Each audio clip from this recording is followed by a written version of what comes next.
Moving your body,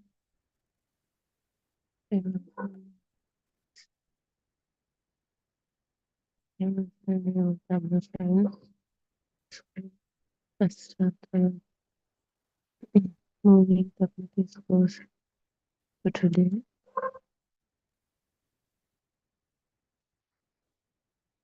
So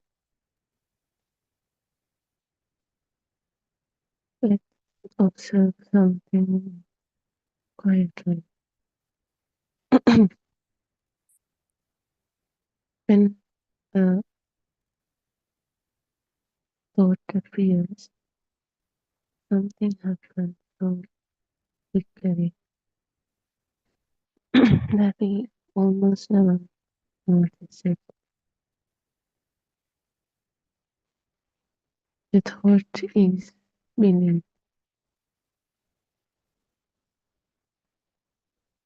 When it appears almost instantly, it isn't simply appearing. We believe it the moment it appears. As we know, thoughts never exist. We can't store them. They're just like mirages appearing when some conditions are met. This simple appearance happens within a split second and disappearing also. But believe, we believe that's the reality, not examined, not questioned, not observed, simply believe.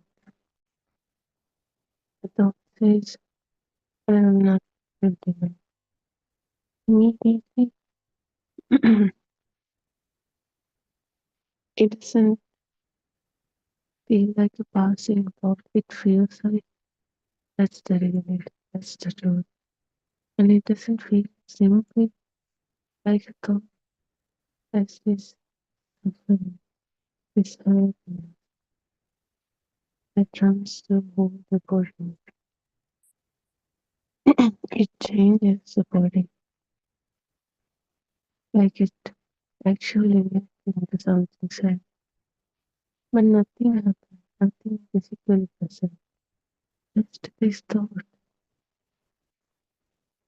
Thought is the only thing that can do this.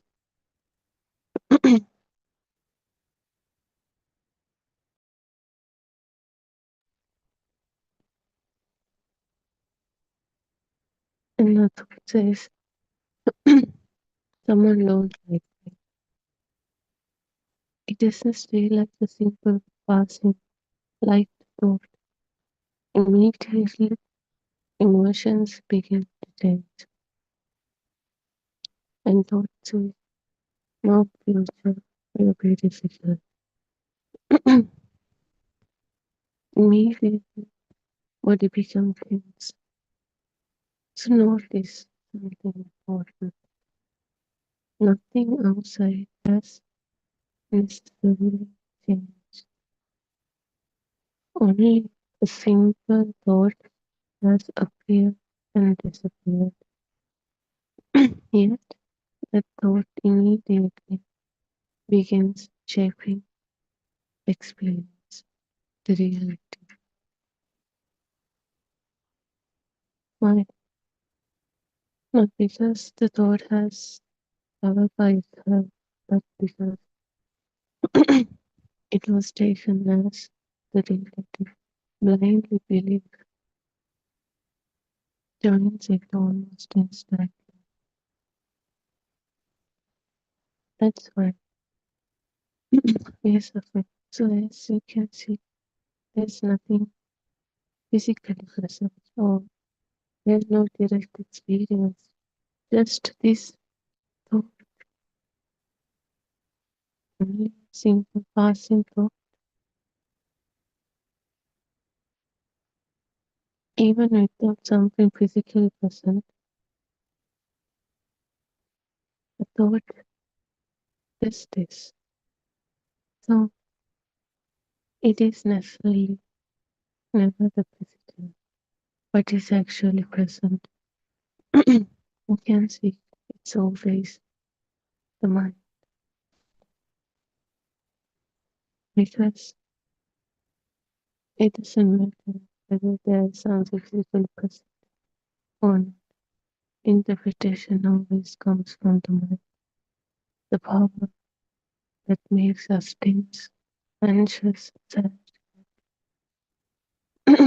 Everything comes from the mind. So whether there is something physically present or not, it doesn't matter. Same story, same thing, same process happen, and that's always from the mind. It's something out there.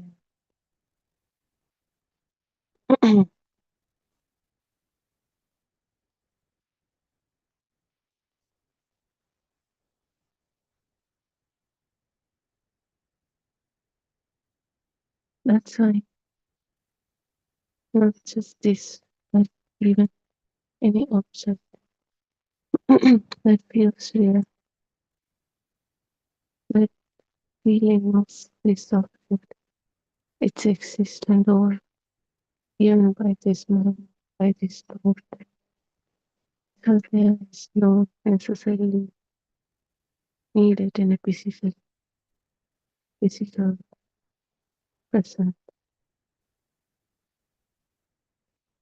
any significant time, with its organs, the mind, the mind's creation, mental objects.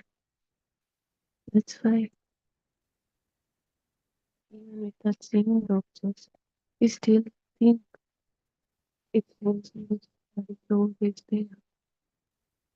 Or just simply it, it might be there, but it is always it is the same thing. So this is all mindset, nothing physical present, but mind primary belief. Thought. So it's never about what actually present, about the sense of intent. It's always what mind creates, what mind believes, what mind wants to believe. It's always mind's power, mind power of object and believe it's real. If there is some sense of intent present, it just make it strong. That's but the mental object is always mind. Best example is house. House is a mental object in our mind. There is no house outside, out there, physically existing.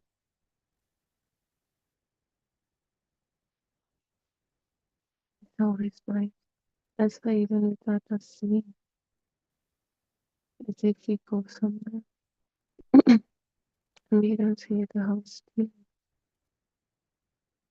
we strongly feel there's a house there within.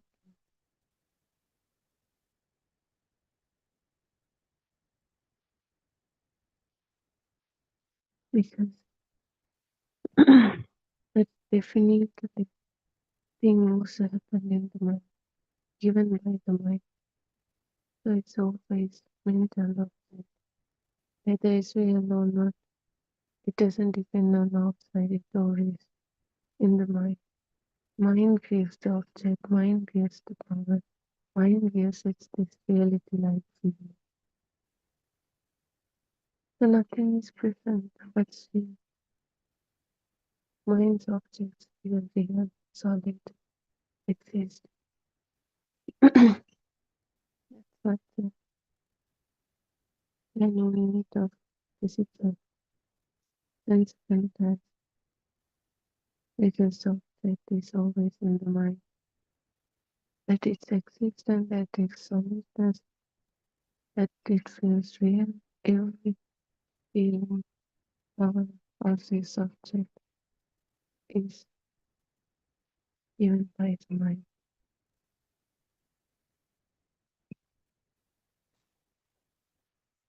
It's always a story of components. The stronger the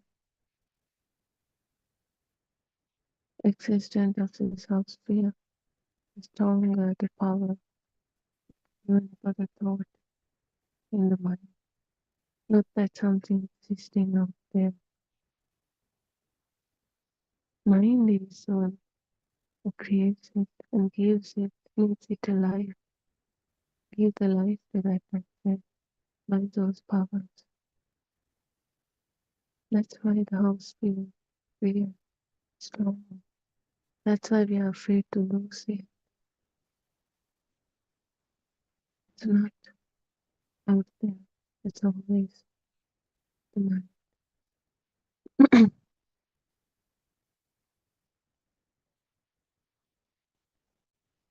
Imagine a stranger knocks on your door. Okay, would you immediately trust everything they say? Probably not. You would listen, observe, question, perhaps ask for evidence. Yet when thought arise, 1,000 times a day, each day, we immediately believe that life is really existing out there. Why?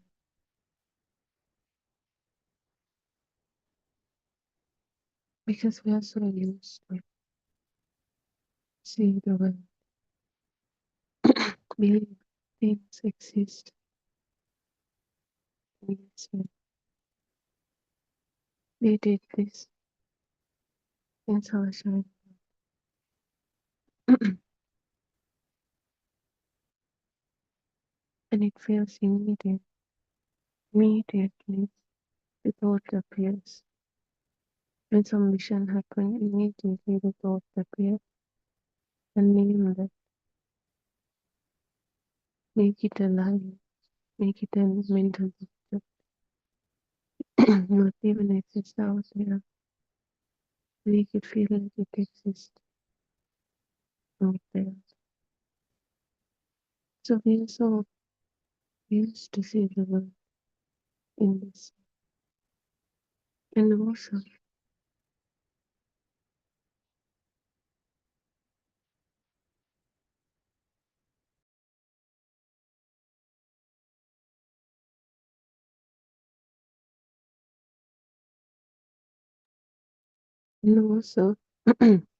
it happens in split second. So far, we can notice it. There's this processing of happening the thought. We don't feel it in like we feel like the name of that object is not as an object gets created in our mind, but feels like the name of the outside object. That's how it happens. We didn't even see it as the object is always on our mind.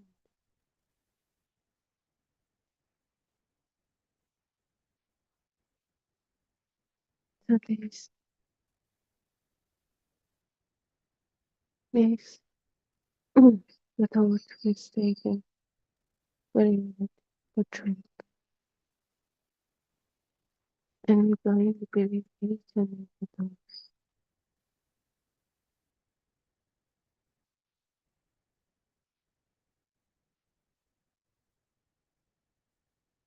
And each and every time we get same similar thoughts like chair,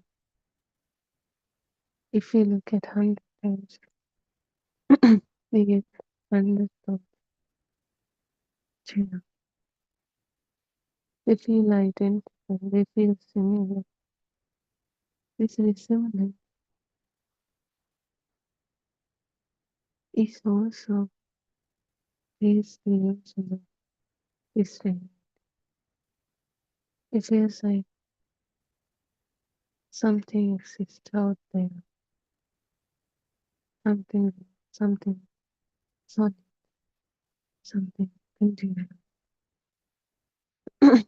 Because of this identical nature of thoughts, we mistaken it as the same. And also it happens so fast, so it's too fast to notice. Let's say, suppose you remember an argument. Immediately, your heartbeat changes. You feel calm,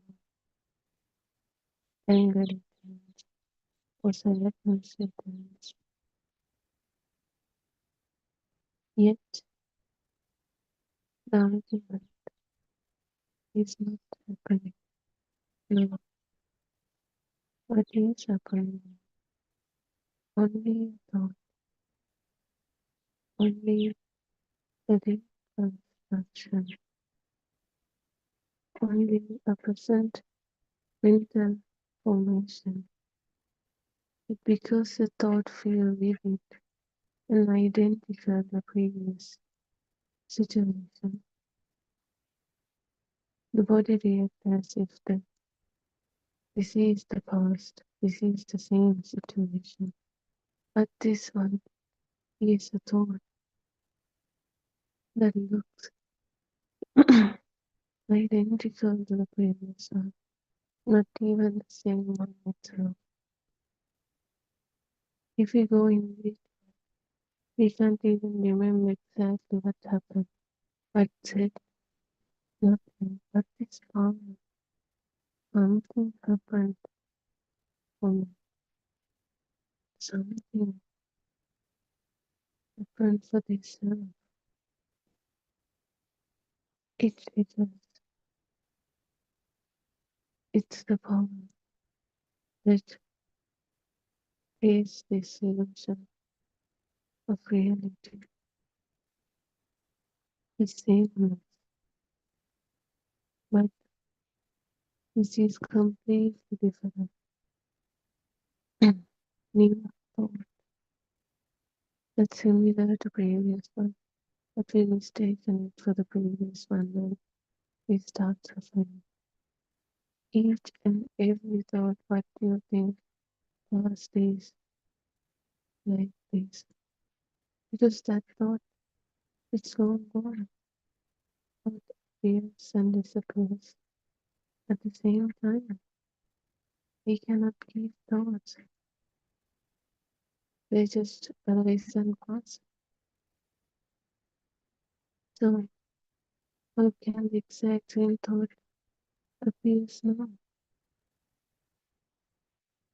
Unless we keep it, store it somewhere. So it never happened. So the thought no more. What appears right now is a new thought that looks similar to the previous one. Not even look similar. It has the same the frequency of that situation. Because of that, we mistaken it as the same one itself. And then we react, not we do it ourselves. It happens automatically. We feel angry, we feel sad, we feel anxious. But what happened right now? Nothing. Like we always say, we doesn't really need something physical to perceive because the whole thing is always stored in the mind. story about the mind's power that creates this illusion, these mirages. And if we blindly believe them, we start to suffer for them. This is another example. Nothing physically present, as you can see. It doesn't matter if you're not physically present because it's always the mind. Mind's the mind's everything. No matter what present or not, mind has to give the power to make that thought feel real. So that's why it's not existed out there. It's always in the mind.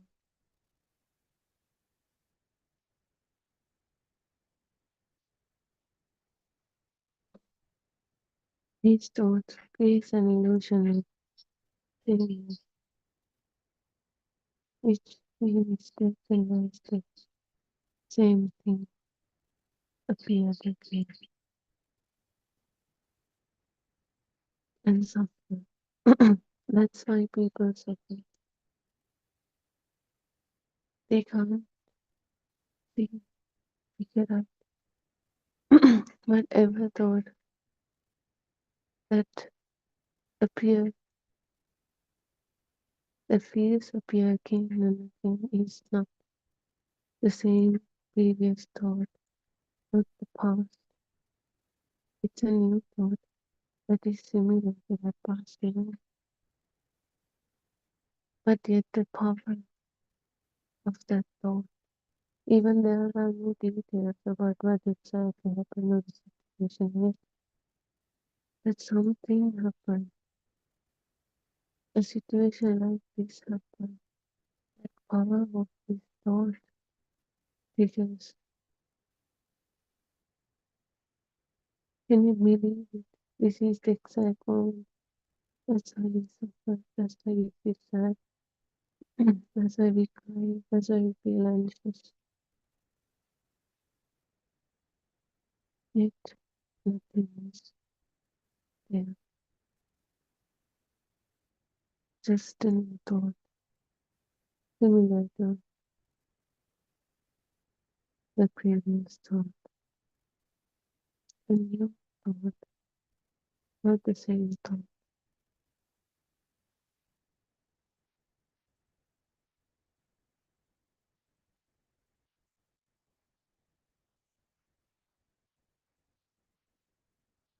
So the thought, this is the emotional nature of thought. This is how the illusion of reality gets created, appear by these thoughts. So thought has borrowed the feeling of reality, and belief has concluded this reality. It feels strongly real. And the thing is, we can't even see it exists. It doesn't exist, it just appears and disappears. But instead we see it exists out there as something real, something solid, and everyone can see it. That's how we feel. If you say something, we think everyone sees it in the same way. It is actually the vision or the way of thinking, the way of appearing, the power of doing something. Let's say an object, a chair, the value for that chair. We think everyone has the same value. But for some, we might feel creative. Some, they don't even like it. But we never feel it that way. We feel we have an illusion of everyone feeling in the same way and saying the same.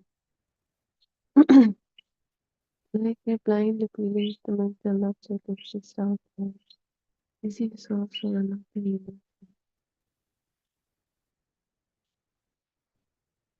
illusion of living painting. Assuming and blindly believe that that's the reason.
So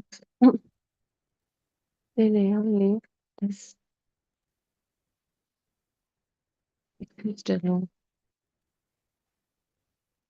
When a powerful thought appears, let's say that let's say that argument thought, if the argument thought appears, it rarely remains alone.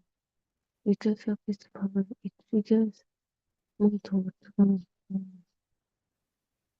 Because of it's so powerful, that power triggers more story, more suffering. When the thought appears, it creates more. What possible happen, how to take it, how to suffer. Many ways. That's how this power thought appears. And if we take it as the reality, this is how it feels. Control the illusion of this reality. One thought becomes the foundation for another. A thought, I made a mistake, then I always make, then I'm a failure. My future is hopeless. If it's about something sad, something negative, more negative thoughts, more sad thoughts follows. Match the frequency of that thought. If it's about happiness, more happiness thoughts. It's always happening, appearing like that. But yet none of them are real, existing. They're just simple appearances and disappearances.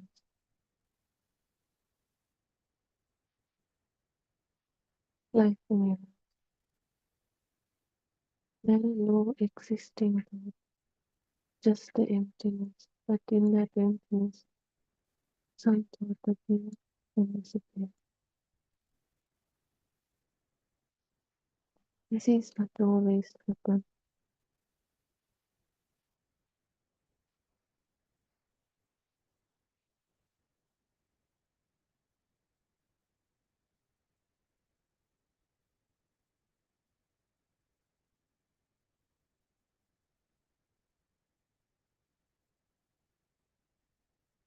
Each thought assumed, it assumed as the truth, as the reality.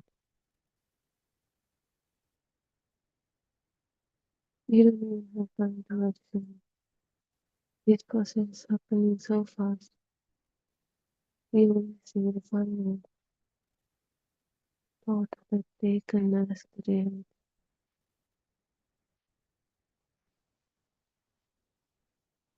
Because we are so used to in this way of life, thinking, interacting, believing.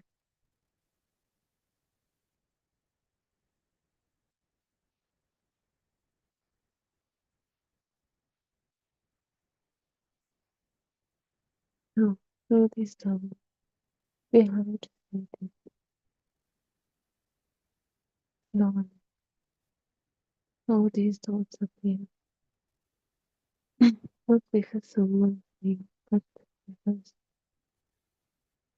you experience it yourself. You have to slowly experience and observe this.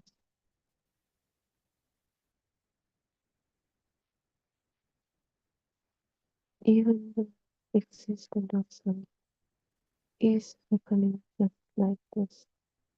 We never see the sun every time, yet we strongly believe there's this sun.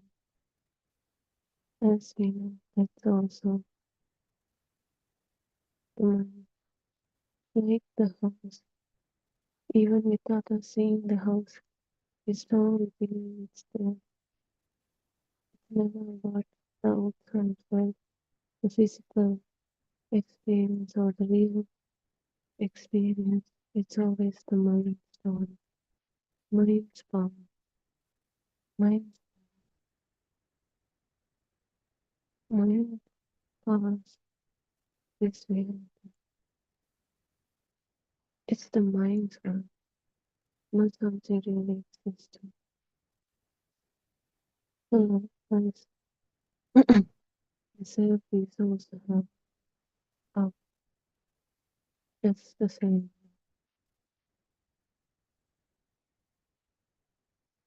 There's no self existing, but this power creates an illusion of an existence. So it's not even appearing or existed.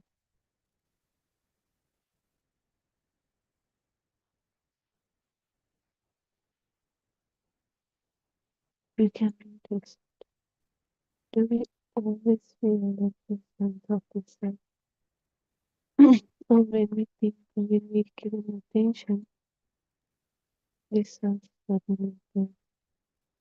And before that, we never know the self exists at all. There's always the self, the thought that gives this power. It feels like the life, real, self existing, but it doesn't exist in us, but powerful. And that thought also doesn't exist, appear and disappear.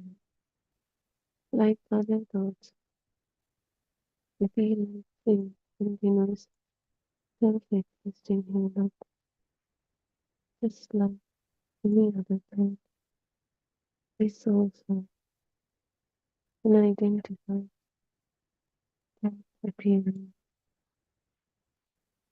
and disappearing. Because they are similar, we feel there's this continuous solid self.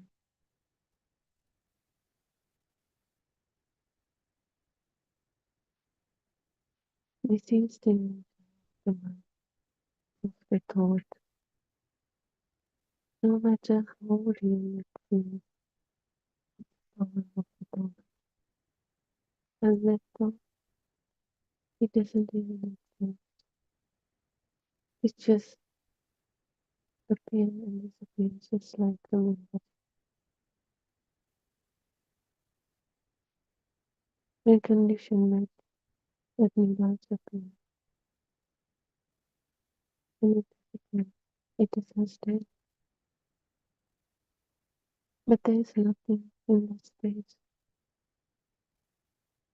In that nothingness, the mirage appeared and disappeared.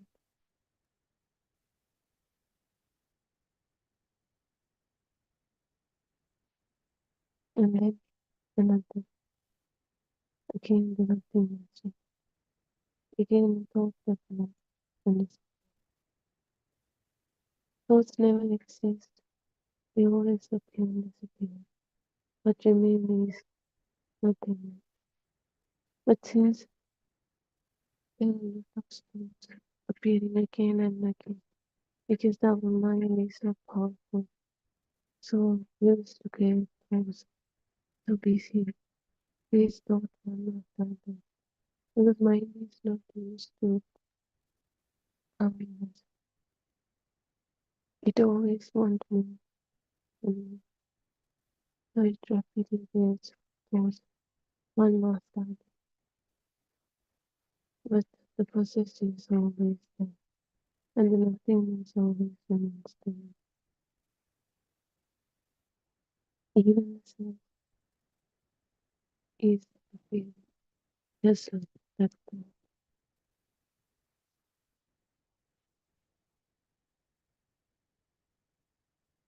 They are never direct experience. It's the story that mind creates as it told. That's why the story differs from person to person. Direct experience, even direct experience can different from person to person because we never know. But we believe, we blindly believe we are getting the same vision as other person. We are hearing the same sound as other person, but we never know and we never experience it.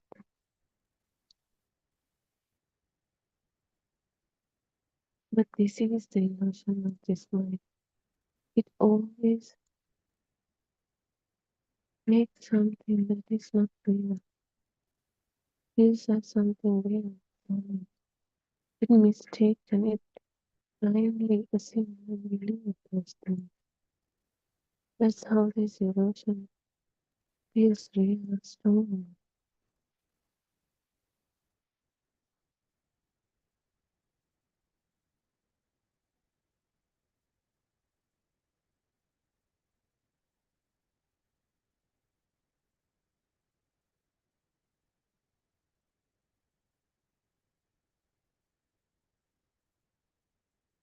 And mind, when the mind is busy, it doesn't stay put.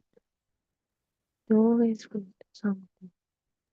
One after the- That's why the, when you take every thought as reality, when thoughts appear and disappear again and again, we feel an existence from with different things,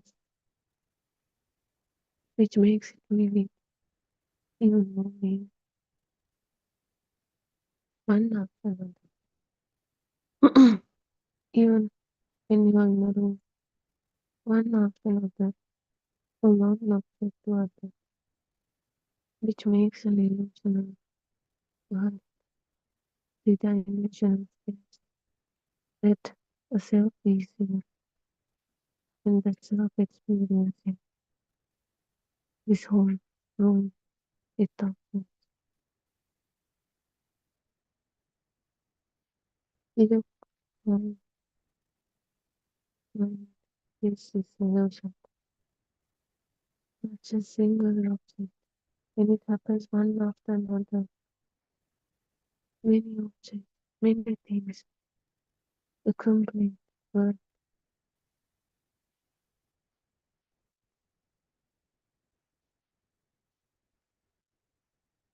what reality remains as good or even the present moment. It always travels. We get thoughts of yesterday, tomorrow, last week, next week, the future. It always occupied by the world that are absent, that are physically present. It always creates illusions, thoughts, but we are unable to see creations. We believe them as the reality.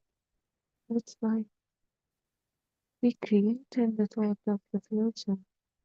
We never experience it yet. We feel sad, we feel afraid, we feel anxious. Because it's always it's one of those that carries this reality like feeling. It's evident nothing is present, yet we suffer as we really experience it. Because, like we said, it's never quite but physically present. It's always the mind side, really present. That's why we are suffering for mind's creation. It will blindly be without. Even when we give up notion, we don't feel like it's an imagined thought, a created thought about which we feel we really went to concept and experience it. That's why we get afraid, that's why we feel anxious, because we strongly feel it as this is the exact future. This is what exactly going to happen. That's why we suffer the thought of future. So if it's about future, when nothing is even present, not even a sense of entire the second, yet we believe it as reality and suffering. Imagine if there is sense the content and the thought from that, we definitely taken the match the reality. Because there's no sense of contact to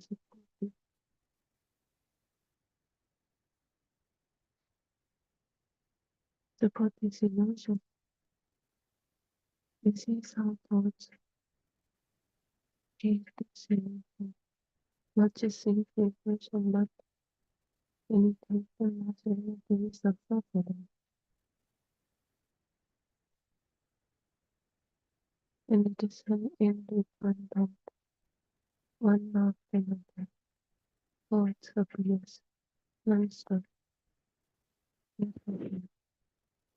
mind is so busy that always too much busy and exhausted. When you deliver it and it is even more exhausting. Is the mind always about creating the illusion, not experiencing what happened? Mind becomes occupied by the world, the damage, the thoughts, or basically, mind gets trapped in its own creation because the words are not out there. It's mind perception, mind's perspective, mind's creation. Nothing exists out there.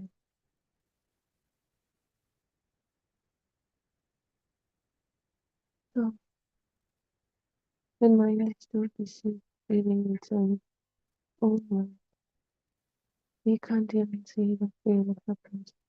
We can't really experience the realness of that.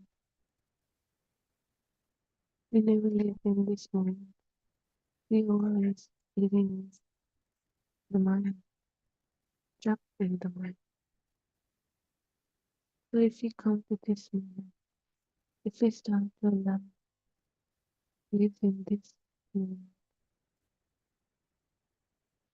moment, what percentage, 10% of content. And if we start to create thoughts and illusion based on it, that can change for us. And again, it's up to the mind.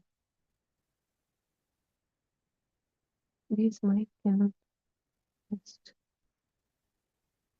It always wants to run. Otherwise, it loses the power. It feels out of control.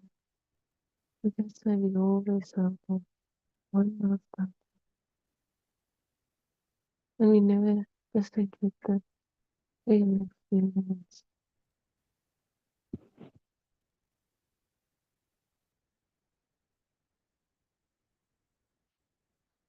So in this time,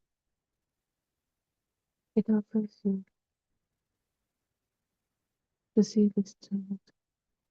When a thought appears, instead of feeling, look what triggers it. Is it real? Is it complete? Is it permanent? Was it real?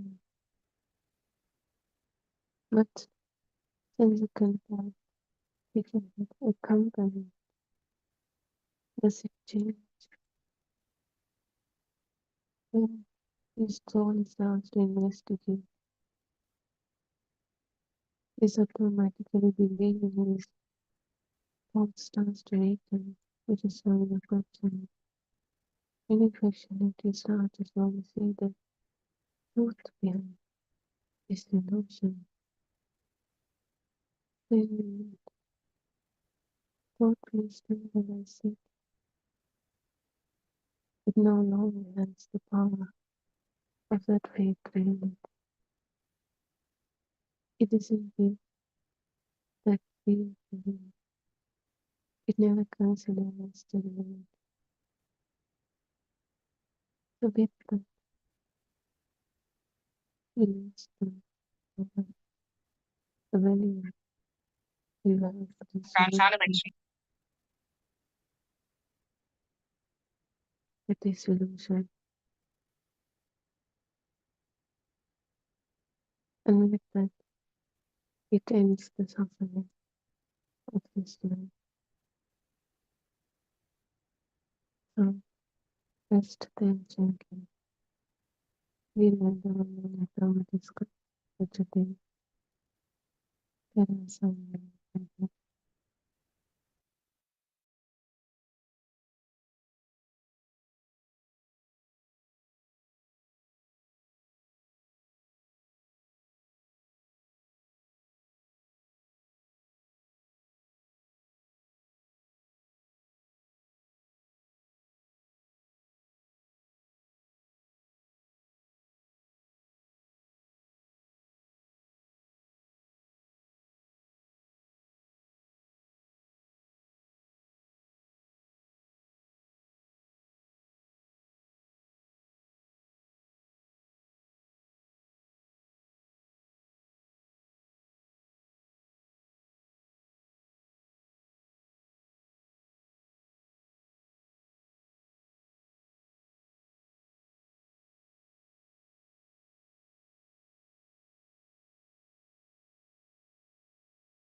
I worship Triple Gem with the greatest respect.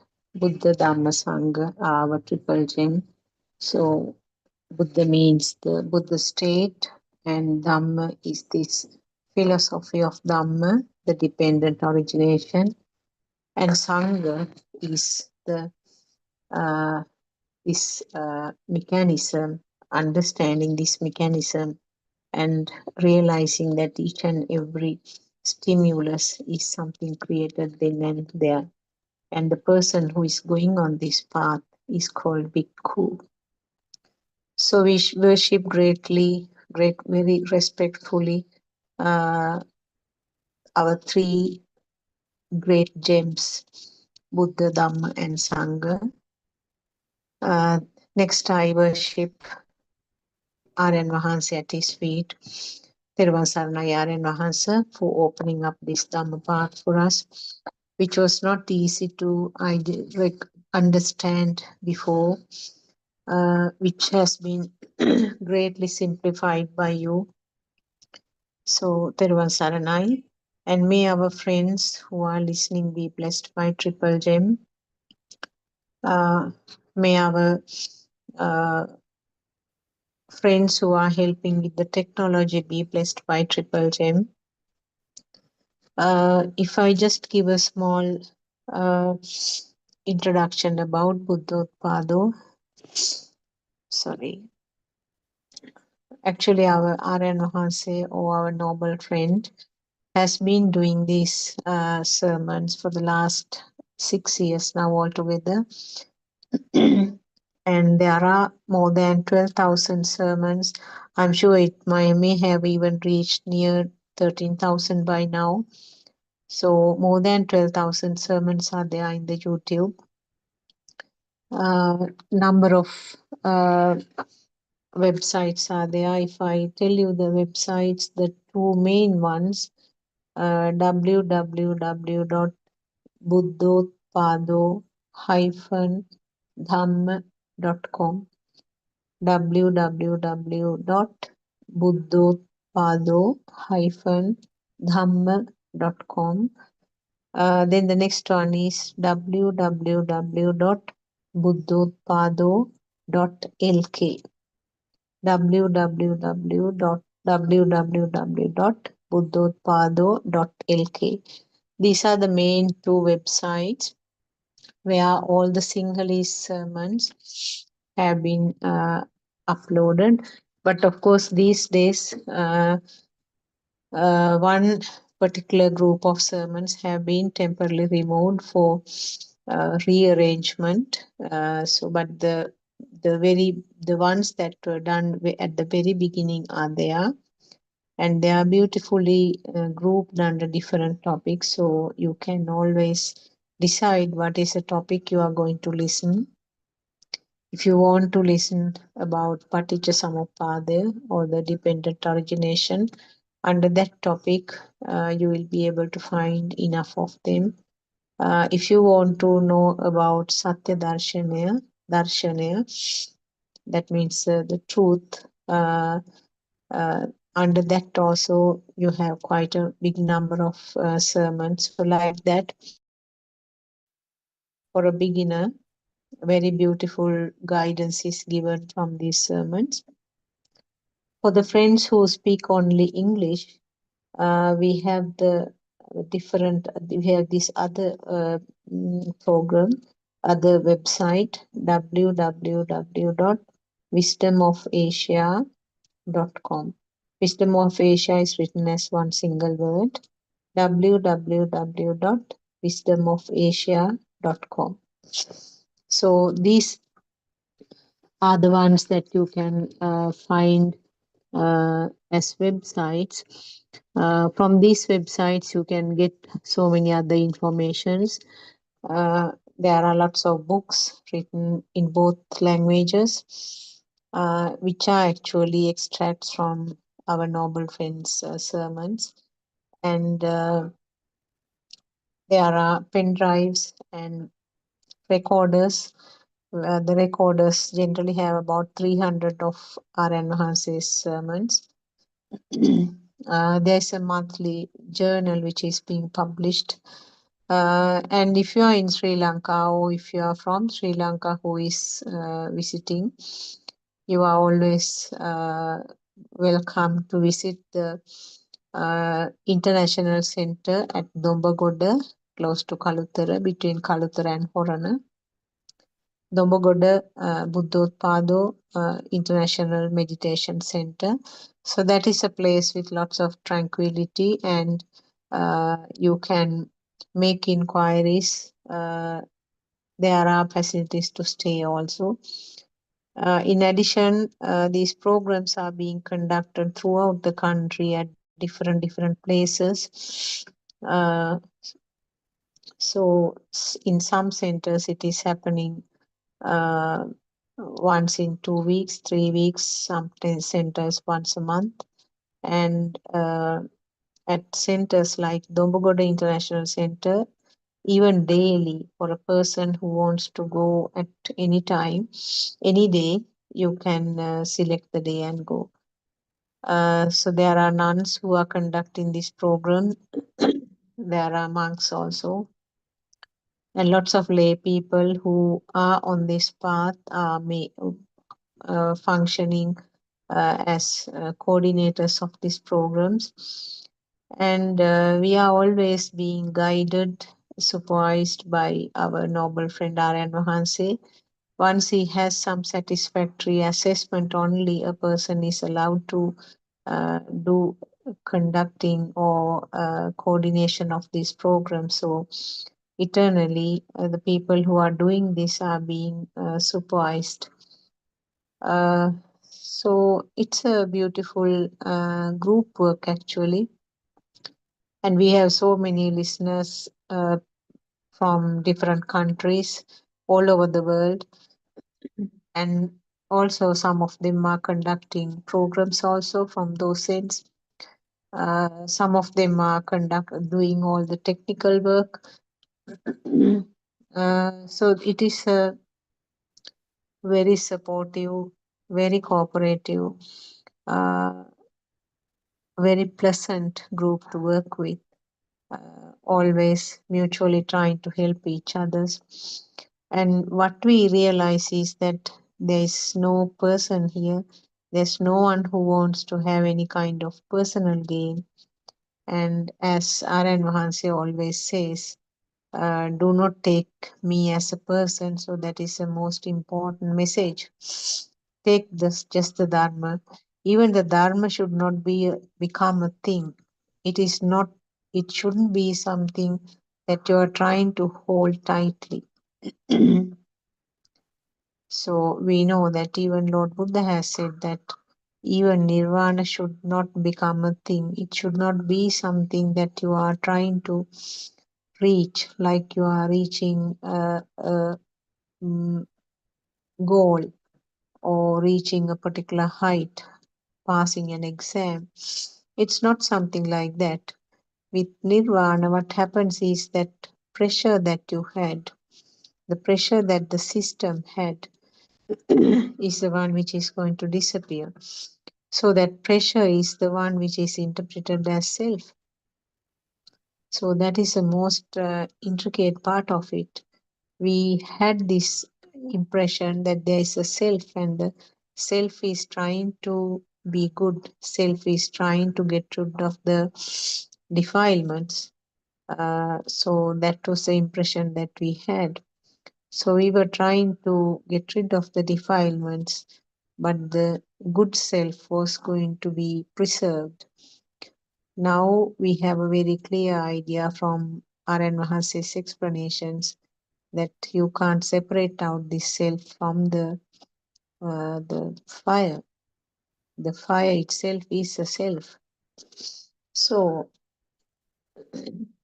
in other words, identifying this self is the most important thing in this Buddhist philosophy.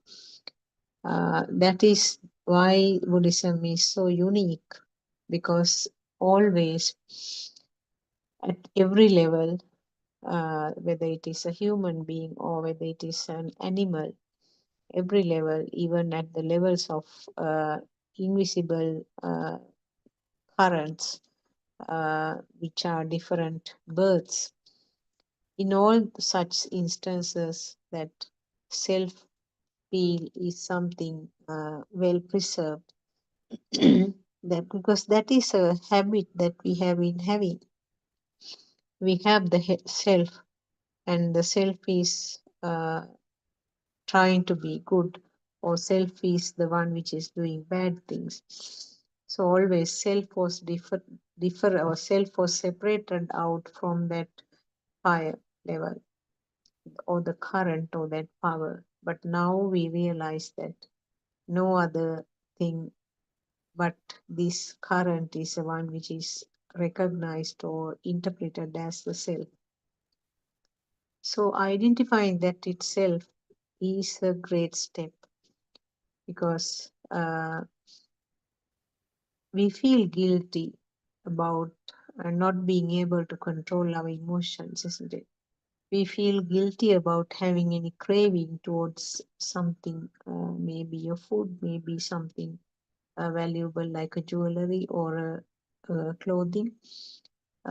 We feel guilty about those things, particularly people who are listening to this Dhamma feel guilty about such things. That means due to the lack of understanding of this Dhamma, uh, that is how that uh, understanding was, that there is a separate self. Now we know that guilty feeling itself is a self. So what is there to differentiate? What is there to separate out? Uh,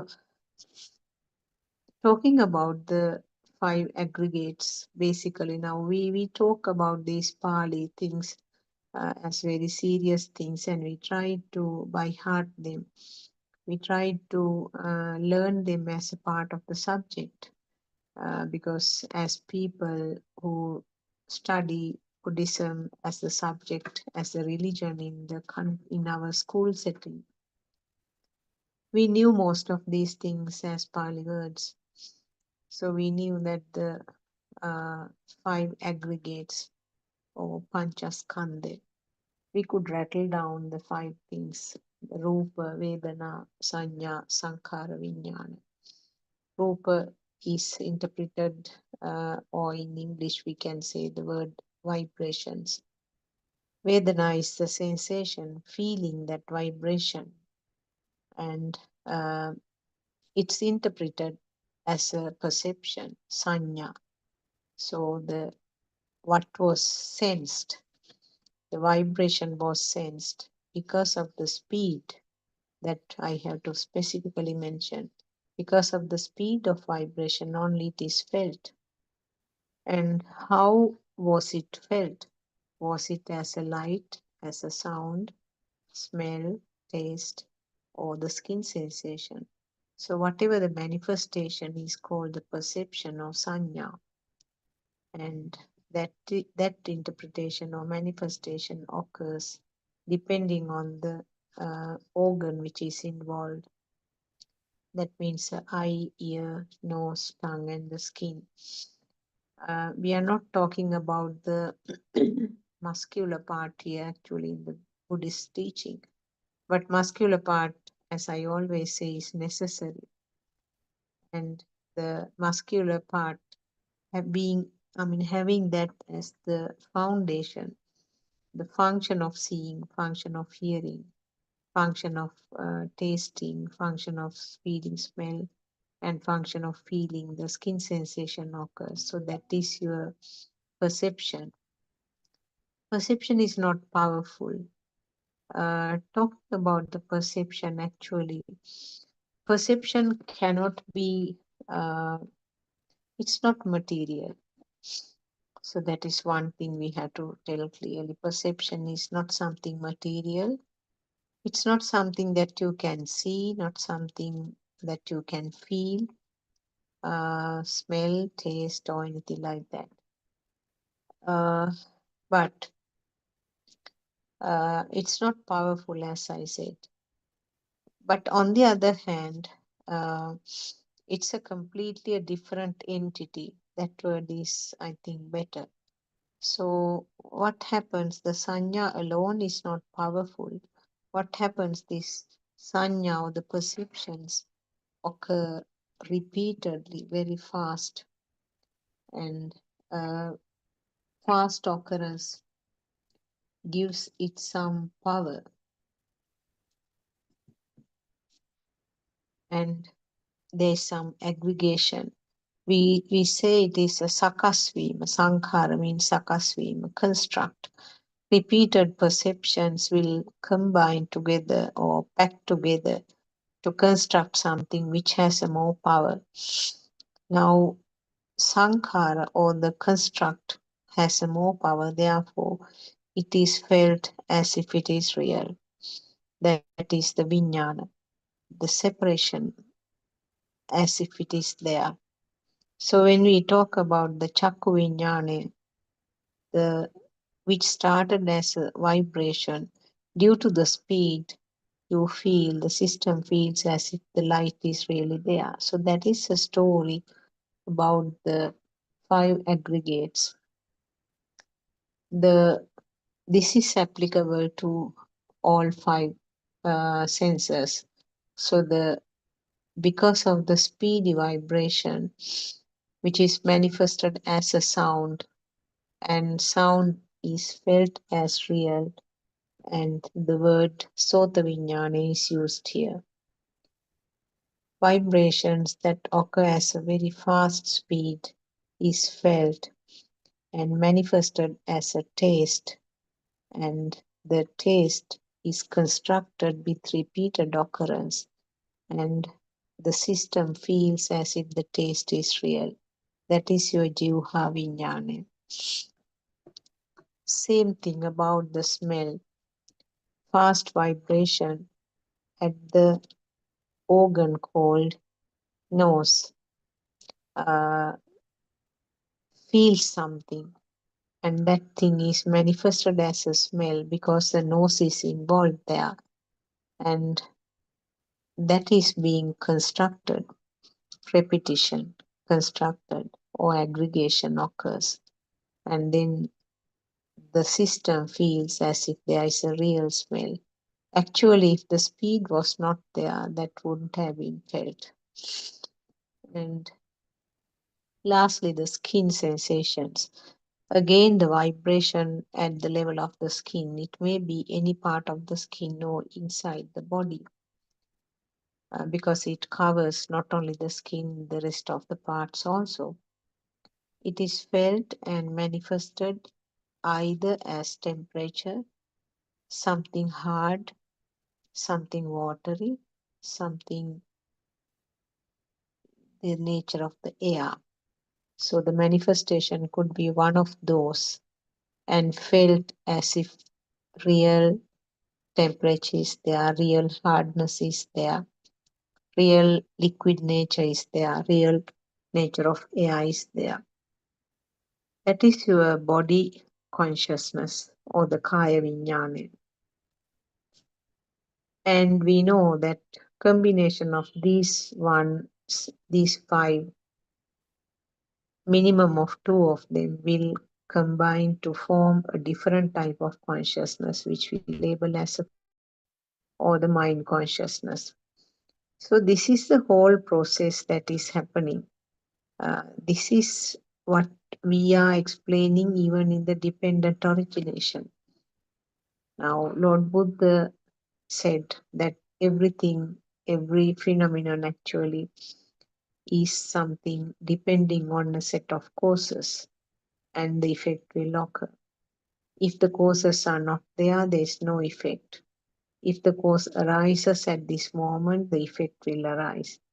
And if the causes cease to be there, and the effect also will cease to be there.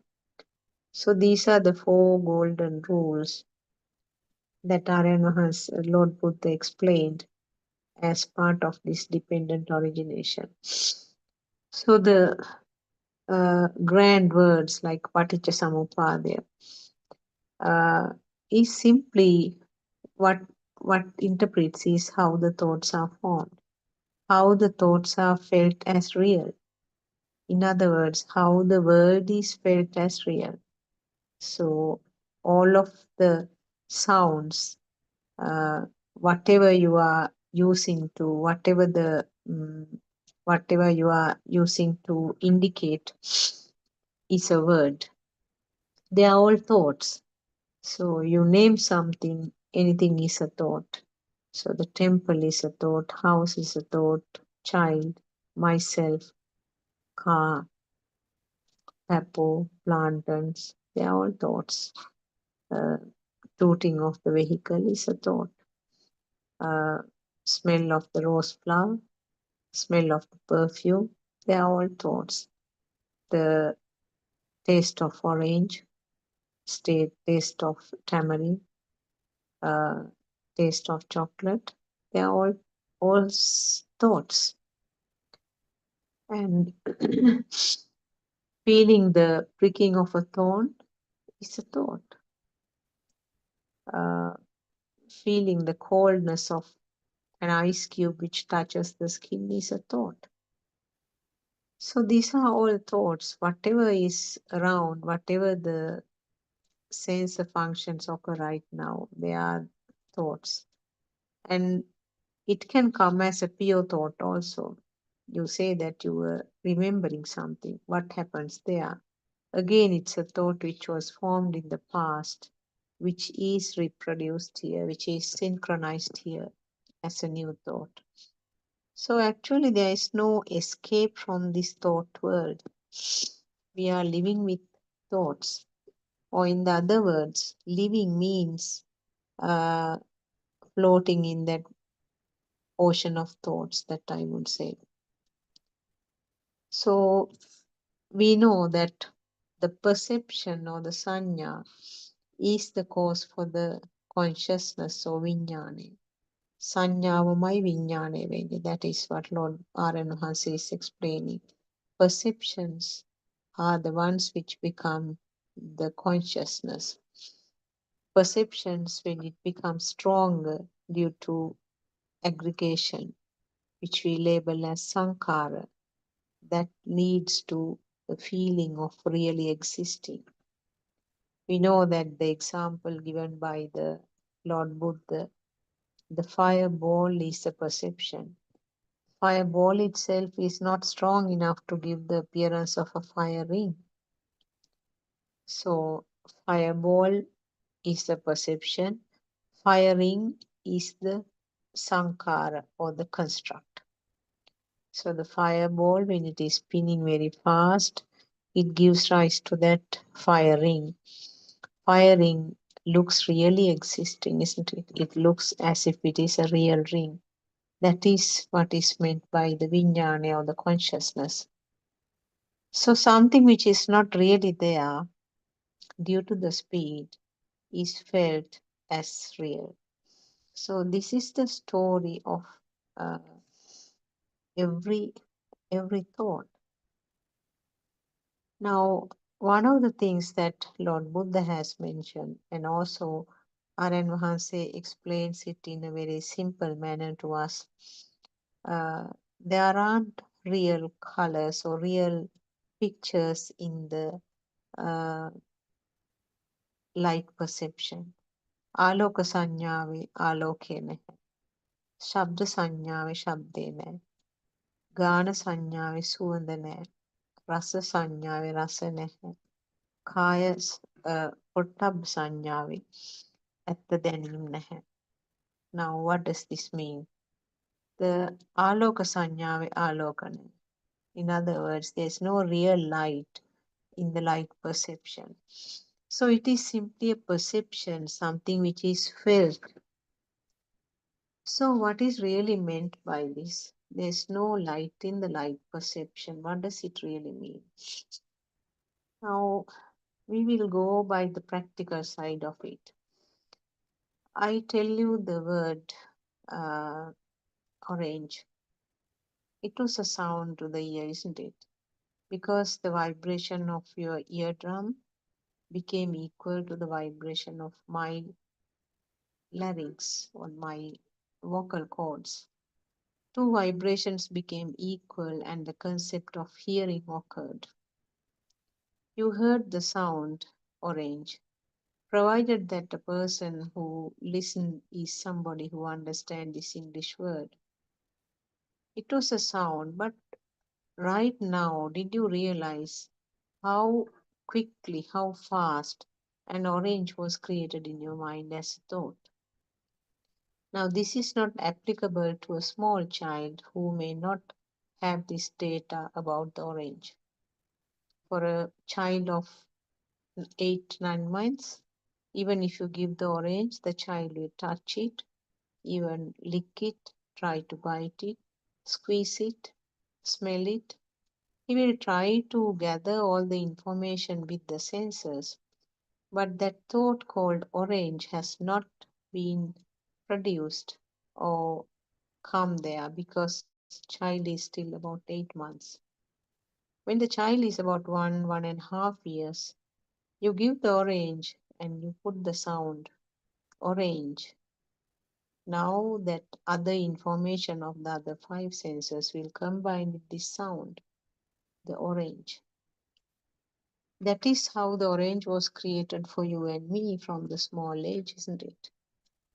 Right at that moment, it may not have been different from just seeing a picture of an orange because the concept is not strong enough still. True that it could be felt, it could be smelt, it could be uh, tasted. If the child could bite it and get that citrus flavor, or he could feel the firmness and he could see it. There was a color also. Now that with the sound, it completes more or less all five senses have come to play. And this happens again and again. The mother will one day remove the skin of the orange, give small pieces to the baby. Now the baby can have the proper taste also. And baby is allowed to hold it with the fingers and eat. And the baby will enjoy the flavor, the juicy nature of the orange. And on a different day, she might prepare some orange juice. Now there's another additional data. And not only that, when you tree, when you see a tree, sometimes the mother might show you that's orange tree. And maybe on a different day, you are given a seed. You can plant this in the garden. We can get some oranges. So you will be planting the orange seed. Now, for you and me, all these data are there, isn't it? Now, coming back to the place where we started, now I just said you the sound orange. Because you had a functioning ear, you could have this vibration, isn't it? If your ear was not functioning, then the story is out. Because you could hear the sound, the orange, the that sound, see the amount of data that was created right now. That is the perceptions. Now you got a picture of the orange in your mind, isn't it? You got a beautiful orange color, orange. You could recognize, I mean, you could see the color also. But was it with your eyes? No, it's not with your eyes. But you could still see a color. That is how you can explain this. Light perception has no real light. Now take the same thing, same example. Now you just heard a sound and you got a complete mental picture about the orange, isn't it? All kinds of stories, all kinds of thoughts that are related to the orange just came up in a fraction of second. All the experiences about the orange tree that you had at your backyard, the oranges that are there for sale in the supermarkets, and the taste of the juice, the bottle of orange juice, how it tastes, and the way that you were offered some orange juice at a particular place. And not only that, you can, so with all that, what are the other components of the mental picture you had? Now, we talked only about the light. You could see the shape in your mind. Not only that, it was in color also. Color, of course, is a thought, separate thought. Now, don't you feel that even your mouth was watered? That indicates that you could feel the taste also, isn't it? The taste, the nature of the taste was reproduced now as a part of that mental picture. Was it anything to do with your tongue? Did you have any taste feeling of your tongue? No. So that is why Lord Buddha said that there is no taste in this taste perception. It is a perception only. There is no real taste in this taste perception. Talking about the smell again, now ear sound is not capable of identifying the smell, isn't it? But instantly, as a part of that mind picture, you got a, a familiar smell of the orange, isn't it? You can't explain it, of course. You can't explain, but you know, you feel that the sanya or the perception of that smell. And was it anything to do with your nose? No, nothing to do with your nose. So the smell perception has no smell in it. And the texture, the firmness. The firmness is again something that you felt right now, isn't it? You will not have a perception of a stone when I talk about the orange. You will not have the perception of some cotton wool when I say orange. That has a specific feel, a, a texture, firmness. It's not as hard as a rock. It's not as soft as some cotton wool, isn't it? So it is something different. The way you feel when you are touching a leaf of a tree is completely different from the way you feel when you are touching a tree trunk. And it's further different from the way that you feel when you are touching a silk cloth. So these are all creations of the skin or the body sensor. This is a data that has been fed earlier. So that one is reproduced again here. Now you know in your mental picture about the orange, you have that data as well. You feel the texture of the orange. It has a bit of a firmness. It's not hard. So, was there anything to do with your skin? Did you touch an orange right now? But no. So, that is why it says that the Pottabhasanya or the body uh, perception, body perception has no real feel of the firmness there, but you feel it. So, these are the ways that you can try to understand how this perception is. Perception indicates something, but it is really not there. It indicates something, it gives a message. Now, another example that Aryan Mahanse gives, those are actually very practical and very simple. Two of the examples I remember about the sanya. One is that the traffic light. Now, when the traffic light, the red light is switched on, the perception is that stop. When the green light comes on, the perception is go. So, was there any word or sound there? No one mentioned that, isn't it? No one mentioned, but that gave the message by somehow. So, that is another way of explaining the perception. And today morning, I heard Narayan Mahansi giving another example, another metaphor. When somebody waves the hand, you might think that he's calling you. So that is the perception. But there's no sound in that. There's no board written up there to say that this means come here. It's a sanya again, another perception only. So, in other words, perception is not something that can be labeled as anything specific. It is a completely a different entity that we have to understand, and it is not. It is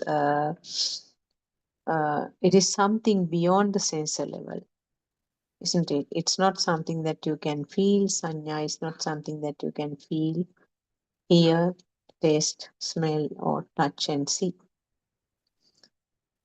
You can't see it, but it interprets something. It gives a kind of a signal.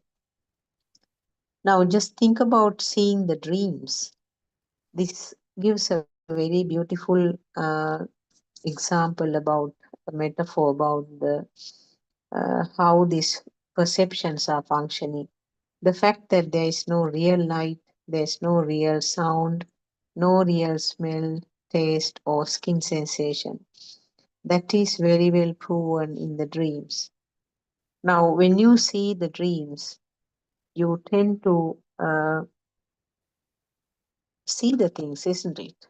You describe the dreams saying that it was all in blue color, and I really like that blue color. So you have seen the blue color, isn't it, in your dream?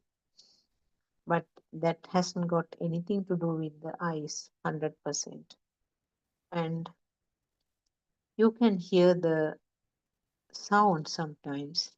Yes, my mom was calling from the distance. I turned and had a look at her. So these are some of the things that you might say about a dream. So the sound was there. That was only a sound perception. There was no real sound. If there was a real sound, the others around you also should have heard it, isn't it? So it was just a perception only. And in some other dreams, you might say that, yes, we were eating that tasty food, which I really love, that tasty curry prepared by my mother. I remembered the taste of it, and I really felt the taste of it in my dream. So again, there was nothing to do with your tongue, but the system felt the taste. And you might say that the smell, the whole area was full of the fragrance of the Sepalika flowers. Sepalika is one of the tiny white flowers which are grown in this country. It has a very pleasant fragrance, and it blooms very early morning, and then usually confined to the night time. Or maybe a flower of gardenia flower. These are all actually which the flowers which give rise to a very sweet fragrance. You might say that there was smell of the sepalika all over. And was it anything to do with your nose? No. So that again proves that there is no real smell in the smell perception. So what else? I mean, you can name anything. You can have such a vast varieties of dreams, isn't it? You might say that he hit me in the dream. I still feel hurting. My neck is still hurting. That feel, that perception has become very powerful. That is why the person says that I still feel hurting of my neck. So that hasn't got anything to do with your skin, isn't it? So the body sensor didn't have real feelings there, but it was, sorry, the body perception doesn't have really feeling of body of any pain or anything hard hitting, but it has happened. That is how it is felt. So dreams are actually a beautiful way which is very obvious to all of us because all of us have seen dreams and we have that experience. So, that is one of the superb ways to explain how this perception is really a magic created by the senses, nothing beyond that. Something which is not really there is manifested as if it is really there due to the speedy occurrence. So that is about the sanya or the perceptions. And as I said, the perceptions are the ones always which gives rise to the uh, vijnana or the consciousness by happening again and again. Happening again and again means it's like packaging. If the perception is taken as one slice, you put a whole lot of slices into one packet and make a big pack, which is the construct or aggregation. Then it looks very obvious. It looks as if it is really there. That is your consciousness. So this is the mechanism that is happening every fraction of second. Something is being constructed, going on constructing. And because it really looks as if it is really existing, always this feeling of self is also coming up as a result. And we know that again, if we talk about the sanyava uh, or the perception, what is actually important is that sanyava is also some kind of a current, I would say. It's like the gravity power, like the magnetic power. They cannot be seen, can you? Even the electricity is also same thing. They are all currents or they are all vibrations, but cannot be seen except when it is manifested in some way. So, in the similar way, the perceptions are also something like a current which has to be manifested in some way. Now, the gravity power is manifested by keeping these things holding on to the earth's surface. If a fruit falls from a tree, it falls straight to the ground because of the gravity power. We are able to walk and we are able to keep the things on the ground. The buildings are capable of standing like this, and the trees are capable of being growing on the surface, and the animals are capable of walking on this earth's surface in this way because of the gravity power which is invisible. So the perceptions or the mind power is also invisible. So as the gravity power manifested in different ways, the mind power is also manifested in different ways. Similarly, now when we talk about the magnetic power, you can see the magnetic power only when you bring a needle or a pin close to the magnet, isn't it? Sometimes you do not realize that there is a magnet close by. Even simple things like in the handbags.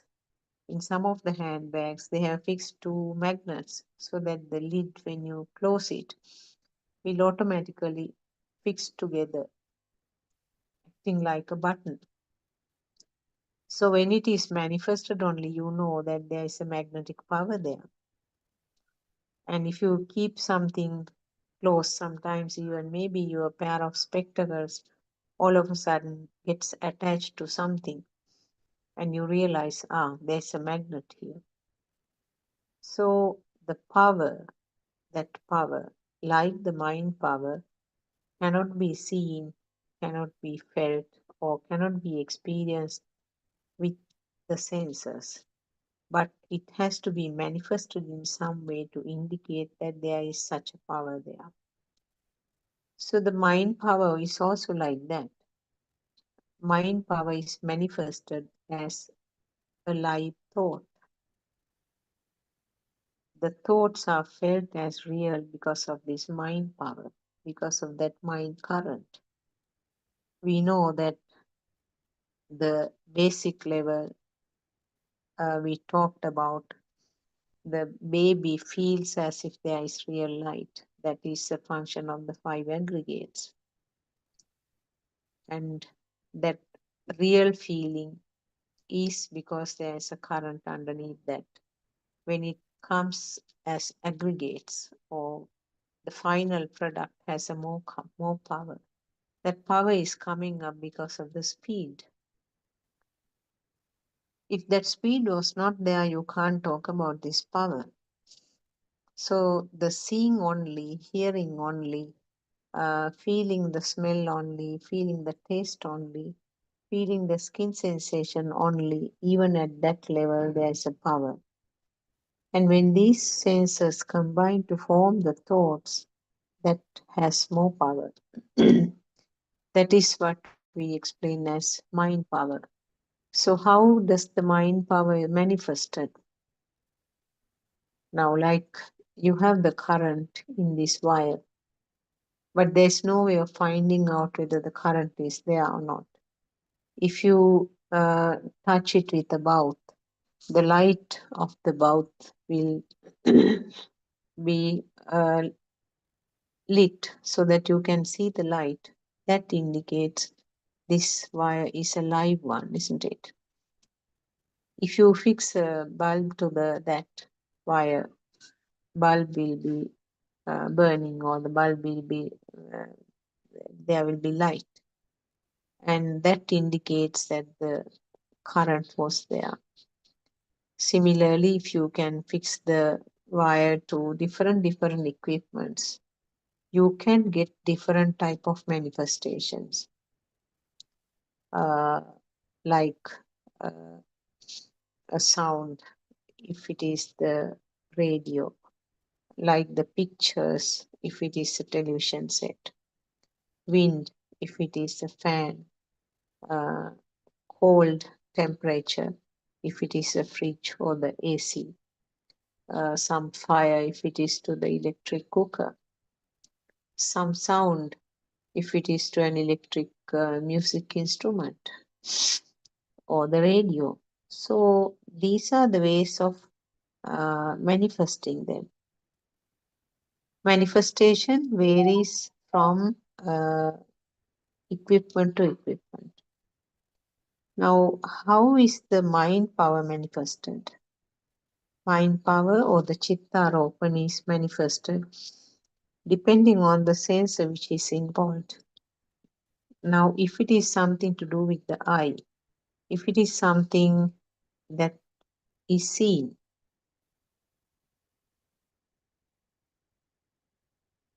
now if I say something that I am seeing right now, there's a jack tree.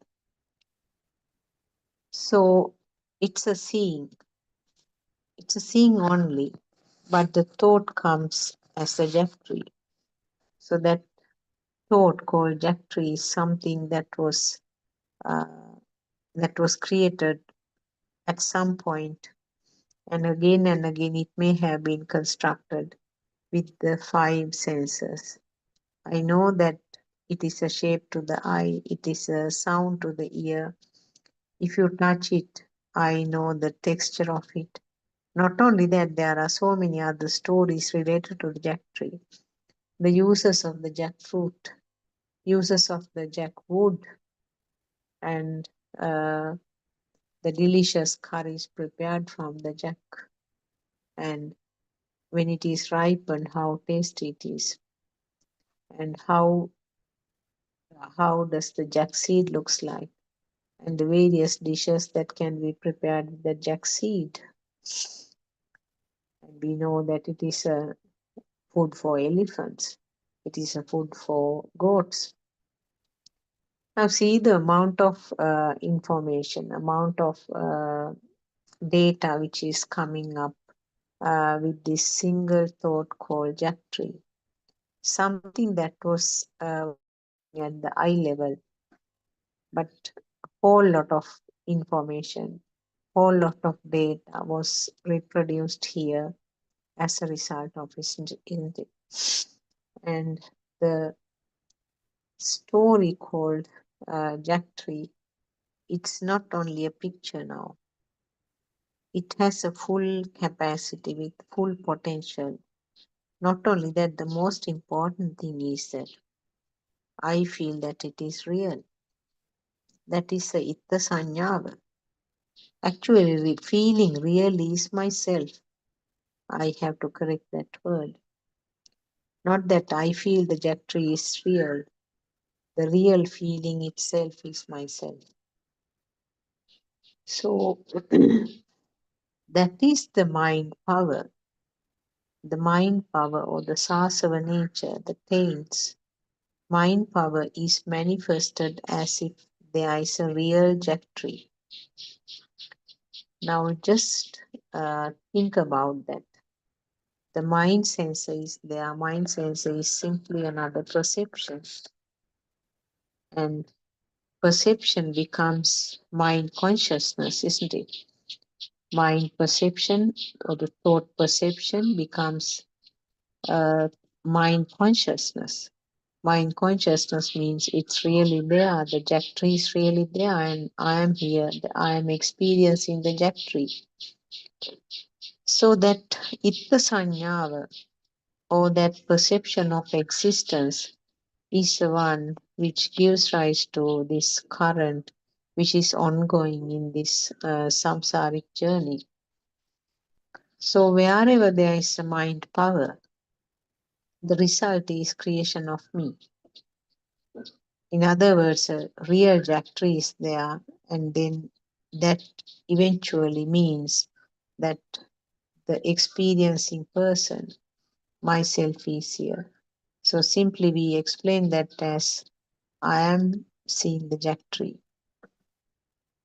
So this is how we experience the world, one after the other, one after the other. The thoughts are coming, and uh, the thoughts are formed at a very fast speed. Sometimes about the Jack Tree, it is not simple one thought, even if we talk like that. It's a series of thoughts occurring immediately, one after the other, which really gives rise to that strong feel that really existing Jack Tree is there. So this is what actually Rahatan Mahase doesn't have, Arhants does not have. That perception of existence and perception of self. So those are not there in the Arhant mind. And he see it as a Jack Tree. But that heaviness which is underneath that, which is due to that itta sanyava, or which is due to that perception of existence, is no more there. So understanding this Dhamma makes it actually really beautiful, because that exhausting thoughts become light and bearable. The thoughts are unbearable and very heavy when they have become a thing. When they are felt as real. So uh, this is actually uh, how it is, uh, how it is explained in Buddhist teaching.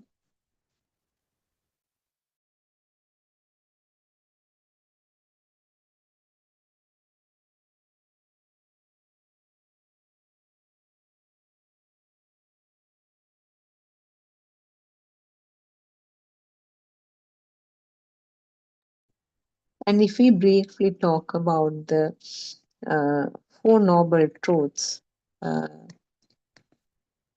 Chaturarya Satya, the Four Noble Truths, if I tell it in the Pali, Dukkha Satya, Samudaya Satya, Nirodha Satya, Marga Satya.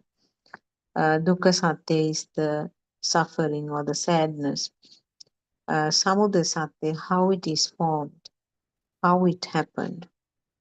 And when you understand how it happened, it becomes gradually it becomes fade away or niruddhavi mockers, and that is the path, that is the marga. So, in other words, uh, actually, the Four Noble Truths indicate that uh, putting off the fire or switching off the current of the stimulus. Now, we should talk a little bit more about it. Uh,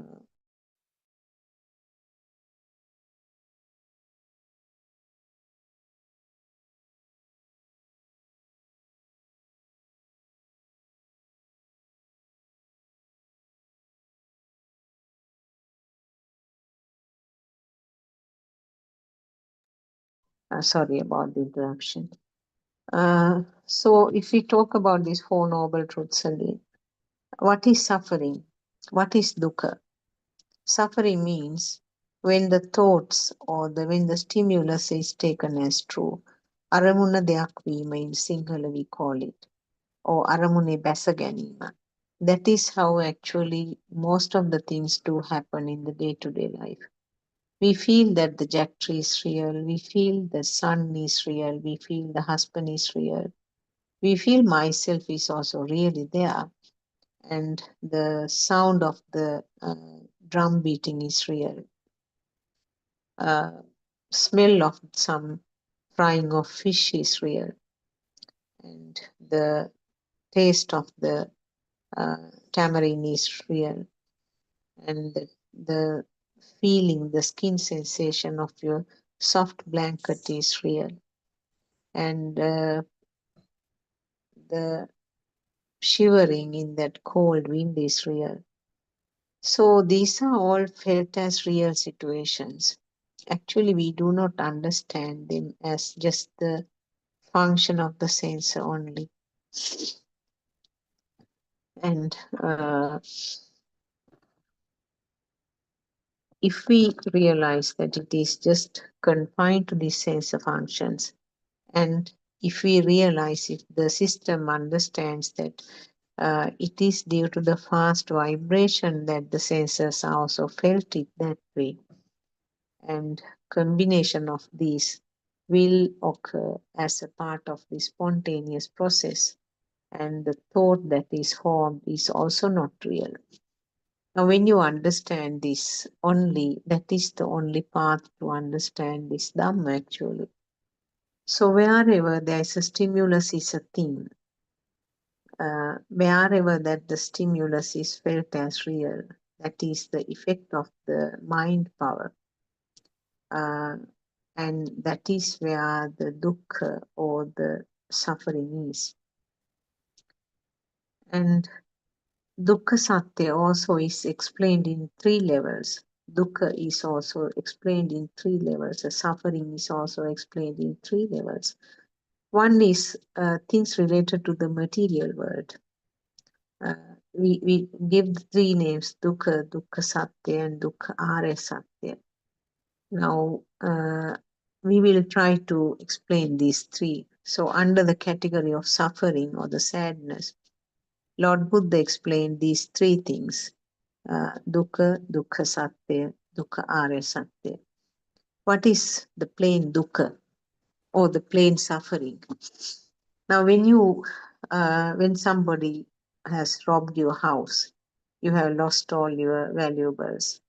So that is directly related to the outside world, isn't it? So that is the dukkha. You lose your mother, mother dies, and just at that moment you have lost the mother, and that is your dukkha. Your beautiful cloth is spoiled with some stains. The one that you wore to a wedding house, certain things, food has dropped and then it has got some permanent stains. So that is your dukkha again. Uh, you hear somebody badly scolding you and you feel sad. because there's an outside person who is scolding you. So that is your plain dukkha. Uh, so you can think of so many things like that. You are really badly shivering in cold because you have no bed sheet or blanket or any warm cloth to cover yourself. That is a dukkha. That is something that you physically feel, and that dukkha is common to everybody in the mundane world. Everybody understand that dukkha because it is something very obvious. And of course, this is not the dukkha that Lord Buddha was trying to explain. Uh, so, what is dukkha satya? So, dukkha is the material, things related to the material, things that you are losing, things that are changing, things that are being damaged, things that are lost. Uh, Even about the people now, when you have to be separated from your loved ones, that is also dukkha. When you have to associate with the people that you hate really, that is also dukkha. So, in those places, what is experienced is explained as the plain dukkha, which is something at the gross level, which can be identified any person without even a s- touch of Dhamma. And even the Buddhist people we know that they also uh, try to calm down themselves by explaining this dukkha, which is actually sad because Lord Buddha was not trying to explain such simple, crude, and superficial things. Now, even our monks sometimes, when they are preaching Dhamma sermons, we hear sometimes they say that that is the nature of the world. You tend to lose those things. Things are not permanent. The house is not permanent. So if the roof is leaking, you have to accept it that because this is something that is happening to every house with time. So that is how the even unfortunately, even in our Buddhist teachings, that is how the monks are trying to explain the dukkha. So as I very clearly said, this is something very, very obvious. You don't need a person like Lord Buddha with super wisdom to be born in this world to explain such dukkha. So, what is second thing? Dukkha satya. Dukkha satya means this is nothing to do with the outside world, but it is in the mind. The still it is persisting in the mind as a thought and giving you the dukkha. You lost your mother 3 months back, but still that sadness is there as a thought. Every moment that the thought is reproduced about the mother, when somebody mentions the word mother, or you see a picture of her at home, or see an article which was used by her, maybe a cloth that she used, a pair of slippers, or something like that. Or maybe when you go to the temple where she used to love to go on the poor days. So there are very many ways that this thought can recur. And you, as I mentioned earlier about the orange, the whole lot of data that you had about your mother is instantly created at this moment.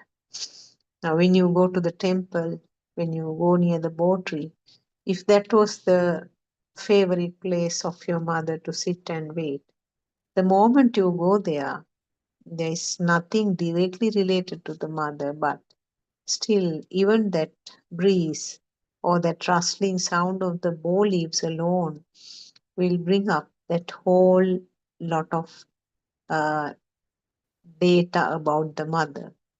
You feel as if it is real, isn't it? You feel that, yes, my mother lived 3 months back, and my mother used to sit here and wait for hours sometimes.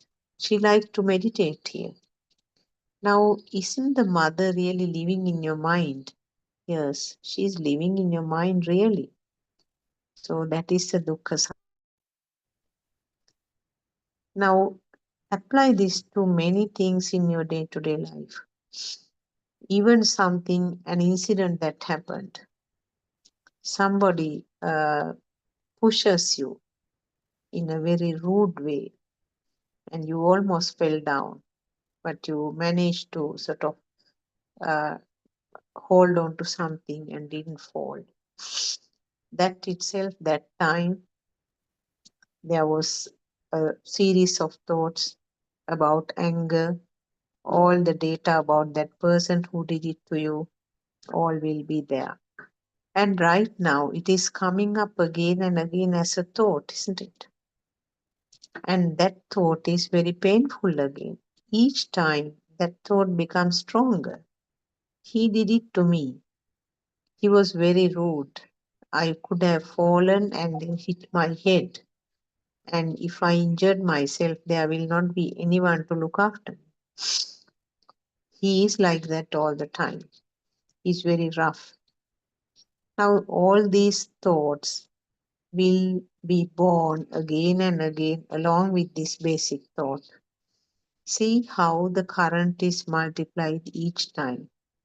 Your burn, which was there right at the time of the incident, is now 10, 15 times stronger with each and every thought simply because you feel that it is really there, it is real. But what happened was at that time, it may have been a body sensor function, it may have been an eye sensor function. If there was any words, it may have been an ear sensor function. The three sensor functions were there. And the thought was pushing, so and so pushed me. And again, that is another data that we had, which has been fed at different times. The uh, action called pushing and the fact that it is not something good. These are all thoughts tied up together. It's a bad thing to do. It's a rude thing to do. And it can lead to injuries. They are all thoughts which are associated with that uh, initial thought of pushing. Now, each time when this thought is reproduced, you feel that it is real. It becomes stronger and stronger. So you may be living with that thought for ages sometimes. Whenever you see that person, even maybe after so many years, uh, even after so many years, that thought becomes stronger and stronger. So the current which is created each time is heavier and heavier.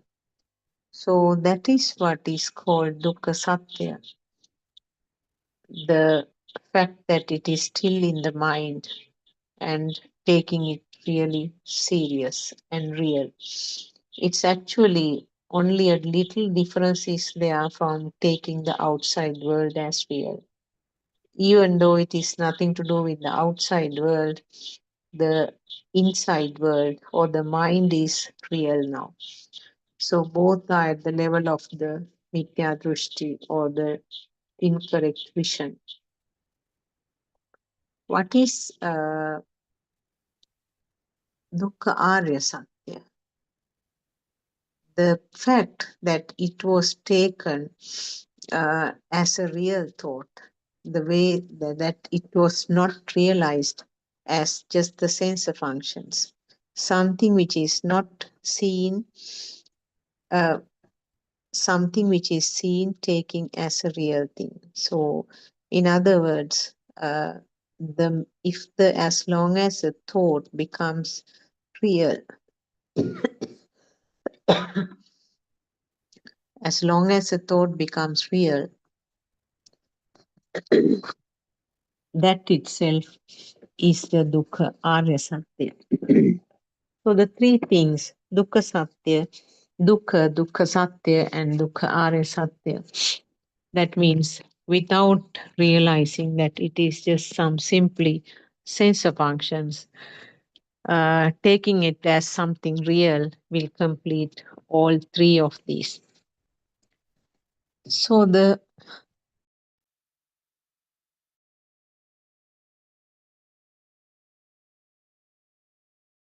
sorry. So what is the next noble truth? We talked about the dukkha, samudaya, how this sadness or this suffering was created. So for that, we have actually briefly we have talked about those things a little while ago. How this thought is formed. So mechanism, how it happened. So if I just briefly go through, it's a sensor functions. The sensors will be functioning, or the sensor means the function itself. And as a part of this natural process, the sensors will combine to form a different type of a sensor, which we label as thoughts. And when the thoughts repeatedly occurs, it becomes strong, and the thought is felt as real. And when the thought is felt as real, or when the thought is felt as a thing that is in the other on the other side is self. So the last product is self. Whatever you experience as real, that is yourself. How did the thought come here? How did the thought form? Is also something that we briefly mentioned. It's a synchronization of a previous thought. If that thought has never been formed in the past, there's no way of having that thought. Now, for a foreigner who has no idea about the Sinhalese words, if I say the word Dodam Gediya, that just is a sound for him, isn't it? Maybe he might get a thought saying that unheard word. Or he will be just having a blankness, because it simply is a sound. He hasn't got the relevant thought formed. If I say the word orange, which is the English term for the Dodamgediya, then of course the mental picture that I explained a little while ago will instantly create in the mind. So when there is a previously formed thought, that will be reproduced here right now as an instant product when one component of the five senses was activated. So, in other words, you just heard the sound. The sound will bring up the complete picture, the complete bundle of data about the orange right now. If I use the word orange, if I use the word Dodamgediya, for people who understand the Sinhalese in the similar way, depending on what data he has got, what exposure, so what experience he has got about the orange, everything will be instantly coming up as one single shot. For the foreigner who has not who hasn't had anything to do with the word Dodamgediya, there won't be anything. So, what is this mechanism? This is something that we have to understand. This mechanism is just a part of the natural law. This mechanism is something that is starting from the age of about maybe 1 year and gradually goes on collecting more and more and more and more data. That means more and more thoughts. Also, we can use the word more and more vocabulary, more and more words in the vocabulary. So, understanding this mechanism is the samudaya. And what happens when you understand this mechanism? The fact that they are all perceptions, they are all sanya, which are not real, that clear understanding or that clear feel comes And stronger this is, the system tend to feel that there's no value in any of these thoughts. All the clear thoughts are instantly created. They are like dreams. It's like a magic which is created instantly as a part of this process, as a part of this system. That is where the path, that is how you can lose the value of it, which we call the word nirodhaya. Nirodhaya means you are getting rid of it, redeeming.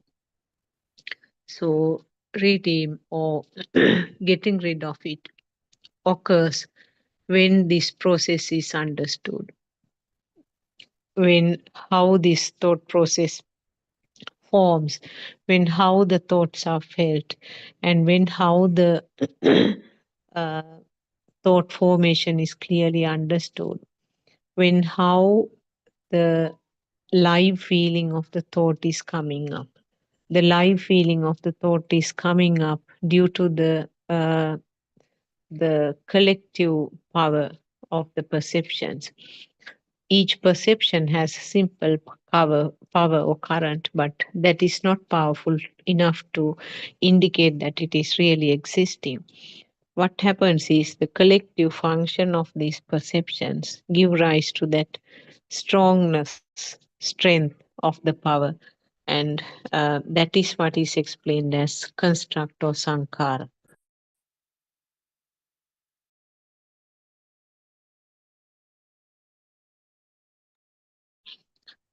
So that is the Nirodha. And finally, the fourth noble truth is the path, marga. So, in other words, the marga is that understanding this mechanism, how the thoughts are formed. Understanding the mechanism means each and every thought which is coming, each and every thought which is created is felt as if there is no value in that. So, more and more thoughts which are realized in that way, the value becomes less and less. Aran Mahanse says that if you can uh, see the uh, pattern of the lines of one mango tree, you know that all the mango leaves have the same pattern. So, in the same way, if you study, if you come to the deep realization of the line pattern of the mango leaf, like the if you come to the deep realization of the pattern of thought formation, you know very clearly that each and every thought is formed in the same way. And that means, in other words, the value which was automatically tagged to each and every thought comes further down and down. The burn which was underneath each and every thought, the heaviness which was underneath each and every thought will come down gradually. So that is the beauty of this Dham. So those are again the four noble truths is also in one stimulus. It can be explained in one stimulus. Similarly, about the dependent origination also, it is also always in relation to one stimulus or one thought. How a single thought is formed, how a single thought is formed as and felt real. How the single thought is formed and felt real means the birth of yourself. The birth of yourself means the endless sufferings and the death, uh, the sadness, all things will follow. So everything is explained taking one thought, taking one stimulus, whether it is Four Noble Truths, whether it is the uh, uh, Eight Noble Ways, the Arya Ashtangika Marga, or whether it is the dependent origination or the Paticca Samuppada. And three realms, that is the sensual world, form world, and non form world. These are all explained in one stimulus or one thought. And Lord Buddha did not say to think about the past, think of it in the future, and he never divided the time frames, because if everything is applicable to this present moment, if it is always relevant only to this moment right now, then you should not talk, and you can't talk about a time frame, isn't it? If you talk about a time frame, it is always means that the stimulus has become real, or that thought has become real. So, uh, talking about this, uh, uh,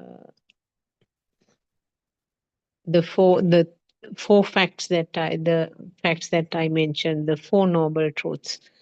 Uh, in simple, if I tell it in very briefly, it simply what it means is, again, how the thought is how the thought becomes real, and how to escape from that myth, how to escape from that magic.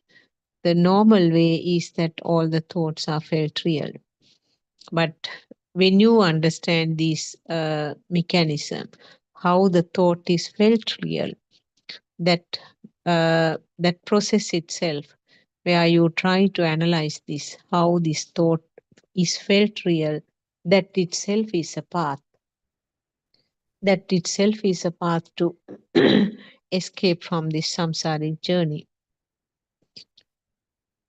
And also, Aranvansi actually explains, he did a very beautiful explanation today morning also. What is important is this level of this current. Uh, it's nothing to do about this physical body. Now take some of these examples. These are actually the things that was mentioned today morning in one of the Zoom discussions, explained by R.N. Mahanse. So all this honor of this fact should go to him. Now we say that sometimes a man who is behaving in a very aggressive manner, we say that he behaved like a devil, isn't it? These are basic uh, ways that people talk. He behaved like a devil, and then he killed that man, or he assaulted that man. You might say that I couldn't watch that incident. He was so, uh, the way that he behaved was so aggressive. He really had a devil's behavior. So, even though the physical body was like that, uh, his behavior was not that of a human, isn't it? The physical body is that of a human, but his behavior was not at the level of human. You might call it at a lower realm. You can call it a devilish behavior. So certainly it has very high vibrations, and the high vibrations means uh, certainly it is at a lower realm. Uh, in a different situation, you might say that now these are the things that you might hear from different sort of discussions or dialogues. You might say even he was like a dog. He had a dog's behavior. Even the dogs are better than him at that time. Certain behaviors you condemn like that, isn't it? What does it mean actually? That again, you sort of matched his behavior to a dog's behavior. So dogs are always considered, the ones in the animal world are always considered as the ones in the lower realms. So it was a human body, but you felt that equal to the level of an animal. So, what does it mean? Again, the vibrations are high. The current created at that level at that time is very high, and it equal to the level of an animal. So that again proves that the the level of the vibrations is what is important, isn't it? It's not the physical appearance of the person. On the other hand, you might say that, oh my gosh, he's like a god. He's helping the people so much. His kindness and compassion is unbelievable. Now we are talking about very often, we have been talking about Panyakartero who did all that peace work. And there were people who were antagonizing him, who were shouting at him with slogans. What was his behavior? He looked very calm and he looked very sort of still and uh, very, very quiet. And he had that pleasant smile on his face. Not only that, he spoke some kind words also to those people who were holding the placards and shouting slogans at him. He was very quiet within him. We might say, oh, he was like a god. Oh, he was like a Brahma at that time. He was so quiet and calm and was not shaken at all with that man's comments. So again, it was a human body, but its behavior was that of a Brahma or God, which means the vibrations are low and it equals or it matches high realm, high level, Sugatiya. Now you can find so many examples like this in your day-to-day life, isn't it? Talk about an animal sometimes. You might say that, oh, my dog is behaving like a human. He understands me so much. The dog will come and sleep near you if you are sick. He also feels sad. He feels a bit depressed because you are not feeling well. And as if he understood you, he might even make some responses when you talk to it. So you feel that, oh, this dog understands me. What happened there? The vibrations of yours became equal to the vibrations of the dog. So he feels human at that time. The dog feels human at that time. So it was a dog's body, but the mental level or the vibration level was equaling to a human, isn't it? Now, these are actually not facts that I am telling you. These are all explained by our spiritual leader, Aryan Mahanse. These are all actually beautifully explained in the sutras originally mentioned by Lord Buddha. So please do not take these as creations. These are original teachings of Lord Buddha, which are simplified and re explained by our spiritual leader, Aryan Mahanse, which is so beautiful of him because we would never have been able to understand these facts without his help. So, similarly, you may have come across so many pets who actually have the human behavior, whom you feel close to you, whom you feel that understands you very well. Sometimes the animals help you when you are in need. The when you seems to be angry, they keep a little distance away from you. And not only the pets at home, even the behavior of the animals, sometimes the elephants. I saw a video clip recently that the owner has died and his body was kept outside uh, just before taking it to the burial ground. The coffin was opened up and the elephant was allowed to come near.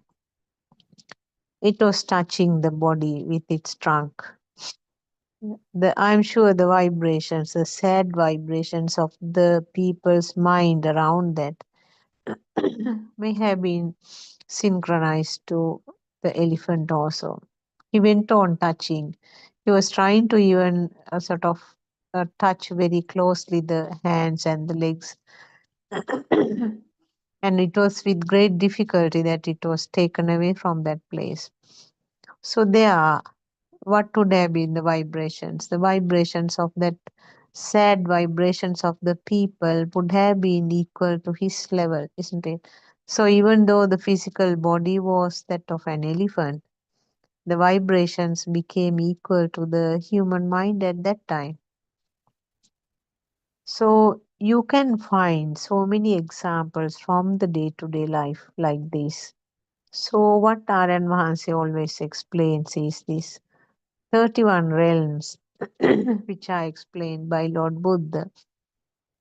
The names which are given to 31 realms, except for all the other have been already there in use or in practice by the Brahma people, by the hermits who were doing the meditation for long, long time.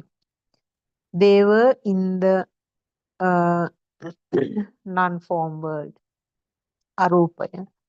They were experiencing that calmness of the Arupaya.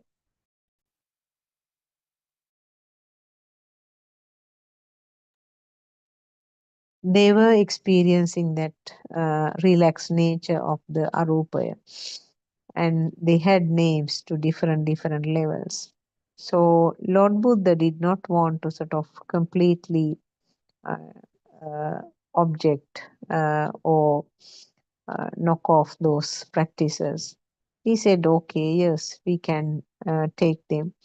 But what Lord Buddha explained was that the the level of the meditative states that are explained at different levels can be achieved from two ways. One way is that what is practiced and experienced in the with the concentration meditation. The problem is there the self is preserved, self is still there. So they could go up to only the non-form world or the formless level, and that had minimal vibrations. And in that state, they could stay for very long periods. They felt that is a final level. It's not so. And after a very long gap, that vibration, if that vibration occurs at one point, it will be synchronized to another life. But what Lord Buddha explained was actually the same named meditative states could be achieved, but gradually here what happens is that self feel is the one which is being fading off, and the final level means there is no self, just the system is functioning. And Lord Buddha added 4 levels called Shuddhavasha to this to complete 31 altogether. So I'm unable to give the different names of these 31 realms, of course, because it's R.N. Mahanse's subject. So basically, if I say that uh, the 4 hells, uh, uh, Satarapaya, and uh, there are uh, 5,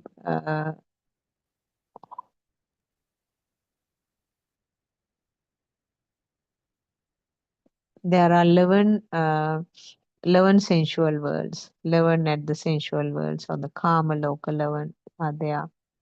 And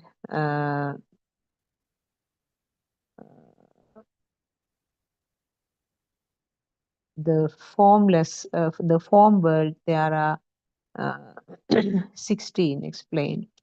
And the formless, there are four. Uh, so, uh, I'm going to reverse it actually. Four levels of form world. There are 16, so altogether 20, and the 11 coming under sensual worlds, which includes the hells, heaven, and the human world. Uh, Under the hills, the animal world is also coming there.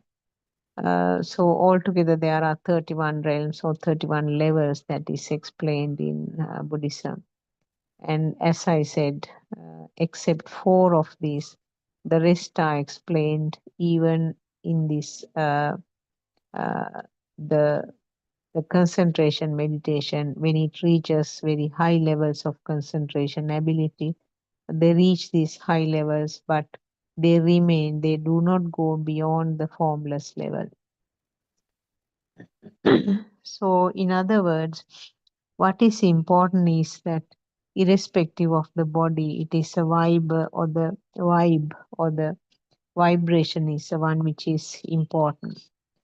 And what Lord R.N. Mahase beautifully explained was that what happens, what do we mean by changing these realms from one to the other means it is like a different uh, tuning to a different channel, maybe from the BBC to the CNN to the Hiru Derana Sirasa in our local ones. So when you tune to a particular channel, that means you are changing the vibration, isn't it? Changing the vibration means the changing from one realm to the other. So in the same physical body, this changing can occur in relation to each and every thought.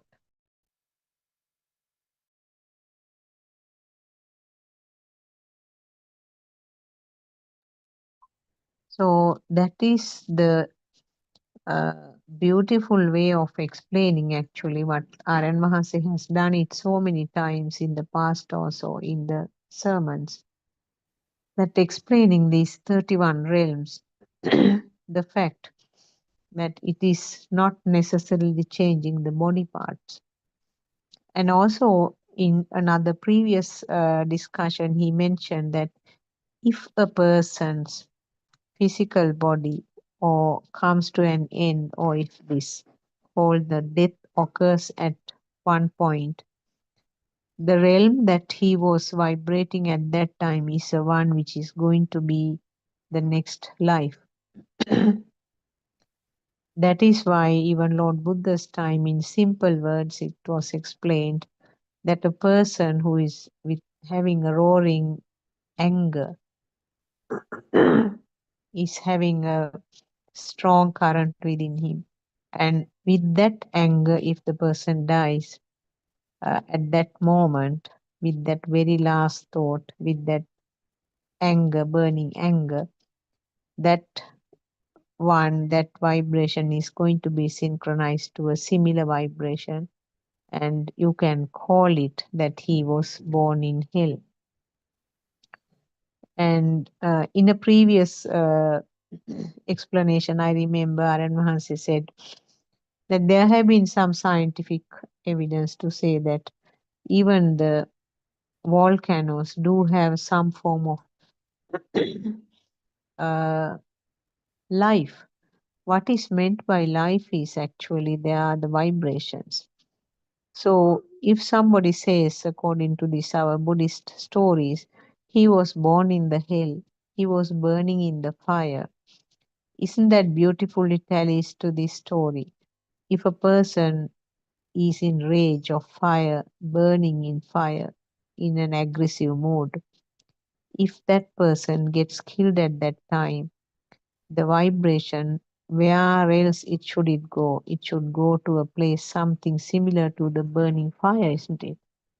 So the fact that Lord Buddha very simply explained that he was born in the hell comes true in this situation. It proves very well what it could be like.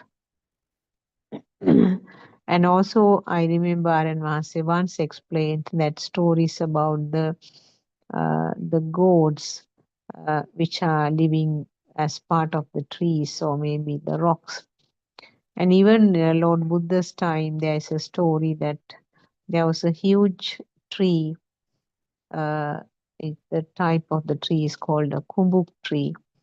Uh, and there has been a goddess in that tree. And when they were going to build the Swarnama, the Ruanveli Chaitya, Ruanveli Stupa in Sri Lanka, which is one of the most worshipped stupa in the country at the moment, the largest one which has been restored and maintained.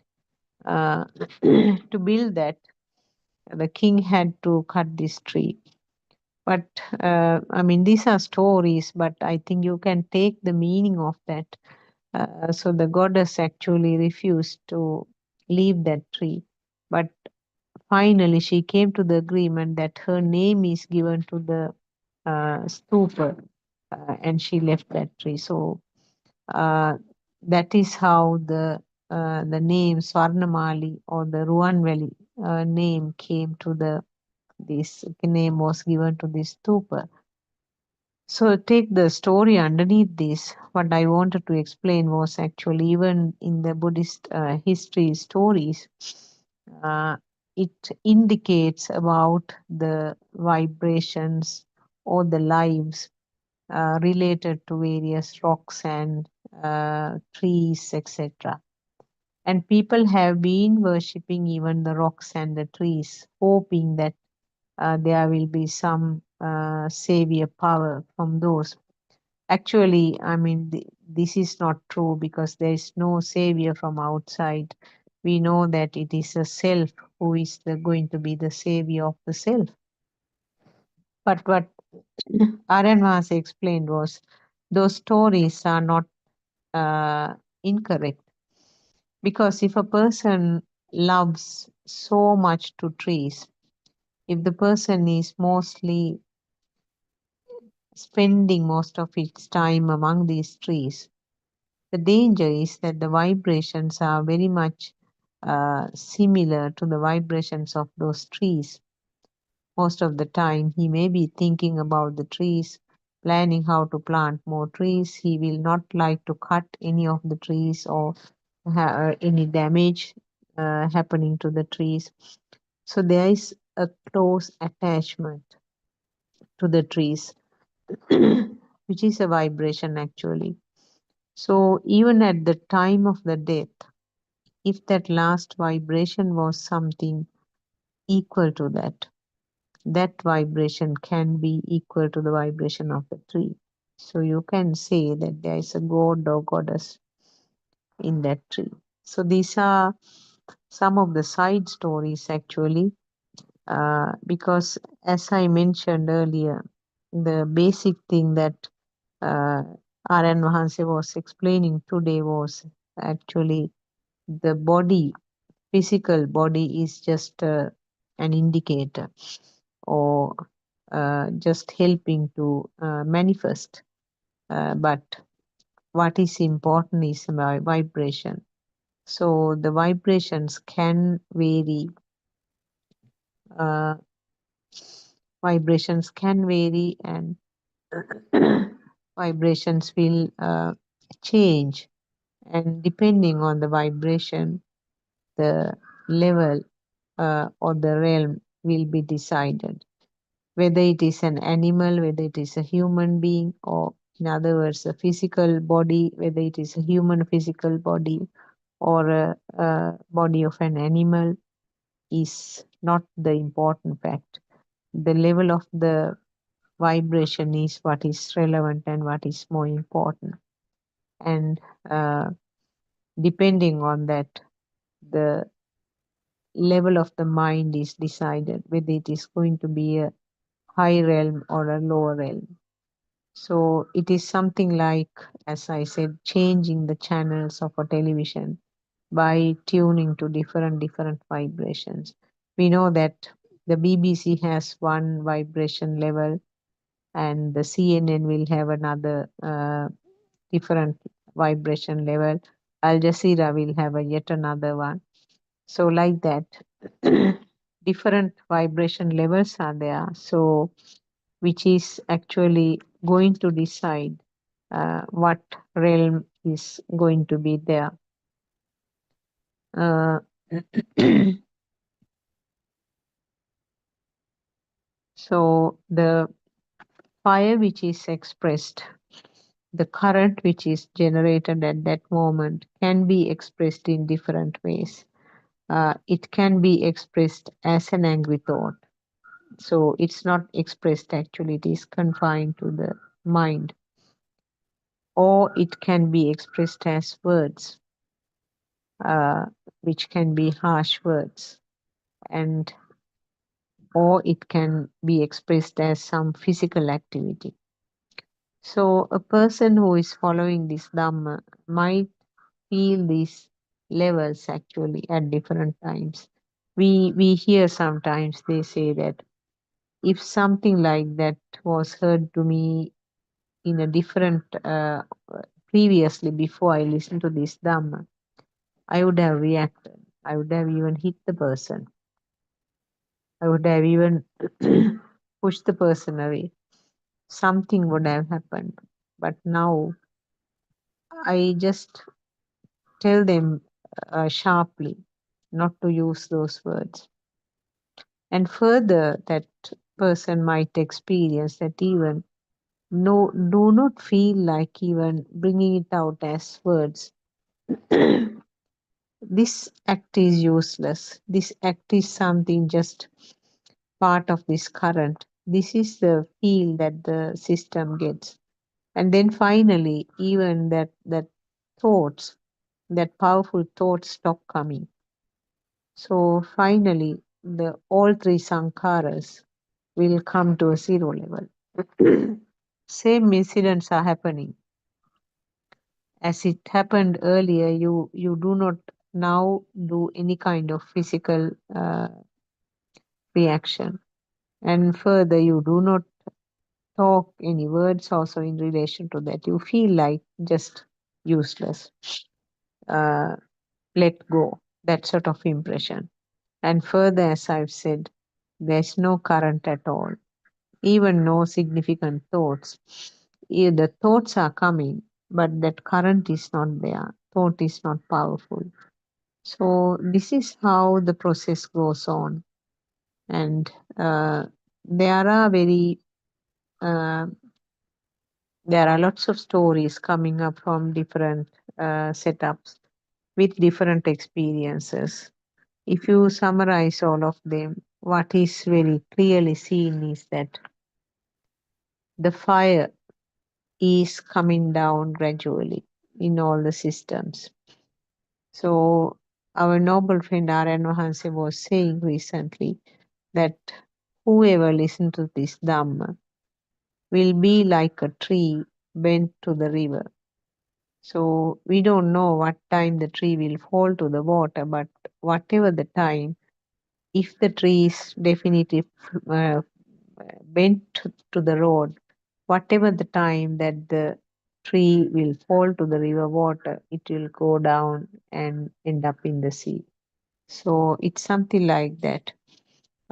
This is a phrase that Lord Buddha mentioned actually, so it is quite applicable to any time. So you and me are not, uh, uh, we have not lost our way. Very correctly, we are on the same, the very correctly, we are in the safe road. We have got the address and the path. We know where to go. Because earlier we did not have that address. We were not sure about the path. We were trying various paths. We were asking the directions from various people, but we didn't get the correct directions. We didn't know where to go, so we were wandering. Most of us were like that, except few people who have not listened to Dhamma sermons earlier. All of a sudden, they decide to join this. So that is actually a magic. Why people just all of a sudden turn to this direction? Anyway, what I have to say is that you have turned to the very correct pathway, and you know the path and the address. And different people may be at different levels, but uh, if you are going towards the correct direction, and if you are getting the regular guidance from our noble friend R.N. Mahanse, and then you know that there is nothing to worry. So joining these Zoom discussions is very important. Clearing the facts about any doubts is very important, and uh, continuing to listen to these Dhamma sermons is also essential part. And whenever there is a practical program in your area, if you are living in Sri Lanka, please do find some time to join. Uh, in time to come, sometimes we might hear about the programs conducting in different parts of the world. We know that in Australia they had one, and they will probably uh, conduct more. Uh, so that is the advice I can give you. So you have turned to the correct direction. So that is the most important message I can give you. So finally, I will conclude this session. Uh, as I always do, I worship Triple Gem with the greatest respect. And we spoke yesterday about the meanings of the Buddha, Dhamma, and Sangha, the Triple Gem. We talked yesterday that those are nothing to do with the outside world, but everything is created in the mind at this moment. So actually, this respecting and the worshipping should go to that creation, uh, and understanding this Dhamma. Uh, so I respectfully worship Triple Gem. I worship Aryan Mahansa at his feet. Thiruvan Saranai Aryan Mahansa. Uh, and may all our friends who are listening be blessed by Triple Gem. May our friends who are helping us with the technology be blessed by Triple Gem. Uh, so please do join the discussion session from 3 p.m. to 5 p.m. daily, which will help you to uh, give the necessary guidance, and also the facts that you are not sure when you listen to these sermons, you can get them clarified always. Mm, some of the dumb friends who are doing these programs are joining there. So you are welcome even to come up with even simple questions, which will be very useful for you as well as coordinators to all of us, and also to many people who will be listening to them in future from the YouTube. So I will conclude the session from here. Uh, Teruvan Saranai.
Good afternoon, everyone.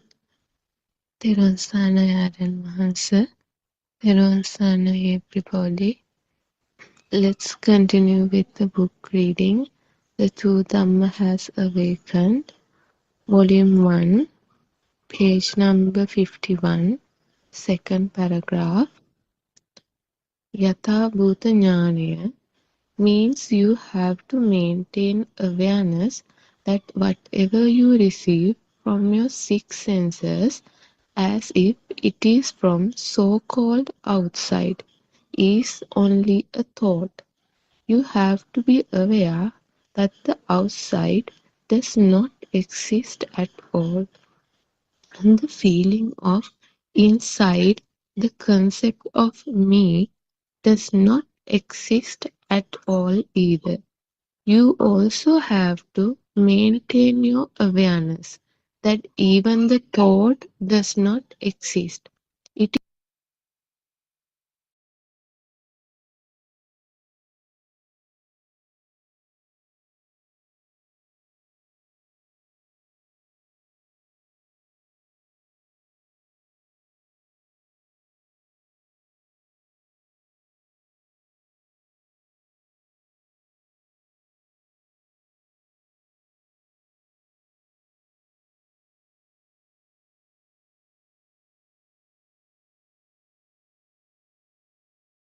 Good afternoon, everyone.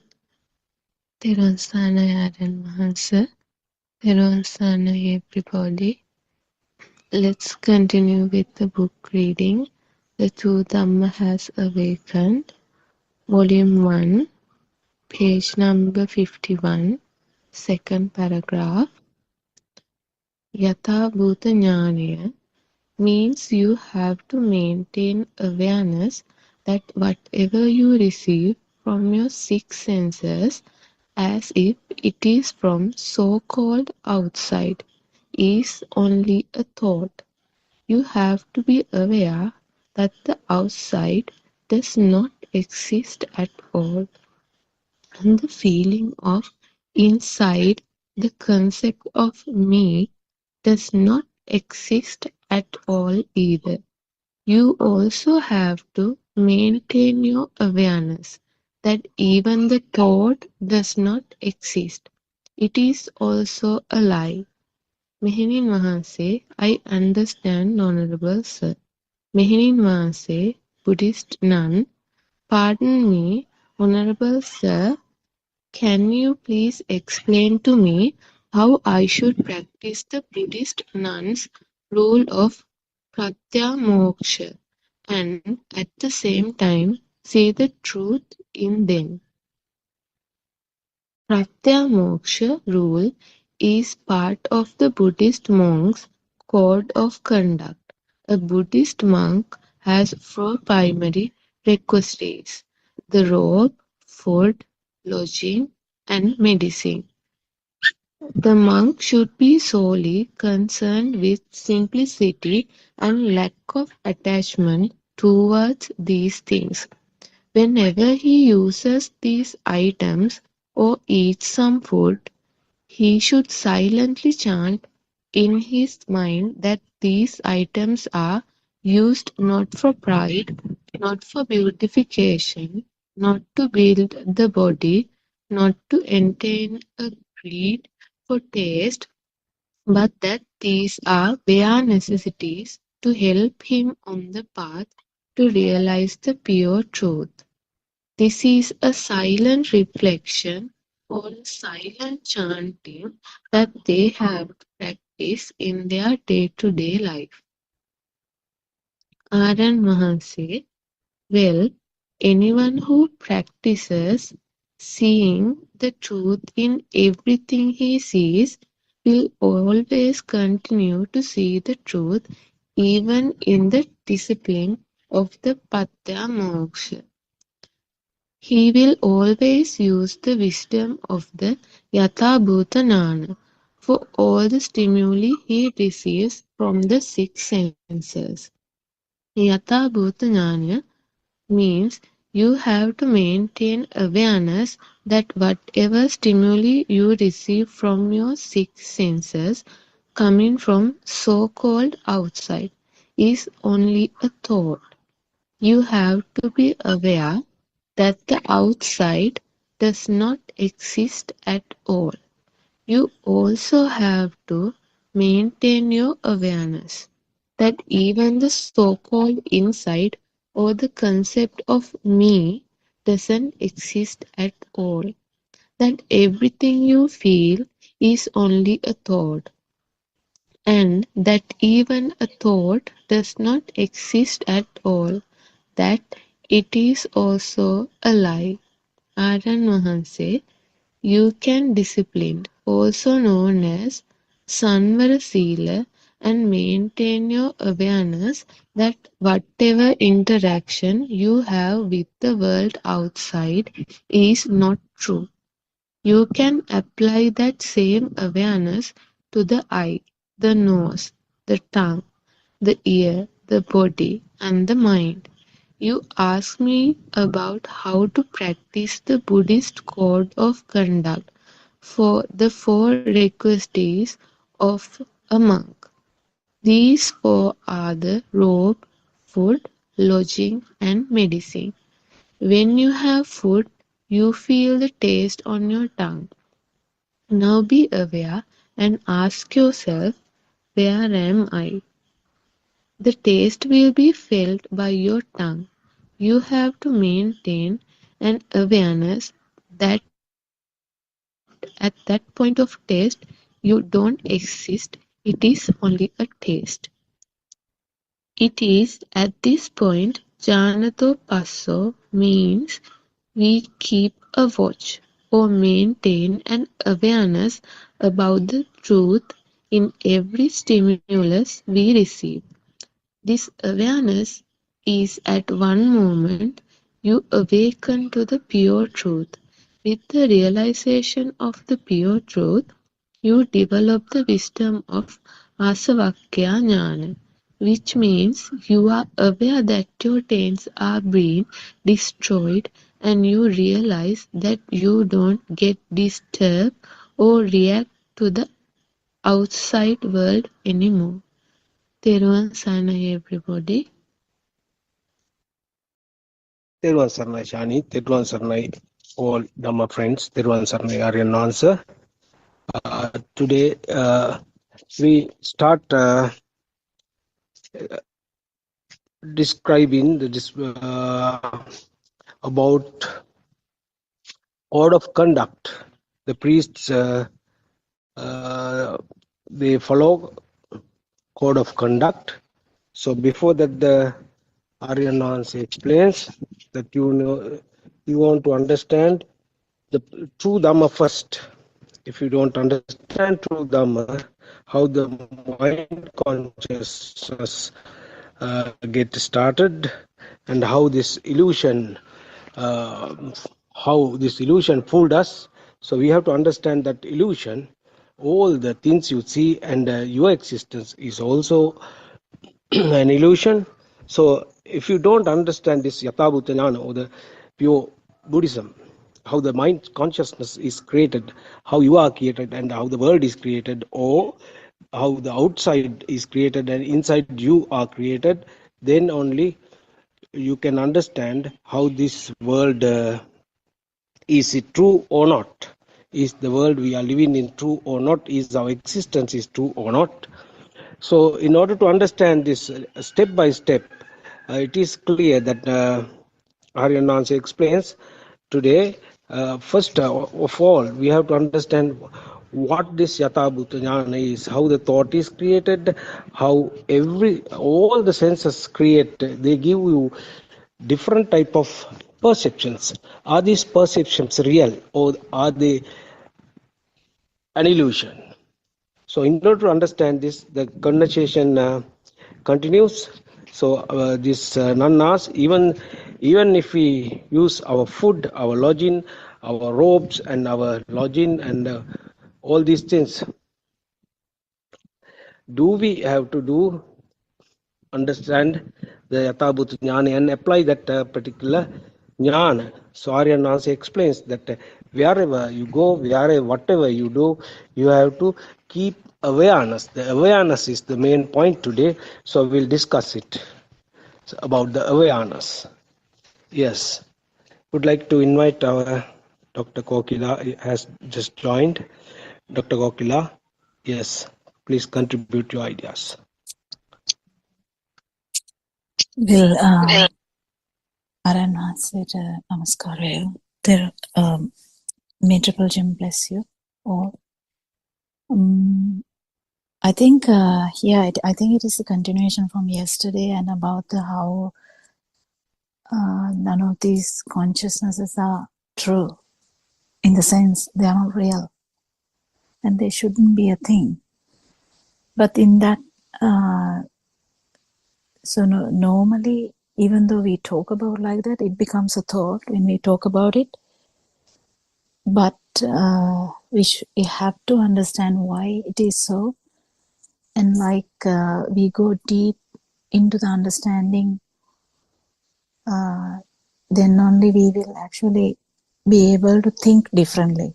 So to feel it, we have to start beginning to think differently and also practice think differently in non-self angle. So when we try to understand that the eye, ear, nose, because those are the only things that is actually happening at one moment. It's only one of them, one of the sensory organs. Namely, they are like ear, eye, nose, tongue, and the skin. And with the actual vibration of them, actually they vibrate together. So we have to understand this. So when a cat hears a sound, first the cat will just notice the sound, but then every time that cat hears the sound, cat will see the food. Just imagine that the owner of the cat will, owner of the cat will be touching the plate, like tapping the plate. So it makes a specific sound. Just imagine this. So then cat will notice this sound. Cat doesn't have a great idea about it, but cat will actually have some idea about the sound. You will get used to that. It becomes a pattern. But with that, there's another pattern which is going to come. The food is going to come. So what happens? The owner of the cat will keep doing this. Before giving the food, the owner will, if it's a lady, she will tap the plate. And then there will be a sound and the cat will run anywhere from the garden. She will be running to the area that the food is given. This will happen to any dog, any animal which is getting used to this kind of a pattern. So these are like habits. So can you say that even though their mind is not that developed like a human, don't you see there's a pattern that the sound and the food has gotten into like a one pattern?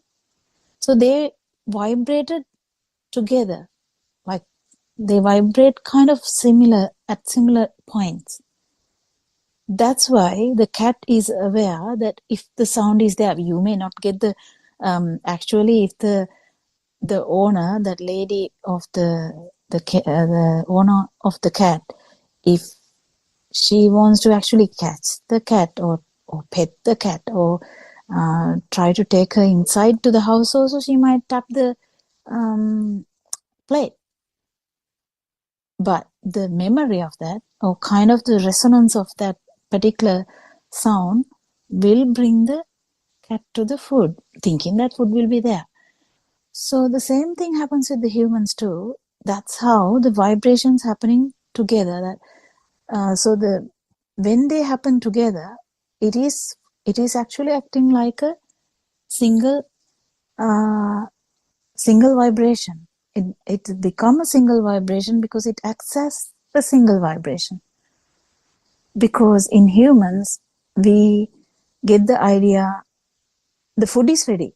So like the kids, mother will in towards the lunchtime. If mother calls, kids come inside, and if she keeps telling the same words every lunchtime, then after that mother will be like, wash your hands and eat now.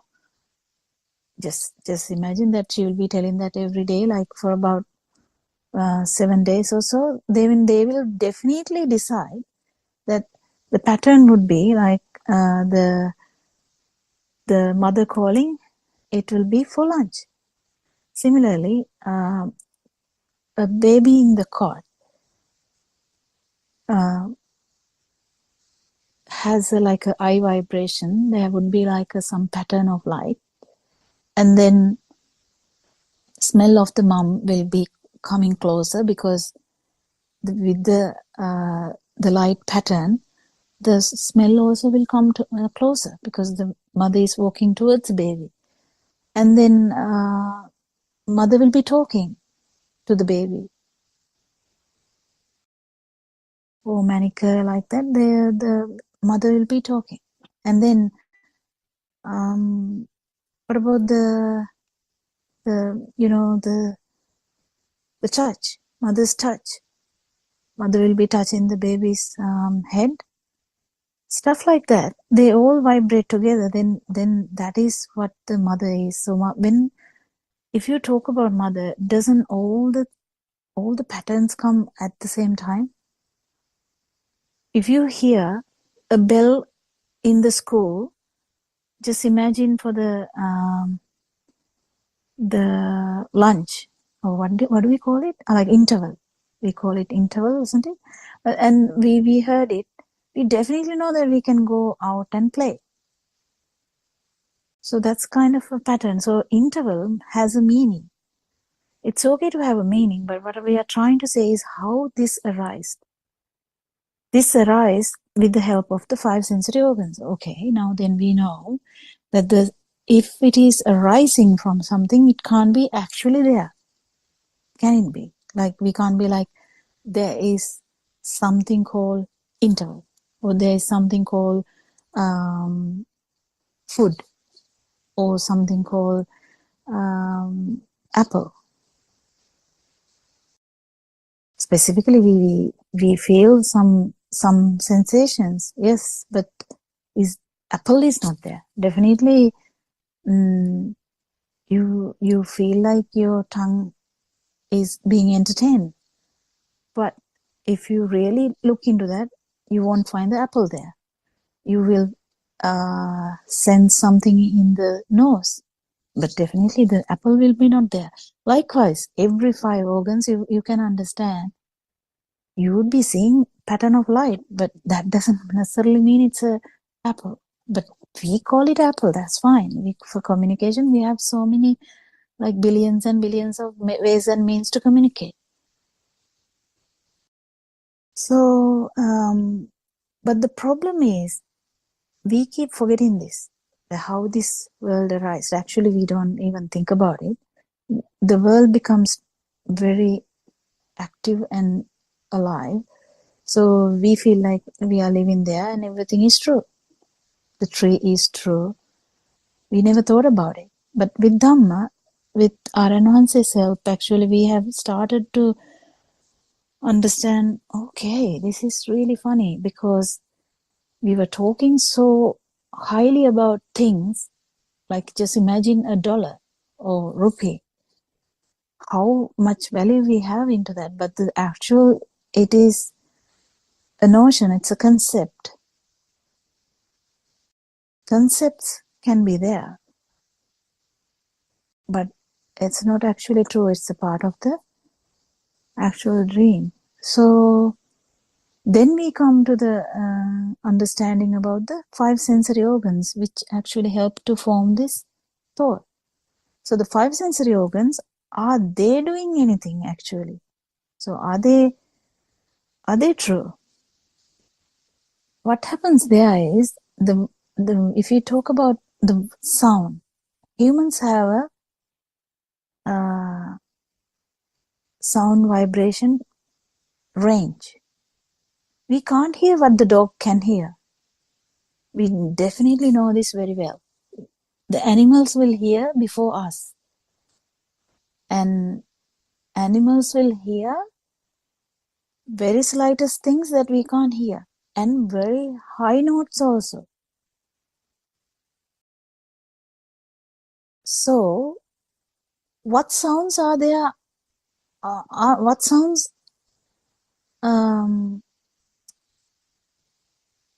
exist actually then? Is it the sounds that could be heard by the dog, or are they the sounds that heard by the dog, or are they the sounds that heard by the human, or are they the sounds heard by some other animal who would hear everything? So which one is true? For the dog, whatever the sound, the pattern that they hear, the range of the sounds would be true to the dog. But for us, there's a range that we hear and we feel like, yeah, that's the truth, but that's not true. I mean, that's not actually true. We definitely know that there are levels of sounds that we can't hear. Actually, if we hear them, our you can try, your eardrum will just rupture, because that eardrum can't handle it. So it's very important to understand that the sound that we think is true is actually something related to this human ear. So when we hear something like in the baby in the cot, it would be basic kind of a vibration that the baby would be getting, because baby doesn't know anything about that. In the sense, it is some sound. But then patterns start to happen. What is the pattern? You hear what you even started to hear from womb. You hear the mother's heartbeat, you hear the mother's voice, or may even hear the father's voice. And so on and so forth. So the patterns, so they will resonance into whatever they have heard before, and they will be comfortable with that.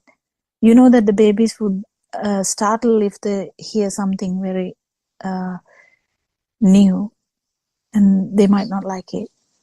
They will get startled. That doesn't necessarily mean they know what it is. So is the sound true?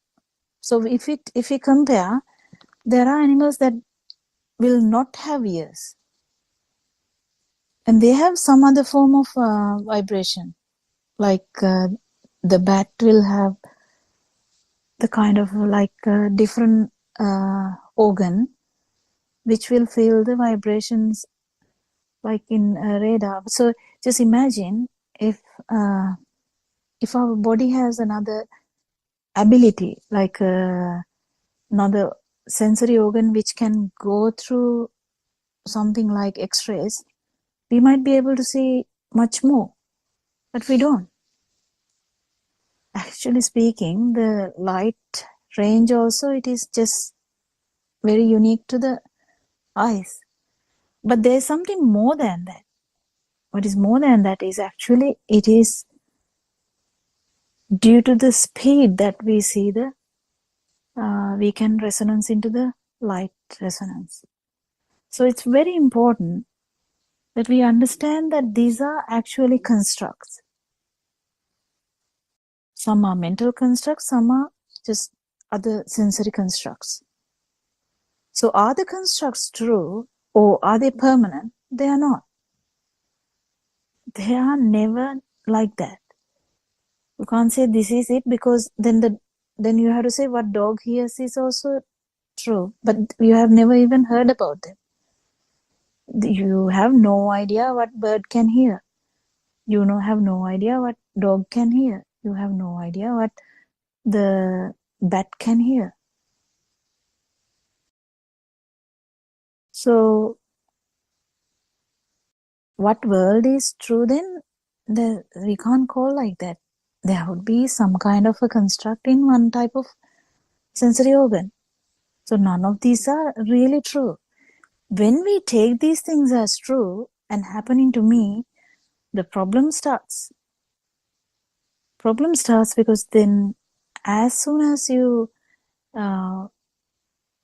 feel that it's happening here, there's a feel of self, feel of self. But then it becomes actually like a perception, very easy. If you feel something existent, easily it will be the self perception, because subject object feel would be there. So that is how the trap is here to any organism. We have to just understand, just imagine a bacteria. If you look at a bacteria under the microscope, that bacteria has kind of a vibration. That's a very basic cell, but even that has some vibrations. Do you think that has like a big mind, thinking that how to escape this, how to go through this body and infect this body? They don't. They don't have a plan like that. It just happens because the chemical attraction happens. But in that, there is some kind of feel to every cell.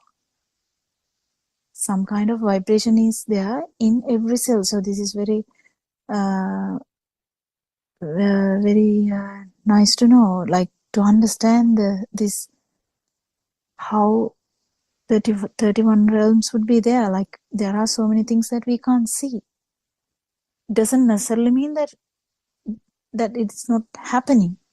It's just that we don't have the capacity to, like we don't have any sensory organ to catch them. That's all. That's okay. But the problem is not having the sensory organs. Problem is we getting trapped into the idea of that I am here.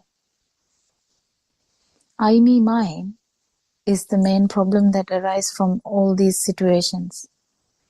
Even I take the example for a worm, because it is like, it will catch the idea. You can take anything like ant or, bird or any animal, even a fish, the feel of existence is there. So the feel of existence, even though the mind is really not developed like humans, they are also scared to die. They also struggle, and they would like to feel the next moment. They definitely will like to feel the next feel.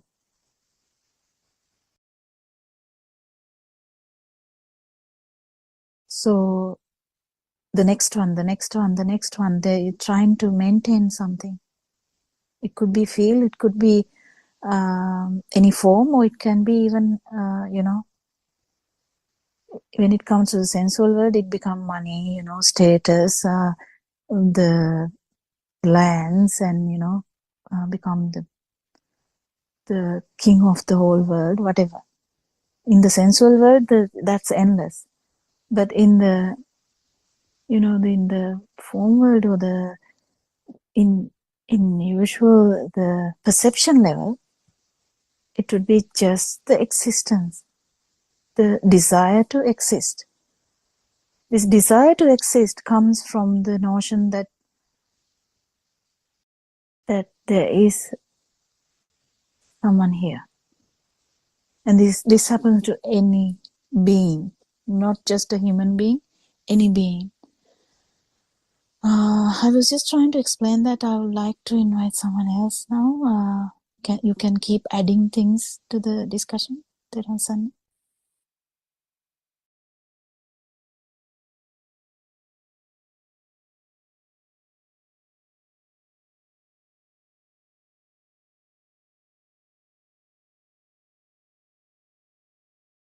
නිර්වාණ සරණයි doctor කෝකිලා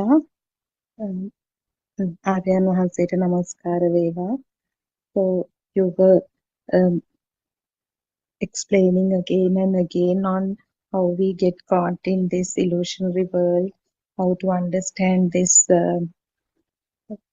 stimulus, how we get caught in the stimulus, and most importantly, you reminded that there are this vibration, self vibration is present in every cell of the body. Is it, Dr. Kokila, what you meant when you said this vibration is there in every cell of the body? You No, meant not in the not body, the, any cell.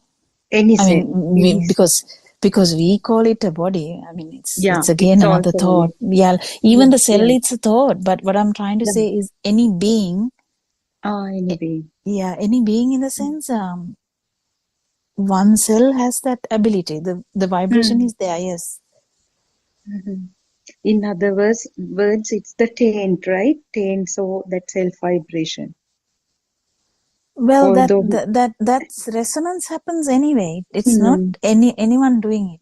No, like it's not let's see. anyone doing it. There would be like imagine something like a bacteria. You can't really explain too much, but then there is feel of existence in a very subtle way. Mm-hmm. Yes, that's what you explained the other day in terms of the worm also. And since you were referring to the animal sensation and how, I mean, this is a common phenomena for anyone. So I have some personal experience where I have just wondered about the sense systems of dogs, because I have a dog here. So some kids come to my place, and sometimes some kids are really scared of this dog. It's in the kennel, and when they have to go to the washroom, they have to go past that kennel, the cage of the dog. And always when they come and say, teacher, this one is really scared of Rex. He is so scared of going past the cage. I have noticed the moment that girl or boy with fear walks past that cage, the dog barks. Within the cage, it definitely barks at the one. And I have actually experienced it for several years now after hearing this Tamil.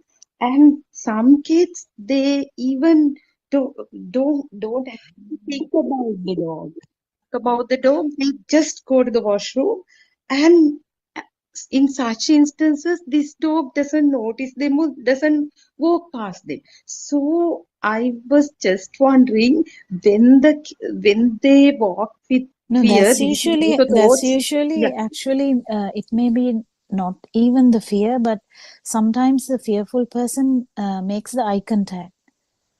So No, doctor. they might try Yeah. to keep looking at them or walk slowly or like walk weirdly. So there may be something that is catching his attention, or maybe even the vibration. I'm not sure.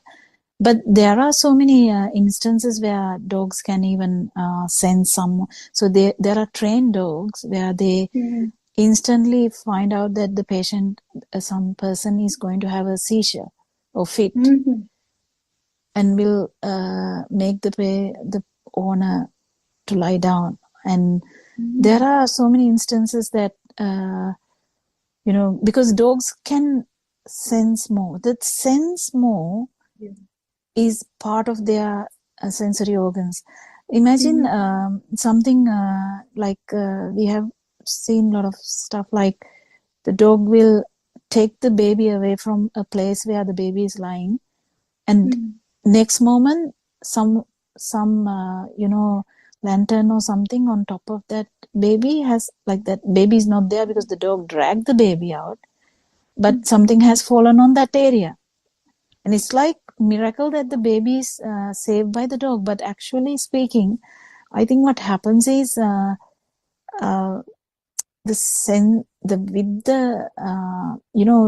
feel the baby also for a long time now. When the baby is born, they keep living with the baby. So, and also they hear so many stuff.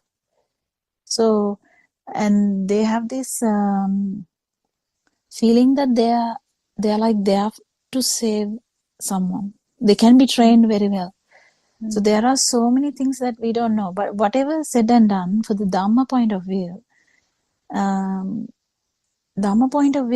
the worlds can be different. That's the main thing. Sensory patterns can be different. There can be another organism where some kind of an animal or whatever organism might have about 50 sensory organs. Who knows? I mean, I'm just telling an example. So that animal might feel everything and anything. So what? That would be really, I mean, I think it would be really difficult. But whatever, the thing is, which world is true? Which one's world is true? Whether it's the bacteria's world, or whether it's the worm's world, or whether it's the ant's world, or elephant's world, or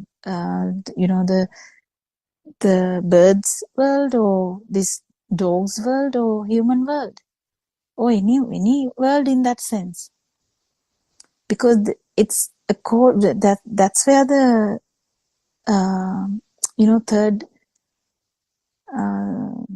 what is it, the we do 4 things, the program, in that we have the first one is outside. It's actually we don't have any experience with the outside. We have only experience of our mind. That's because we have, as humans, we have like a really interesting very like a system, something like mind.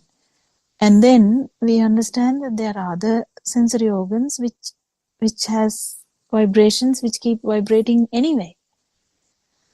And that's it. That is the only thing that has happened, nothing else. So the thoughts are not true, and even the other vibrations are actually not true. They just happen because there is a sensory organ like that. Some vibration, the ability to vibrate, that's all. Ability to vibrate. So even a cell has an ability to vibrate, that's all. But the thing is, the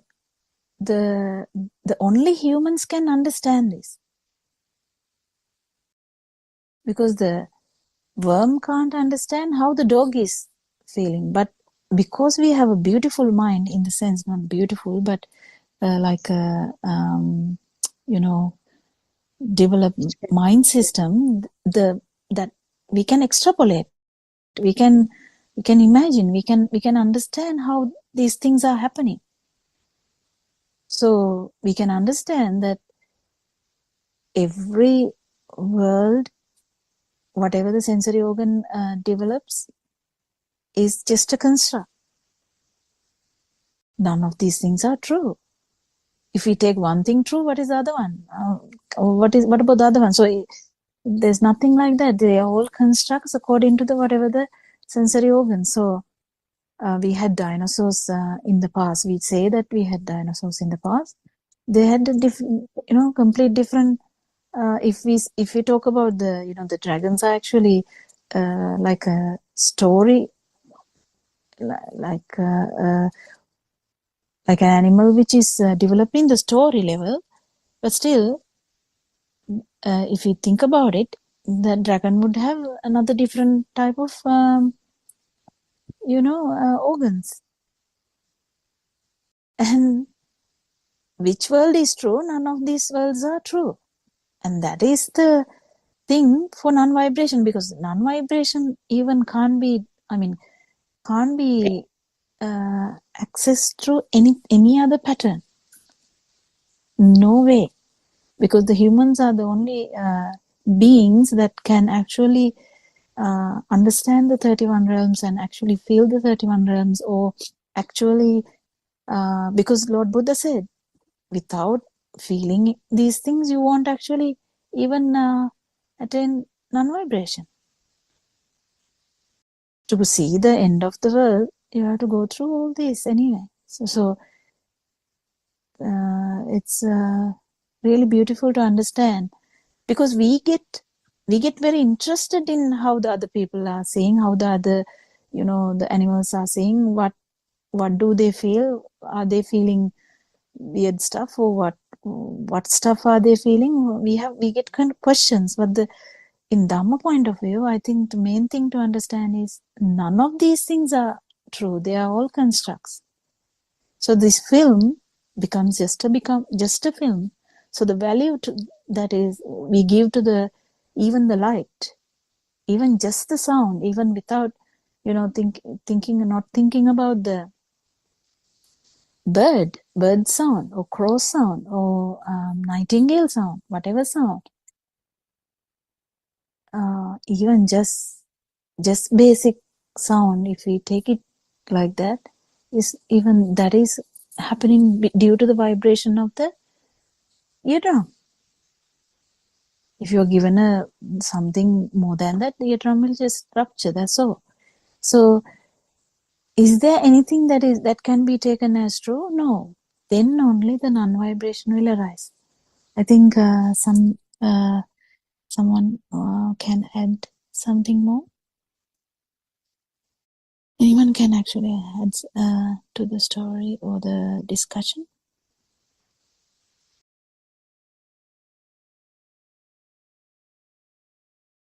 Everyone Sanai, Dr. Kokila. Everyone Sanai, Dr. Friends. Yes, I think when you talk about those animals, what everybody has in common, I mean, if you think about animals like the deer and basically they all have that animal instinct or the survival instinct, isn't it? And where does that survival instinct come? That is from that so-called sense of existence. Yeah, that's a very good point. Yeah.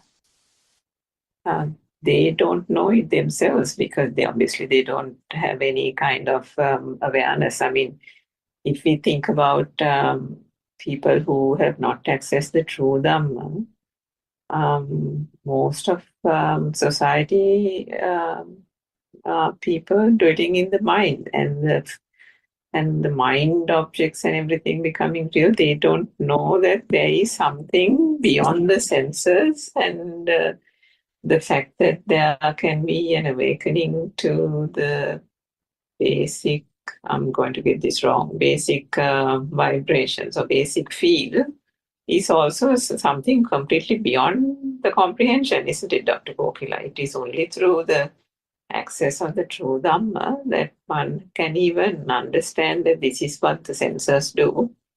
This is what the sensor world creates, the illusion, and that through that illusionary world only we have been living in all this time, and wakes us up to the fact that there was no such world, and therefore there was no such concept even called the self or the ego. That whole thing was part of the illusion itself, and then the waking up to the feel itself was such a novel thing that is kind of very difficult even for people listening to the Dhamma and practicing even for a few years to grasp.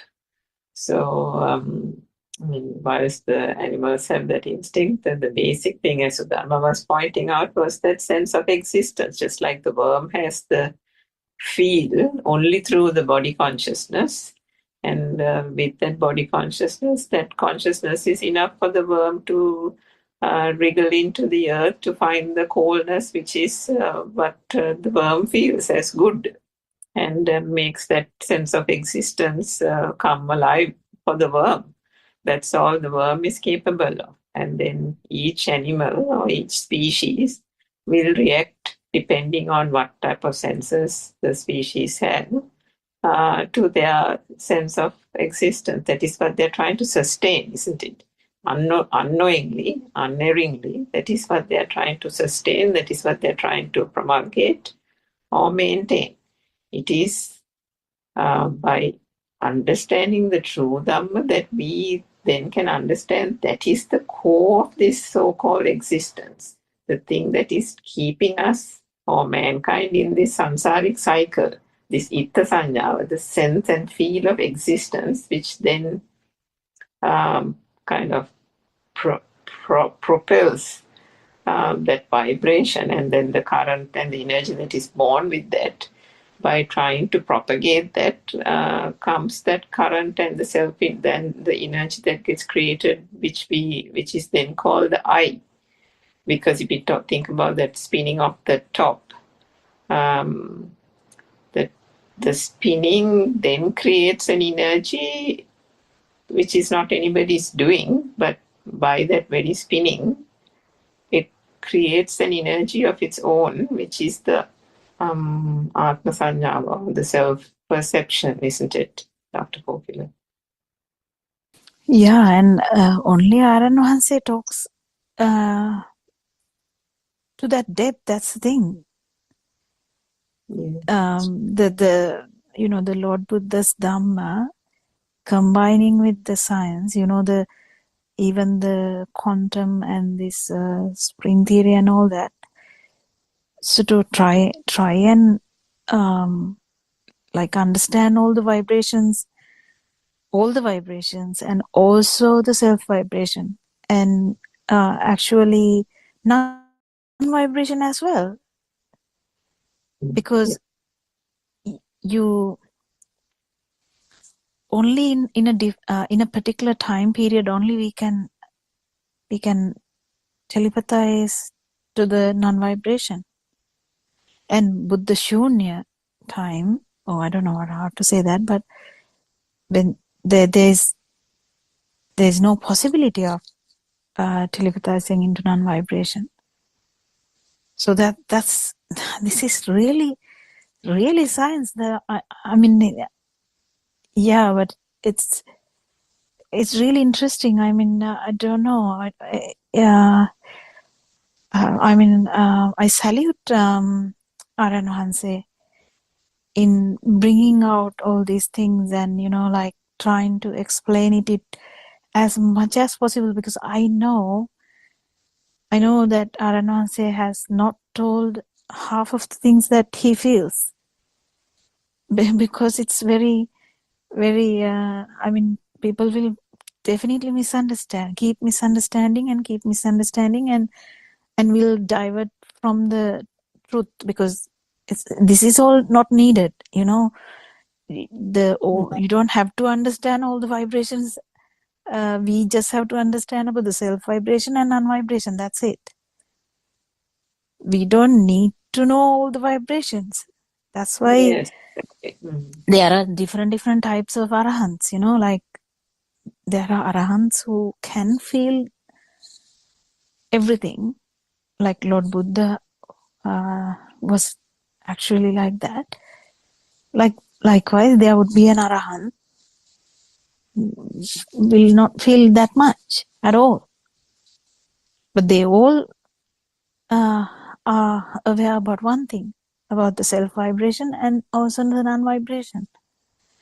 So we don't need all these theory kind of not theory actually, even the but if we are actually interested in non-vibration, it's very important to understand that all the vibrations are also constructs, because otherwise some kind of vibration will become true to us and the non-vibration will never come, because it has to surface. Yeah, It has true. to be telepathized. So to telepathize into non-vibrational or Buddha's vibration, or whatever the way we tell it, that will never happen when there is something, when we take something for granted or something as real. But if we keep understanding Dhamma, and we keep understanding even the light is just a vibration of the eye, we just convert, we this the rubber band will have a like a power just because there's two ends. If someone is dragging from two ends, The tension, isn't it? Tension. tension will not be there when this side is gone. So it Exactly. becomes only the flower, it becomes only that cross sound or whatever the stimuli that is. And then when that arahant, actually the body system stop, or this thinking stops, there's nothing, because that system stopped. The stimuli, all that when what we live means like very fast occurrence of stimuli. So when the stimuli stops, there's no rebirth, because there's no descent, because that power is there only when there are two ends. So it's this really nice Dhamma. I think it's Yeah. I think it is our, I mean, if we can't give it to the world, it's our kind of what is the English word for that? Inability. Inability to express it. I mean, the more I feel it, the more I feel it's such a good thing to explain it, and to let people know. And hopefully we will be able to do something, because we all should help Aranhanse to express this to more and more people, because I mean, as someone who has studied science from the beginning,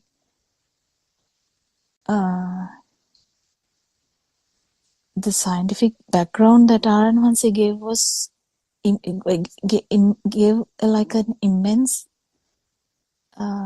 interest in me to understand Dhamma.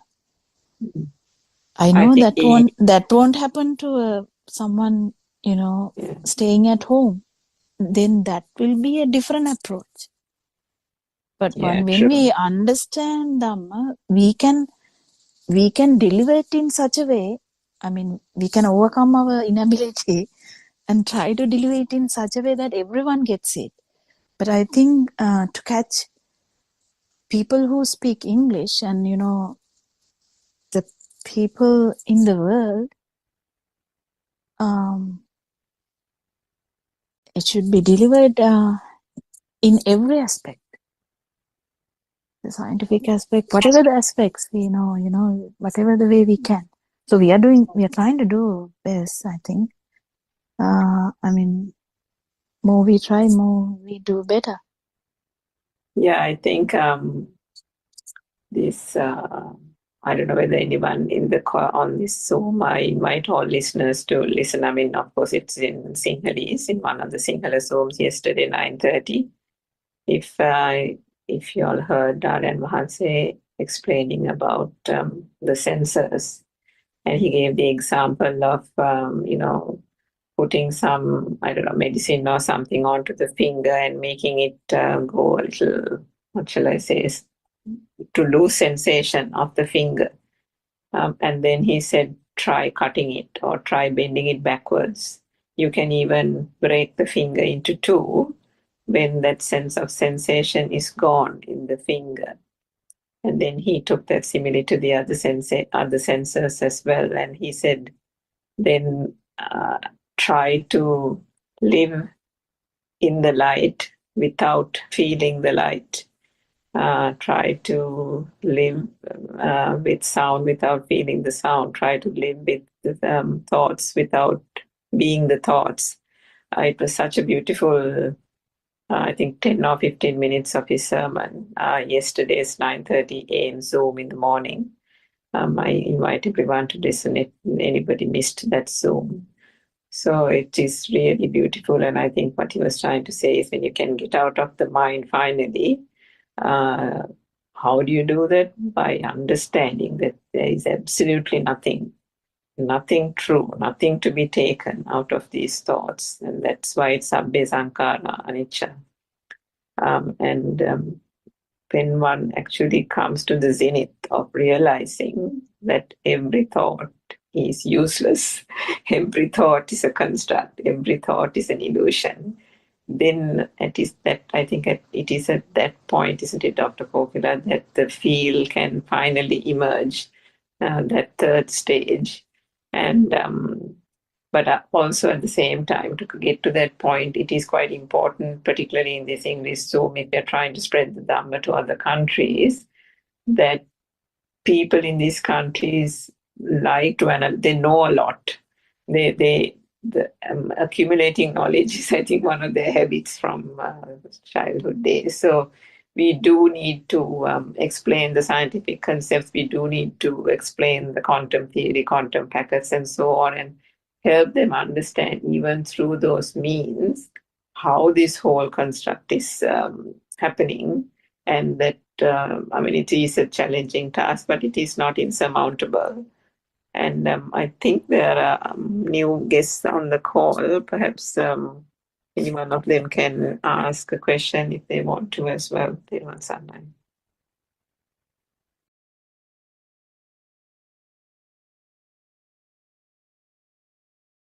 Yeah, actually, it's really beautiful, and also, as you said, there's so many aspects, because there's only one thought at one time, and one stimulus at one time, and the power which has brought about this whole samsara thing. Then one Sunday, Dr. Kokila, I think there's someone was going to ask a question. Oh, okay, yeah. Actually, it's my first time joining this call. I woke up this morning, and every time I have time, I log into Zoom to just kind of listen to it. And then this is my first time joining this call. Actually, I'm so grateful that I joined, because sometimes it's I'm new. Actually, I've been listening to the sermons for like 3 months, 3.5 months now, and actually now only I started realizing what's true Dhamma is, like what's Lord Buddha's message to us. So I'm so grateful for everybody for doing this, and this is a great opportunity for us all to kind of be in this journey to end this, like all the sufferings within all individually, like within us. And I wanted to just thank everybody, actually. And actually, I started now kind of realizing what Aryan Hans is teaching us to realize according to the Buddha's teaching. So what I understood is when we put that glasses of Sammaditthi, which is that there's no someone outside, that what we see as day to day, like we do everything based on that, what outside is, but then which is actually our internal world. So we kind of do everything thinking that something outside that is like when we put a carrot to the horse, that it's keep running to chase it in front of, so something like that. But now I'm at that stage, actually just trying to grasp that understanding of there's nothing outside, and I'm actually kind of getting there, and at It's the same actually not time that nothing. It's not actually nothing outside. Actually, we would Mhm. rephrase it like nothing. There's nothing. What we like. What we think is not out there. Exactly, yeah. Sorry, my words still not kind of getting to what I'm feeling. Because Yeah, otherwise we yeah, go to the positive and negative yes, ends. But actually, we trying to understand our uh, thoughts are not real. So that whatever we think out there is not there. Yeah. You can go on. Yeah, I just wanted to correct that. yeah. Thank you so much. I'm actually still not so well with words explaining what exactly how, but that is very I never realized until I start joining the Zoom calls how important the Kalyana Mitra Sevan is, why Lord Buddha gave that such an importance to that. I never realized it. Actually, I would have never kind of to where at least where I am right now without joining the Zoom call by just listening to Dhamma. This is like every part of where that all our misunderstanding delusions kind of breaking point, and yeah, that's it. And what I was just saying, that where I am right now is like I get that feeling that how kind of, and at the same time my thoughts, so I'm in between that, and um, um, like I'm still, I feel it, that my burning, my suffering inside, through all that. So I'm actually kind of in that where I keep noticing all that. And Aryan once actually one point said that that's just the beginning, and I'm at that point right now. Yeah, that's Here, great. Yeah, that's great. Yeah, I mean, this is such a beautiful thing, and when you come to understanding, yes, those even so we keep understanding, and the understanding becomes wider and wider, and when we hear like even the light is just a speedy vibration of the eyes, just like that, there's not that I am seeing anything, it's just occurrence of the light is that is all what is the consciousness is. The consciousness itself has some weight in it because the consciousness has that, you know, that feel that there is someone. That's the tricky part, actually, the consciousness level, because the mental construct we can really easily understand, but even that is not easy. I mean, we struggle to understand even the thoughts are not there or thoughts are not true. But even the consciousness, that is also not true. That is only the speedy vibration of the sensory organs. Then when that is really felt, that's where you would resonance into the non-vibration. So this is really a beautiful Dhamma. And I mean,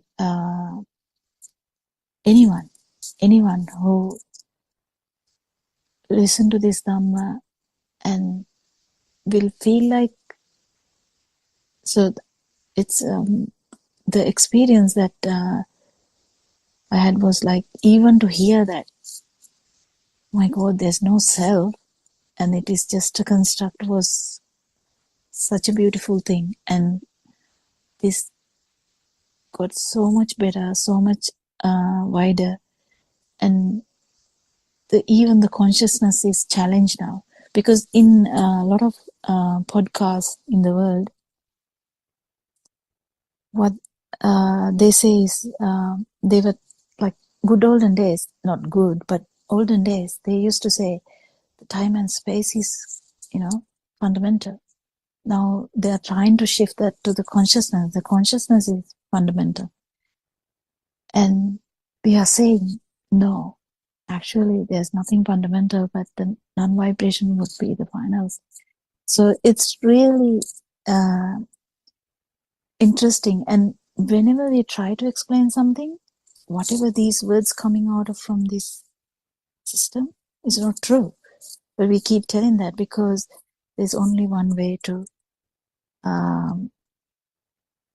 transfer this understanding to someone is by talking and transfer that, the understanding, and then another person start feeling that, oh wow, what did Aranwansi say? What is happening? Why are they saying that there's no self when there's only non-vibration? And there's an inquisitive mind, then there's some eagerness to feel this, and that's the beginning of the path. And that's so beautiful, as someone said, that's so beautiful. And I would encourage everyone to listen to them, ask questions. There's like 9 or 10 Zoom discussions. Similar English is only one. I mean, we accept that we struggle every day to like find words to convert this into English. But I think with time and with more vocabulary, we will actually master this, and we will try to do our best to give this to the whole world, that non-vibration is out there again. It is out there again. So there is a chance you can resonance into that. Yes, I think we are running into 4 o'clock, are we? No, we have 10 minutes more. Can someone add anything more? Teruvan Saranai, Dr. Kokila. Now I just see the level of defilements. Sometimes I get the burning. Although I show the truth to the mind, it takes a lot of time to get rid of that burning. Whose It burning doesn't, is that? but I don't know the person, doctor, but still really uncomfortable. That is actually heavy thought is really So that what? arise, doctor, when I realized that someone else has felt uncomfortable because of me. So both people are there. So, but I know that, but still that heaviness, that inconvenience, that doesn't go, no, doctor. So You have to calm down, Sudharma. yes. Yeah, you have to calm down. I actually will expect that to happen in the next few months. You have to calm down. So what we have to understand is, let burning happen. That's not the point. That's not the point. Let burning happen, but you have to see through what your eagerness is, because there are so many eagerness. Like in the consciousness level, it is to maintain the consciousness. In the mind level, it is to maintain some mind, some thought. So there are several thoughts that we take for granted, like seriously, as like, it can be children, it can be husband, it can be wife, it can be, money, it can be your status, it can be anything. And if there is a notion, like if there is an idea that I have to be a good person, well, that can be a headache too. So, but the thing is, there's always something underlined. And I invite everyone to actually go through that. Like, when you see through something, you see through that. Like that, you see through what is burning. Not actually, how can I say this? Not actually put patchwork. Because burning root cause can be even sometimes you may be not even aware. In English we use the subconscious, but in Sinhala there's nothing like that. There are root causes for our delusions, like our defilements. But when you talk those few words before, it sounds as you're frustrated about being frustrated. Yeah, You're doctor, today something happened, and actually now kind of I have like got rid of that, but for 5 hours I was like upset about it, honestly. Know the true Dhamma, but still it's yeah, there. no. I'm trying to sort out that part. So you can be. No, I'm trying to address the frustration about being frustrated. Being frustrated, you are frustrated about being upset. You're frustrated about making others upset or whatever. But then the self angle is being cultivated, not the non-self angle.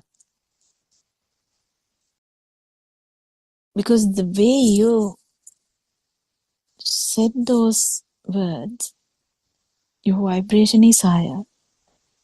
Anyone would feel it. So then that means you are so flustered, so anxious or agitated, or in a stressful situation where the self vibration is very evident. It's good. It's good. I mean, you know that it has happened, but the seeing through that particular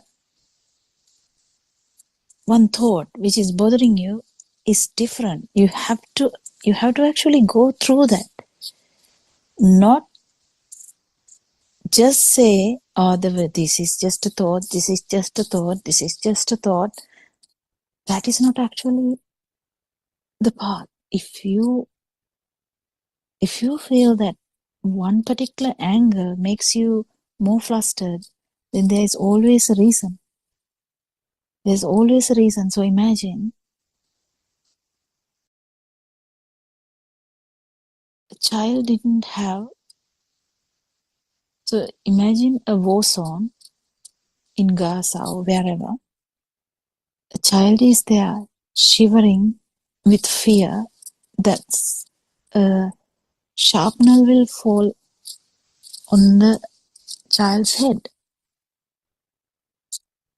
This fear, even though the war is gone, when the child, now imagine the child is 12 now, and when the person is like 80-year-old, if there is a similar sound, that person will shiver with the fear. This is how the resonance works.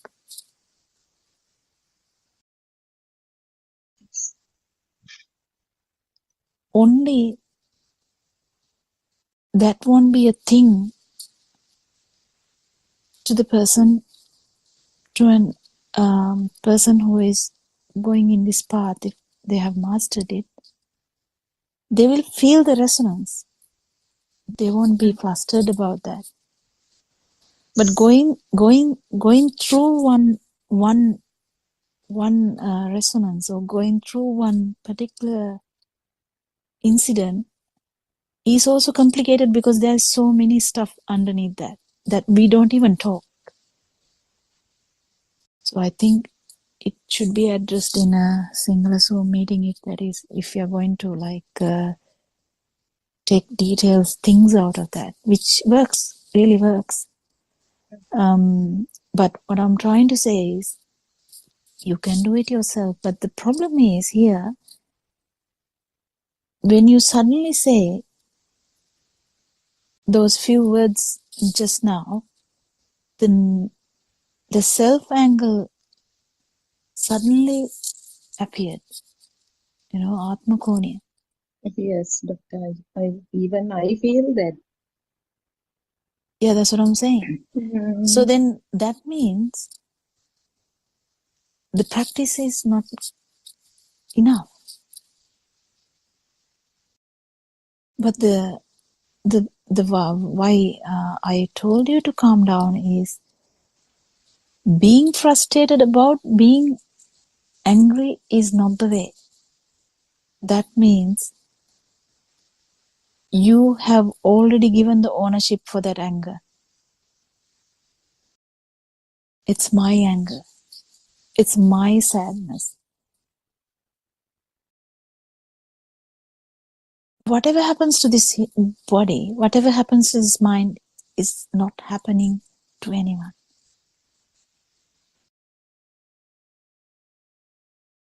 Just have to get this properly. Otherwise,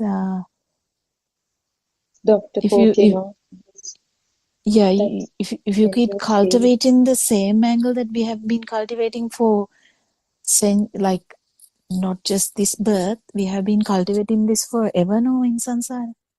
But if you are Mm, doing the same thing even now, mm, it's not good. But we can divert it. We can change it. We can easily change it. Don't get frustrated about being upset or being angry. That's not the thing, because there's no ownership like that.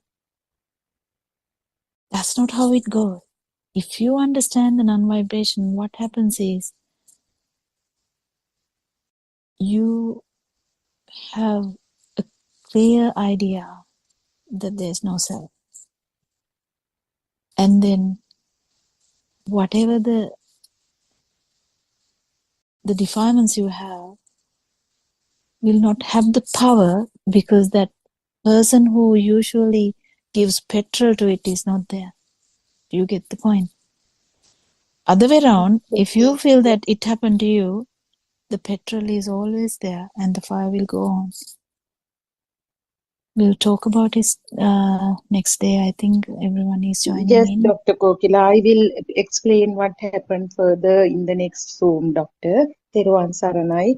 Thank you so much for that explanation. And Therwan yeah, as you Sarnai, said, we worship Paran Wanse every day, every time, every moment. And thank you, Shani, for explaining the book. And thank you, Mr. Bernard, for holding the discussion. Thank you, everyone. We'll meet tomorrow and we'll continue to try and spread this Dharma in English language. Thank you so much. thank you, Dr. Kokila. ආර්යයන් Teruvan වහන්සේට Sarnai. නමස්කාර Teruvan වේවා. Sarnai. තෙරුවන් සරණයි to all. There was an everybody. Tirun Sarna Aryan answer, Tirun Sarna Dr. Kokla, Tirun Sarna Yola.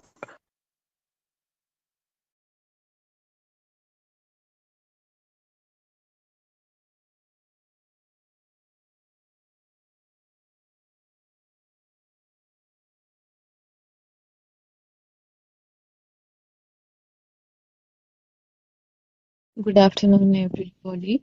Teruvan Sarnai Aryan Mahansa. Teruvan Sarnai, everybody.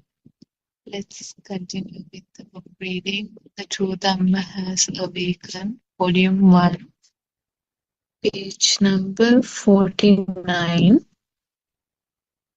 The Buddha said, Etam Mama, meaning, if you believe that the thing you see is true, that you see is you. Etang mam, eso hamasmi namesu atta. This means if you believe in what you receive from your senses, image, sound, smell, taste, touch, and mind, is real and it is true, what you see is you. If you don't believe in the thing you see, or if you see the thing that you receive from your senses as an illusion, then you cease to exist too. The Buddha asked his disciples, Rupam Nichanto Anichanto. They replied, Anichang Bante. By Rupam, the Buddha meant the stimuli or arama. Your mind consciousness receive such as sound, the image, the smell, the taste, the touch. These are also called Rupa Aramana. If you experience any of these five sensations, they are only a thought. When the Buddha asked Hito Anichanto, he asked them if the aramuna or the sense stimulus is a permanent thing or an impermanent thing. The disciples replied Anicham Bhante, meaning it is an impermanent thing. It is an illusion. If the thought from the six senses is not permanent, we have to see the truth in that thought. The truth is that the thought is alive. It does not exist anywhere. For example, the image of a book is a creation of a sound stimulus and a color stimulus. If the thought of a sound is a lie and the thought of an image is a lie, can there be a book at all? The non-existence of a book is the truth.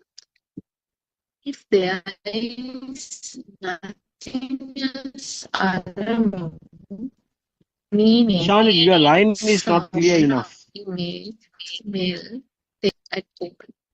The Buddha Shunyo, Nisanto, no life living Shunyo. Can you hear me now? Can you hear me now, Yeah, Mr. Teran Bernard? Sarna. Yes. Animittai, meaning there are no external stimuli. Shunyai, meaning nothing exists. Apranittai, there is nothing as pleasant or unpleasant, happiness or sorrow. One of the smiles the Buddha used to explain the non-existence is that it is similar to burning of clarified butter, ghee. Nothing remains. It burns up without leaving a trace of smoke or ashes. Another similar the Buddha said was that it is similar to the earth being burned up due to excessive heat from the sun. Nothing would remain, only the empty space. Similarly, if nothing exists, where am I? Mehenin Mahase, there is nobody as me. Is there, Honorable Sir? Aryan Mahase, me? No, not even at this moment. These thoughts do not exist.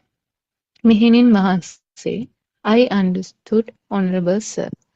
Aryan Mahase, these thoughts do not exist anywhere. Mehenin Mahase, doesn't a thought arise within a chittakshanaya? It means within a tiniest time frame. And then doesn't the thought cease immediately? Aryan Mahase, no, there is no such thing either. Mihinin Mahase, is it possible to explain that, please, Honorable Sir? Aryan Mahase, you have to be practical. You have to be aware of the truth. You have to know that there is nothing to think about. There is nothing to see. Be aware about this truth when you look around. You have to be aware of the Yatha Bhuta Jnana. Teruvan Saranayi, everyone. Yeah, Chan. Tiruvan Sarnai are an answer. Tiruvan Sarnai, Dhamma friends. Yes, we continue from yesterday the same discussion. Arya Nuance and Many Nuance continues the discussion. Today, Many Nuance asks about how the thought is created, and Arya Nuance explains by caught in Pali, uh, Pali phrase, Etam Mama and Eso Hamasmi and Namastu Atta. So this means if that is there, you are there. If you think outside is real and that thing is there and you are there, all these things are the creation not of mind consciousness. So we for a long time we are used to think that they are real and I am here. But here it clearly explains in the book, if you don't believe me, if you don't believe the thing in you see, or if you see the thing that you receive from your senses is an illusion, then you cease to exist to. That means if you understand, if you analyze, and if you do the experiment that thought is also not real, then you will understand your existence is just a raw notion. So this is how it goes. Then again says Arananse, the Rupan, the stimuli or Aramuna, Rupa Aramunu, or all these sensations, they are also not permanent. When the question is asked from the disciples, they also reply the things are not permanent. Uh, all these six senses bring false picture. They are all mental fabrication.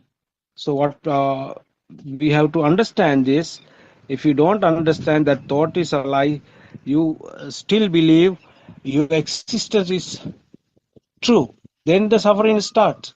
When the suffering is there, you feel I am there. Then the suffering starts. The suffering continues, and your existence is there. You suffer, and all you believe that all your mental fabrication, all your senses are true. So this is where the true Dhamma is needed. The true Dhamma tells you, the Aryan Mahanse explains, our Noble Plane explains, that the world is an illusion, you are also an illusion, this existence is also an illusion.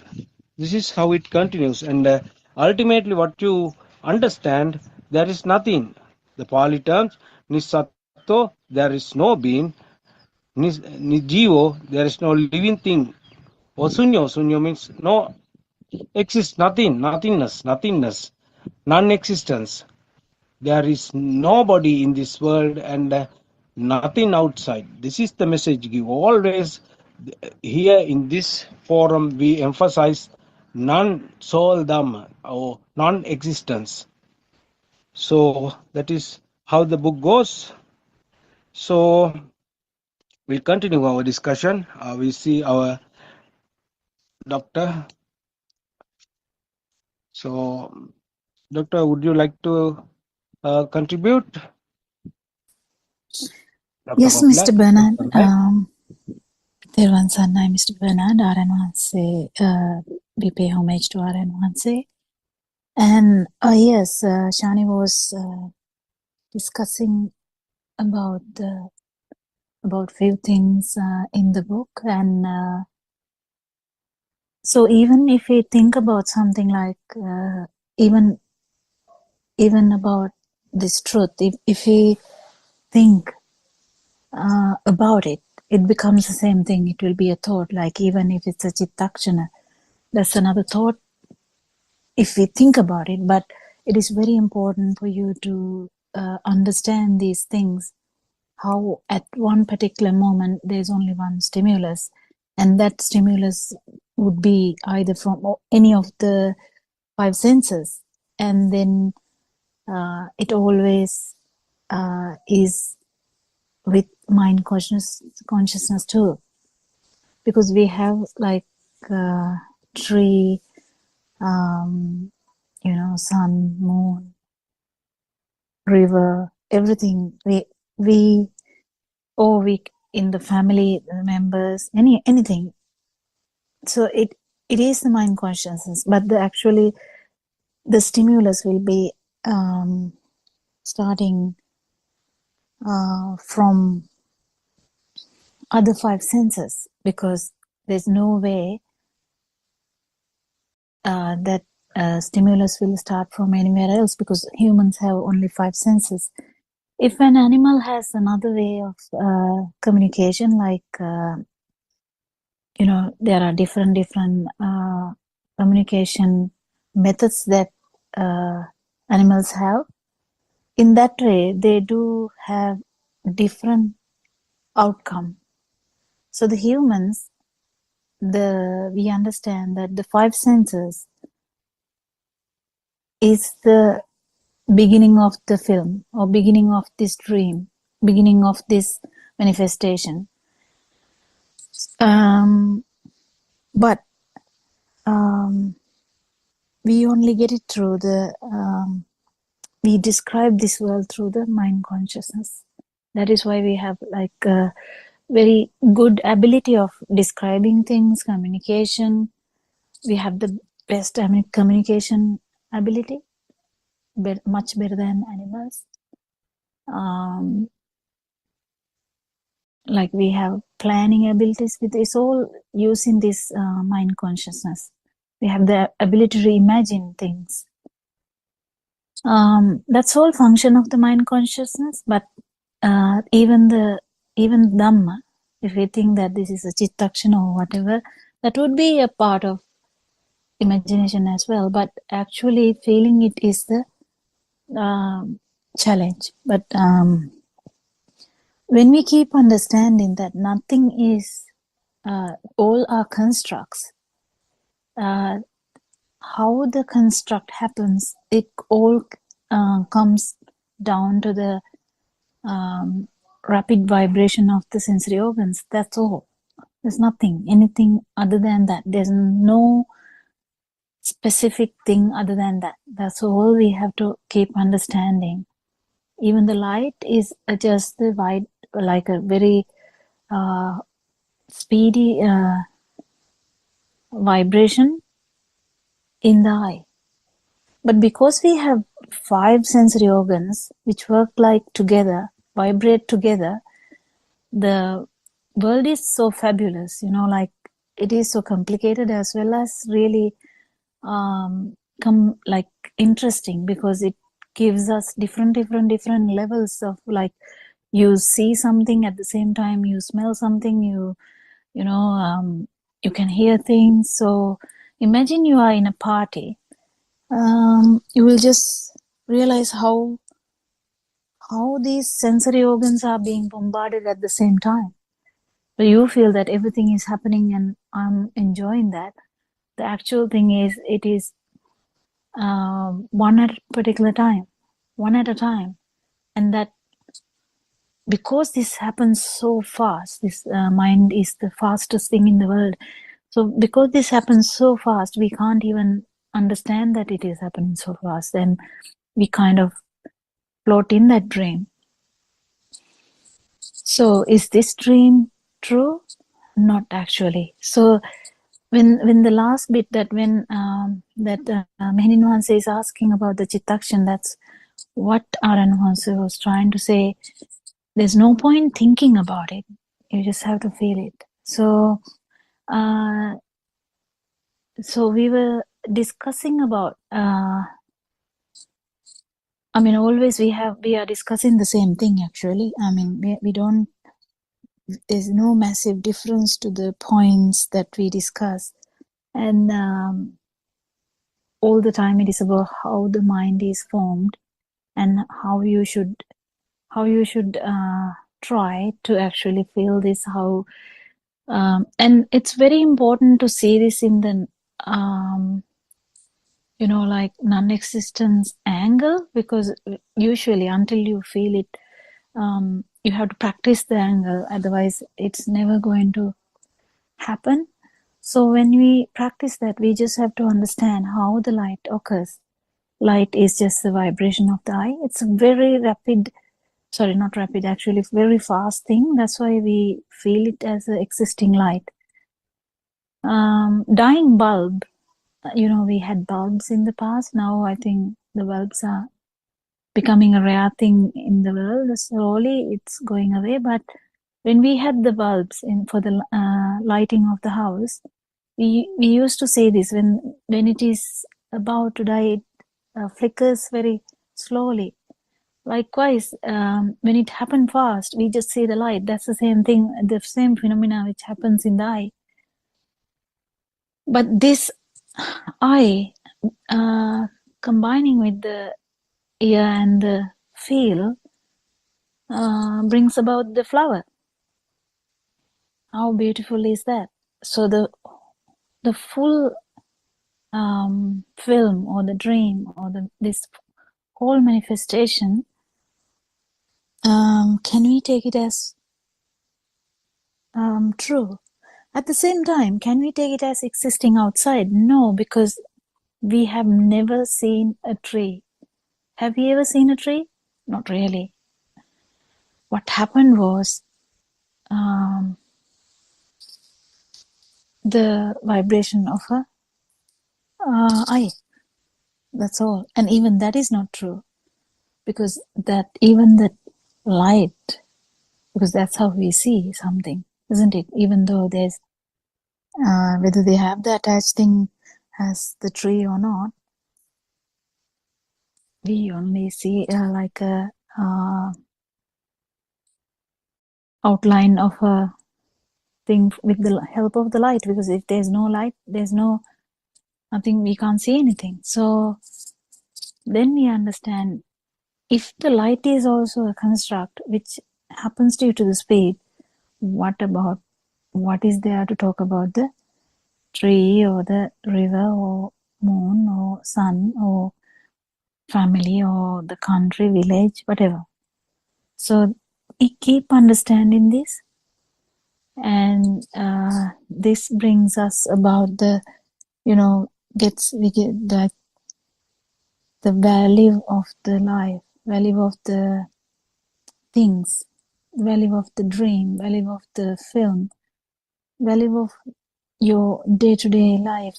It actually reduces so much that it's very easy for you to get feel the liberation of the mind.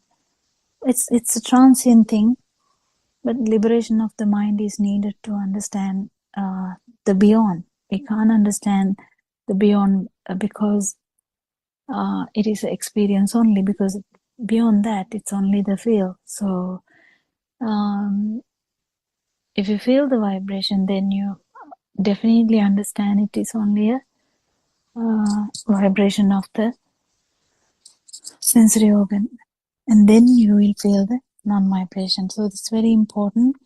We have Surangika here too. And, Suranka, do you have anything to add? Still on Sunday?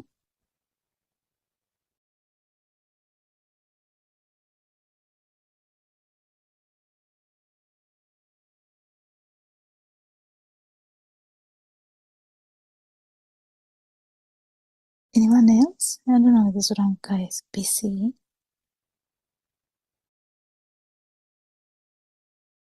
Can see Lalana here. There was Sanai, doctor. There on Sunday. Doctor, I want to clarify something, doctor. Chittakshani means, doctor, to see the truth, no, doctor, at once when the stimulus comes. Yeah, that's a feel, so we can't actually explain that. But Yes, it's yeah, very hard to we can. explain, no, doctor? Yes. Yeah. So we know the reality, ne? The illusion. Yes. So no need to think about that even, no, doctor? It should appear without thinking, yes. Because if you Yes, think it about should appear something, without thinking. it is going to be another thought. Because Yes. if you think about anything like this space is empty, then you will feel as this space is empty. But then Yes. this is when the value goes down, you automatically you would feel this even without thinking. That is the best part of it, because if you keep thinking, that Yes. becomes like another dream. So Yeah, dreaming doctor. inside the dream.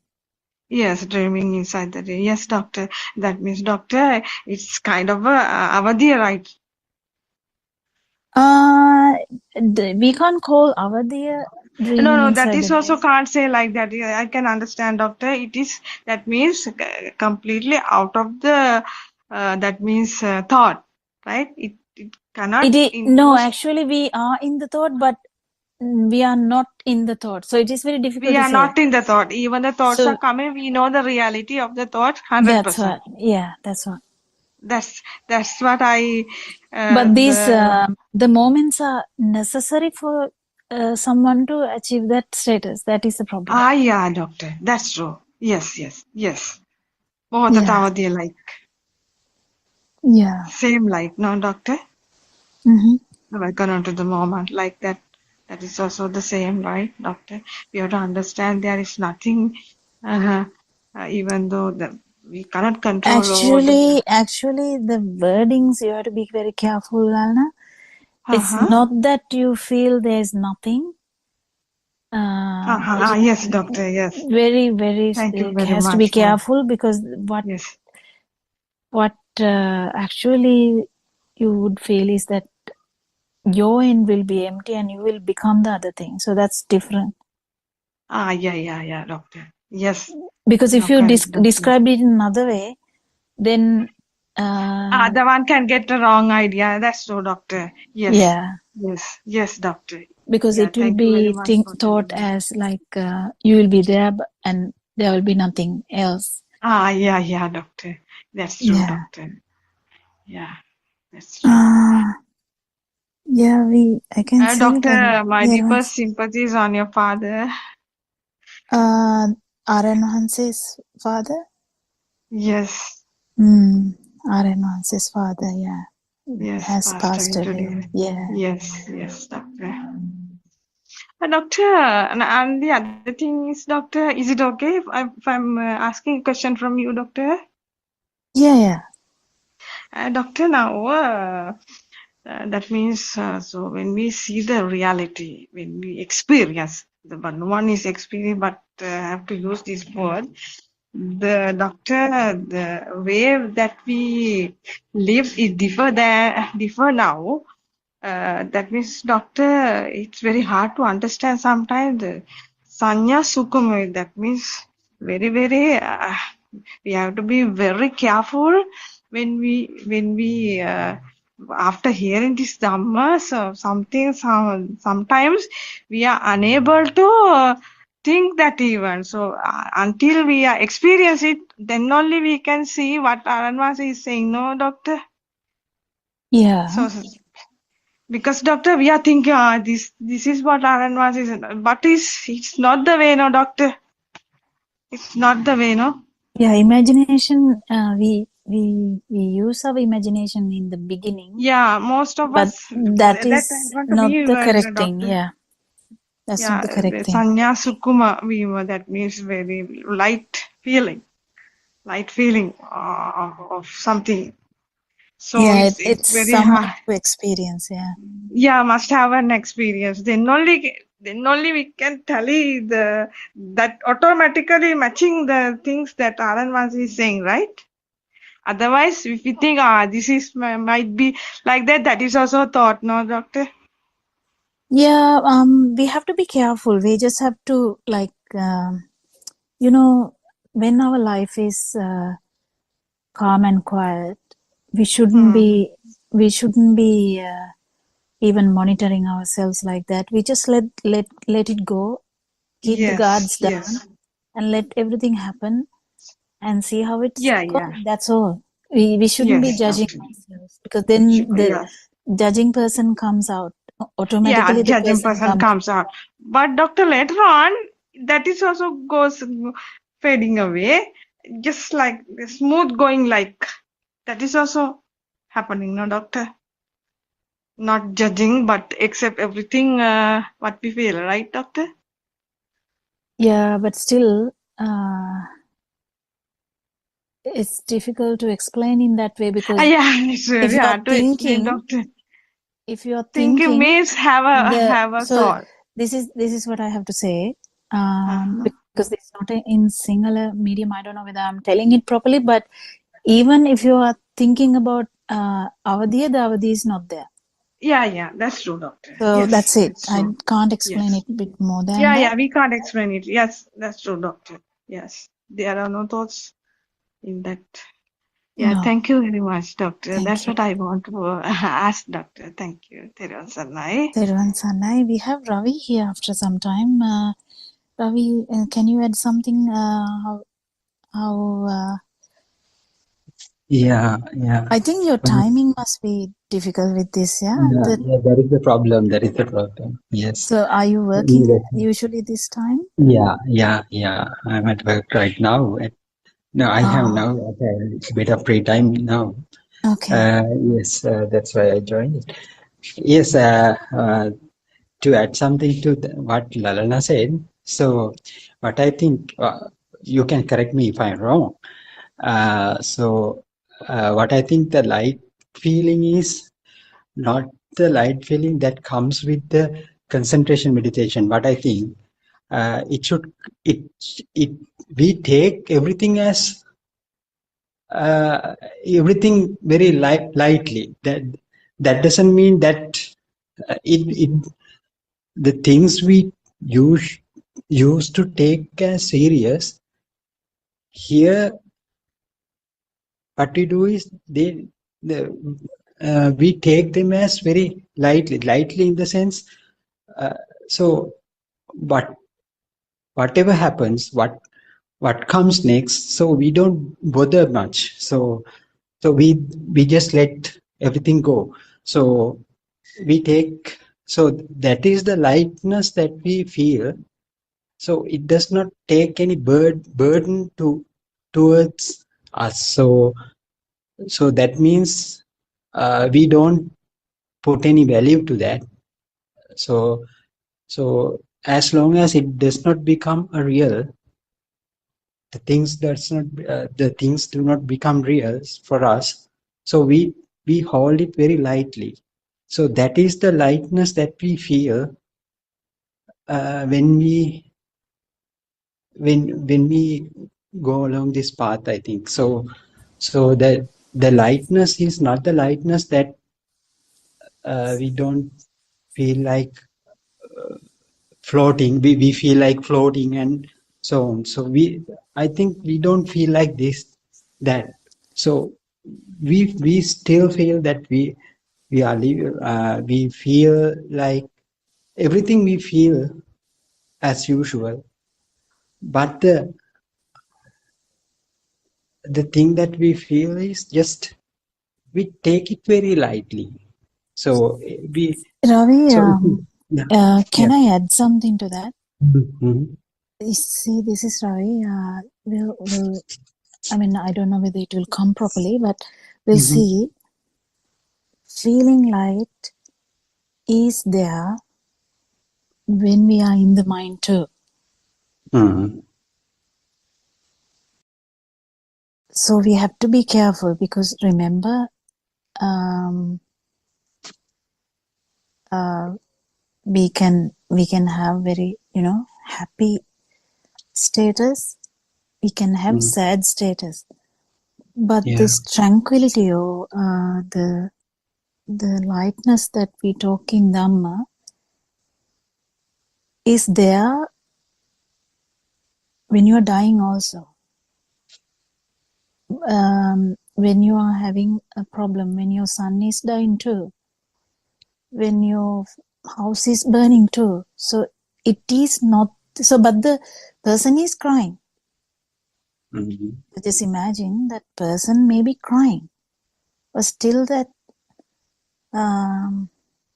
person is shouting for help, help, this house is on fire, but still the burning is not there. So this is the very trickiest part here, Yeah. because when we talk about something like when Lalana was talking, that is where the problem is. We can't measure our defilements by that floating. Yeah. We can't measure anything. So where the measuring comes with that strength of the vibration you feel when you go, when you actually when that thought is not real. So it is very tricky when we talk about a pala. When we talk about a pala means the end point. When we talk about an end point, it is very easy for us to like say anything, like like I am in a calm space, I'm in a cool space, I'm in a tranquility space, whatever we can say. But that is about the end point. So if we are talking about an end point, we have to be very careful, because that can mislead ourselves. So if we are actually concentrating on the end point, there's a tricky part here, because we can actually lose the path. Because even someone who has seen non-vibration at least once is still in marg, isn't it? Mm-hmm. Even if someone who has become the one vibration, or who feels only one vibration, and that person also is in marg again. So if you keep losing all this, and if you focus on the lightness or the end point, you're never going to go into the other level.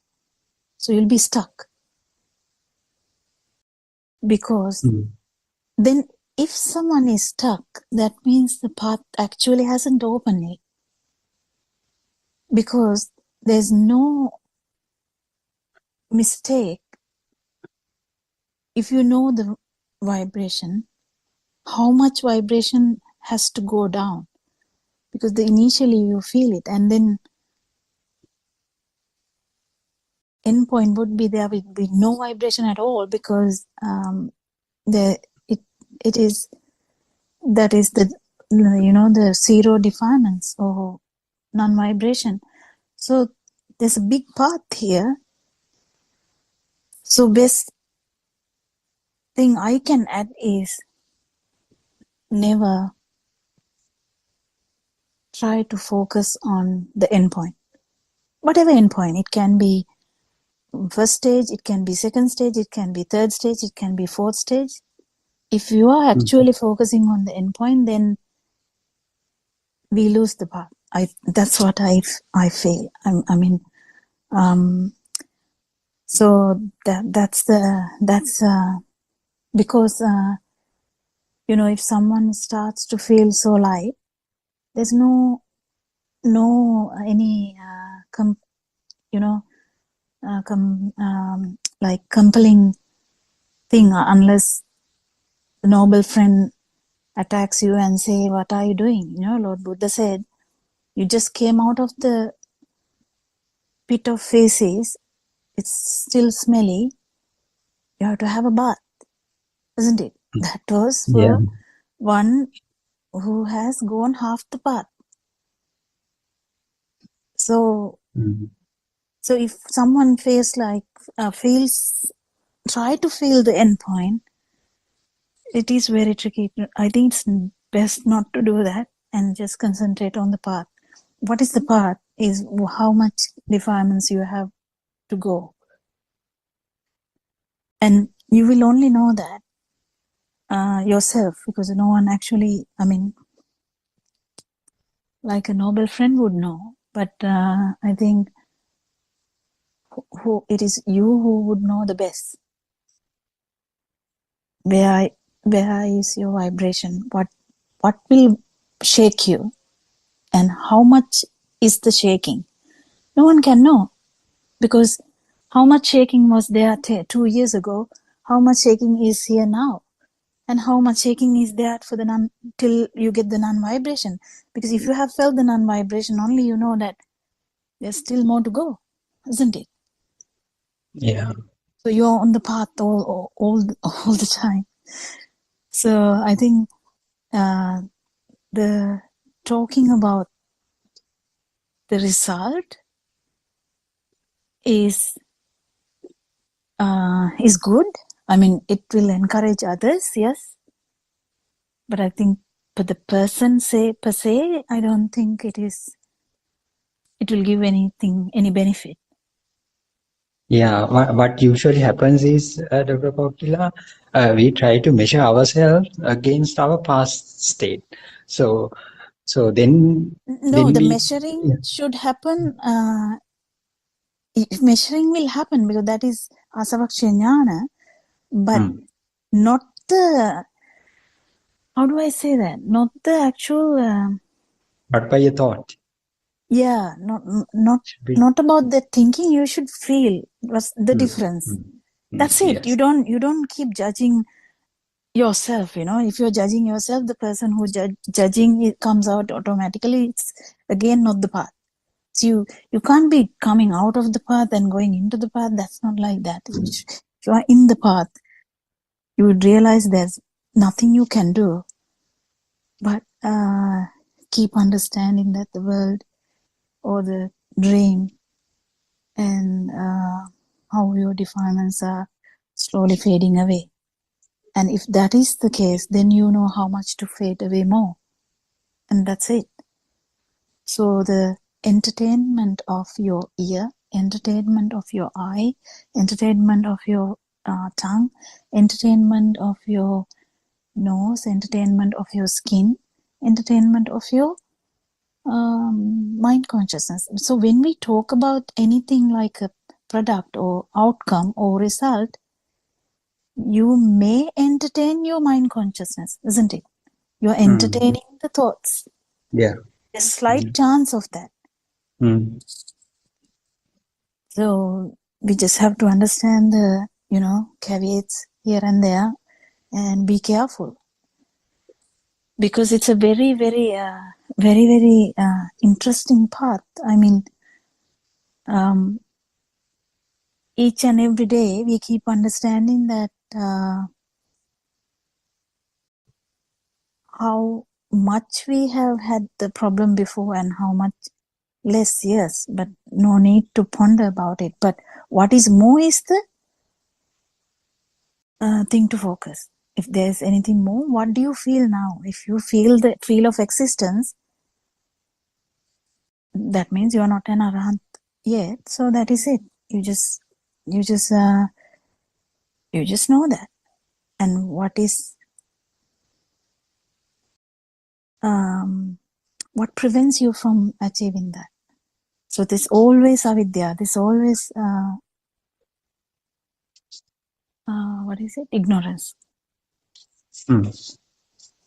And if the ignorance is there is a birth. Whatever the birth, whether it is a good birth, bad birth, whatever the birth, there is a birth. So that's not the outcome we would be focusing on.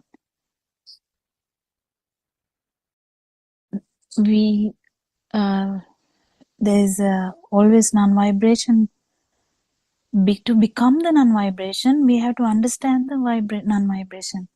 We have to feel the non-vibration. Then there is a path to become the non-vibration, isn't it? Yeah. We can get dragged away by thinking, is this the thing? Is this the thing? Is this the thing? But let it go. Even the thinking about the result or whatever, let that go as well, and then you will feel the non-vibration.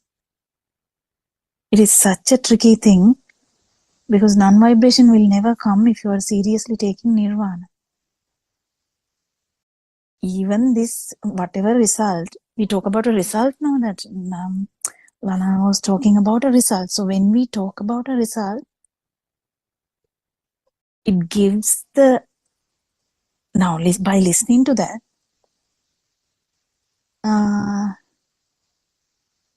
what we feel is that whether she has given a value to that. I may be wrong, but then that may be the point that that is to go away. Like there's always defilements in some aspect. So we so let go involves everything. Yeah. But we have to be very confident about Dhamma, about the light, about the sound, about the taste, about even the smell, about the touch, about the thoughts. All these consciousnesses are happening because we have taken it for granted, or it has taken it as a thing. So if we keep understanding this, because in English we may be struggling, but in Sinhala, Renwansi explains this nicely, that none of these things are true. That is what the basis.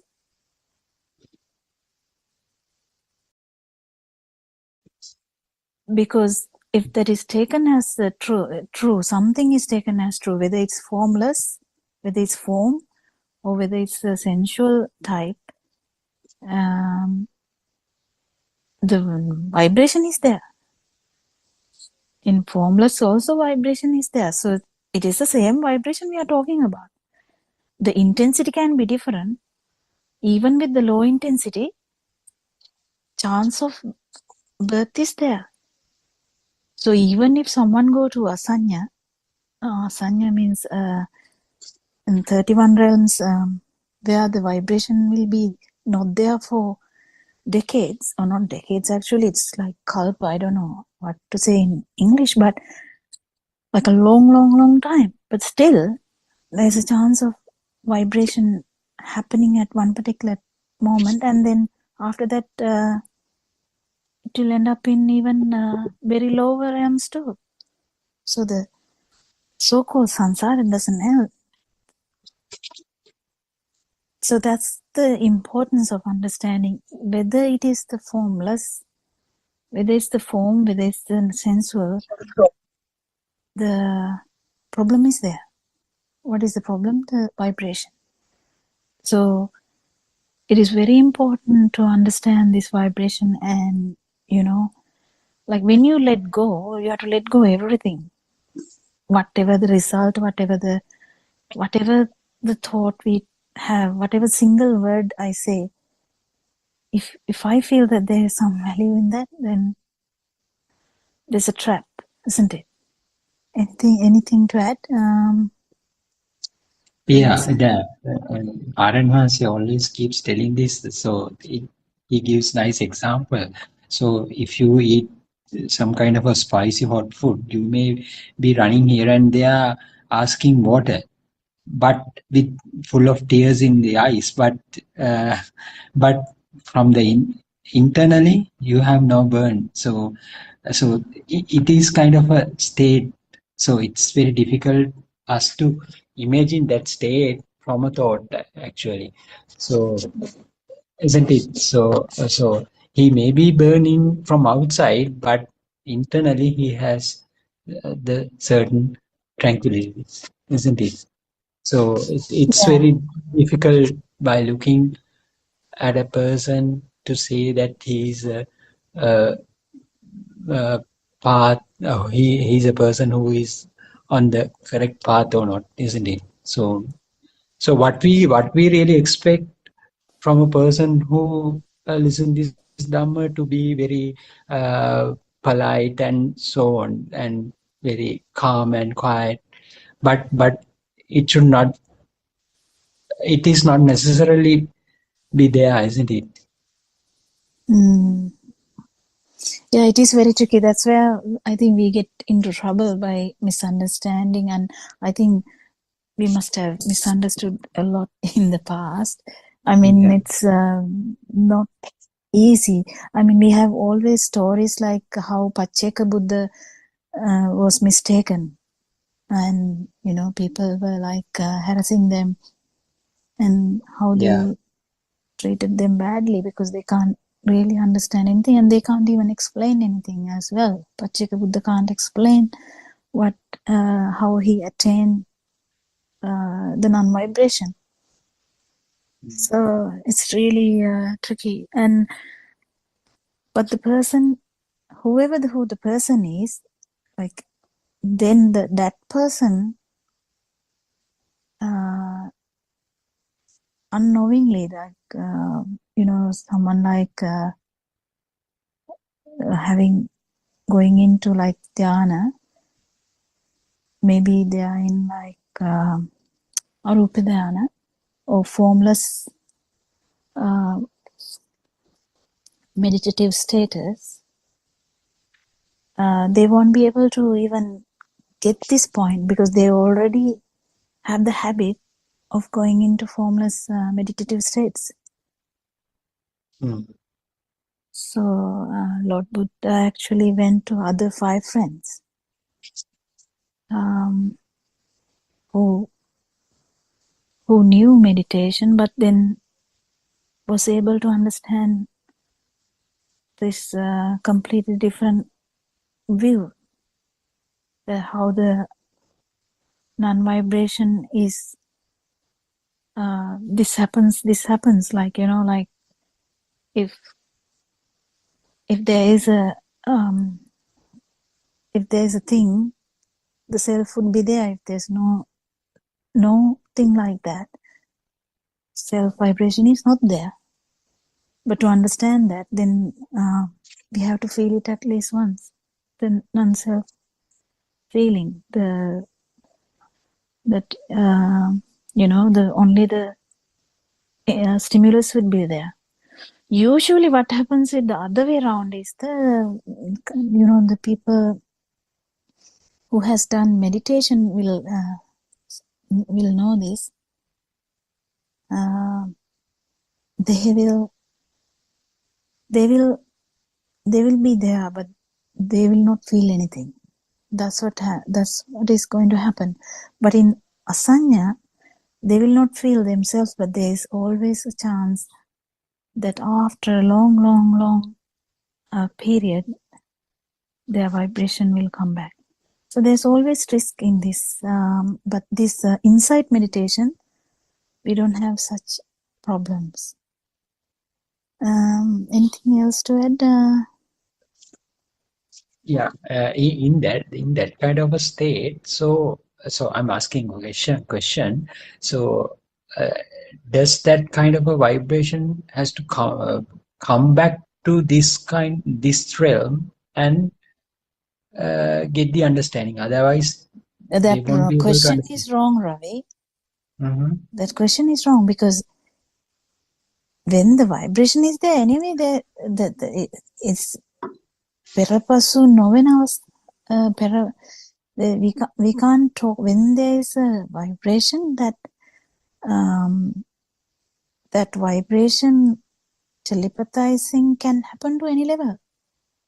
Any level, yeah. Yeah, so Mm. definitely then we can't really decide which level, but whatever level that will telepathize it. So No, we can't. even they attain the higher realms after being what do you call this? Without samadhi, without Without right samadhi. vision. Yeah. Yeah. So so if they want to realize this Dhamma, so they have to they have to come back to lower realm and Be a uh, human. Yeah. human state. Yeah. Otherwise, there is no way out from this. No, Mm. because only humans have that ability to Mm. get all the 31st realms into one thought. Humans, in the sense, making these five senses, create the ability to creating these six senses, isn't it? The mind sensor. Mind sensor is the most important one, which has the ability to stretch the whole 31st realms into one thought. That all the 31st, the vibration, if I would say, what's the English word for that? Like the capacity, the vibration has the frequency. Imagine it is like 40 to 40,000. That's like the 31 realms. It's in one vibration, but the frequency, they can have multiple frequencies. But in one single realm, so that's the sensual, and then the form, and then formless. Because in the formless, it's only a field. And in the field also, there's something called not feeling, but at the same, still the vibration is there. The self vibration is there, because there's always the ignorance. Yeah. Yeah.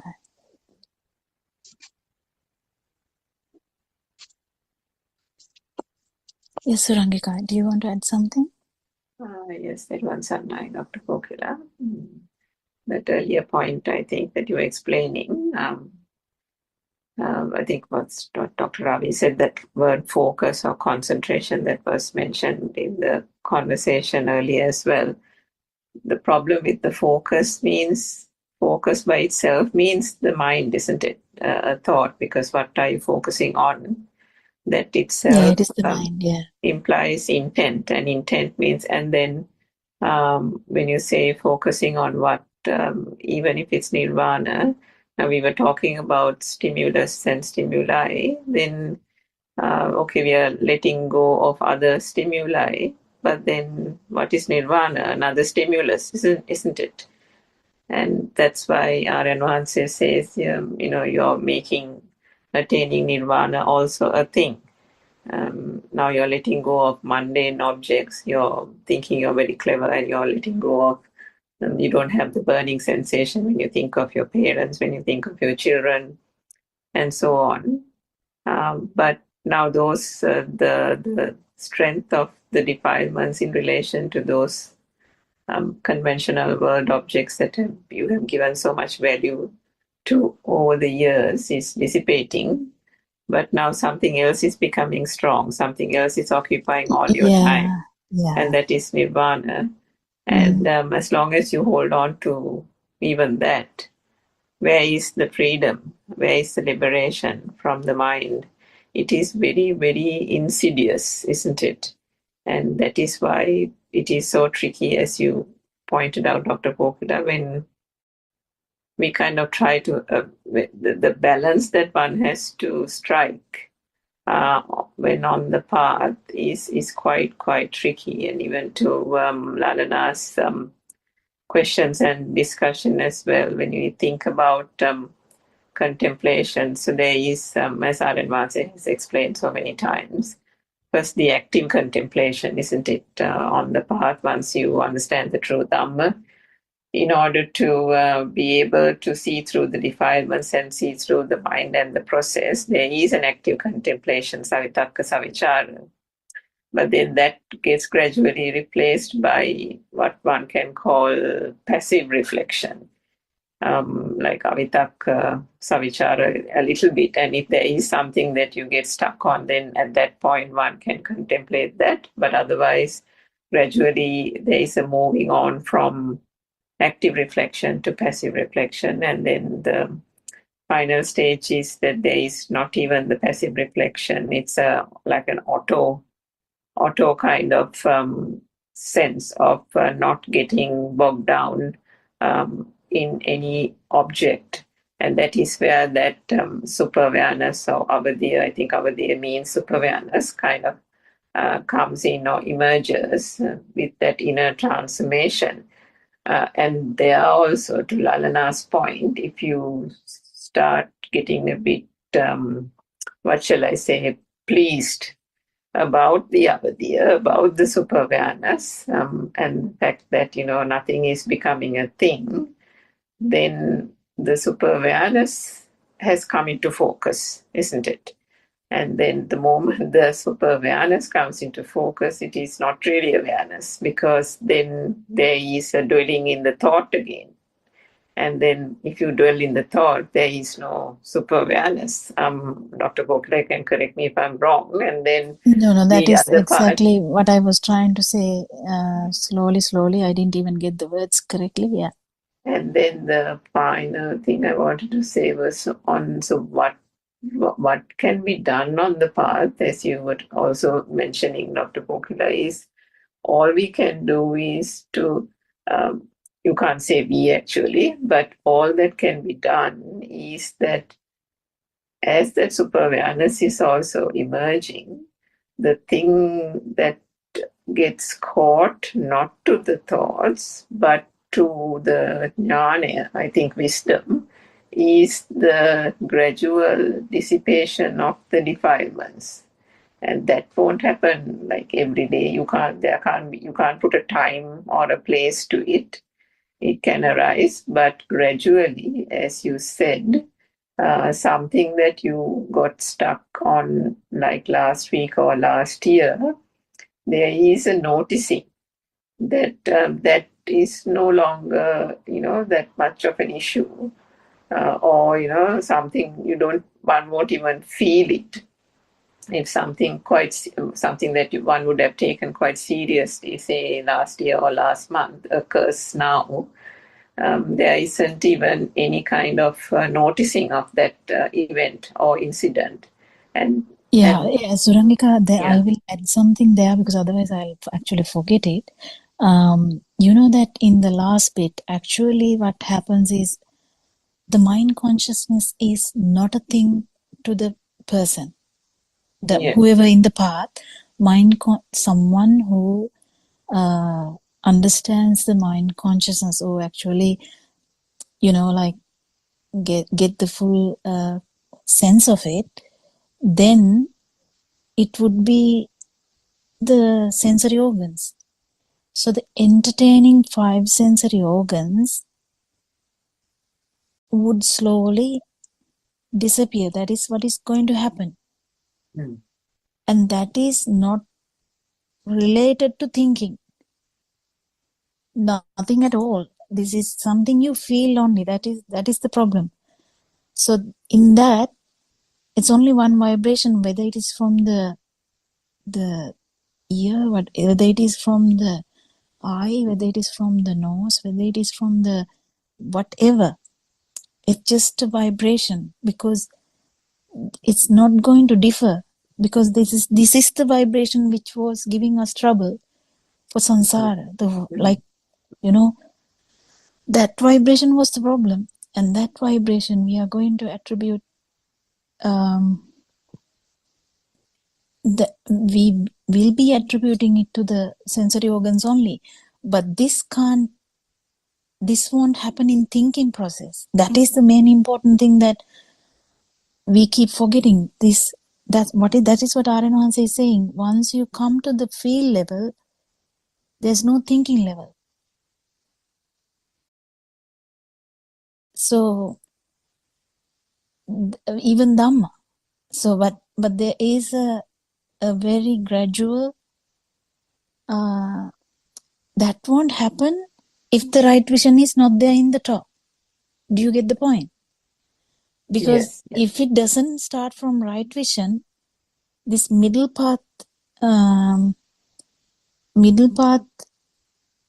like you may seem like you are okay, but then you get stuck here, because once you come to the feel part, you can't do anything. You can't really think. The path is gradual and it's progressive. The entertainment of the sensory organs will be dying down. That's all. You can't do anything in that.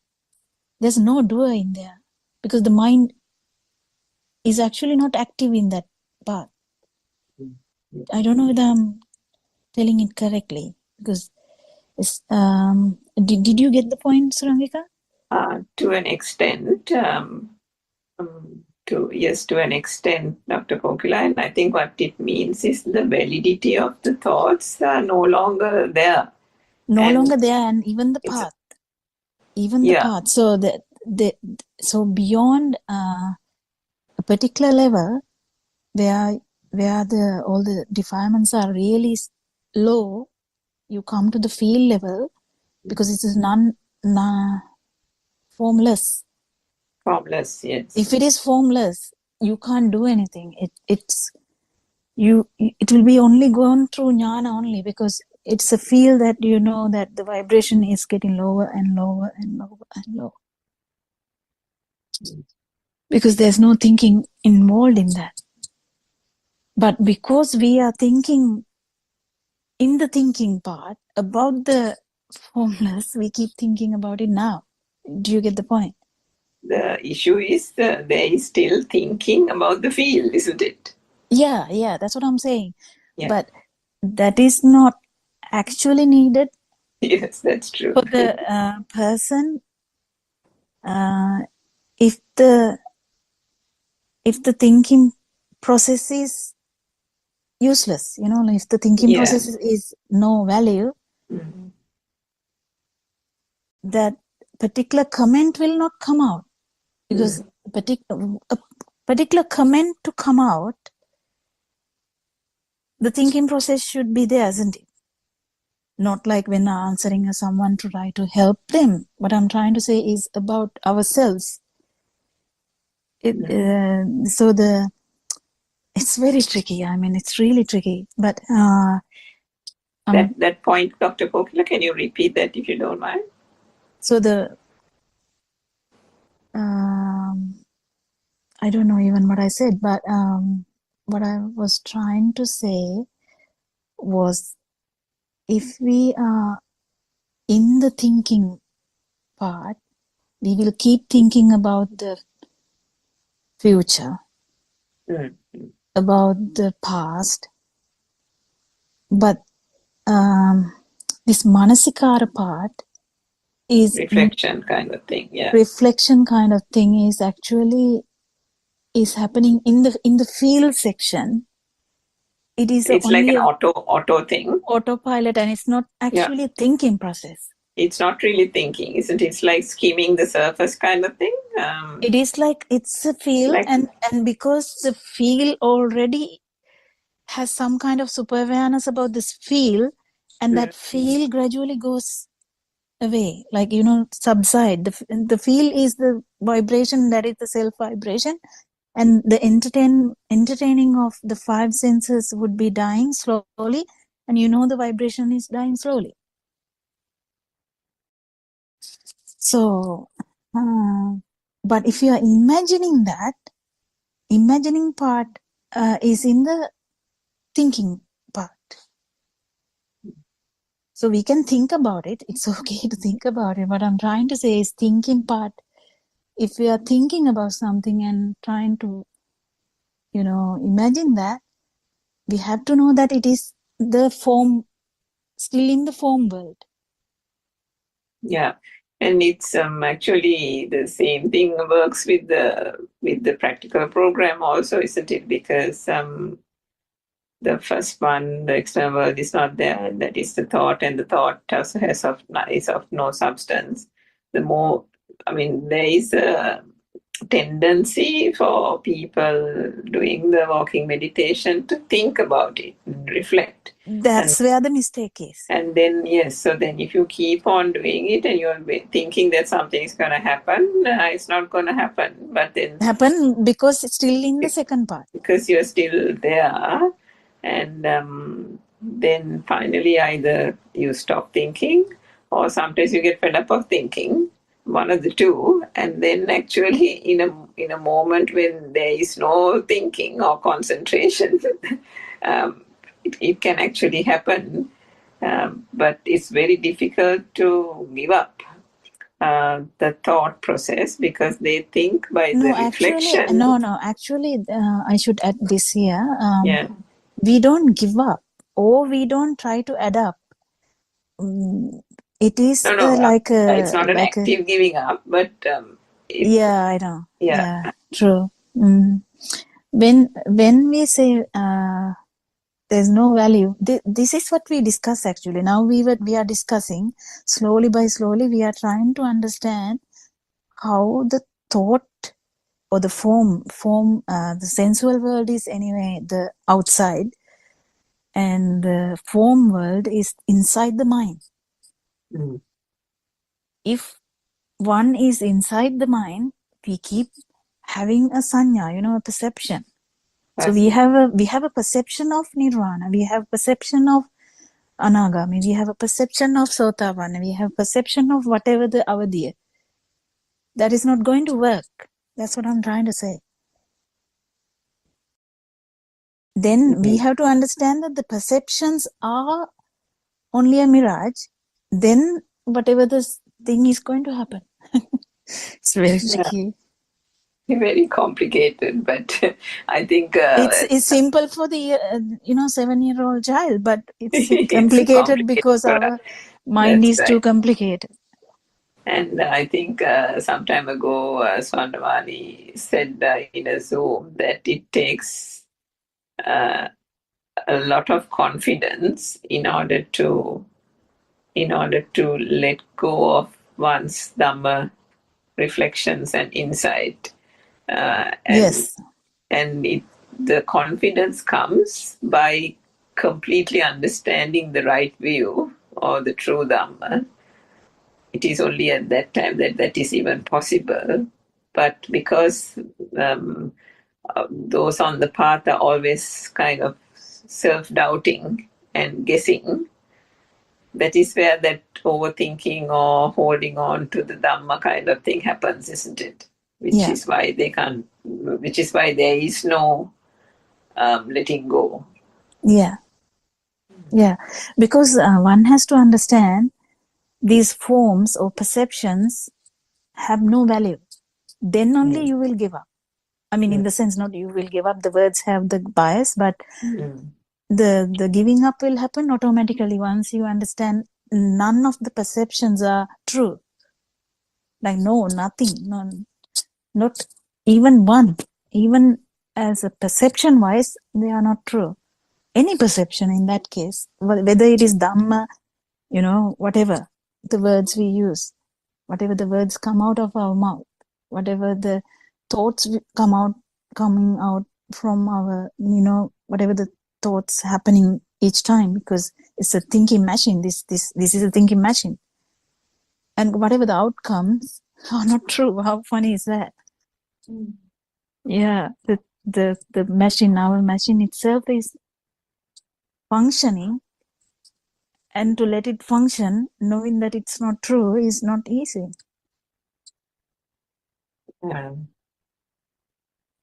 Sana, maybe others have more questions. Sana.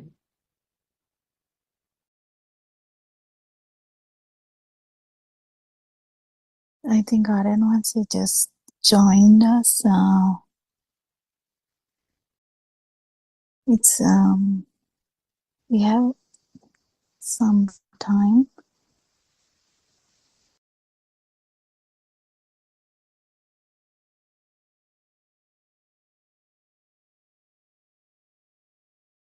I think Aranwansi dropped. So do we have anything to add? Anyone can add anything? So we were talking about actual, traps in the path where we try to think about the path itself. And that is not the path. When we think about the path, that's not the path. But that's what Aranwansi keep repeating like 100 times, isn't it? Like not 100 times, I think 1,000 and some thousands times. He keep repeating, path is not a thinking path. Path is a feeling path where you feel your vibration, and that vibration, and you have to feel the non-vibration too. So then if you feel the non-vibration, you know the vibration, and then there's a gradual declining to that point. That's all. So it is important to understand all Dhamma the truth as well to get in there, because we have to be truthful to ourselves. Otherwise, it is very heavy, and we have to try and understand Dhamma. And if you are not sure, ask the noble friend. We have Aryan Wansi coming into multiple Zoom discussions, so we always can try and discuss and see where, if you feel stuck, if you feel like you have if you feel that you have no defilements, then it is okay to ask too, because he may catch the difficult parts that we may not catch. So it is important anyway to have a discussion with the Aryan Wansi here and there, isn't it? Anyone else adding anything? I think Dr. Ravi had to go as well. I think it's near 4 o'clock.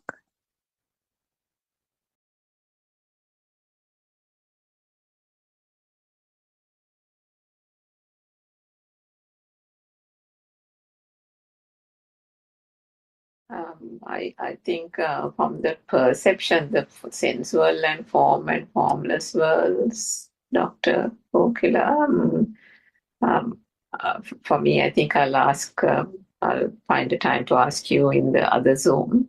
The perception thing, I think you dealt with it in a couple of occasions, I think, in the past few days, about getting stuck on the perception, because I think Aryan Wansi also raised that point. The sanya, as long as you About the have, light, about the yeah. light.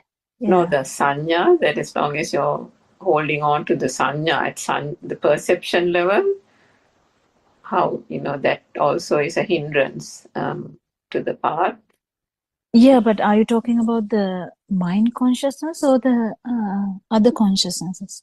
I think he was saying about being stuck on the sanya, as long as you're harboring, entertaining the sanya at that sanya level. So that's the form world, isn't it? Yeah, I think that's the mind.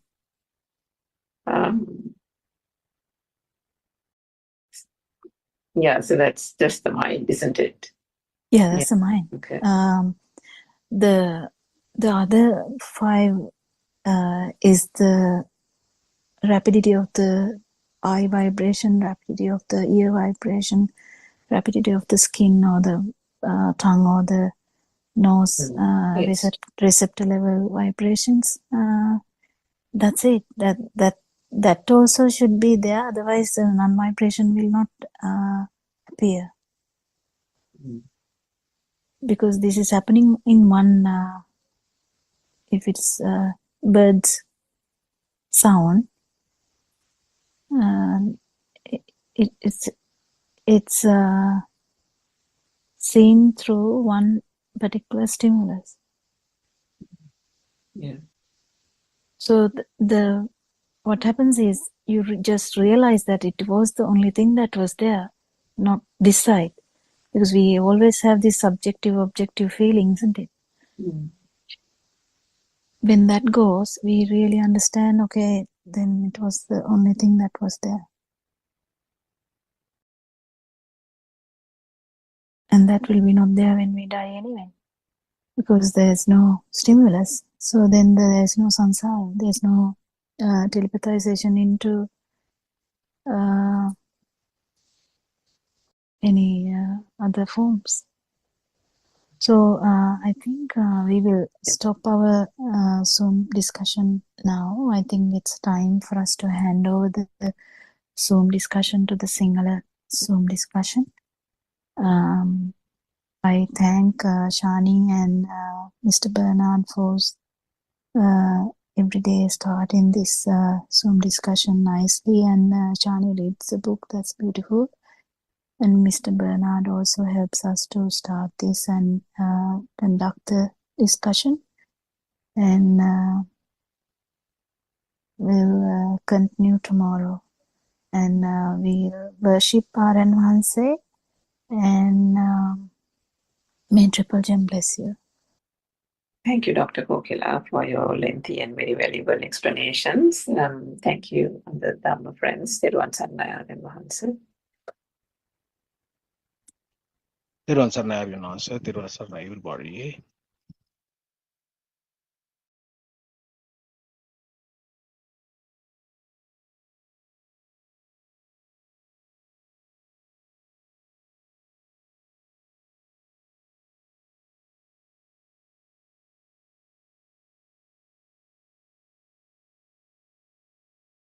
Good afternoon, everybody.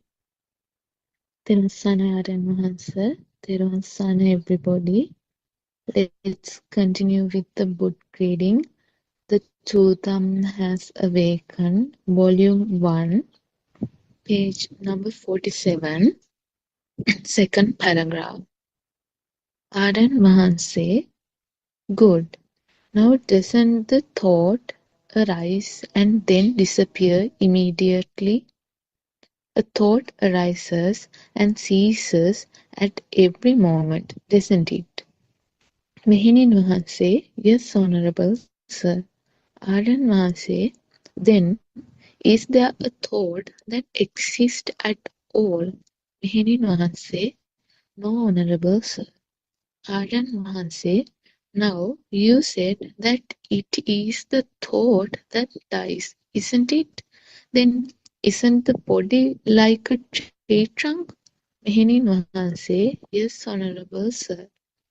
Arden Mahanse, then you realize that the body is used by the thought, isn't it? You can also say that the thought uses the body. Mehenin Mahanse, yes, Honorable Sir. Arden Mahanse, isn't it the thought that thinks that this is my body? Mehenin Mahanse, yes, Honorable Sir. Arden Mahanse, then isn't it only a thought that thinks that this body is me? We think that this body is me. Apart from a thought that thinks that this body is me, truly, is this body mine? Mehenin Mahanse, no, this body is not me. Ardan Mahanse, now let us see. We cut off a finger. Did I really cut off a finger of mine? After that, I cut off a leg of mine. After that, I cut off both my legs. Now, have I really cut off both legs that belong to me? After that, I cut off one of my arms. Have I cut off an arm that is mine? Next, I cut off both my arms. Have I really cut both arms that belong to me? I thought that this finger was mine, isn't it? Did I have fingers? Did I ever have legs? Did I own arms? Do I have a body? All this is what we think. It's a thought. That is why I ask you, is this body me? In that case, need we cry when a finger is cut off? Should we cry when a leg is chopped off? Should we cry if both legs are chopped off? If somebody chops off both our arms, should we cry? Why shouldn't we cry? Because I don't exist in any of those limbs or fingers. None of them is mine. Mehenin Mahanse, yes, Honorable Sir. Aryan Mahanse, where am I? If we believe that I exist, I will exist. If you think that this body is me, that is you. All these are thoughts. These are only sparks from the sense consciousness. Nothing else. The book, the table, the bed, my body, These are all thoughts. It is our mind consciousness that interprets the sparks as a thing. The mind consciousness interprets the spark that comes from the sound stimulus and the image stimulus and interprets it as a table, a book, a bed, etc. The mind consciousness is also known as Manovinyana. It is considered as a memory, but the truth is a memory does not exist either. If we accept the things we experience as true, then the illusion of the self-identity is also created along with that thing. Therwan Sanai, everybody.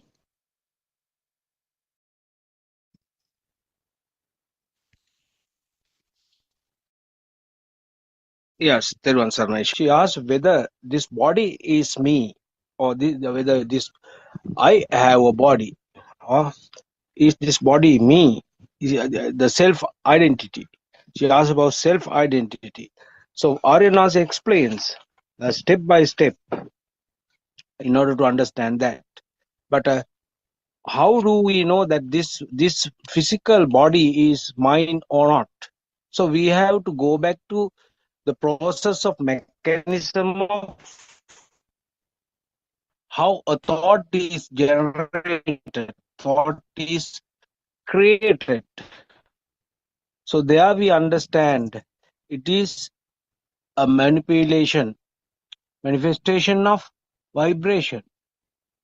So it is a spark, just the sparks, and you get a sense of something is there, then and there you feel your existence, and there it ceases. But we cling on to those thoughts and we think that a person called I am here, that is me. It is this physical body. You see in a mirror that your image, you think that this is you. That is a wrong notion, wrong view. But this is how it starts. The thought says that this is you. So at the beginning, in the kindergarten, the child was introduced this concept. This I am the teacher, and you are just saying his name. Say you are Jagat or you are Nishan. So the mother also does the same thing. This is me, and this is mama, and this is baby. So that is how these thoughts were uh, inculcated into their brain. So, but whatever happens, so we know how the mind works now, how the mind, mechanism of mind. So the mind consciousness gives a sense of some kind of sensation that I am there. So there you feel this is me. So you cling on to your physical body and you think you are there. It is the mind says, it is your mind consciousness says that this is my body. You that is a wrong notion. So this is how the discussion goes on. The Aryanas asks if one part of our body is amputated or cut off, then where are you? Where is that? Where is that part? Then if your both legs are amputated, both legs are cut, so that is how it goes on.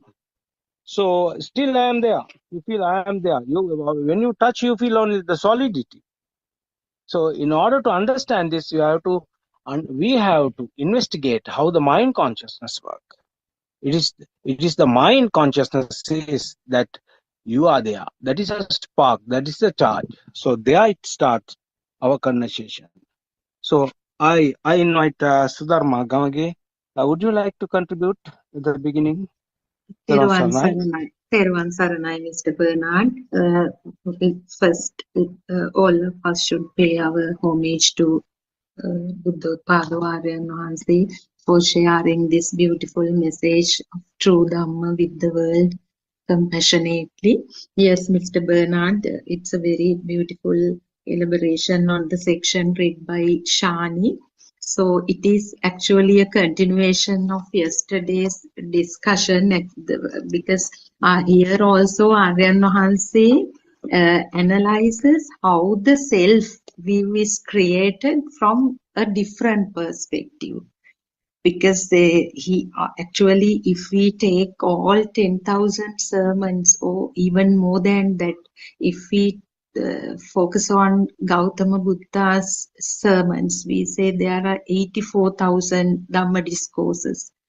So, however, they all of them are to lead someone to understand that there is no so-called self. It is an illusion. The self is a myth, misconception, misbelief due to ignorance. And as you very well pointed out, Mr. Bernard, the mind consciousness, illusory mind consciousness is the very reason for us to get entangled in this unreal world. And actually, I would like to draw a few points from yesterday's discussion. It was also about mind consciousness and thought energy. And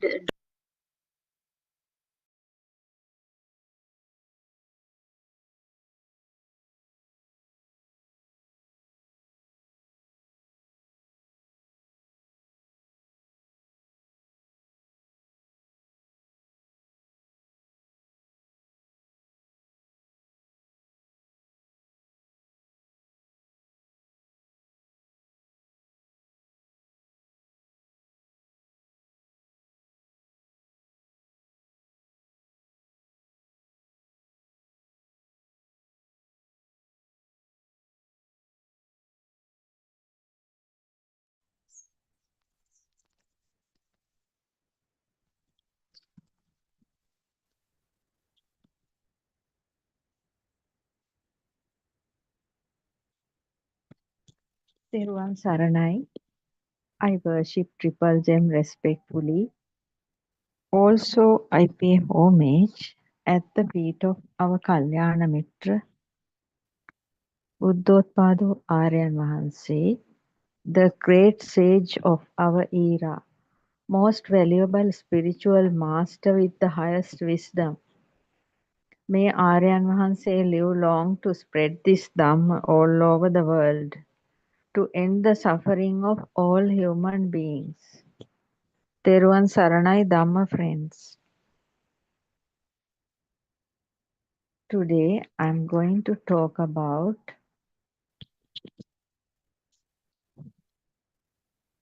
a Dhamma sermon Buddothpado Aryan Mahanse has done 6 years ago. That is Nivana Oba Langamai. That means the Nibbana is near you.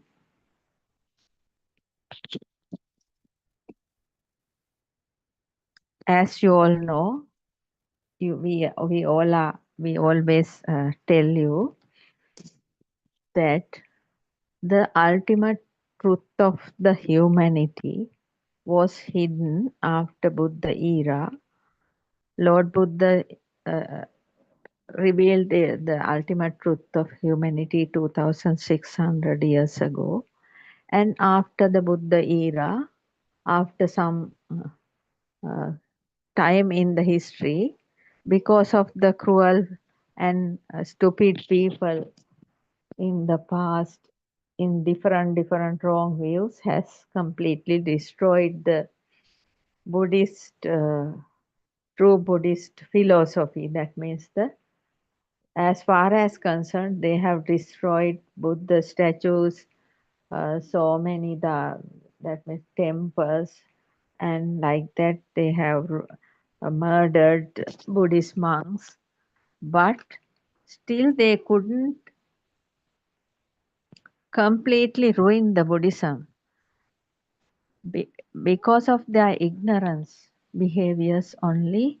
This human world is in such a sad situation now because people are most of the people are living with the unsatisfactory nature of mind and also fighting fighting with each other uh, because of the because because they do not know anything about the reality of the human nature, because they do not know the truth of the human nature.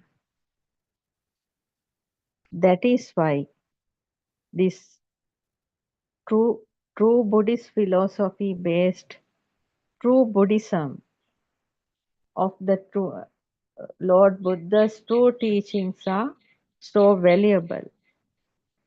So after 1,000 odd years, our Buddothpado Aryan Mahansi, our great uh, teacher, spiritual teacher, with the great difficulty fighting for nearly 30 years with the spiritual practices, finally gained the ultimate wisdom of Nibbana, finally reached the ultimate level of realization and become a Shravaka Buddha, a great son of Buddha, become a fully enlightened Arahant. And from the year 2019, Buddothpado Aryan Mahanse is revealing the great Dhamma about the humanity to overcome the sansaric journey. There is full of sufferings in thousand ways. Can't even say how many sufferings this human realm people are undergoing because of the diseases, because of the uh, losing of their loved ones, because of the anger, because of the hatred, craving, lot of craving and ill will. They are more people out of 800 billion. More people are acting like animal. They have animal behavior, though they have a human body. They act as animals, animal behavior, otherwise hungry ghost behavior, otherwise like hell angels, like that only. Most of the human beings are acting nowadays. That is why there is no peace. There is no peace of mind for most of the people in this human realm because they do not know the ultimate truth of realization. They do not know anything about true Buddhist philosophy. In such a situation, Buddothpado Aryan Mahanse fully realized in 2015, but just wait, simply wait, without even revealing this Dhamma to the world for nearly 4 years. And from 2019, Aryan Mahanse started to reveal this great Dhamma, and there are so many people around the world listening to this Dhamma and understanding it and living a very peaceful and joyful life. So, Buddothpado Aryan Mahanse has done a great Dhamma sermon, Nivana Obalangamai. It's Nivana Obalangamai, that means Nibbana is near you. Today I am talking about mainly about the second part, but the end of the first. In Nivana Obalangamai, Dhamma discourse, Aryan Vahanse is very clearly talking about the Majje Sutra, which Lord Buddha has revealed the great Dhamma discourse in that.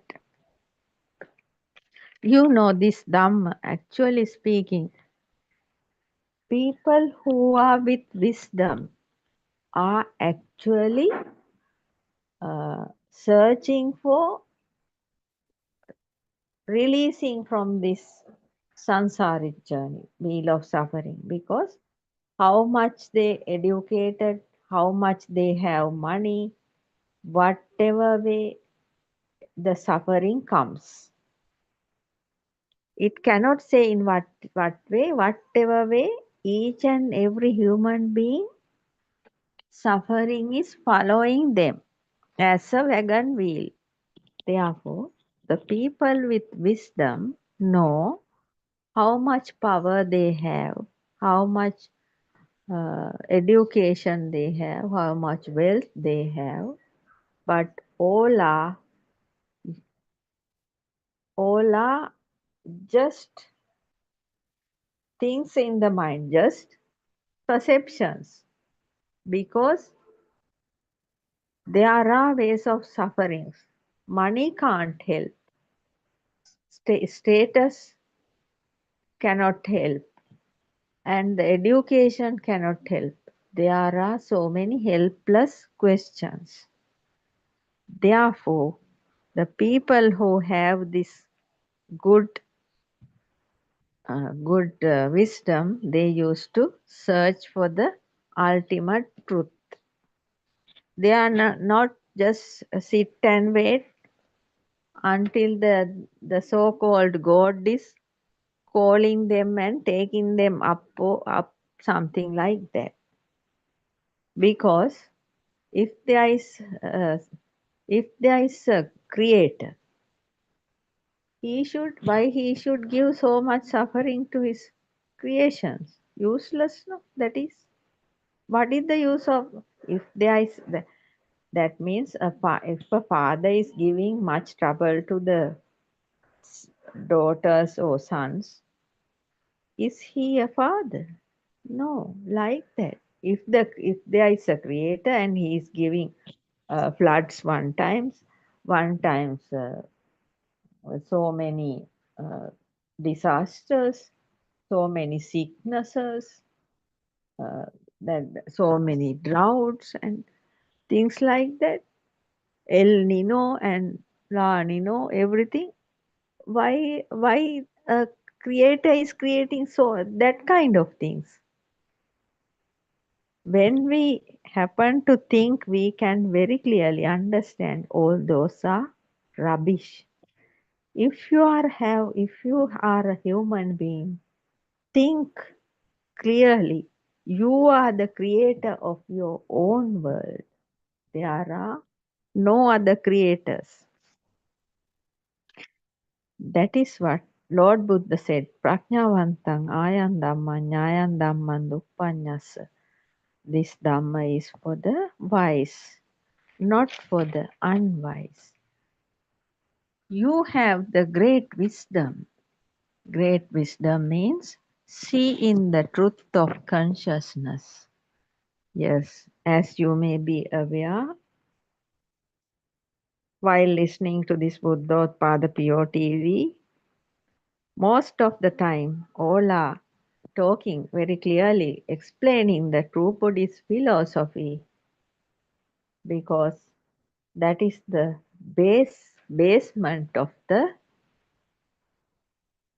human lifestyle and human truth of the humanity. But it has revealed by Lord Buddha and hidden for so many thousand odd years. Now it's revealing by Buddothpado Aryan Vahanse. You have this great wisdom. Great wisdom means see in the truth of consciousness. Great wisdom means see in the truth of consciousness. That means we know how the consciousness is creating.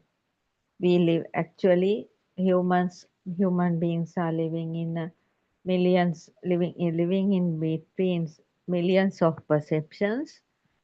The, they have through the six senses, so many perceptions are appearing as stimuli into the mind, and those stimuli become two parts. That is one part is, one side is name and one side is form. They have power, and when they become together they create thoughts, and thoughts have more power. Thoughts transforming into the level of consciousness. In the level of consciousness means the knowing. Consciousness means the knowing.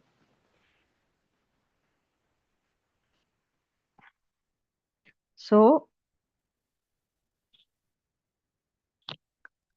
knowing means through the consciousness only we are finding what we are seeing, what we are hearing, or what we are feeling. Because these senses, at once senses cannot understand what is seeing, what is hearing or feeling.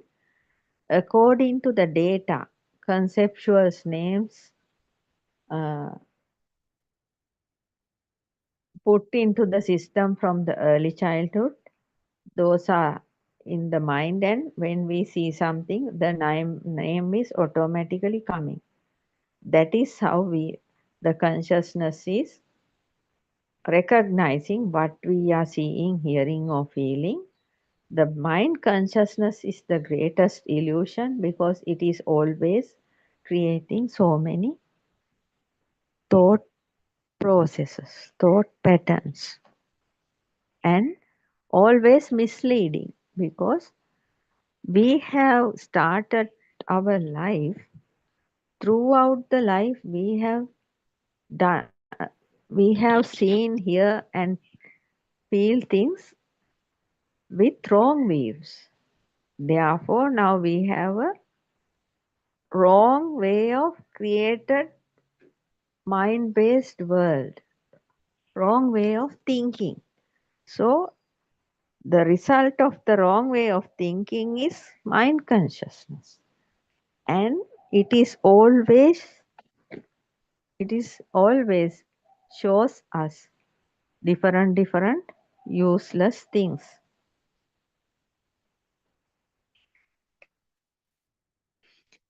Therefore, Buddothpado Aryan Vahansi is explaining, you have this great wisdom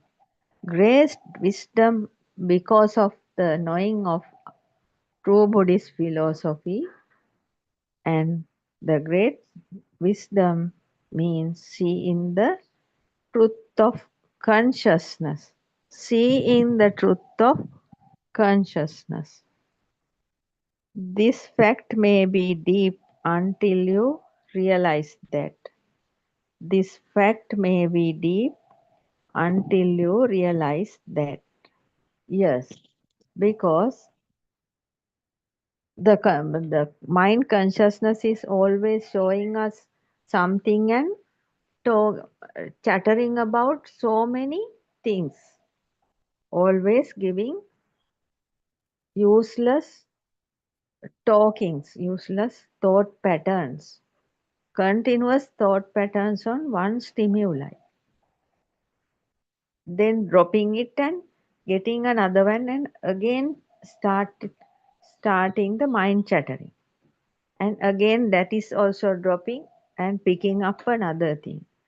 This way the mind consciousness is very much troubling each and every human being. So this fact of seeing the truth of consciousness may be deep until you realize that. In this you will find each and every day-to-day activity, you will find this big truth. Yes, after listening to true Buddhist philosophy, and when you are applying it to your day-to-day life, then you will understand if you are not taking any attention about the thoughts all the time, then the thoughts are just flowing away, just appearing and disappearing. In that situation, the third thought power is become low. If your system is clinging into those thoughts, then only you will be having this kind of problem. Therefore, you will find each and every day-to-day activity, you will find this big truth of understanding the seeing the truth of consciousness, because consciousness is completely a illusion, which always we are misleading due to this illusion. You are working, you are your problems, you are facing problems daily. In that, you will see the two extremes. You will see the two extremes. All these are in my mind. That man is scolding means also in my mind. Everything is created in the mind. You will understand this world created in your mind. Chittena niyati loko. Lord Buddha said. That means, according to Lord Buddha, seeing is only a seeing. Hearing is only a hearing. Feeling is only a feeling, because this is a human system, human machine. It can see things, hear things, and feel things. If you are not going to uh, not going to drag them, you are always free. Yes, when you are working, facing your day-to-day problems, in that you will see the two extremes. As explained earlier, there are two extremes in this mind all the time. That is called this dualistic way. So we see things according to these two extremes, outside, inside, black and white, short and long, happy and sorrow, taste and not taste, beautiful, ugly. Like that, always there is two sides. So that means what we see is also, most of the time, if we are grabbing what we see, it may go to one extreme. Ah, nice, beautiful. Or else, ah, very ugly. One of the two ends, that perception is fallen. Like that. All these are in my mind. That man is scolding means also my mind. Yes, if somebody is scolding all the time, that is only a sound. That is only a sound. That man is scolding means also in the mind, because we can't experience outside, as we very clearly know through the true Buddhist philosophy. What we hear is also in the mind. That man is scolding means also in the mind.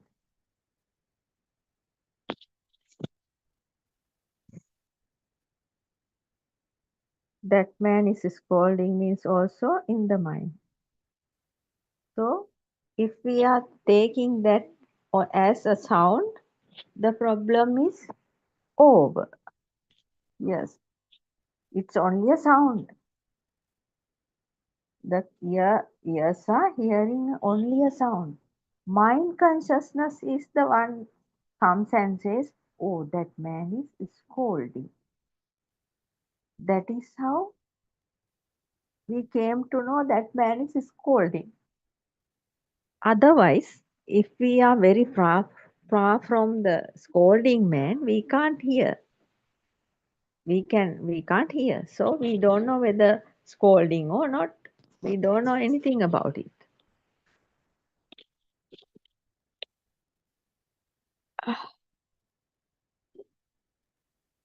So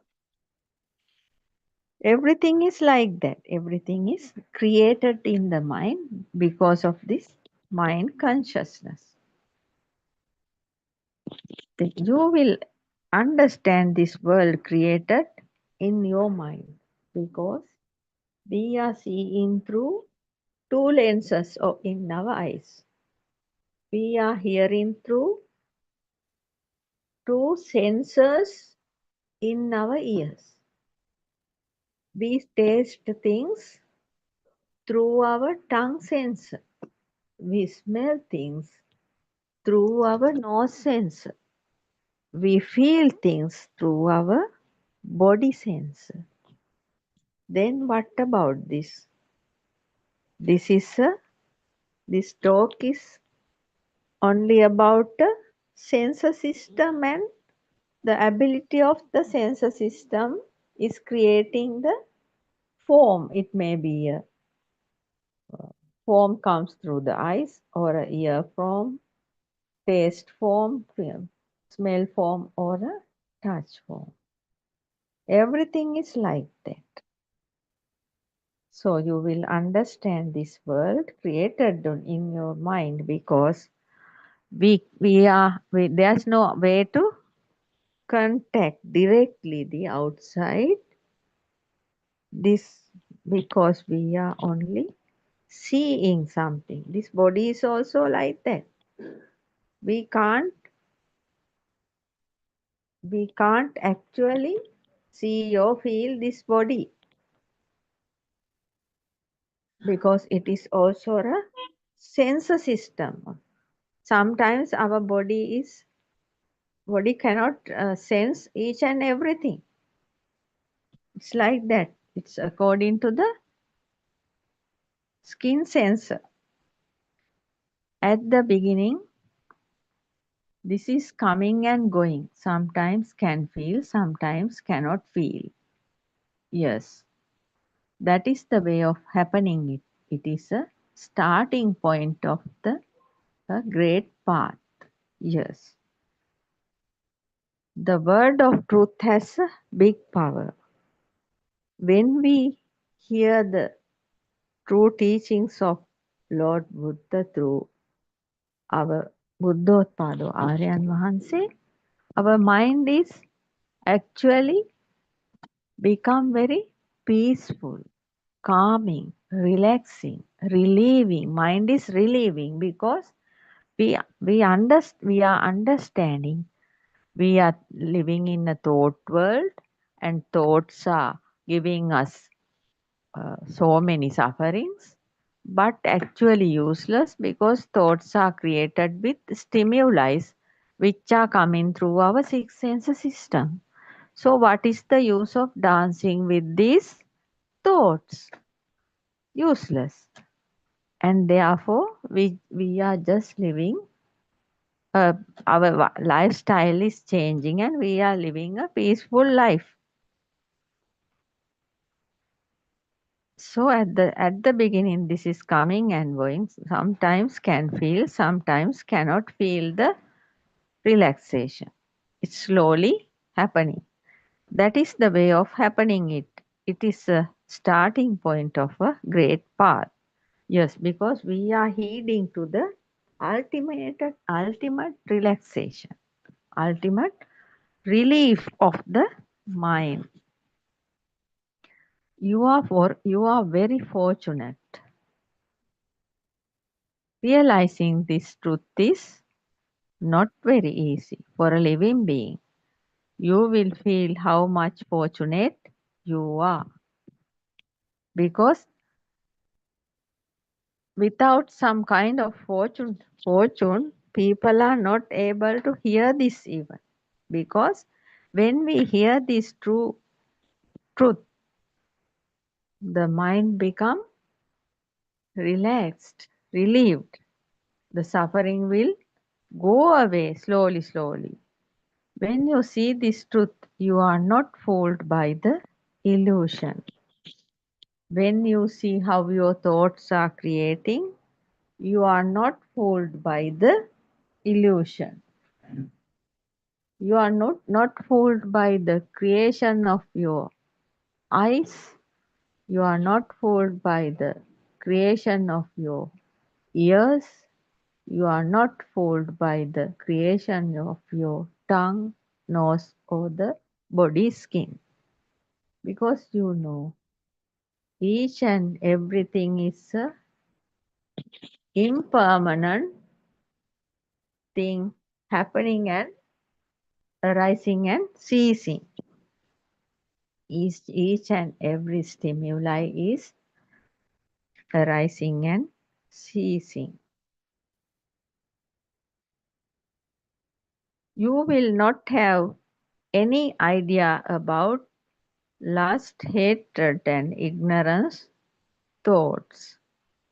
No problem, no idea. Those will dissolve. Yes, that is the biggest achievement you will ever have as an human being, because you will not have any idea about lust, hatred, or ignorant thoughts, because we are just living. Thoughts are flowing. We are not clinging to the system, is not clinging to those thoughts. Then there is no lusty thoughts creating, there's no hatred thoughts creating, and there's no ignorance thoughts creating. Mind is a power, power of vibrational power, it's flowing, and the system is just here without any problem.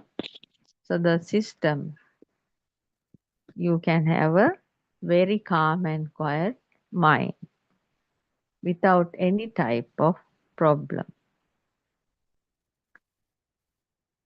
This is uh, this says in Dhamma, Ragakshayo, Dveshakshayo, Mohakshayo, Nibbana. That means dissolve. You will be able to dissolve lust, dissolve hatred, and dissolve ignorance. Your mind will reach the ultimate Nibbana. Yes, you can very easily understand how a lusty thought comes into you, how people are suffering to fulfill their desires, how difficultly, how dangerously they are running for it.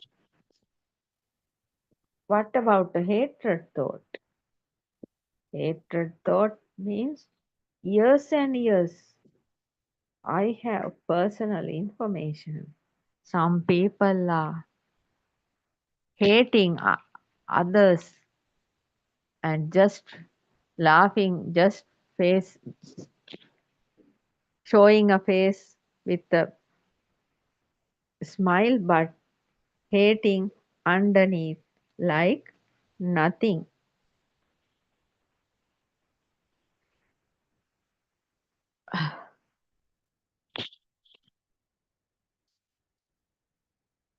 That is all because of the ignorance, jealousy. Jealousy people are, due to the ignorance, they are planning for their vibration. They are planning to go to hell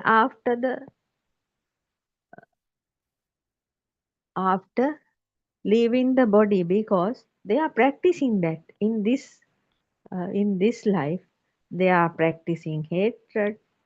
They are practicing lusty, and they are practicing jealousy, ill will.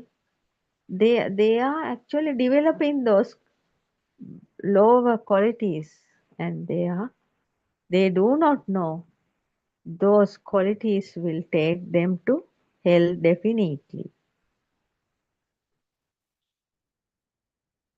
When you are listening to this Buddothpado Aryan Wahanse's great Dhamma, you will dissolve lust, hatred, and ignorance. Your mind will reach the ultimate Nibbana. That means the ultimate relaxation, ultimate relief of thoughts. Thoughts may be flowing, but you are leading a normal life. But without hatred and lust and ignorance, you are like a butterfly. Very simple, in a very simple way. You are living like an arahant, as our Buddothpado Aryan Wahanse. This is a very exceptional opportunity. Do not overlook it. Do not stuck with wrong views of illusions and others useless words. Because talking a word means in that word there is a world. Because through one word, this illusionary consciousness can create a world through this one word. See through this great valuable Buddha Dharma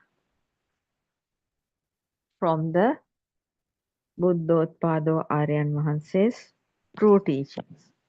It is under the feet, not in a deep place of your mind. It is very close to your foot. Take it to your hand and see. Open and see. Open your eyes and see. Aloko udapadi, vidya udapadi, චක්කුම් udapadi. ඒ නිවන ඔබටම සාක්ෂාත් කරගන්නවා නියතයි. Light arose, true knowledge arose, Dhamma I arose. You will realize the Nibbana, the great science of Nibbana. Actually, behind this life, sansaric journey, there is a big science to come out of that. Theoretical and practical science is there. So we have to learn and then realize. Learn, understand, and then realize. Lord Buddha Dhanna Dhamma discourse to Bahya Daruchiya, a well-known sutra. All know about Bahya Daruchiya. Arahant, he became an Arahant, but he came as an sadhu, sannyas, with another religious beliefs. He came to Lord Buddha, understood Dhamma, and at once, in a short while, he died. But before that, he became an Arahant. So Lord Buddha done the shortest Dhamma discourse to Bahya Daruchiya, because at that time Lord Buddha was going on the alms round. This Bahya Daruchiya sannyasi came to Lord Buddha and said, Lord Buddha, please tell me some Dhamma. Then Lord Buddha said, can't you see I am in the alms round? I am going in the alms round. Then again he said, second time also Lord Buddha said, I am in the alms round. So in the third time also he said, don't know Lord Buddha, if I die, because he came from very far away. Don't know whether I'll die before listening to this Dhamma. Then Lord Buddha, so he has not much of time to live in here. So Lord Buddha said the very short description. Lord Buddha said, that is, if there are no two extremes are meeting and then there is no middle, we are meeting. Yes. Lord Buddha said to Bahya Daruchiya that uh, if there are no two extremes are meeting and there is no middle, nobody can meet the middle. When we are not meeting anything, there is nothing for us to craving for. Yes, that means if we see something, if we see a mango in the tree,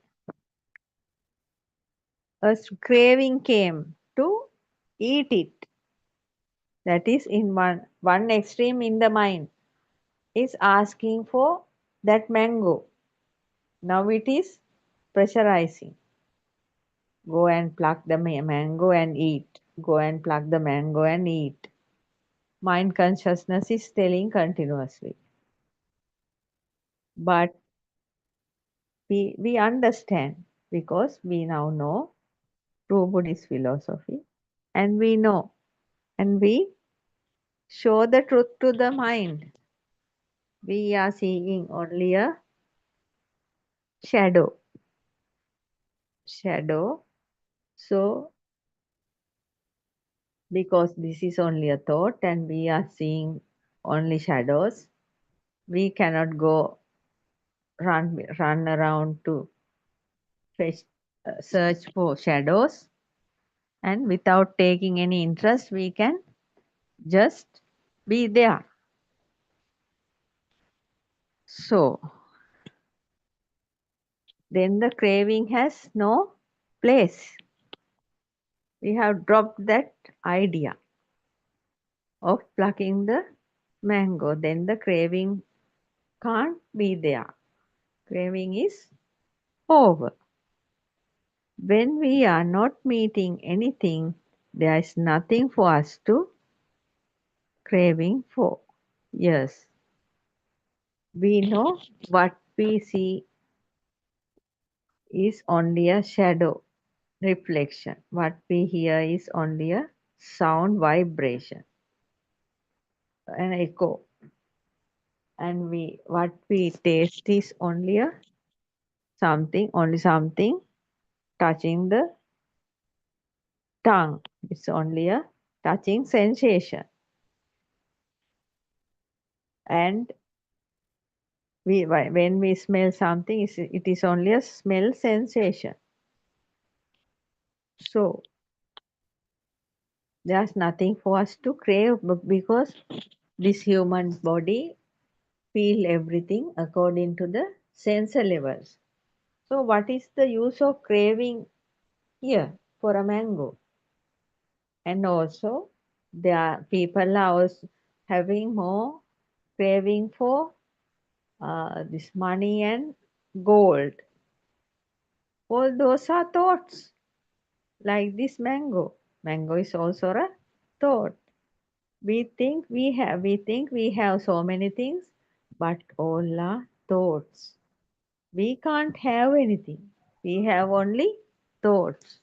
We have a house, we have money, we have gold, and each and everything is like that.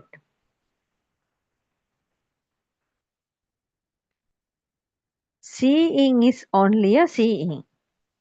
Lord Buddha said to Bahya Daruchiya Sannyas. Then only he become arhat after hearing this Dhamma. Seeing is only a seeing. What we see means only a seeing. Just a seeing. Dutuanam dutua pamani ditte ditta manta. Nothing seen, there is no seer. Who is seeing? Only a seeing only. Yes. If we establish the thing we see, then only the seer is creating.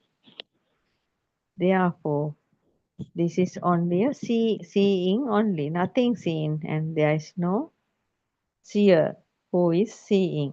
Only a seeing only, Lord Buddha said to him. And again Lord Buddha said,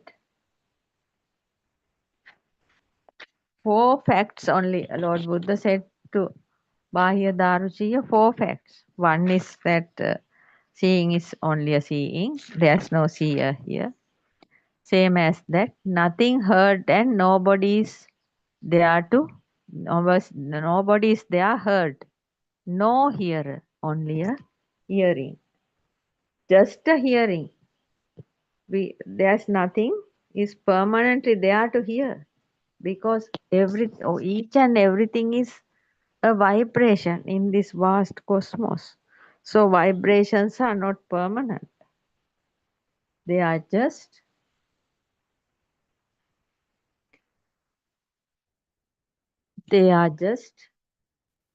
uh, rising and ceasing. So that kind of things we can't say there is something, because each and everything is arising and ceasing. So Lord Buddha said to him, same as the above, nothing heard and nobody is there heard, no hearer, only a hearing. Nothing felt, no feeler, only a feeling. Feeling is only a feeling. Nothing felt, no feeler, only a feeling. Nothing or nobody is meeting, nothing or nobody met. Felt only, saw only, heard only.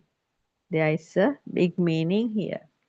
If we can think each and everything like that, there will be no any kind of problems for us.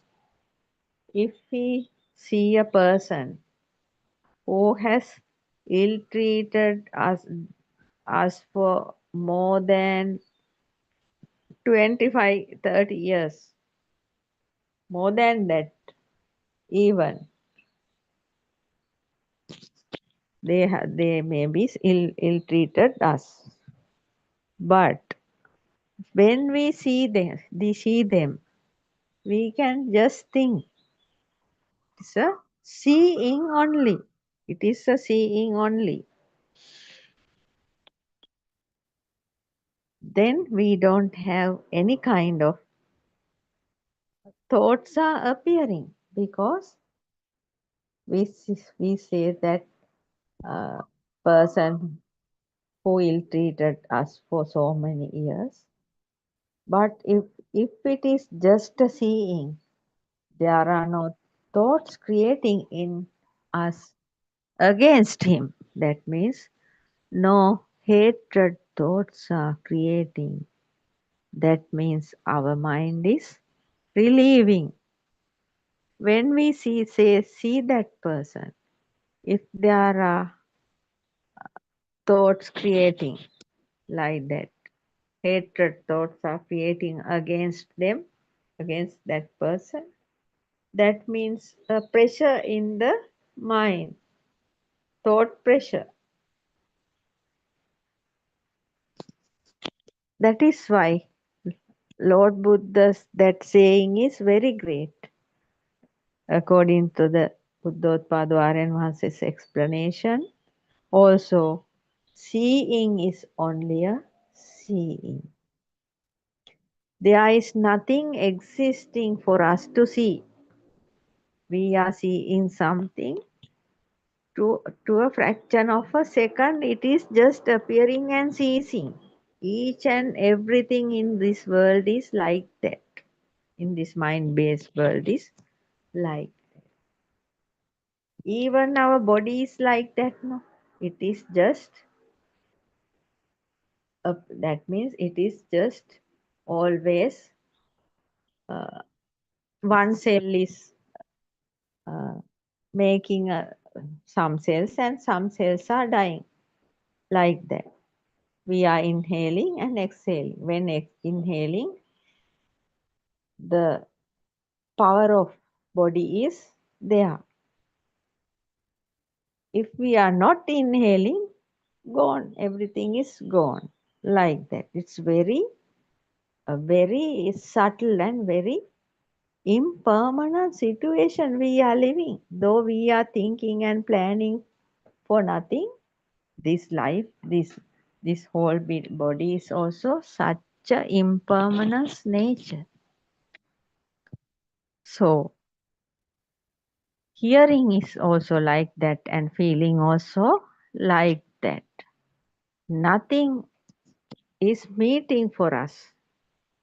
No seeing, nothing is there to see. Nothing is permanently there to see. Nothing is permanently there to hear.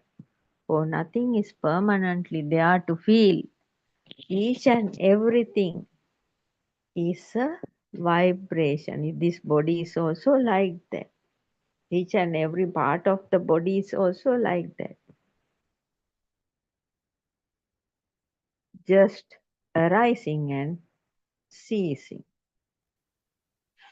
Just arising and ceasing. Therefore, nothing is meeting. So according to True Body's philosophy, if we are not meeting anything through our eyes, ears, or the body, skin, that means the self is not creating here. The two extremes are not creating because there is nothing, and when there is nothing, there is no clinging, there is no stimuli to entangle with, then the self is not creating. That is what Buddothpado Aryan Wahanse is clarifying in this Dhamma discourse Nivana Upalangamai part 2. Nothing or nobody is meeting. You are not meeting anything. You are just seeing, hearing and feeling, but you are not meeting anything permanently because nothing is permanently here. Everything is a vibration. Everything is in the vibratory nature. So therefore, soul is not creating. Therefore, nothing or nobody is met.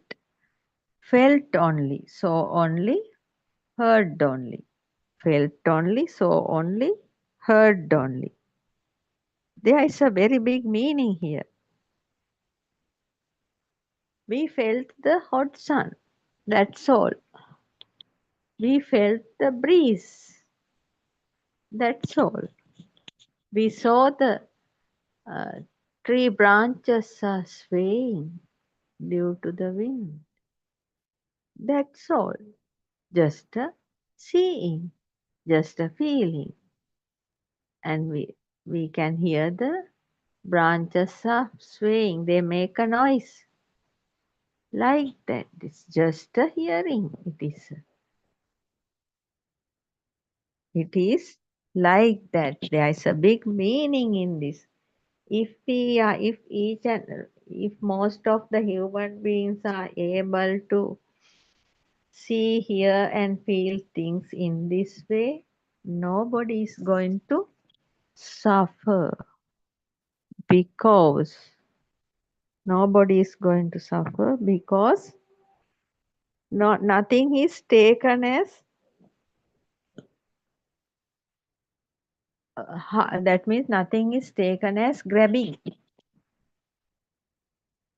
Nothing is taken as a thing. Therefore, there is no suffering at all. This is the shortest Dhamma Lord Buddha given to Bahya Daruchiya. Because Lord Buddha was on his alms round, collecting alms to eat. Such a simple manner Lord Buddha lived with such a huge wisdom.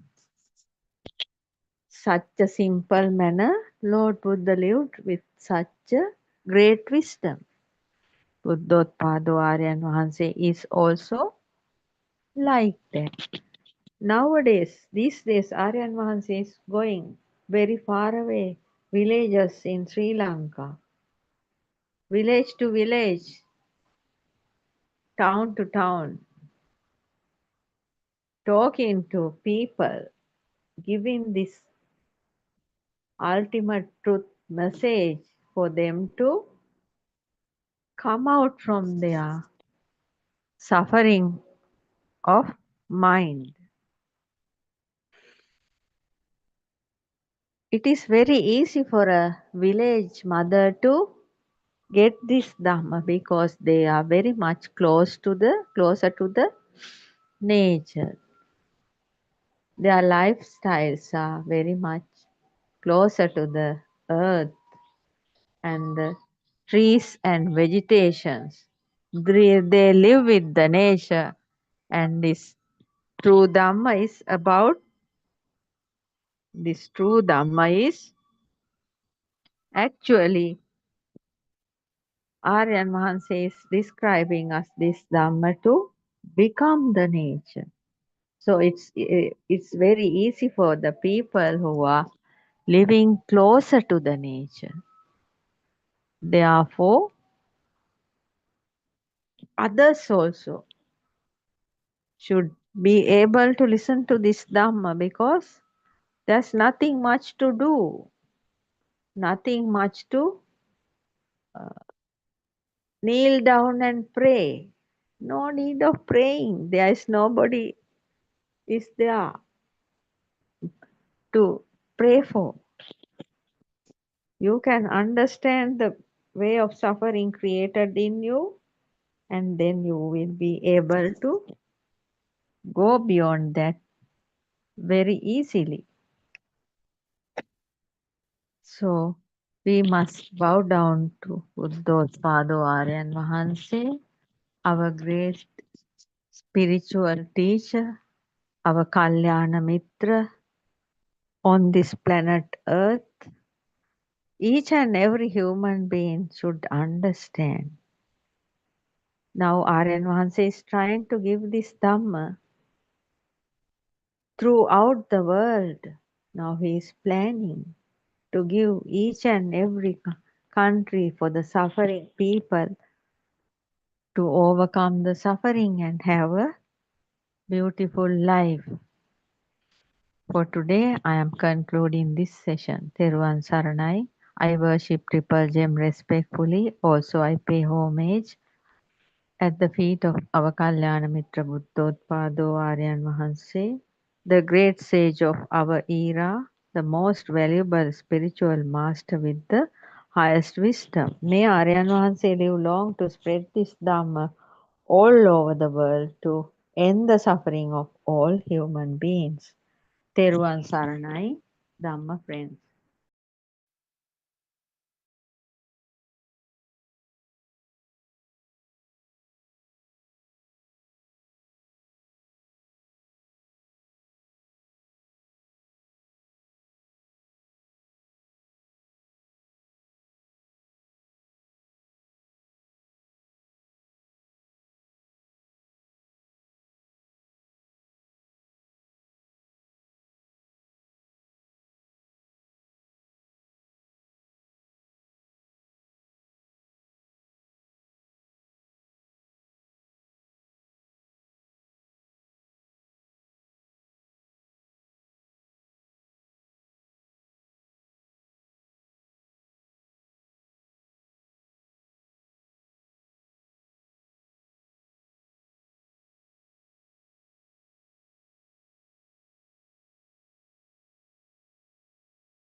May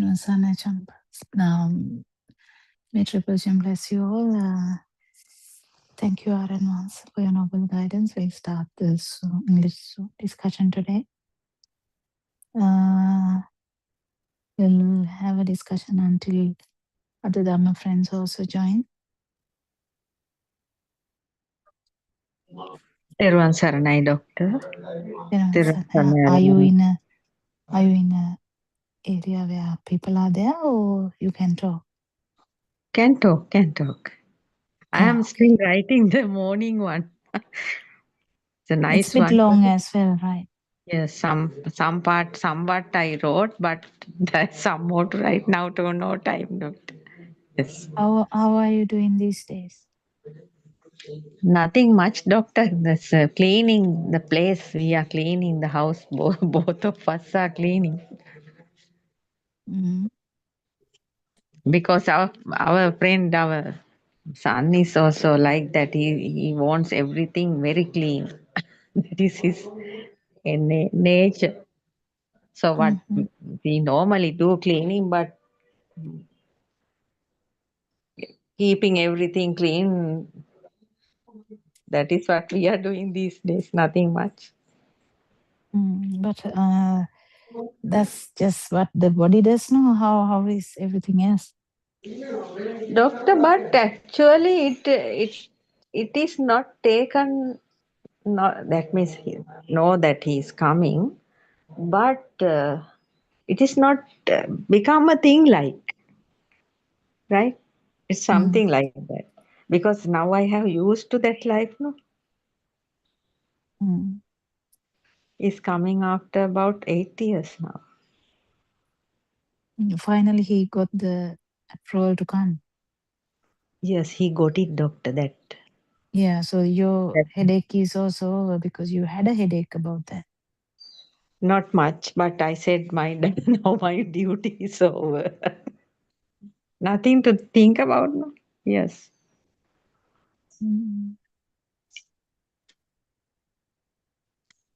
Responsibilities are less now, Doctor.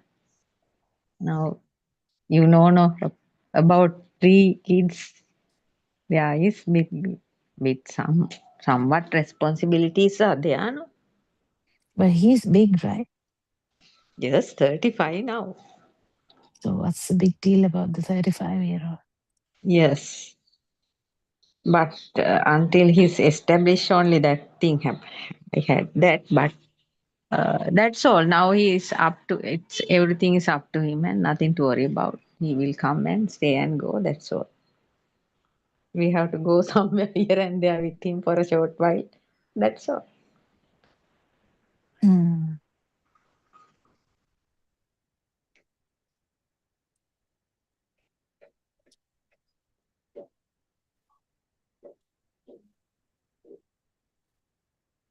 So you feel calm and collected? Yes, Doctor. Not much of.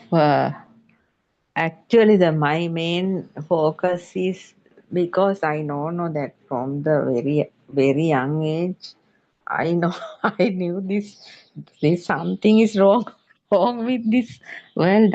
That's very surely I knew it, Doctor.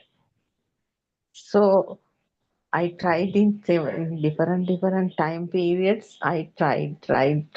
Now only I found the correct way to do it, because now nothing to worry, just to listen to Dhamma and practicing Dhamma and doing the housework and just living.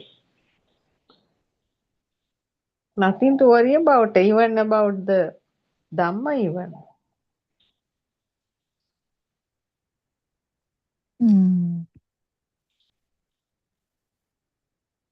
And now you understand what Aranasi is trying to say. Like he says that in different ways. Yes. Sometimes he's very brutal. Sometimes he's very soft. Yes, Doctor. After hearing that his speech last day before yesterday night, I felt very much sorry about him. Right? such a such a life he had. You see, why this? That means don't know why these people still these monks can't understand what the value of this real Dhamma. I felt very much sorry about him, doctor. Mm.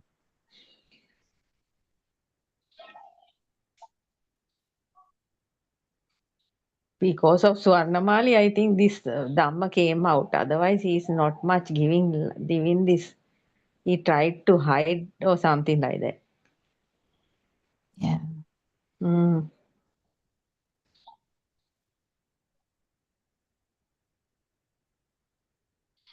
Yeah, it is what is happening is happening. Yes, This yes. to happen is happening, yeah. We can't say So, anything. Yes. yeah.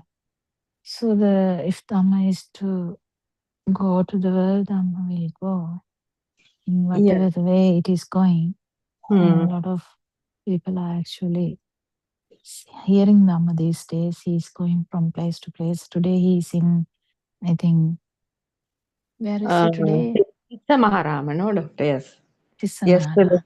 yesterday, Ambilipitiya, I didn't even heard those. I didn't have time to hear. But Yeah, I put it on, but the sound was not that yes, good. yes. Maybe difficulties, doctor. Yeah, Yes. we could hear it, but not Not clear. not clear that much. Yes. Uh, he said he will do a change, but I couldn't understand what any change there. Uh-huh. I don't know whether you remember. He said that he might change the way he go or something like that. Yes, yes. He said with different parts of the country with different set of people is planning to like Oh, that. maybe that he maybe Yes. meaning. Yeah, yeah. Yes. And what did you understand from today without reading? Because when you read, it is kind of artificial. But what Yes. did you understand? Doctor, this is actually the vibration, vibrations and perceptions. The main talk is about that, no, how our vibrations are changing while living in this world. Uh, because some people are acting like animals, behaviors are some like hungry ghosts, some like asuras.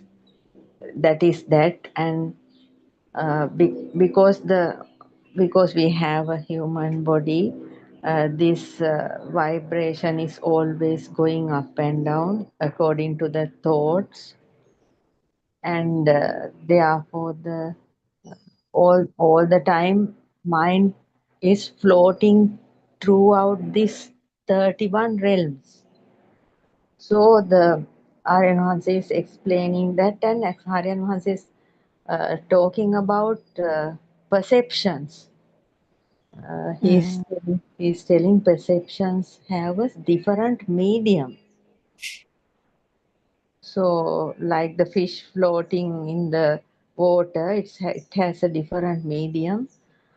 In the dreams, we can live in a separate world, like so. That is how he's explaining, and without perceptions, there is no sankara. All are the mental formations, and those are also due to the six senses system activations these things are creating. Nothing is material, everything is actually happening inside the mind. And finally the knowing consciousness is also a illusion. Everything all these things are illusionary, but due to the vibrational patterns we are about to synchronize to different type of realms at the end. That is what I understood, doctor.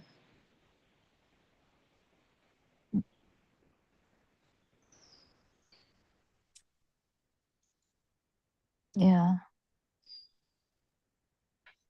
Because that person asked know how to redeem from this, how to redeem from the sensual realm. And Aryan Hanse said, you can't do it without knowing about the three realms.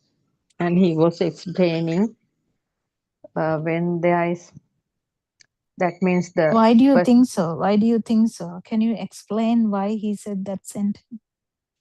because doctor, that vibration, that means the perceptions are becoming harder. If they are becoming harder, then the possibility is very much to go downward. That means the No. Why did he use that sentence? Or why should someone understand all three worlds to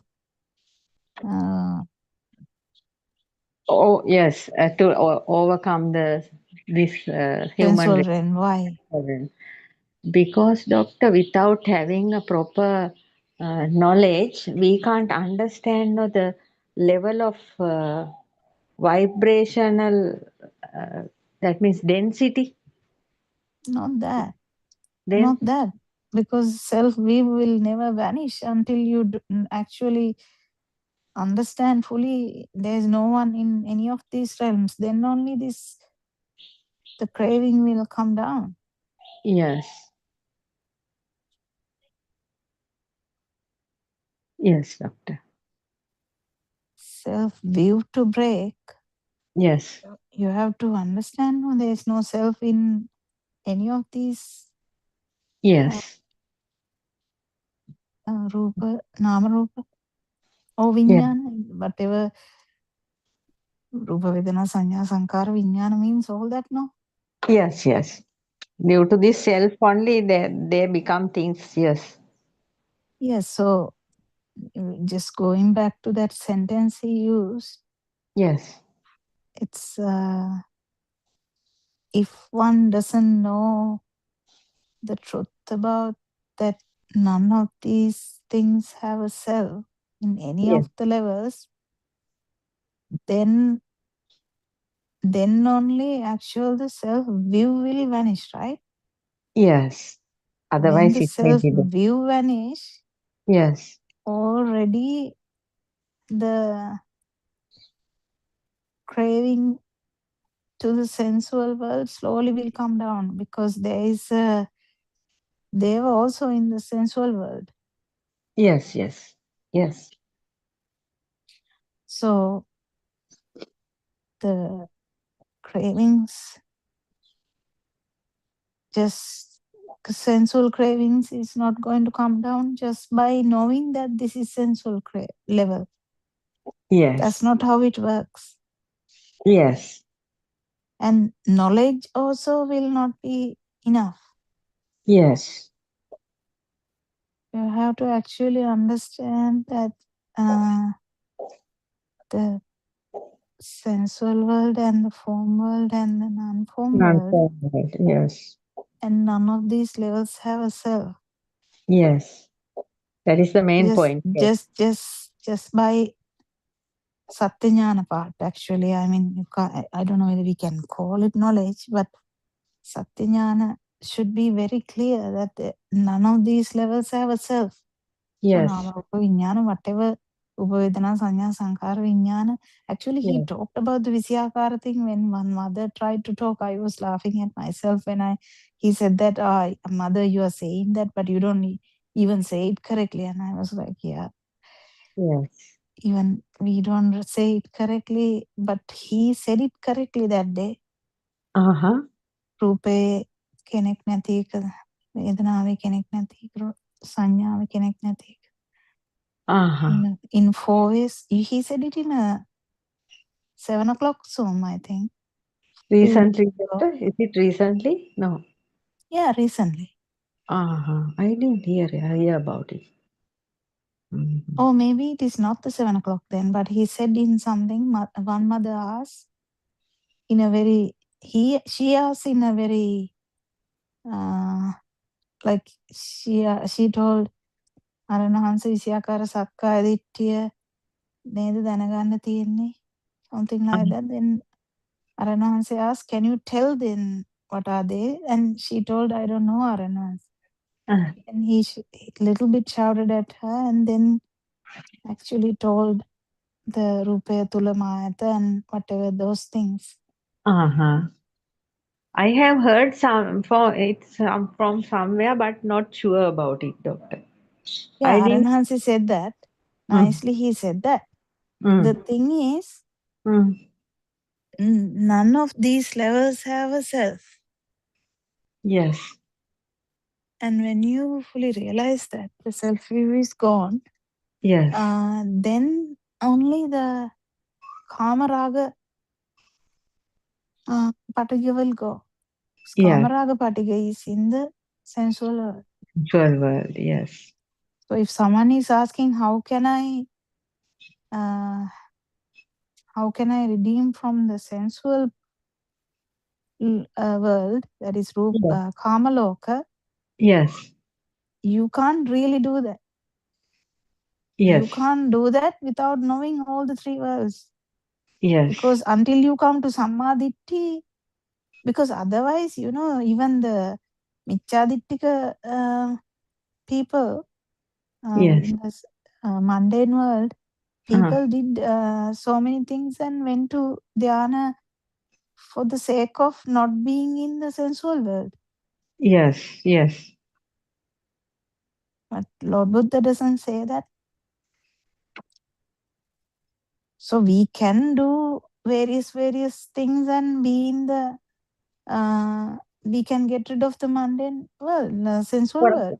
Yes, but it's not permanent. Yes. It's not permanent. Yes, somewhat in Lord Buddha's Dhamma, you have to have a full understanding about all three worlds to actually get rid of the self-view. Yes, self-view, yes. And then you can slowly get rid of this sensual world. Yes. Because this value of this outside world will be not there. Yes, yes. Value is lessening, yes. It will lessen. So Kama Raga Patiga will come down. Yes. Once you fully realize that the mind is also not true, not only the form world will be yes. But this doesn't happen. This happens only in someone who fully aware about all three levels. Yes, yes, yes. The main obstacle is self-view, no, doctor. Main obstacle is that, nothing else. Yes. So when someone gets away from the self-view, then the sensual world anyway power will come down, then the form world power will come down, then the non-form raga will come down, and finally get rid of the Sansara, yes. Manudacca Vidya part as well. Yes. Avidya is there until the end, yes. Avidya is actually, I send a video just to highlight that to the English group today, just to highlight that actually Avidya means this Innovage Dhanane. Doctor, you have put a video and I have listened to it. That is regarding this dependent origination. After that also, have you put something? Oh, that one, I actually put that to highlight that what Avidya is. Yes, yes. Avidya is actually this life field. Yes.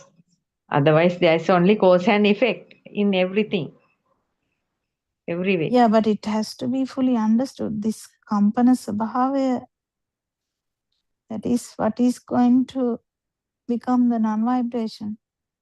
Yes. This vibratory nature, that is what is called, that we don't know, that we have the ignorance about. Yes. And Sankara, there was a part which is beautiful in that. How he says avidya is there until the Sankara is there. Sankara is the Vege. Yes, yes. So this whole thing, and he says Sankara is there until the Vijnana Namarupa thing is there. So Yes. these things are inseparable. Actually, there is no just avidya somewhere. Yes, Avidya is yes. there when the vibration is there until the speed is there. Yes. And I have told you multiple times to contemplate on how these sensory organs work. Yes, yes. I do it. I usually do it, doctor. Feel it, Yeah. feel the body, and mind sensor also mainly. When it says something at once, understanding, this is mind sensor. Because it's coming in different ways, no? Mind sensor. All the time trying to mislead, no? So it can be seen separately. Yeah, And feel mind the body. sensor is Yes. very tricky. Yes. But mind sensor also has no owner. Yes. Eye sensor or the ear sensor or the body sensor doesn't have a owner. Yes, yes. These No, four nothing. areas are the actual areas that you have to experience. Yes, yes. Doing it, doctor. It will come. It will finally, one day it will happen. I have no doubts also about it. Yeah, that's good. Actually, that's good that you are doing. But I don't think your attention went to that sentence, though. Yes, I do. I saw it in that in the other angle. Yes, that is incorrect. Yes, I thought of the how that is creating those things are like that. But Rupa Vedana, Sanya, Sankara, Vijnana all together making thoughts, and thoughts are become a thing. Then only the self is creating that. That is the way it's happening. No, yes. And it is related to the question Dr. Sakuntala asked yesterday also. So that's why I put it. Because it's very important to understand that there is a experience part of this as well. Yes. And the Paticcasamuppada, if you can go back to that place and listen to that part, it's very important how he says the avidya is actually this Okay, I'll listen it again. And at one point, Aryan Maharshi said, at one point, you are not feeling what is happening. Something is there like that. Now you are first knowing what is happening here. Then at one point, you are not feeling what is happening. He said something. In which part? Is it after the talk about the Paticcasamuppada at the end or in the beginning? In the middle, like. Can't remember now in which way he said that. Yes. What was he implying in that? That means, doctor, that means I think that feeling and non-feel, I think maybe that. Okay. Yeah, okay. Nibbana. I don't know, but maybe at one point there is non-feel, no? That is what he is telling. You will not feel what is happening. Yeah, but there is a point where Arahant says all Dhamma, like some sermons. Yes. If you go to very old Dhamma sermons, there's one sermon he's talking about this. You go to non-feel and then Nirodhanupassi, Viraganupassi, Patisagganupassi. There is a whole thing sermon, but where he talks about becoming an arahant. Yes. So there is a deep part in there as well. So once you come to non-feel. So this is all with Dhamma, not without Dhamma. So with Dhamma, Yes. it's all about the insight and how things happen. And he says there's nothing the person can do there because Yes. it's only the nature that will work there Yes. in that Yes. part after the feel I, and after the non-feel. yes. Once I have listened to that sermon. It's in the main Buddothpado channel. Now nowadays I'm translating and telling between 2 to 3 Nivana Obalangamai. That is also an old sermon, part by part. In that Aryan Mahansa is mentioned about this Madhya Sutra, doctor. Mhm. Madhya Sutra. If you are not meeting two ends, there is no middle. You are not meeting middle. Madhya. Where there is craving, making power.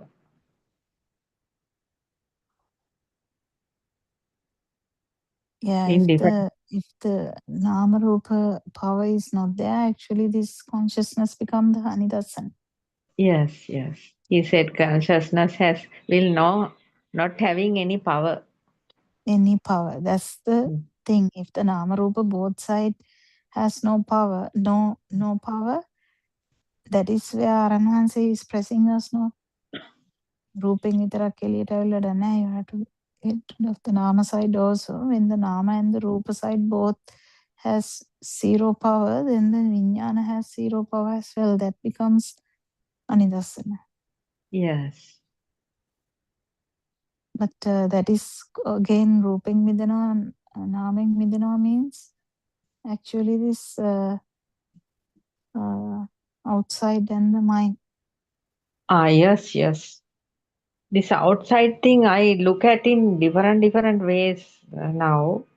Actually, speaking, there's no way for us to experience the outside because we are seeing, hearing, and thinking. That means feeling. Each and everything is the um, conceptual names, no, doctor. We see conceptual names. We hear conceptual names. We feel conceptual names. Hmm. That means we are seeing, hearing, and feeling the mind only. No outside. Yes. Hmm. Yes. Actually, that's the thing. Like if you take the carpet, Yes. you can't really talk about a carpet, can you? It's a conceptual or it's a Yes. mind creation. Yes. Even for a mango, we can't say it is a conceptual name, a mango. Yeah. But just Mm. imagine Yes. our mind, how it works is it actually focuses on something outside. No? It's not Anidasan. Yes. Yes. Now, if I say your Yes. son, Mm. you have a idea, right? Sorry? Yes. Idea. Yes. And it falls to the America, right? Yes. That's the thing. That's not But, Anidasan. but Dr. America, sun and everything is in the mind. No Yes, but it outside. falls, no? It falls, no? Now I can't actually understand that. Why it is going to fall? Where to fall?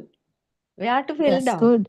That's good. But that's where the thing is. If you can understand now, that day, yesterday, actually, Surangika's example was beautiful. She was talking about home. Yes, yes. Now she's So, joined, doctor. She's here now. I can't say. She came and went, I think. She was here for a little while. She'll come again, doctor. Just, Yeah. So she said a beautiful thing about the home. It's a yes, nice yes, example yes. because you go back to the home that you know. Yes. So in that sense, Arahat or an Arahant also can go back to the same temple. Yes. Actually speaking, if the mind doesn't have power, that means form level has Yes. no power. Mm. That won't fall anywhere. You That will is know why. that is there, but actually, if it's powerless, it Yes. doesn't necessarily mean anything. So That if is we why. can't go there, also it doesn't matter. Yes. We get panicked now if we can't reach home. Yes, yes. But Dr. Aryan Vansi is telling, can you remember? He all the time tells, no, he can't stay at one point, one place because of Mm. that only. I think because of that.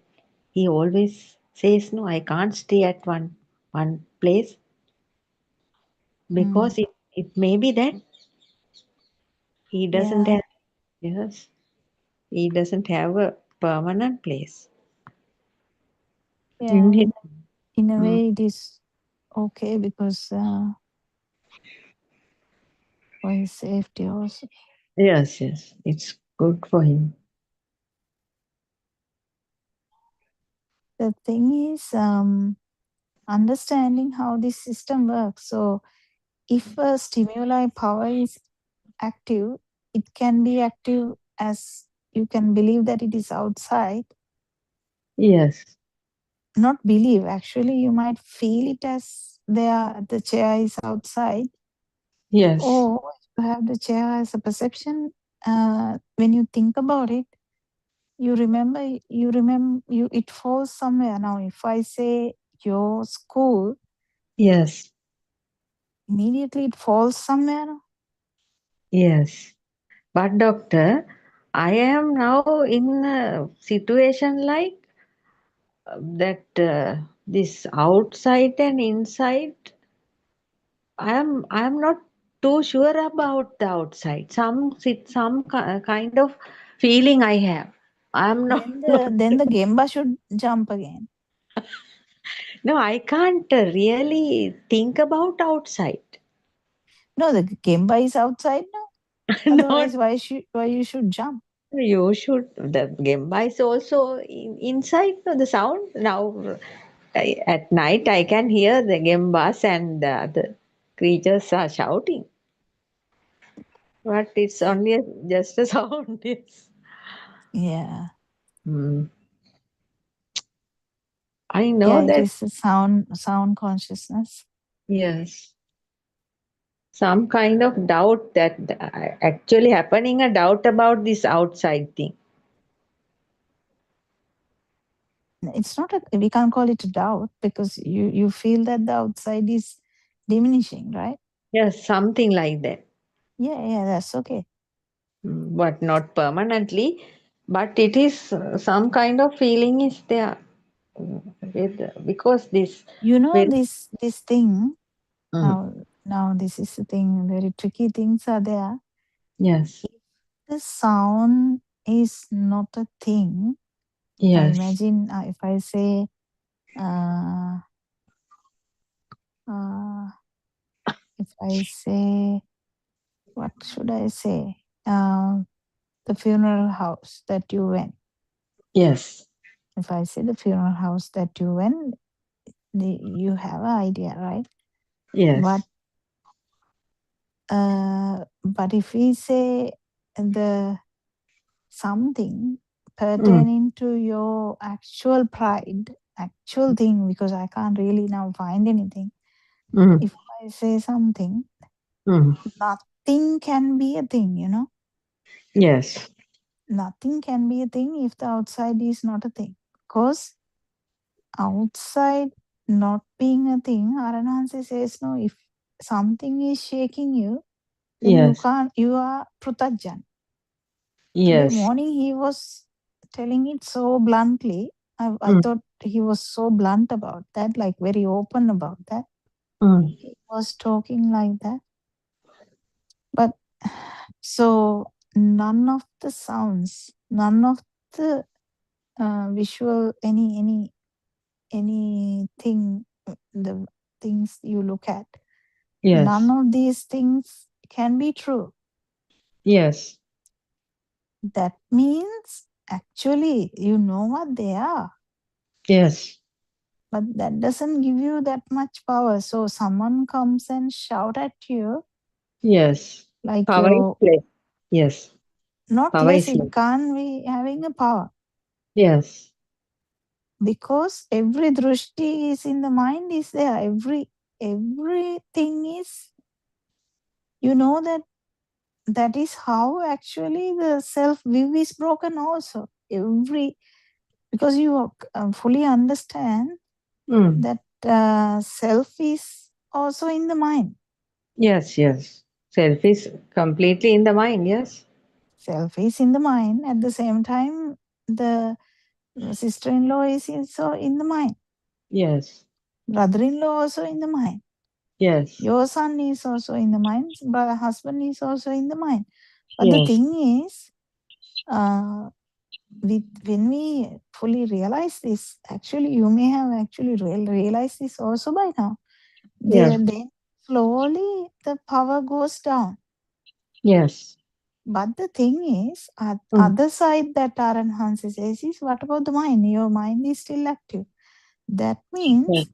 Mm. if you think about that, it is still having power, Ah. Yes. not coming from outside. Yes. Because if you look at them, there may be no much power.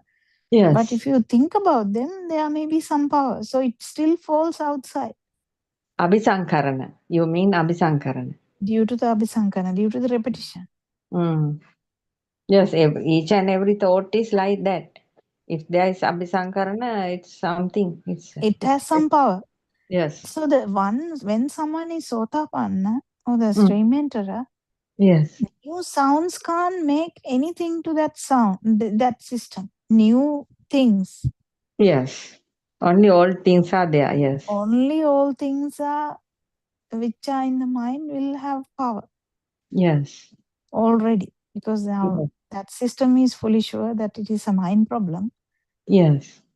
So actually new things are like not a great problem. But if someone is having problems with the new things, Mm. then Aranuhanse understand that they are prutajan. Yes. Yes.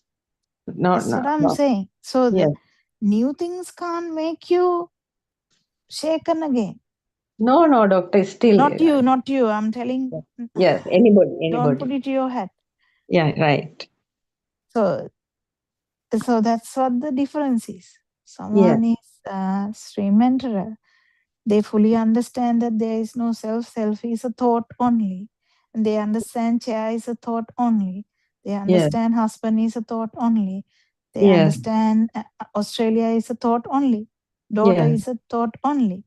Yes. But then, uh, because they understand is everything new, new ones are not going to make any change in that system. Yes. Yes. That is true. What has repeated for a long time, like 30 years, 40 years, 50 years, that Now. has gained the power over the last whatever the time. Yes. Yes. They are still there. Ah. Right. Right. But they They will also slowly come down. slowly. Yes. They also slowly dissolve. Doctor. Yes.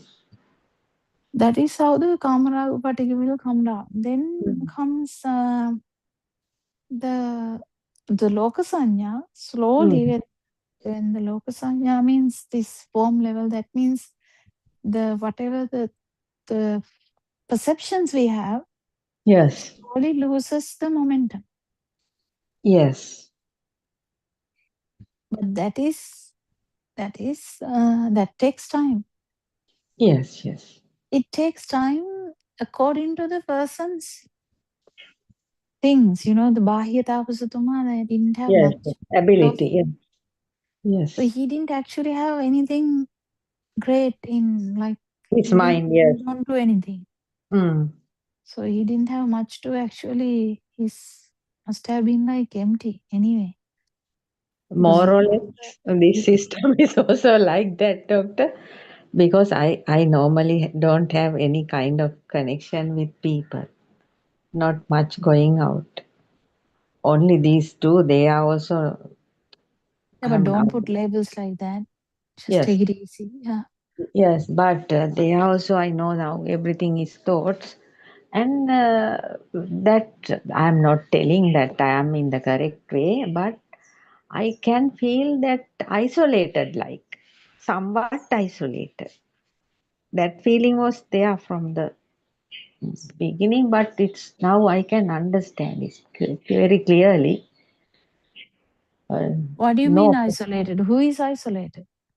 the mind, that means the this system is isolated, like not clinging to the worldly perceptions much, something like that. Hmm. Feel that I am not telling 100%, but Yeah, but the I, thing is, that's not what we actually. Uh, Isolation is also in the mind now. So the yes, yes, I know, but slowly, slowly redeeming power from is the, coming down. yes, yes, power, worldly perceptions, when redeeming from the worldly perceptions, that aloneness is there, not loneliness, right? This is aloneness. Mm. It is there,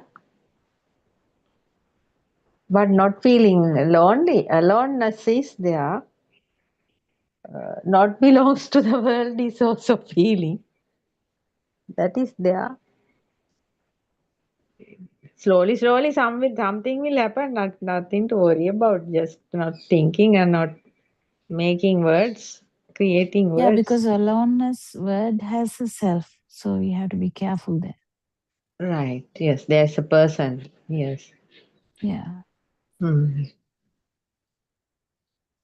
The system is alone, like that is there, doctor. Yeah, that is also a We, problem with the yes, self.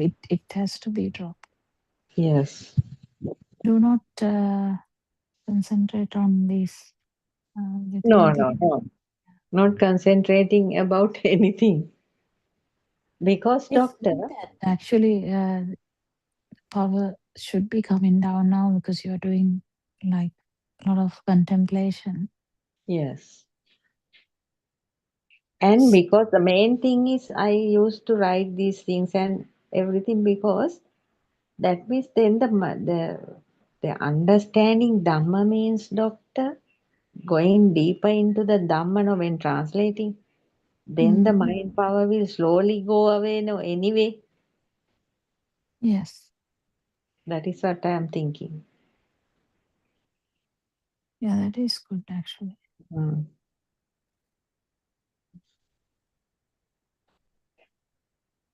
Not interested to about the this world or the country's news or something like that. Not much putting my ears to those things. Just just living with that Mm. because I can do it because I'm not going out much now, not working and just in at home and things like that.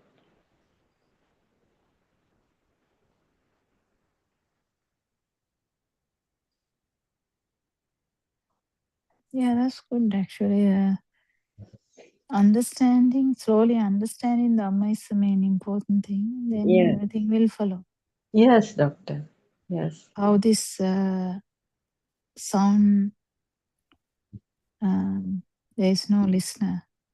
Yes. Just listening. Yes.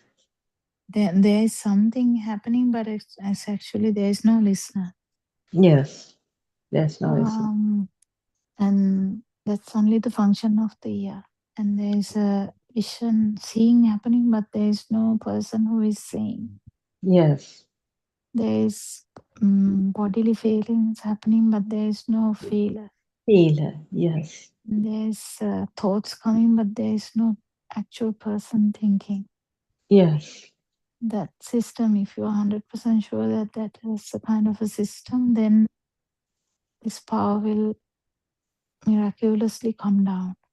Yes, Morning, that is what, understand. That means that is what we have to contemplate on. That means understand that this is only a system. There is no self, and there's no outside or inside. mm,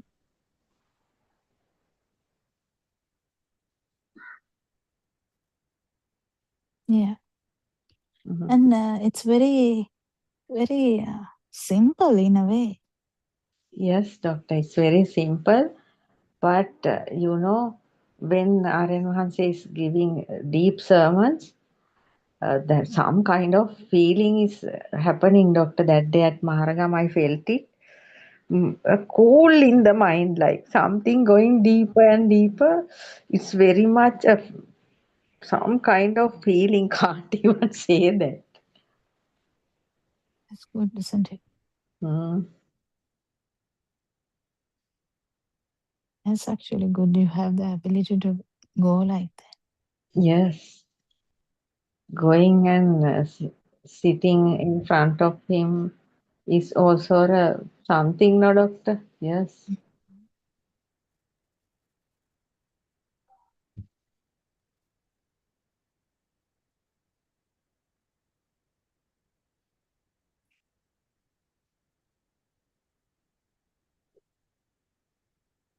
Today Mm. morning, last night, Sudharma talked with Aryan Mahanse something about, can you remember, doctor? That is Sastra power, no? He said, Yeah, I can't exactly remember. doctor, she said she has some kind of seeking for love from the early Oh, childhood. yeah. Then he said that is the power. Yes, now it is, she said she's still seeking the love from her children. Mm. Then Narayan Mahansa said that is Sastra power. Mm. Sastra power may be that in that way also, no, doctor? Yes. It's like a glue-like thing. It's not actually anyone's problem. It is basically a glue-like thing. Mm. Yes, yes.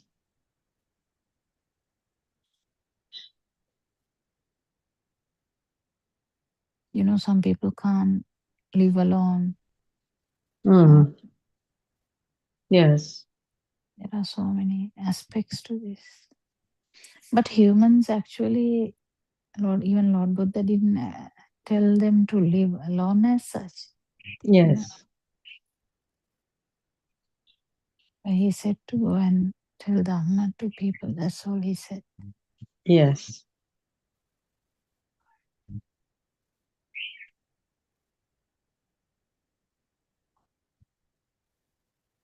Can't This even imagine. glue is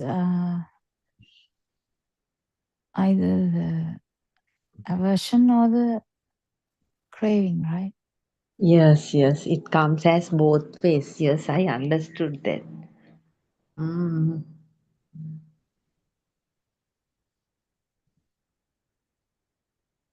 So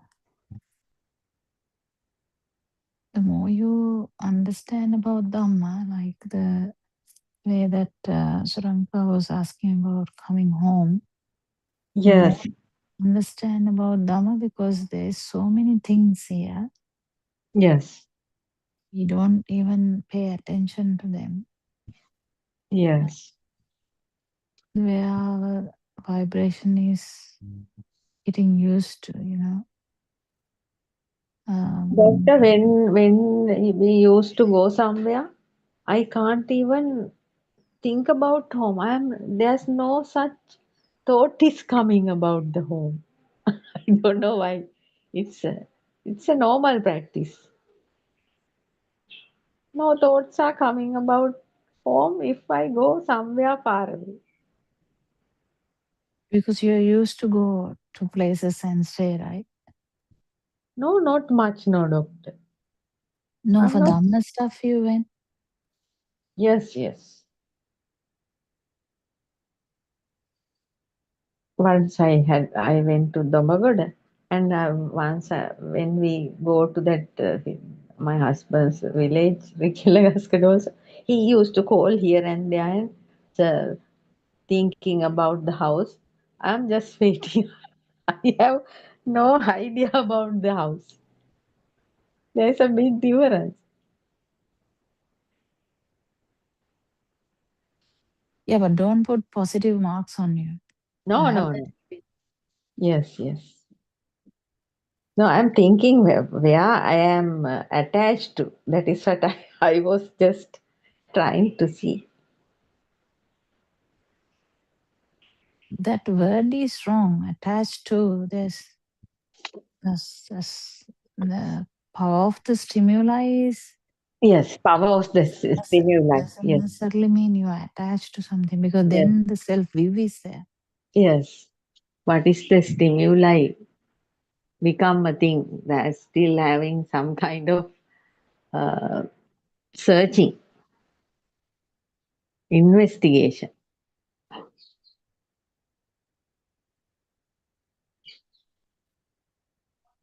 It may be in both ways with aversion or craving, yes, as Yeah, you said. and Aranansi was talking about how from childhood to now, how we have a story and how we live in that. Yes, yes, yes. Everybody has a story, no? Mm. Arinwas said last night also about it. Whatever you have, if there is a story, means there is you or something like that. So the story, you feel like you stepped in that, no? Slowly, you grew up, and then this happened, and this happened, and this happened, and this happened. It goes on like a film. Yes, yes. Um, Now very clearly known that is only a dream, and we are seeing a dream, we are no, feeling a. this is a thought now just happening. If you are actually that thought, if Hmm. that thought has power, that is enough. Yes, yes.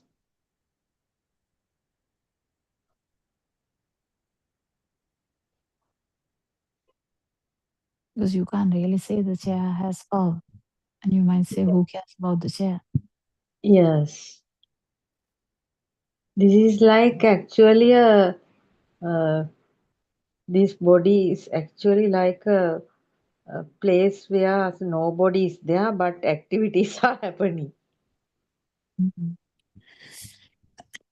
Yeah, actually, that is how it is happening anyway. Hmm.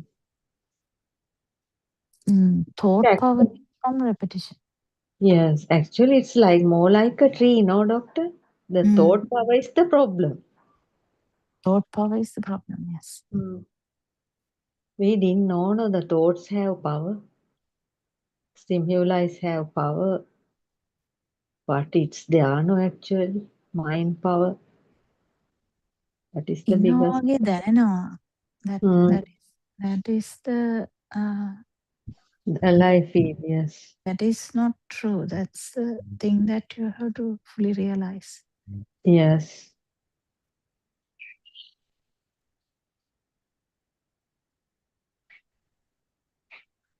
Very, very smoothly must watch insight meditation should happen in very smooth ways. Yes.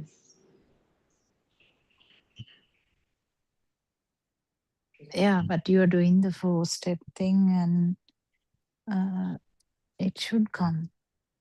Yes, yes. That's what I am saying, doctor. That means I don't have any kind of doubt about it. I know some at some point the relief will come in any way. In any way, it's come. Mm. Yeah, true. I mean, Mm. that's it. Yeah. But Because this the way the you know, if you are a person who had such a positive attitude and uh, how do I say that in Sinhala or English? I don't get a word. How do you say that? Mm, that I will win kind of thing. No, no, no, not that kind of thing, doctor. I had doubts, right? Until the recent past, I had doubts No, that's sometimes. the doubts about Dhamma. No, what I'm trying to say is a different thing. You don't have doubts about Dhamma now. Yes, What I'm trying to say is, you know, Aranhanse talks about these winning. habits. Yes, yes, that is not there. Yes. No, no, So, no achievements. No, no no, life. the way we think about ourselves, like from childhood, how we uh, fight, how we maintain, how we survive, how we face problems, and all that. There is a self who is Yes, so we did it strong. with the self, no, doctor. We did it Yeah, with the so there self. is a big, strong self, Nona. Yes, yes. So that big, strong self can divert to the Dhamma now. No, now without even thinking anything, just opening up. Mm, What that's good. whatever happen may happen only.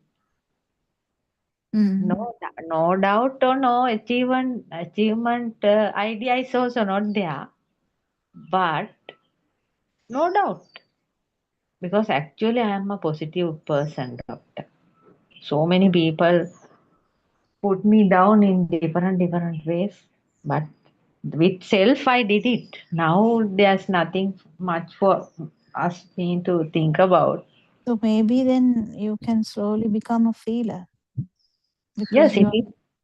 your mind power is high. I told you that it should come down. If it is Yes, coming down, maybe yes, you can feel more things better than before. yes, Because there is a tendency for a lot of things. Aranwansi is sometimes very blunt and trying to get the power down by shouting or telling things in different angles. He's trying to get the power down. yes, Uh, so he's also trying. yes. But too much of trying is also not good, and less trying is also not good. The main thing is being with the Dhamma and being with the practical experiences and little bit of insight. That only that මේ is මොහොත විතරයි කියන එක, that thing is very important. yes, This moment only. yes. Because we can't see that because the moment is covered with thoughts, no, doctor? Yeah, yeah. Yes. So That the will be open while when the mind power goes down. yes, You are when the trying to thought see why the mind power is still high, right? I think that is why I'm telling it's because of you yourself sometimes. yes, now I am understanding the mind because it is the one who always giving so many illusionary things and misleaded, no? So the mind is activating at once, understanding, this is mind sensor. And feeling while walking also can feel the body walking very nicely, can feel it. Hearing, seeing, tasting. Tasting actually can eat without a self. That day at Maharangama doctor, at one point, Aryan said, give something for that old lady to taste and see how it is happening. So I had a small biscuit packet and a few biscuits I have taken. And I gave a biscuit to that lady and she ate and said, Aryan said, see whether you can eat it without self, like that Aryan once asked.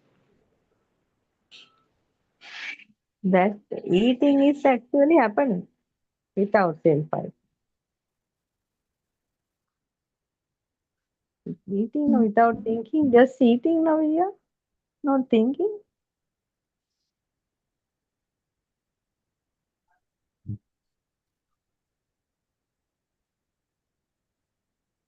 Yeah, that's a tricky area though, Yes. because self view, the one who has lost the self view can completely can actually do that. Actual thing is like Arahant's way. Yes. Eating without a self is actually Arahant's doing. Mm. But tasting, but no craving for tasting. Yes. But even someone who fully realizes the body consciousness may be able to do that. Yes, yes. It is not very difficult, doctor, that eating part. Just eating. I used to do that.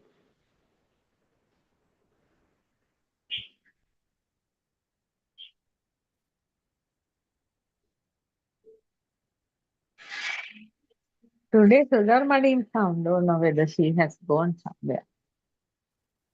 Yeah, Surangika came and went. yeah. Is she close to this place?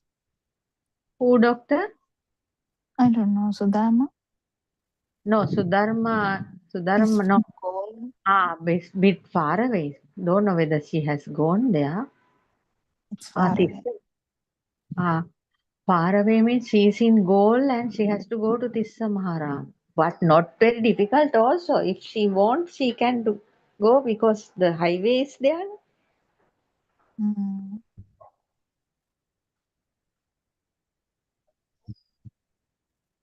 Goal to Tissa Maharam. Goal Matara. That's not very far. No, Arenvanse will come to Matara at the end.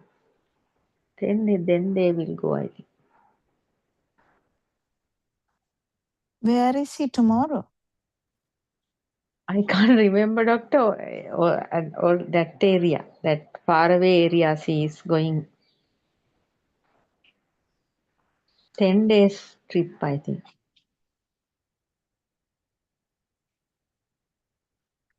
Doctor, I'm just thinking how Lord Buddha did this. That this Aryanvansi is also doing the same thing, like no, doctor. Very slowly, giving this Dhamma to small groups. Mm. Hmm? That Yes, that is how Lord Buddha also did at the beginning, I think. yes. Actually, yeah. Um, I mean, things are a bit different because there are vehicles and Lord Buddha actually went by foot. I can't imagine that. Yes, And that's why they had this Vaskale also because yes, they can't walk in the rain. yes. Just imagine. Oh, can't even think, doctor. Sin, he may have suffered a lot, Lord Buddha. And Aryan Vahansi also, doctor, see. Yeah, but from our point of view, actually, we can't say that because there's no person there to suffer. Yes, yes, That's how we interpret things. yes. But actually, But the body pain is there. body pain is there. Last time also he felt it. Did you write anything today? Do you have anything to read? Yes, I have this today morning thing, doctor, to a Please read. certain extent. Yeah, that's okay. We'll read. Okay.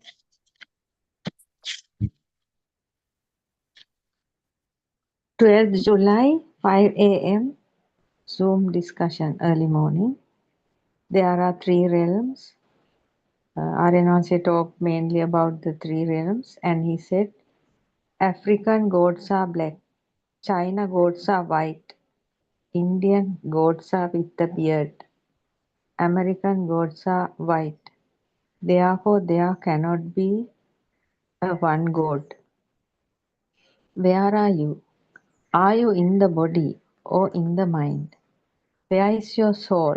Soul is lust, hatred, and ignorance fire. Where the stimuli become a thing. Where you stopped into a where you stepped into a stimuli, taken everything as me, seeing me, hearing me, feeling me. If there is no burning, no me is there. If your mind does not settle in a stimuli, does not become established on stimuli, there is no problem, seen or not seen. But whatever, but wherever mind settled, there is a problem. There is self. This story is there. Lust, hatred, and ignorance fire. From where, from where we should see these 31 realms of existence. What is this world? Is human realm your body? No. Or your mind? No. That is in one nature of this lust, hatred, and ignorance fire. We call as animal realm, not to a body, not to material. We are talking about a vibe, a vibration, or else it is a power.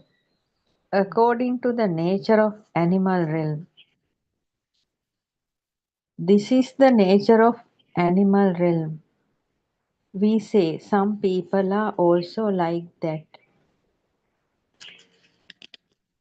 Uh, no to his appearance, but to his behavior.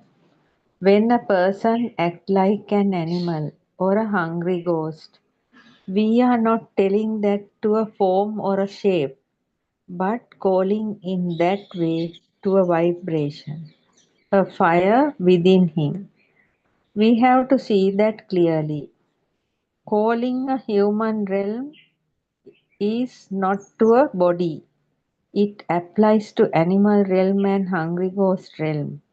There is a story here about our nature of human realm, whether it is really a human nature. If it is changing, there is a possibility to change into an animal nature. There can be reasons. This vibe may change into a hungry ghost nature. Also, there is a possibility to change into a heavenly nature in the same body.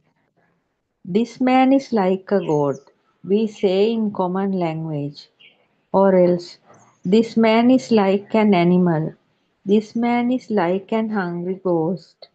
We say that according to the personal qualities. Certainly, this is correct. We have to unravel this story. Then we can finally have this result. There is nobody from here. Sorry, there is no body frame here. When your breath is releasing, what will happen to you? It will resolve according to your lust, hatred, and ignorance level based on Gati Nimiti, Kamma Nimiti. Gati Nimiti, destination sign, Kamma Nimiti, karmic sign. We talk about subtle realms where the hard perceptions become subtle and the lower realms with hard perceptions. Here we show the perceptions according to the density. How can we show a perception density? We cannot find perceptions, stimuli from outside. Stimuli are creating through a sensor activity. Then what about the density of the perception or the stimuli? That is balatmaka vinekak. This stimuli becomes powerful, gains strength, forceful.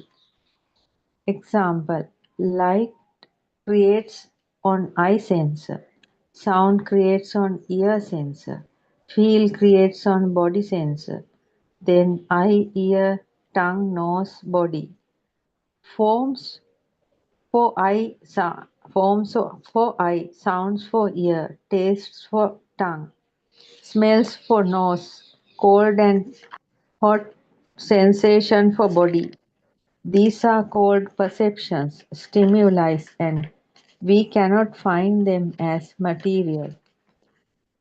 When we are hand gesturing for someone to come, he come and say, "You call me," by hand gesture. If we say, "I just wave my hand," not ask you to come. Certainly, what is happening here? Perception, stimuli is not anywhere. We say, no shabda sanya nahi, no sound in sound perception. When reading a book, Kamal is climbing a mango tree. Kamal is a sound. Mango tree is a sound. Climbing is a sound. But when we read the book, no noise is coming out. No sound in sound perception. No colors in color perception. No smell in smell perception. No taste in taste perception. When we eat salt, we feel a salty taste, and it is a perception that cannot be shown in outside. Self-perception has no self. Certainly, in cold and hot perceptions, there are no cold or hot, no thoughts in mind perceptions. Perception stimuli are a separate medium, a very different medium. It is not belongs to light or sound. Like the fish living in the water. In dreams, we see everything as perceptions. We can even get beaten up, can cry, can feel sorry, can laugh and joy. Also, we can sleep talk. We can live in a separate world in dreams.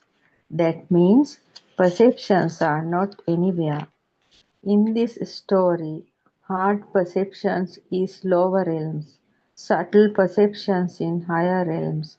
We are talking about perceptions here. Then it is belongs to Sankara Loka, the realms of conditioned formations, things that arise due to causes and conditions, the worlds of conditioned phenomena.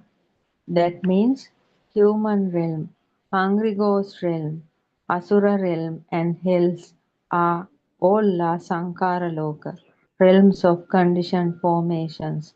We cannot find conditioned formations in outside material.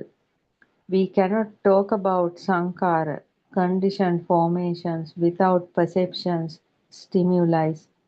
Then what is Sankara, conditioned formations? Those are also illusionary creations arising due to sensor functions. Those are not anywhere, but we cannot say they are not there. There is something like that. That means this is an illusion. When it gains power, we call it as consciousness. But here, how our 31 realms are there, how we see these perceptions. If we drop a stone, it will fall down. Then we know there is gravity power, but we cannot see that or touch that. Can you understand? Teruvan Saranai, that's all, doctor. Some more to write. Yeah, that's beautiful actually. Uh, he he has talked about these things before, and even the last bit with Nilu was good. I thought the way she advised the mother in the last moment. Doctor, I actually listened up to this point. The other part I couldn't listen to also. Yeah, okay, that's good. That's okay. And this that's why Aranhansi says we can't say nothing is there, and we can't say everything is there either. So how to understand how this is this vibration? One vibration is the reason for all these 31 realms. That is the groundbreaking thing Aranhansi was telling. I mean, how this existence, perception, and the power to maintain that existence, or I mean, not power to maintain the existence, power around this existence thing, because Yes. there is a craving to non-existence also. Also, Vibhavatanha. yes, Vibhavatanha. Bhavatanha, what is Kamatanha, Bhavatanha, Vibhavatanha. So that is all around existence. If you really take the world as existing anyway, we would like something there. That is Kamatanha. Yes. But these are the powers that we have. And if you keep, you have to keep understanding how this Bhavatanha works. Because Yes. you keep saying no, that you don't feel anything specifically. Yes. Power is coming down, but then your understanding should go deeper. Yes.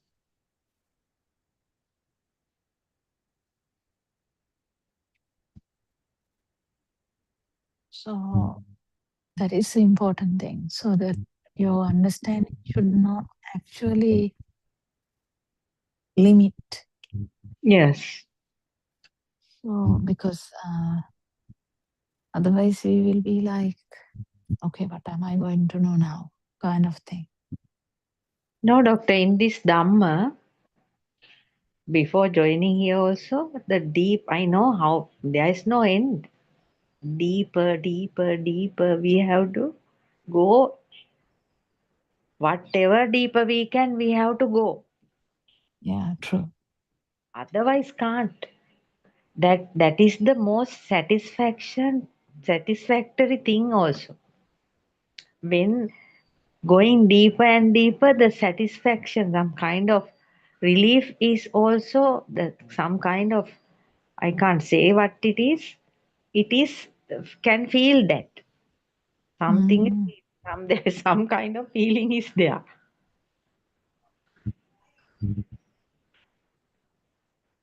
Yeah, that's the thing. Because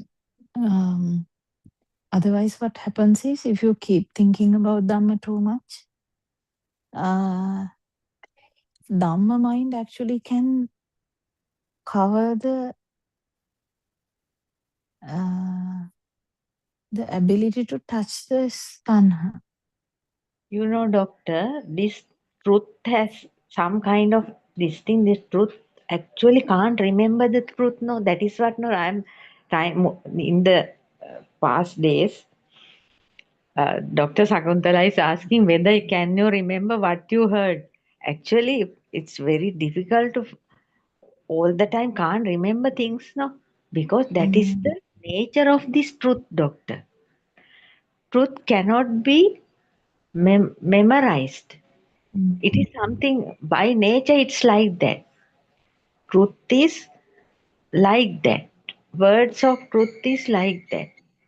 Therefore, that is what, because just listening is listening and then can't remember anything. Writing also like that. After, while writing, can understand the Dhamma. After writing, that's finished. Something like that is there because it's the nature of the truth.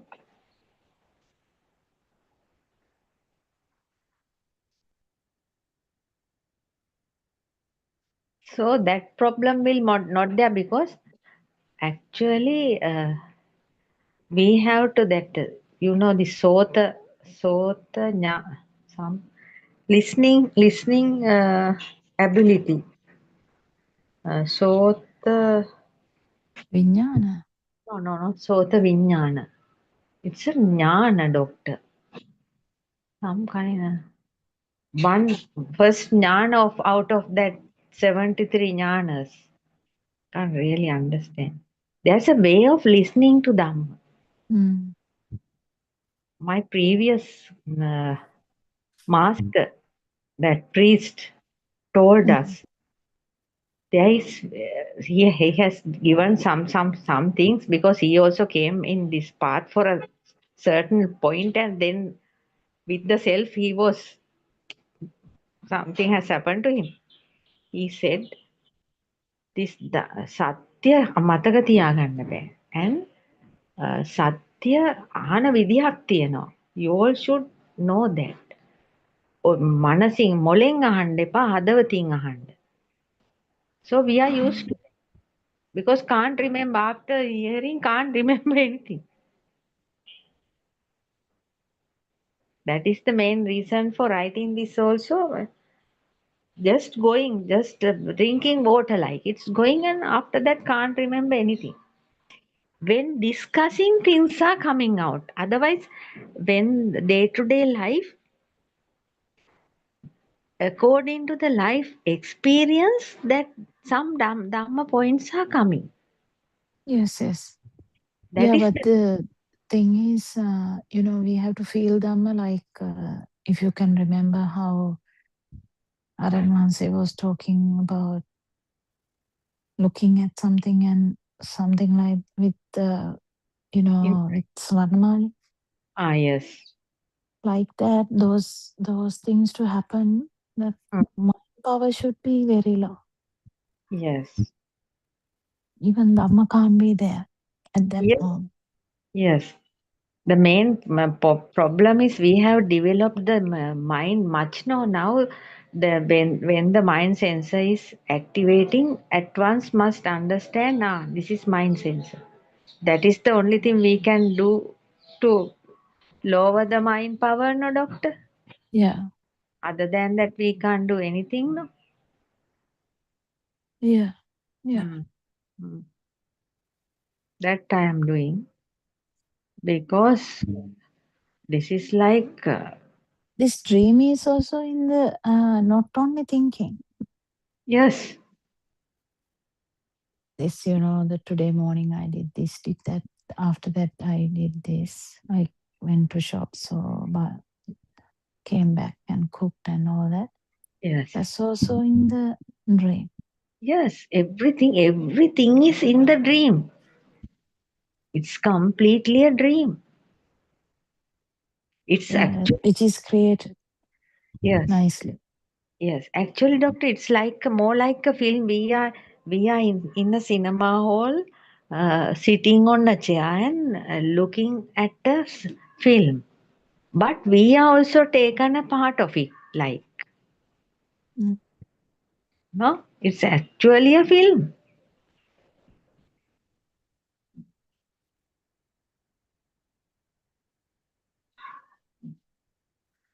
Yeah, true. We have to redeem from the dream, but we can't do it. Actually, it is not that bad. I mean, you can awaken from the dream. Yes, it will This happen. time. Yes, it will happen. Nothing to worry about. Because some are worrying much, no, doctor. That is what no, most of Yeah, the too mothers. much. That is why most of the mothers have that problem. Not only mothers, even people who have listened to Dhamma for a long time, I feel like they are also kind of worried. Yes, because we should have confidence. If if we want to go to hell, even there should be confidence. suitability considered. Huh? Mm-hmm. So what is the use of thinking? Just to without relaxation, this cannot happen, no, doctor. There Yeah, should we be have to relax. Yeah, mind relaxation should be there. yeah, true, true. Mm. Those are the very subtle things. And it won't happen until the loke atta වෙනවා. Yes, because lokaya ඇත්තවීමත් happening because of the too much running behind and thinking that still the I is there. I am not able to go to that point still. I have seen listened to this Dhamma for 6 years. Like that Mm. people are telling. Yeah, Hmm.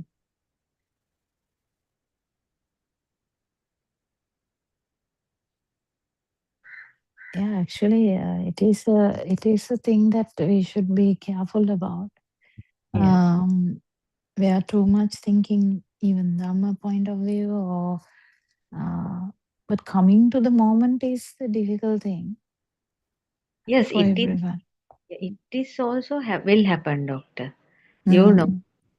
somebody is fallen onto the uh, earth means there's no way fallen from the earth, no. That means if we fallen into Dhamma, if we are living with Dhamma, so nothing to worry about because no need of worrying about. If the Lord Buddha said the true Dhamma, when we are 1000% very clear, Aryan Mahanse is saying the true Dhamma because we have such a experience searching for this Dhamma. So why, for what we are worrying? Mm. That is what I am thinking.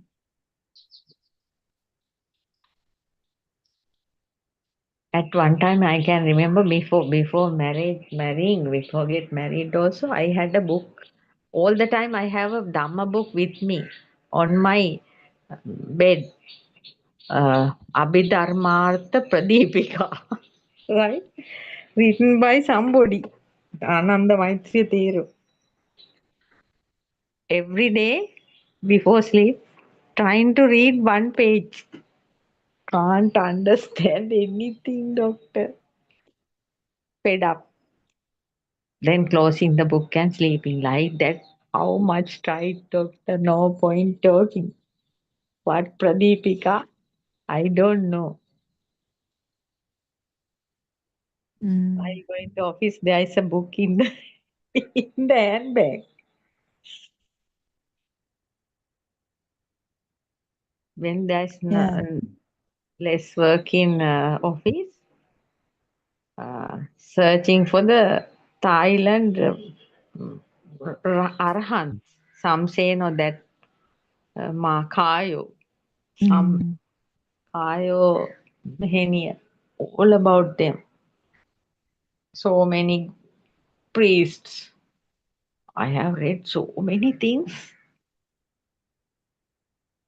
So having this is like a gem that sweep එකක් ඇදුනා වගේ. Right?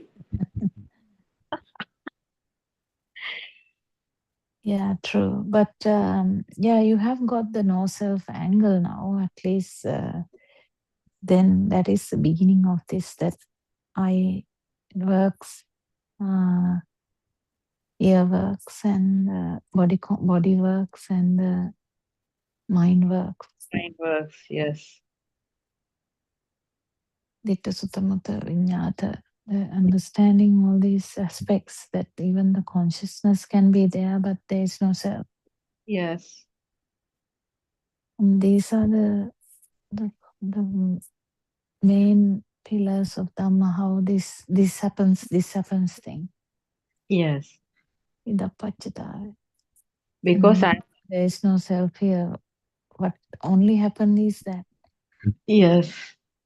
The translation of all the sermons are also doing, and listening to Miss Indu Mrs. old sermons and catching the faults. All those are happening every day. Yeah, that's actually a good thing which happened to you. Mm. Because you are forced to kind of listen to the old Dhamma which you missed. Yes. Post like, yes.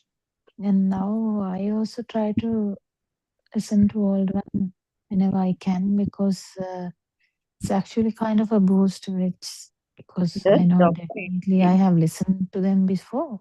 Yes, but it will help you now to go the other. That means Yeah, to release from everything. That will help you. yeah. And the giving them also actually it helps, because the basic angles that Aranwanse has told, Yes. however much Aranwanse told these things, last night discussion, there was so many things I can remember. The Sudharma's one. Yes. Uh, there were other things also, but it's mainly understanding how this system has gained the momentum. Yes. Arinonse focused on the yesterday morning one and asked everybody to talk about that. What was the yesterday morning one? Yesterday morning one.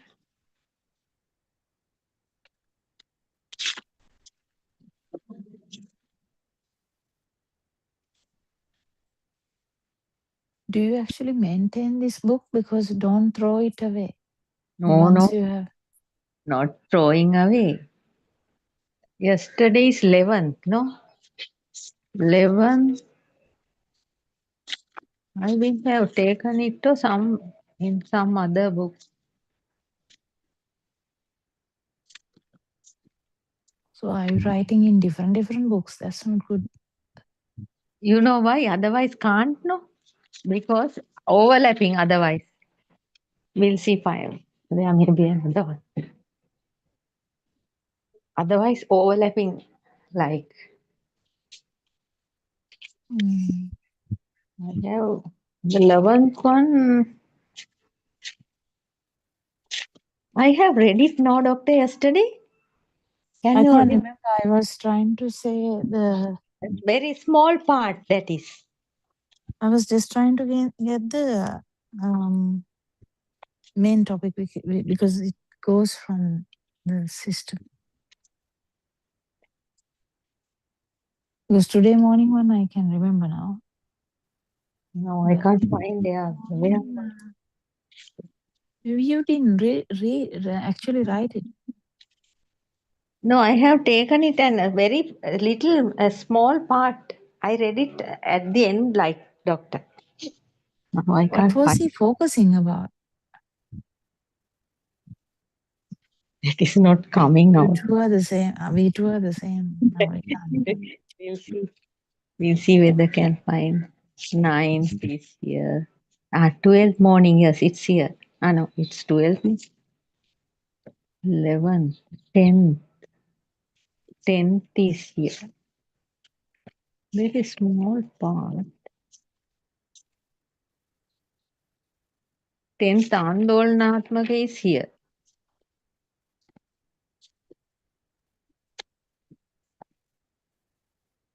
No, doctor. It's not there. Mm. I think he did a good something about. Wait till I'll tell you what it is from the other phone. I'll get it. But there is no heading, no, doctor. There's no heading, no. Yeah, that's okay. I mean, we don't have to. I was just wondering what was the last night Andolnatmaka was based on. I think it's Union. about the Give me a Uh, minute.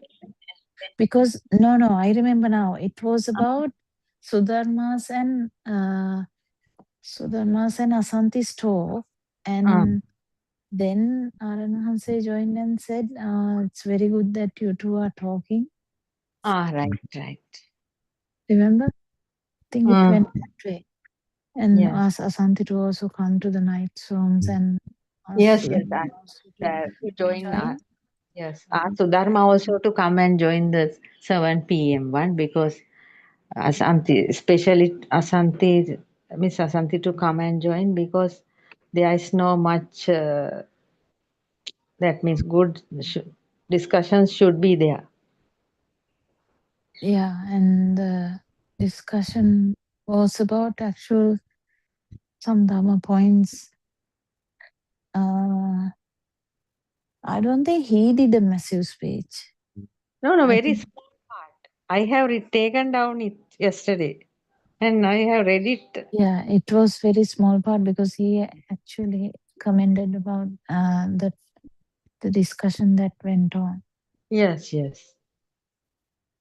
Or Today only he few. was talking about how talking with normal people can make it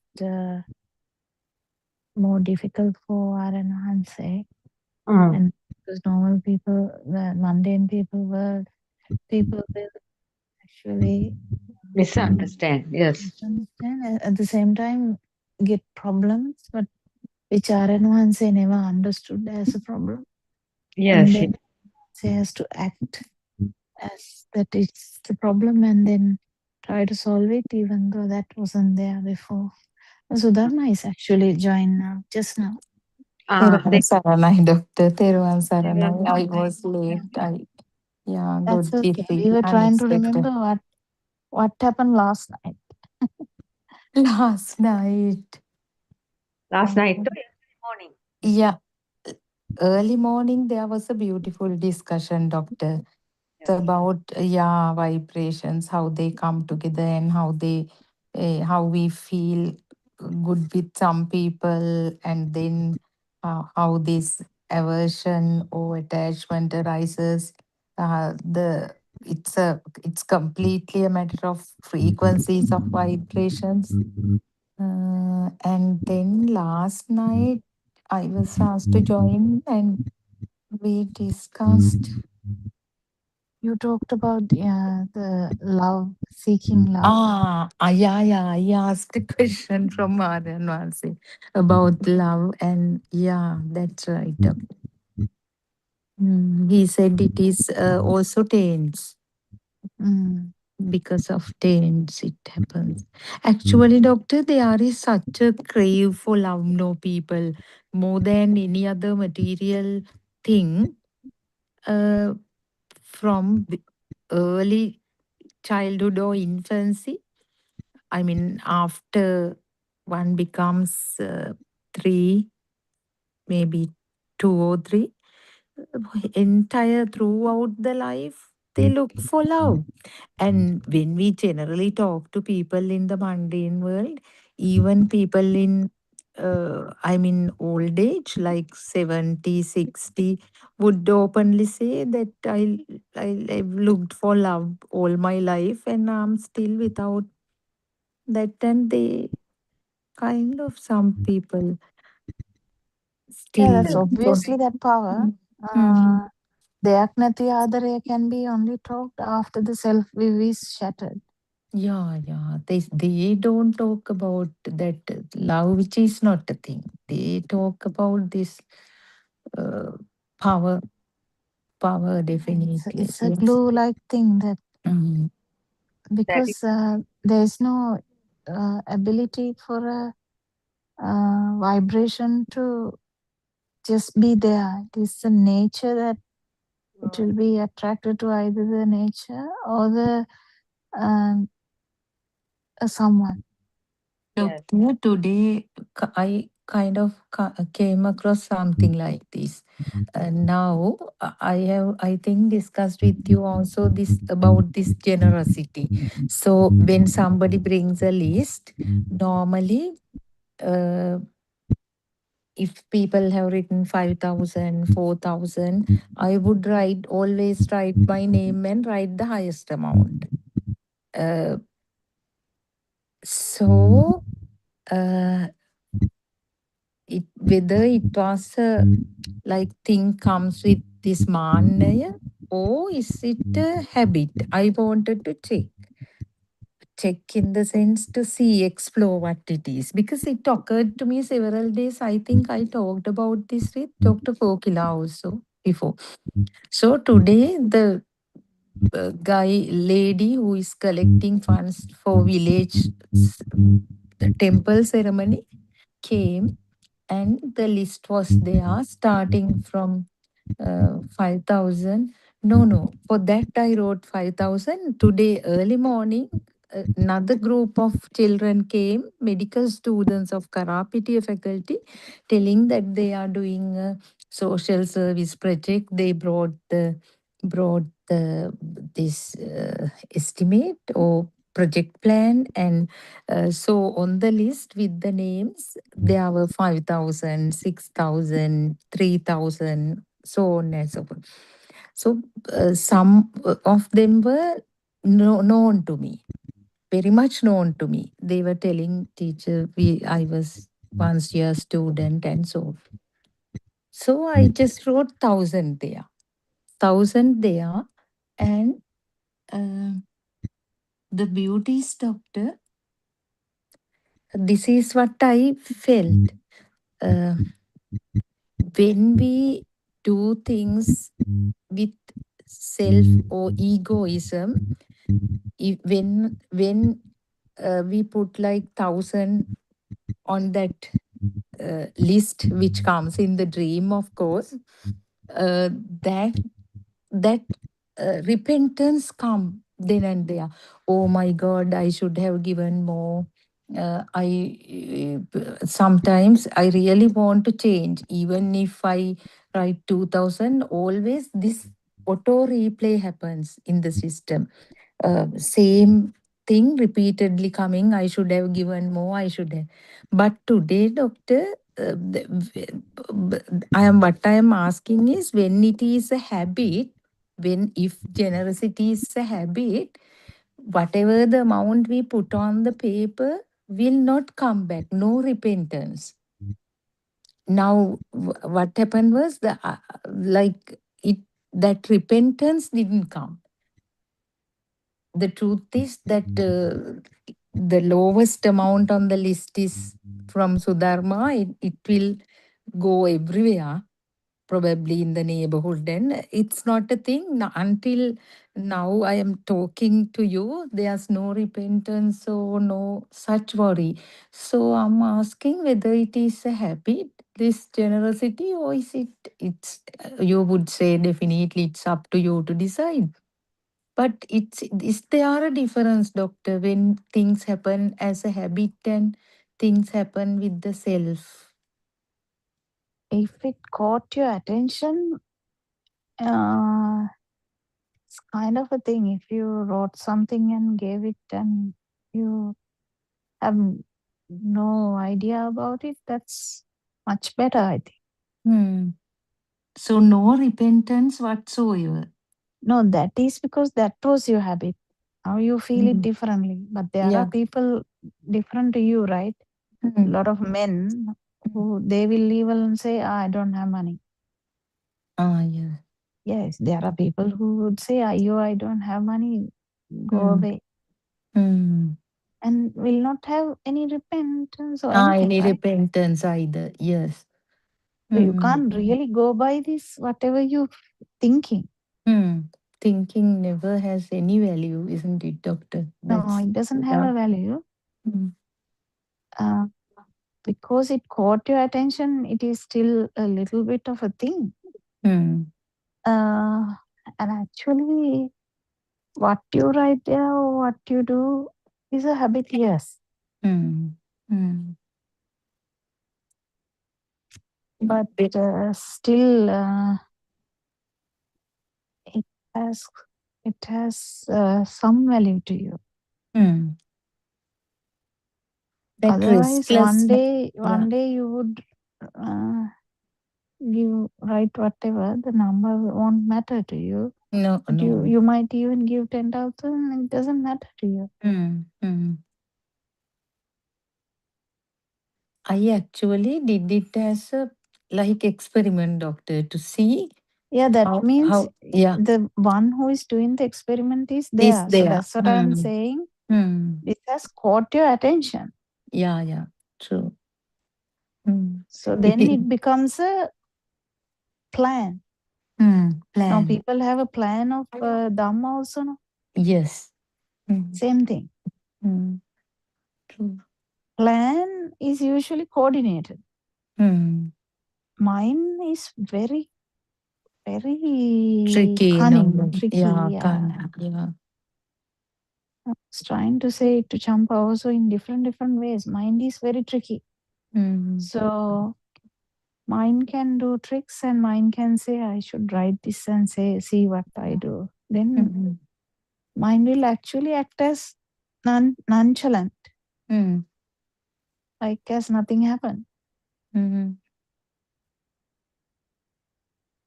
So And the best experiences that are best to say about truth is non-planned, sudden ones.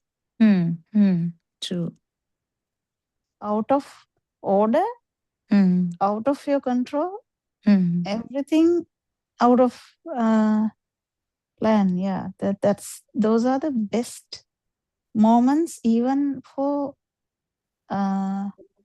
nibbana.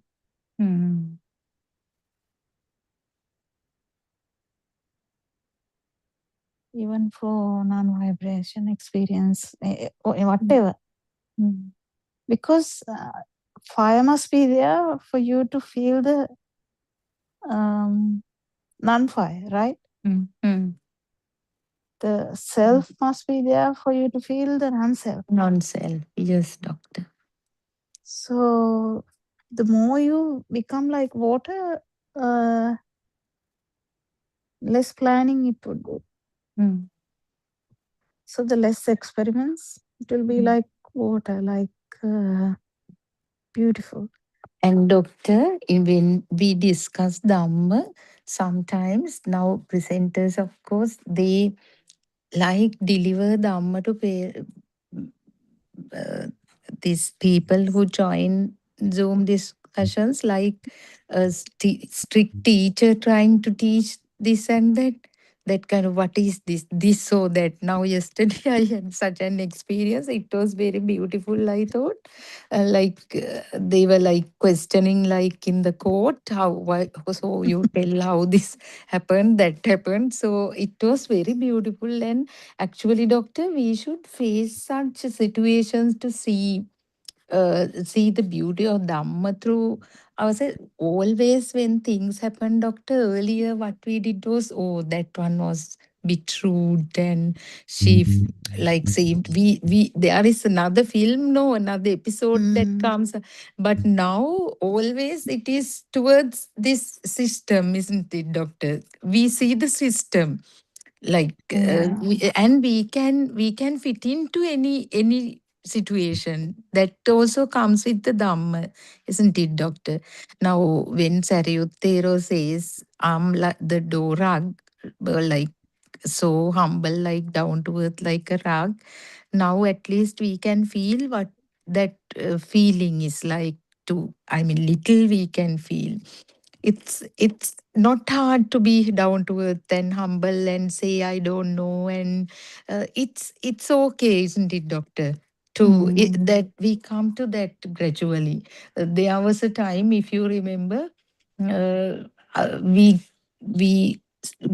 memorize, actually automatically things get established in the system now when we repeatedly listen to them.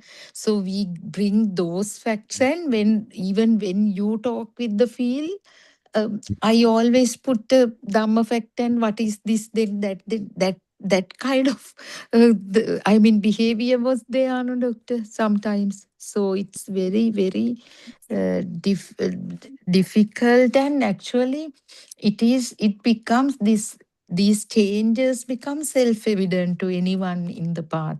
Gradually, how they calm down, and like how they become humble and honestly humble now. Actually, that is also obvious to this system only. No, now burning within what this woman is telling, it's a big trouble. She should know that I'm not a newcomer, kind of thing. One can have such vitakka vichara and also pretend to be good. No, and Mm. without that being good is, it's a beautiful next level experience, doctor. So actually I experience that was the most beautiful experience of that discussion from, I mean, but on this side to Last see. night one. Yeah, last night one. Mm. uh, at the very beginning, because they were unaware that I was generally commenting on the people and what they were feeling right now. And so the lady got a bit offended. Then, by you, this Zoom is for people to share the experiences. So you are talking like this without sharing any experience. That was how I felt actually. So at that point, it was, yeah, it was okay, and I didn't feel any subtle level hatred or aversion or irritation, but I felt her. I felt that she was not happy. That I, when I say it in words, it's difficult. But now I know how Dr. Kokila feels all others. I mean, the Dr. Kokila, we can't deceive you with nice words and whatever. If we are irritated, you definitely feel it. It's not the words, no, doctor. It's a kind of, yeah. It's a No, that different. defiance is Mm, actually mm. thing which will slowly come down anyway. Today morning even I could feel how Arana Hanse was telling to Asanti how she was having that defiance, like um and he was laughing at that. And Yeah, yeah, yeah. That because Aryan Hase felt it, and Aryan Hase deliberately left her out, no, for 3-4 days. That is good for her. I mean, you mean the last? Uh, today morning yeah. also, yeah, Really? Because he one. was laughing at her. She was also laughing. The Ah, thing right. is, he was reminding if someone how someone can get carried away by the world, outside world, if Dhamma is not strong. Hmm. Hmm. So how can they change? But it is normal. Actually, it is normal Mhm. because Dhamma absorption doesn't happen that quick. So defiance or the trying to be defensive Hmm. Hmm. comes with the self. Kind of, it's with the self, right? Hmm. Otherwise, why should we defend? But Hmm. there are so many aspects to this. You can also defend without the self after understanding Dhamma as well. So there are so many aspects to this. Hmm. Yes, doctor. Aranhansi shouts no sometimes. Hmm. Lord Buddha also shouts sometimes, but that doesn't necessarily mean there is just because It they is are a raising their strategy. It is voice. a strategy, It's a doctor. massive strategy, actually. Now, Alan Hanse knows now for Dr. Kokila also. Everybody treats you like a goddess. No, when you come to the Sinhala Zoom, when you come to Alan Hanse knows it is bad for you. I mean, this is my feeling. Yeah, So then he can shout. Yeah. he can, other people never shout at you, right? So he take the opportunity and he would find something and shout, because those are actually the points of contemplation, doctor. Yeah, yeah, true. Nobody, yeah. Yeah. Actually, that last time I talked to him, it actually made me smile. Actually, in the end, because of that, I knew how he calmed down as well. You know, it's a right such a tricky Mm. area, what he does as well, Mm. and how it happens. And doctor, this knowledge of Dhamma and ability to explain Dhamma now, when Asant is concerned, she can explain Dhamma like very beautifully, taking day-to-day examples, these mental images and all. Actually, I got from her those days. Every morning I used to join the Zoom and talk to her. But still, when it comes to this feeling, uh, it's a different, I mean, practical aspect is practically achievement in the path cannot be uh, cannot You can't do go by the words. birds. Yeah, yeah. Yeah, so I can Mm, say Dhamma nicely. It mm, doesn't necessarily mean anything. How much power I have is a different story, as well as how I look at that also different, because no one knows how that system works, right? It's yeah. very unique. And So in today yeah, morning discussion, when they were talking in detail about the frequencies of vibrations and so on, now we feel very comfortable with some people, some places. It is because of these frequencies of vibrations, isn't it, doctor? yeah. But it can change at any time. Now, I mean, we fall in love with someone and we feel so comfortable, and the next minute we totally reject the person. So the vibrations also evolve. Is that I wanted to ask whether that's the sanya viparinami, vibrations also No, change. that's another stimuli. Ah, no, That's that's. another level of the vibration. That's Mm, another frequency. mm, mm, Aversion is a different frequency. mm, Is another frequency. Love is another frequency. mm. Viparinama has different meanings to Mm. that. I remember Because, you all talking about Sanya Viparinamya, Surangika and you. I yes, because it has a deeper meaning. We can talk about that tomorrow, because mm, you can talk about superficially also, like as you said, but there are things like, the Itta Sanya and Atma Sanya. yes.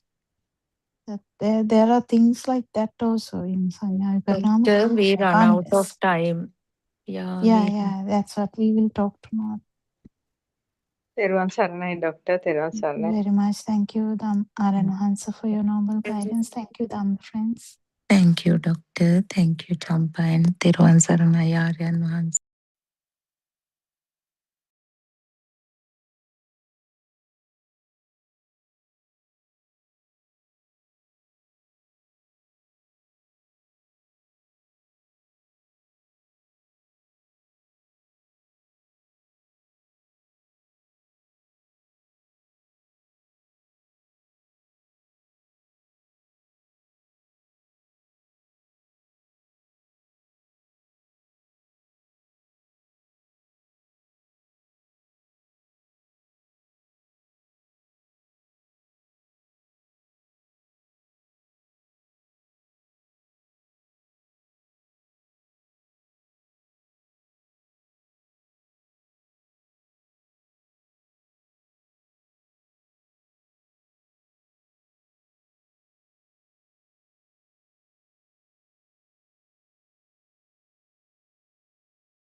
Good afternoon, everybody.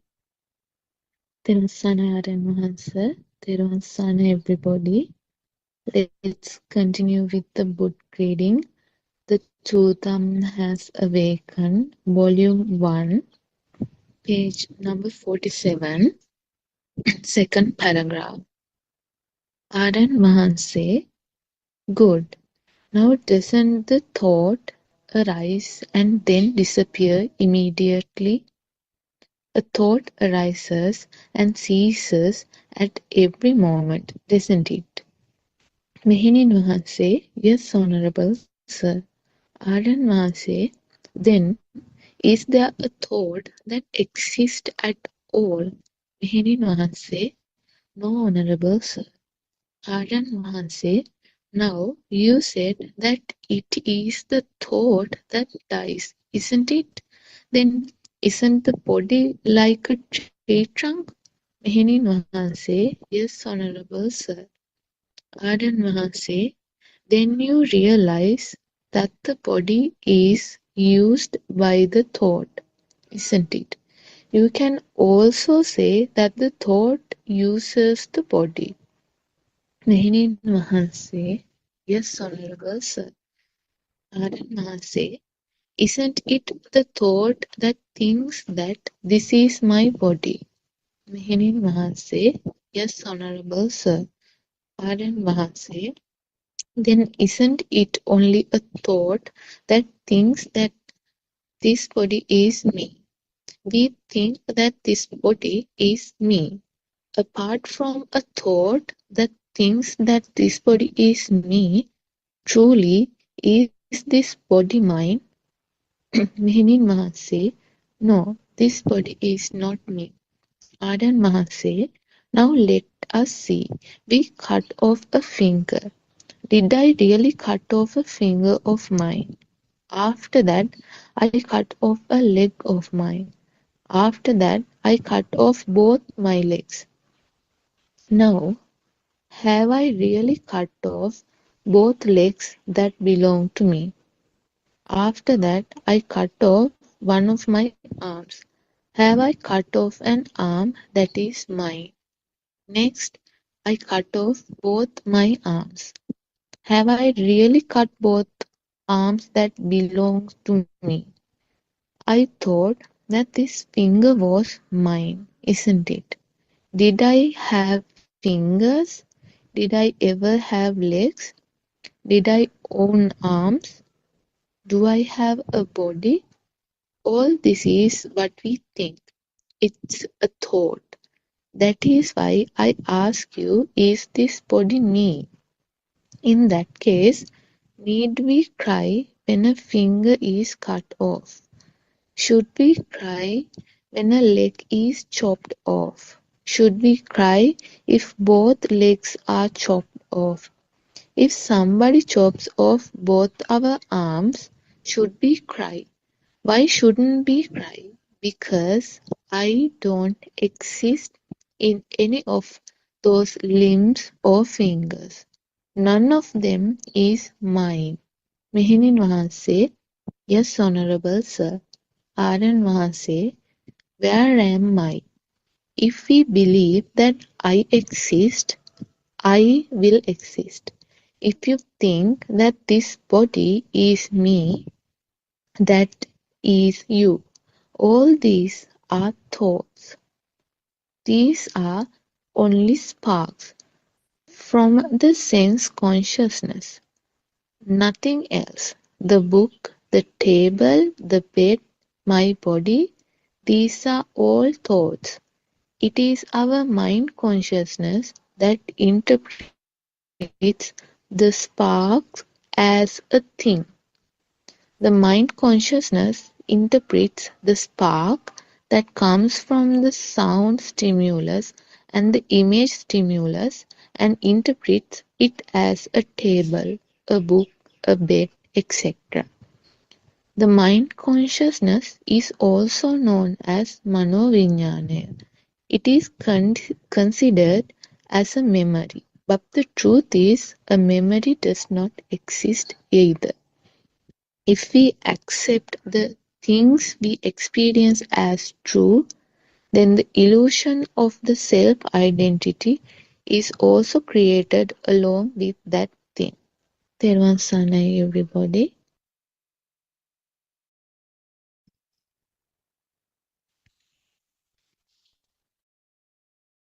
Yes, Terwan Sarnai. She asked whether this body is me, or whether this I have a body, or is this body me? Is the self identity? She asked about self identity. So Aryanas explains step by step in order to understand that. But how do we know that this physical body is mine or not? So we have to go back to the process of mechanism of how a thought is generated, thought is created. So there we understand it is a manifestation of vibration. So it is a spark, just the sparks, and you get a sense of something is there, then and there you feel your existence, and there it ceases. But we cling on to those thoughts, and we think that a person called I am here, that is me. It is this physical body. You see in a mirror that your image. You think that this is you. That is a wrong notion, wrong view. But this is how it starts. The thought says that this is you. So at the beginning, in the kindergarten, the child was introduced this concept. This I am the teacher, and you are just saying his name. Say you are Jagat or you are Nishan. So the mother also does the same thing. This is me, and this is mama, and this is baby. So that is how these thoughts were uh, inculcated into their brain. So, but whatever happens, so we know how the mind works now, how the mind, mechanism of mind. So the mind consciousness gives a sense of some kind of sensation that I am there.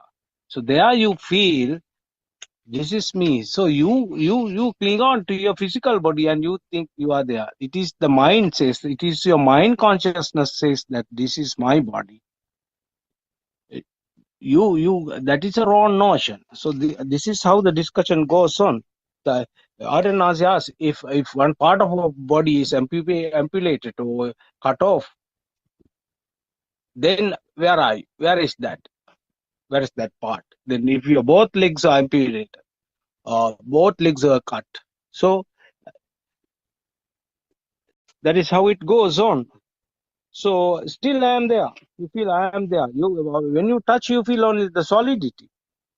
So in order to understand this, we have to investigate how the mind consciousness works. It is the mind consciousness says that you are there. That is a spark. That is a charge. So there it starts our conversation. So I invite Sudharma Gamage. Would you like to contribute at the beginning? Therwan Saranai, Mr. Bernard. First, all of us should pay our homage to Buddothpado Aryan Wahanse for sharing this beautiful message of true Dhamma with the world compassionately. Yes, Mr. Bernard, it's a very beautiful elaboration on the section read by Shani. So it is actually a continuation of yesterday's discussion because here also Aryan Wahanse analyzes how the self view is created from a different perspective. Because actually, if we take all 10,000 sermons or even more than that, if we focus on Gautama Buddha's sermons, we say there are 84,000 Dhamma discourses. So, however, all of them are to lead someone to understand that there is no so-called self. It is an illusion. The self is a myth, misconception, misbelief due to ignorance. And as you very well pointed out, Mr. Bernard, the mind consciousness, illusory mind consciousness is the very reason for us to get entangled in this unreal world. And actually, I would like to draw a few points from yesterday's discussion. It was also about mind consciousness and thought energy. And Dr. Kokila, actually being a great resource for all of us here, always reminds that we need to understand the although there is no person or nothing called Nibbana, if someone feels that somebody is progressing, the diminishing of the power of self-vibration is the only evidence that we can say, because when through this practical path also, what happens is not to do it as 4 segments, but to know within ourselves, it is to dilute or to get rid of this self-view. So as you pointed out, Mr. Bernard, today, what Aryan Mahanse focuses on is to the question of this nun.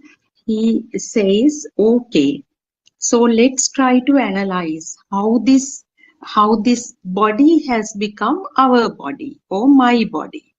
So if we look at it from our own lives, when we were like at the age of just taking the first steps or standing, at that point, actually one common thing is there, that until now, no human can see their own face through their own eyes. No, whatever we believe as our image is just the reflection of that falls on the mirror or a camera or something.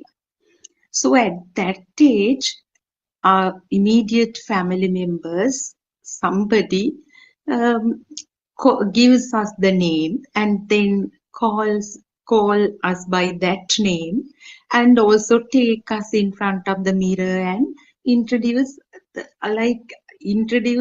us to us in a way.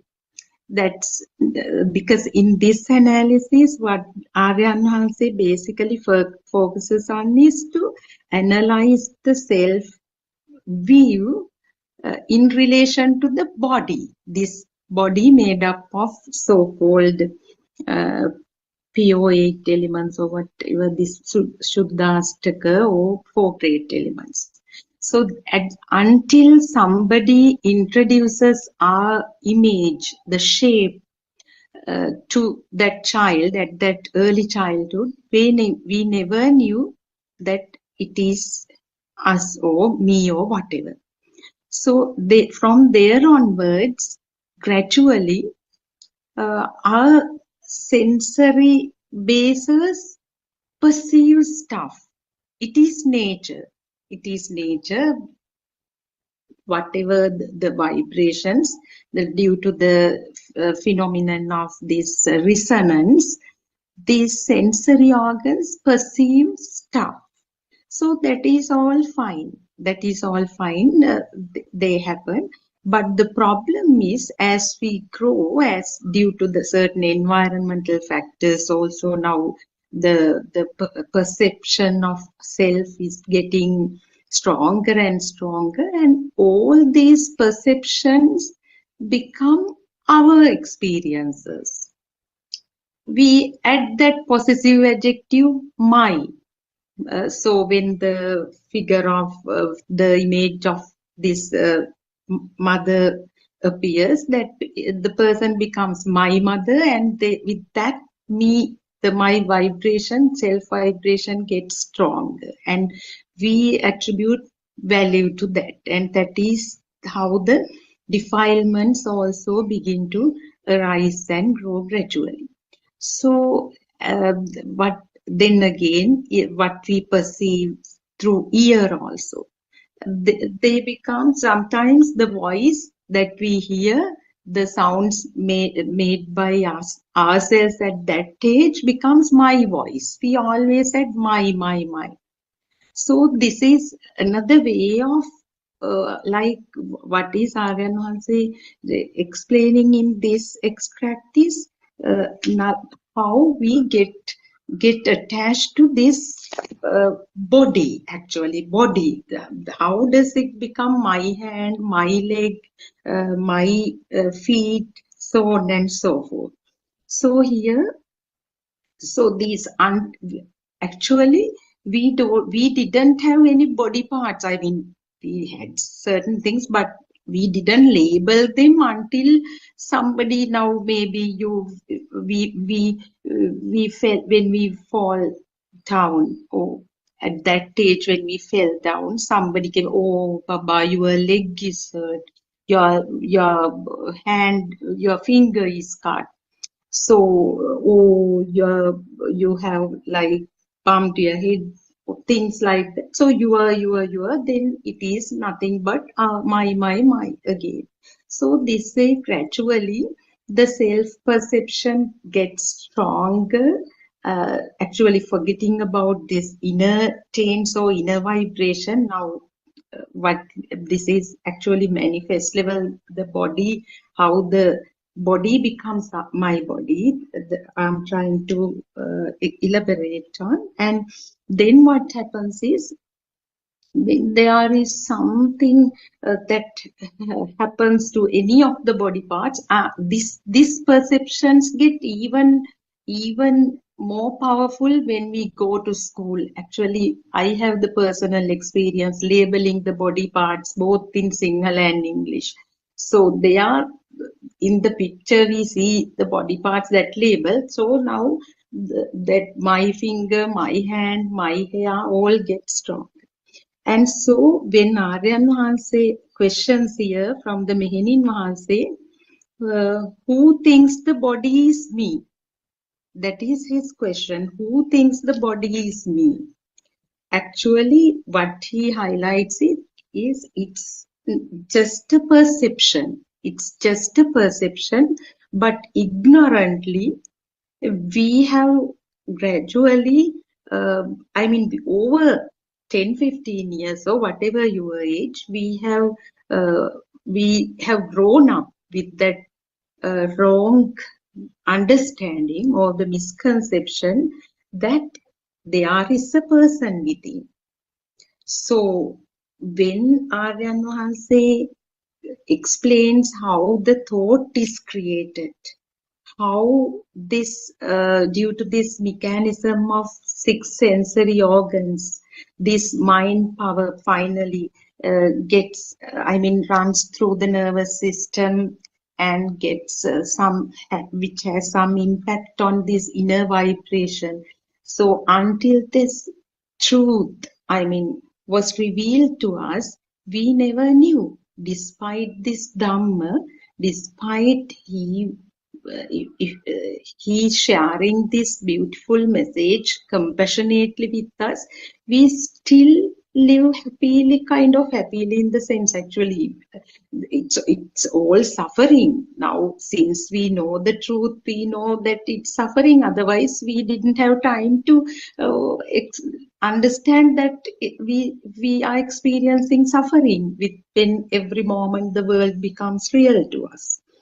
So I'll stop at that. Then Dr. Kokila, and yes, Thiruvan Saranai, Dr. Kokila. Thiruvan Saranai, I joined a little bit later, I think, but we are just continuing with the talk of this. Is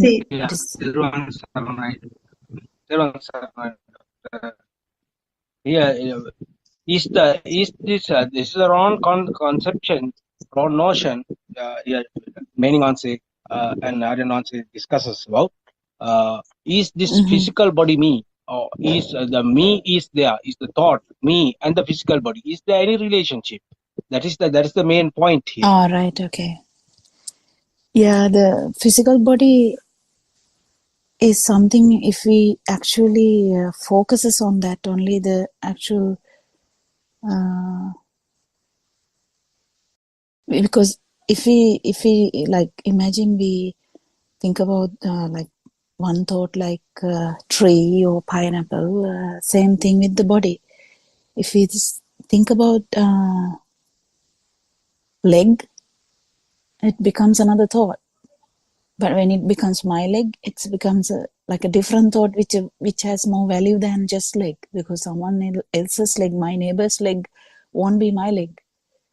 That's how it like goes on and on, because the value is being added all the time when we keep thinking in this self-cornered way, like in that angle. So leg, hand, abdomen or tummy, whatever, head. So we keep thinking about these things, or when we focus on that, if it is my head, well, the value is so much higher. We all understand that. We all really understand that. If there is a tumor in someone else's head, we won't be much bothered, would we? But then if the tumor is in our head, we will be really worried about that. Oh my God, there is a tumor in my head. So the story begins. But this only, we can talk about this only when we focus on that, when we actually have that thought, because we never think about our head unless there's a headache, or unless there's some problem, or you hit the head somewhere, or you see something happening to another someone, like someone else's head, or when you are treating someone else's head's wound, or anything like that. In particular, head is a thought, but a stimulus. But when it becomes my head, the whole story changes, the value changes, everything changes. And the burden is so high.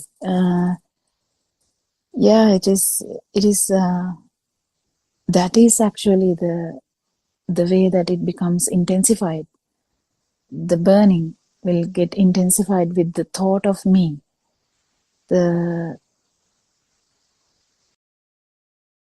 Actually the sakkaya drushti, or the wrong thought. So we keep understanding it. It's just another thought, just another part of the thoughts that can happen.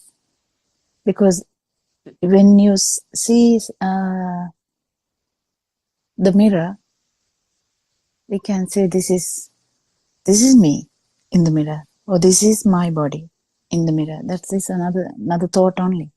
If there's no ability of seeing, you won't know what type of body you have. So you will feel it. So when you concentrate on that, imagine a blind person. Blind person can feel your leg. In the sense, blind person can feel that on person's leg. We'll think about that in that way as an example.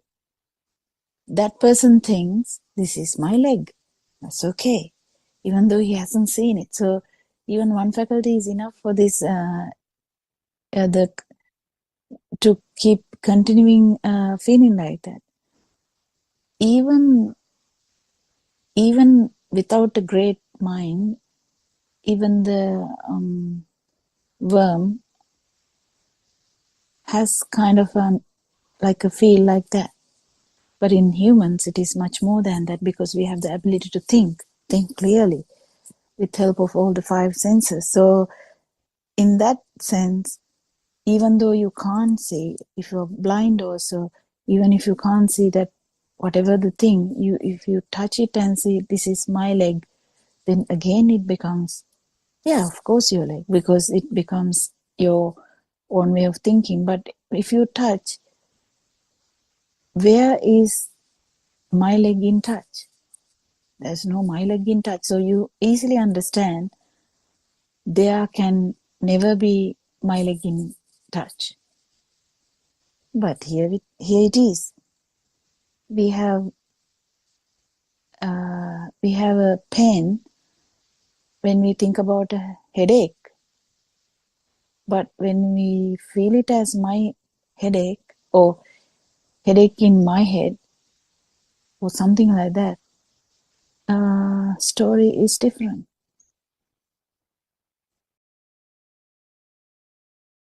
You attribute someone else's headache also to your, according to your understanding.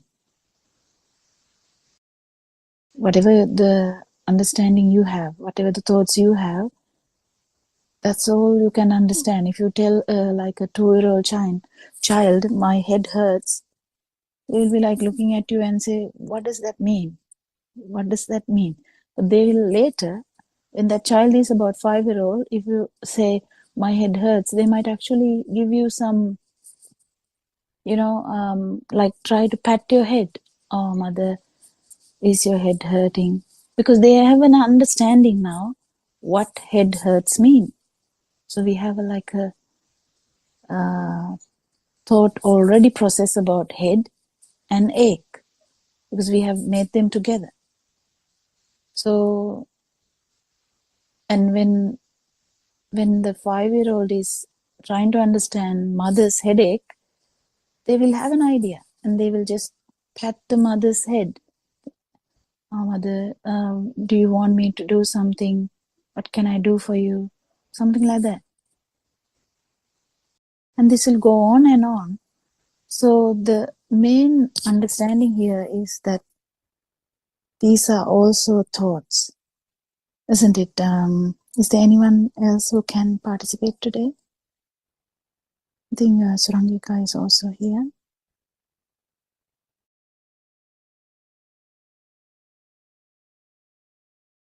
Yes, Teruvan Sannai, Dr. Pokila, and Teruvan Sannai, Dhamma Prince, worship Aryan Vahansa. Yes, I think from the two fundamental parts that one can very clearly show that what is here is only a system and a process, and that there is no such thing as I or no such entity as I, is by showing, as you quite rightly pointed out, Dr. Pokita, that this so-called body is also just a thought. The fact that there is a body and the fact that we call it by various names, the limbs, the legs, the arms, and so on, are all concepts again that have been created by just a thought.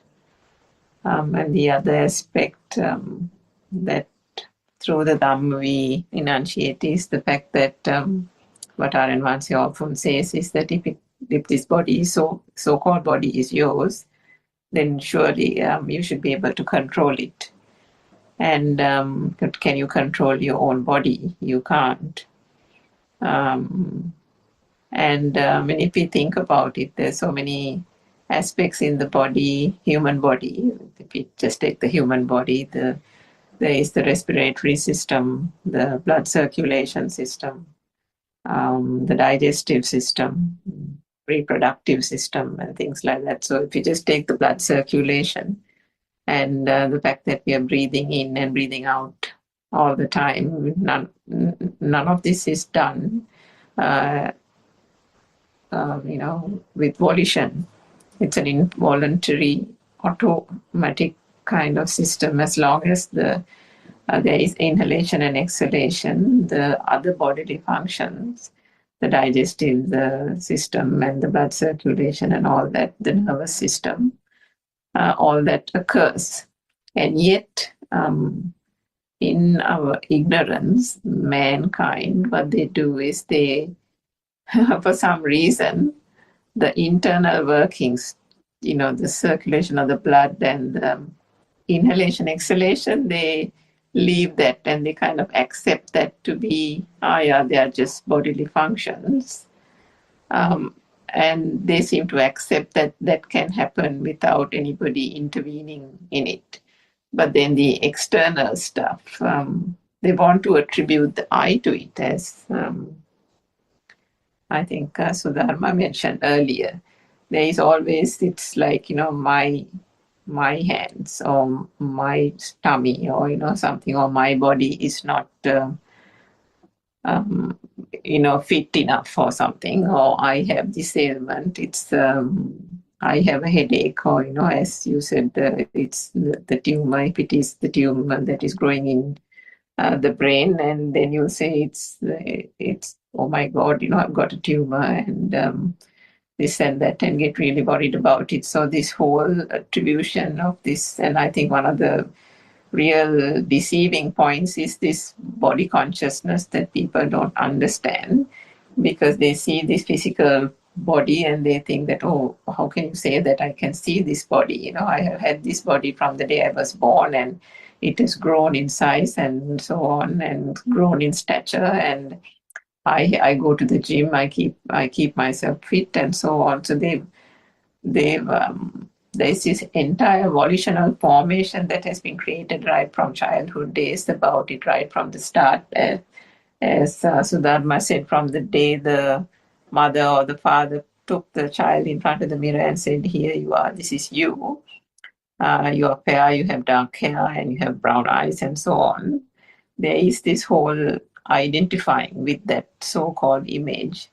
And of course, due to the ignorance, not knowing that the reflection in the mirror is not real, and therefore what is being created inside is the projection, even onto the mirror, is not real. This whole facade, or this whole belief that there is an I, just like the external world is true, this I and the concept of the I, not only that, the body and the image of it is also taken to be true. So that deception continues until one actually understands the true Dhamma, isn't it? So it is only through the true Dhamma that one can break down and realize that there is not just a mind, that there is no mind, and that this body, the so-called body that one has been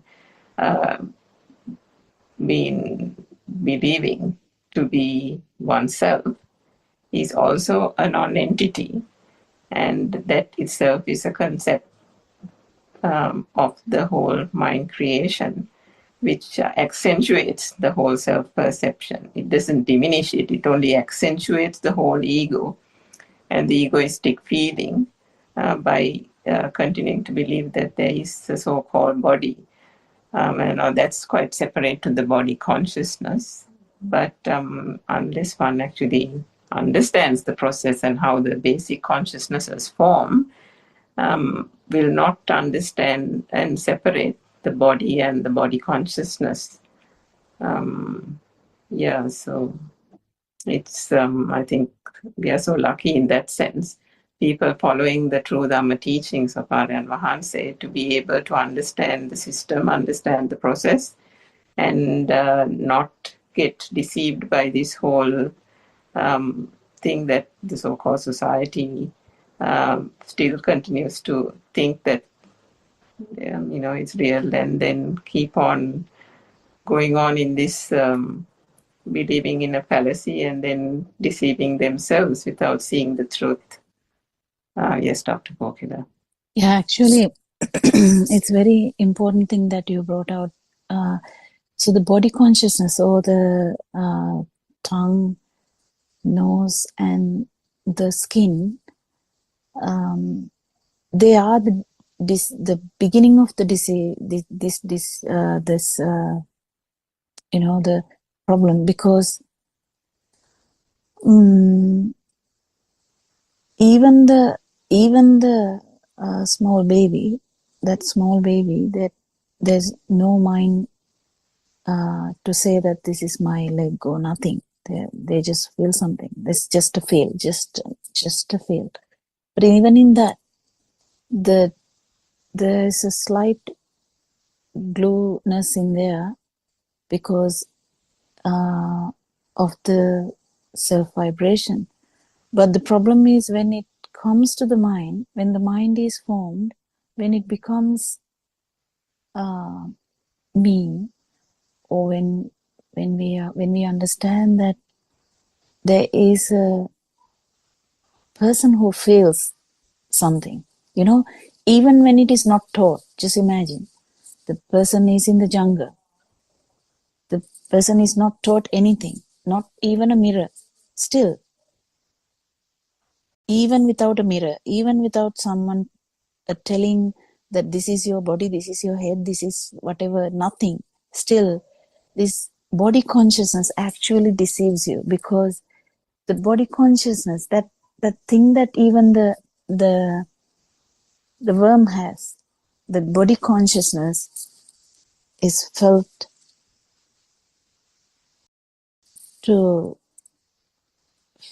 there's a kind of a person who feels. It's kind of a feel, but it is at the same time there is this perception that someone feels. That's the most difficult part to understand. That is why the thought has intensified, that I feel the pain, I feel the warmth, I feel the cold, I feel the softness, I feel the hardness. That thought is intensified. Or actually, you know, it becomes very evident by each and every sensory perception because of that feel that we have due to ignorance. So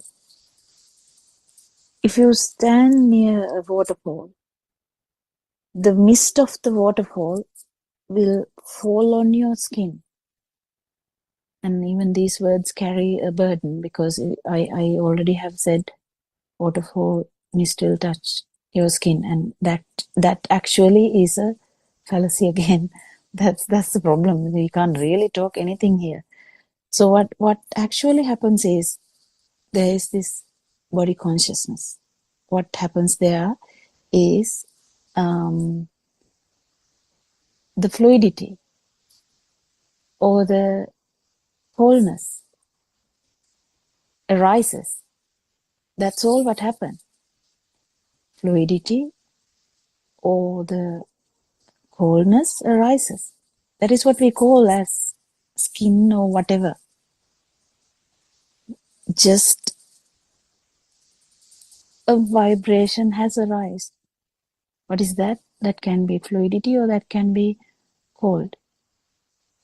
That was only thing that was there. If you actually feel this is amazing to feel. If you actually even understanding this is amazing, feeling this is more amazing, because it's very important that it is just that.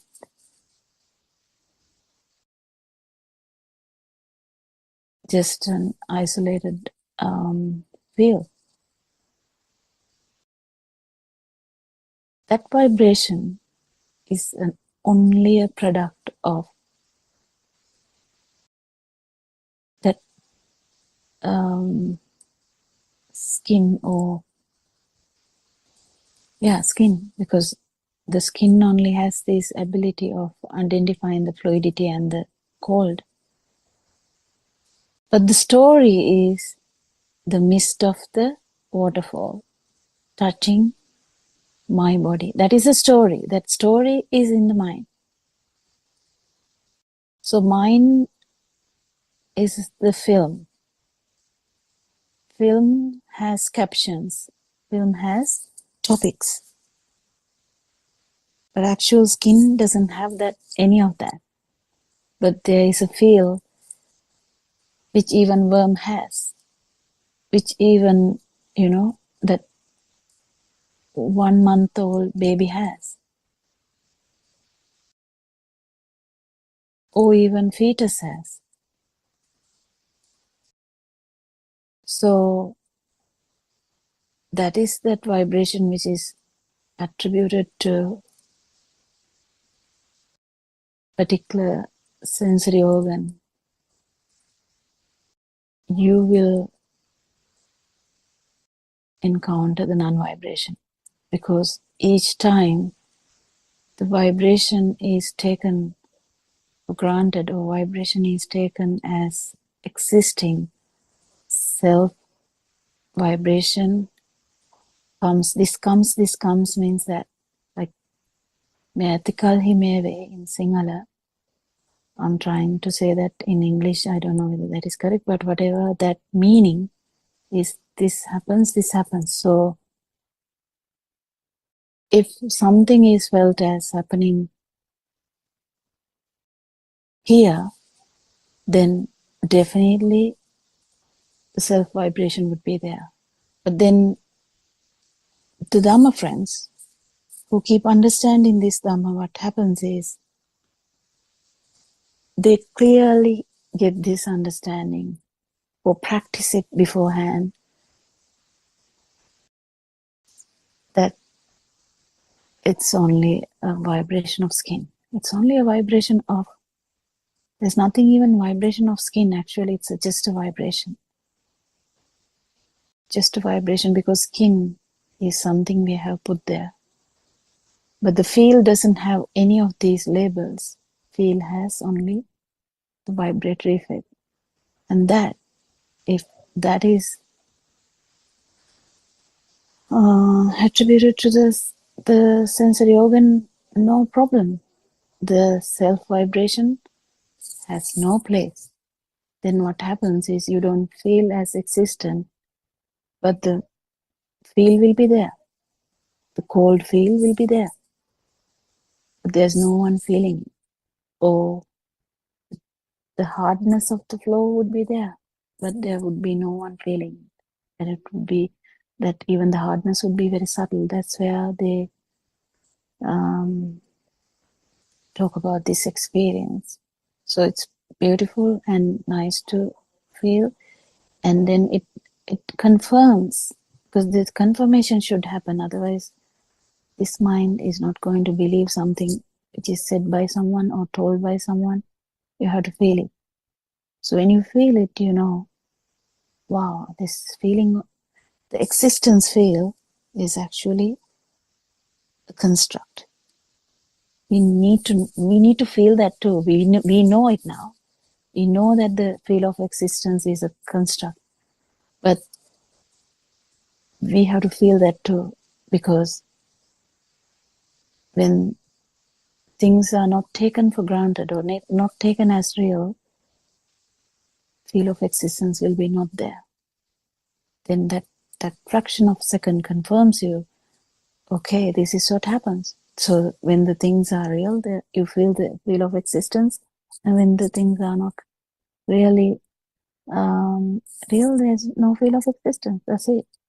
Literally, it's like as you have died, because you are not in the mind anymore, because when you die also the mind is not there. So that vibration, actual vibration, that vibration will die slowly, because you keep attributing it to the sensory organs. There's no power. The power is dissipating, power is disappearing, because power is getting smaller and smaller. And one day you will feel that there is no power. And then you know, when you actually die, there won't be any power to have any rebirth. That's so important. That's so beautiful. Anyone else who want to add something or talk? I'm Saranai, Dr. Kokila. So it's very beautiful when you see that original feel, and for that to experience that, one should have heard this true message of true Dhamma, isn't it? Actually, I need to clarify this from you. Otherwise, even if the person hasn't seen the waterfall or doesn't know what mist is, some feeling that something this comes from an external entity, that subtle feeling is there. Perception, self-perception is there even Perception for the is there. worm. Yes, that's Even right. for the fetus, the perception is there in subtle ways. It's very subtle though. It's very subtle. Even though it is subtle, it is there. In the sense, subtle means it's very small. Even it's not like big as a 10-year-old. It's not. When it becomes like someone becomes 50-year-old, it is much worse because there's so many things in that. That I did this, I did that, I did that. So it's all complicated now. But even a child, the feel itself has that problem. Even so, but it is very subtle. It's very. That's where the importance is. Like the third, the program we have 4 steps. We don't have an experience of eyesight. That means the waterfall is in our mind. Actually, the perception of waterfall is the only thing that we have, and that is not true. That is made up of that temperature change and the fluidity that happen in the skin. That's just a skin vibration. The skin vibration has brought about waterfall. That skin vibration, this thought has every step in that. Do you get it, Sudama? Actually, that is how we catch this. Doctor. Yes. Yeah, otherwise we can't. The worm can't catch it. The baby can't catch it. Nothing. They can't do anything. They are helpless. But when it manifests in a thought, only we can catch this. That's why only humans can achieve Nibbana. Yes. That's right. Yes. Because the thought has all these sections. The feel, the form. So the formless is the feel, and the form, and the actual sensual. waterfall. Yeah. So the actual waterfall is in the sensual world. But when one understands that it's actually in the perception, then it is the form. But then even underneath that is the feel that is only a product of sensory organ. There's no anyone who is feeling this. This one thought with 3 layers is very important because you don't have to think about anything else. You don't have to actually go back to the baby to get this. You are sorting out it now. Do you get the because one of your questions actually made me to think about that. Yes. It was asked in a different platform, but that question actually took my attention because that question is like, do I have to go to the baby's mind to understand that? No, because all these layers are now here now in one thought. The sensual part and the form part and the formless part is all here now. So you resolve now the waterfall, it's all done. Do you get the point? Yes, Dr. Kokila, very clear. And Dr. Kokila, another thought I have right now that nowadays are in these Zoom discussions when the practitioners come up with their experiences, Aryan always says, okay, now they give the experience and ask whether the self was there or soul was there. So the answer is, as long as you believe the self was there, it itself proves that it is the misconception, isn't it, Dr. Kokila? Yeah. But the thing is that question itself is showing that person has more satyajnana to understand. What is it? What is Wisdom it? of truth. Yeah, Wisdom. yeah. There's more things to understand because that question shows that the experience is not there. If the experience is there, then it is very evident what what will happen, because that it's very evident that what kind of vibration you have, because you just die for a moment. In the sense, it's not actually dying, you shouldn't say that, but it's just, you feel it, and that particular vibration which we attributed to the skin or whatever the organ,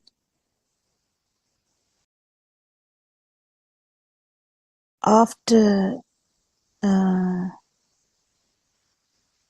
when you, in the last one, like we have eight chittas to go, and then that the realization would be there's no vibration. So it is it's an assumption, so but it is really beautiful to understand the beginning of this, because we need the beginning. The end part is not something I'm discussing today. I'm actually talking about the beginning part, because it is very beautiful to understand this Dhamma. That is the main part. Actually, if we resolve that part, there's nothing much we need to, we keep adding, we keep understanding that more and more. If you see a flashlight, it keeps becoming more and more. The whole world becomes like the light, and you become the light. That's where the actual enlightenment is, actually. So the flash of a torch, which happens in the beginning, is the beginning of the understanding that we have, that what is this beyond the mind, and what is the vibration we have as the sasa, the vibration effect. So yeah, it is. I don't know whether I answered your question. Actually, I think I got derailed. What was the question? Did I answer it? No, I asked Dr. Kokila, yeah, you answered, because what I asked was, even for a person who has no any idea whatsoever about a waterfall or any external Yes, perception. 100%. Yeah. Yeah. So because of the sasa, or even if it is astral, because astral is also, it is also subtle, not like gross thinking. Gross thinking, we know all about gross thinking. I went to see Dunhinda waterfall, and I was there. I was talking to my friends. I ate I can't even remember, something, and I stayed there for half an hour there, and we went to another place. That's the gross thinking pattern we have, isn't it? Yes. Yeah. We used to be that. Yeah, that's a gross thinking pattern we have with the self, with the thinking pattern. It's all good. We are there. We are like really in that film. It's okay, but it is what happened.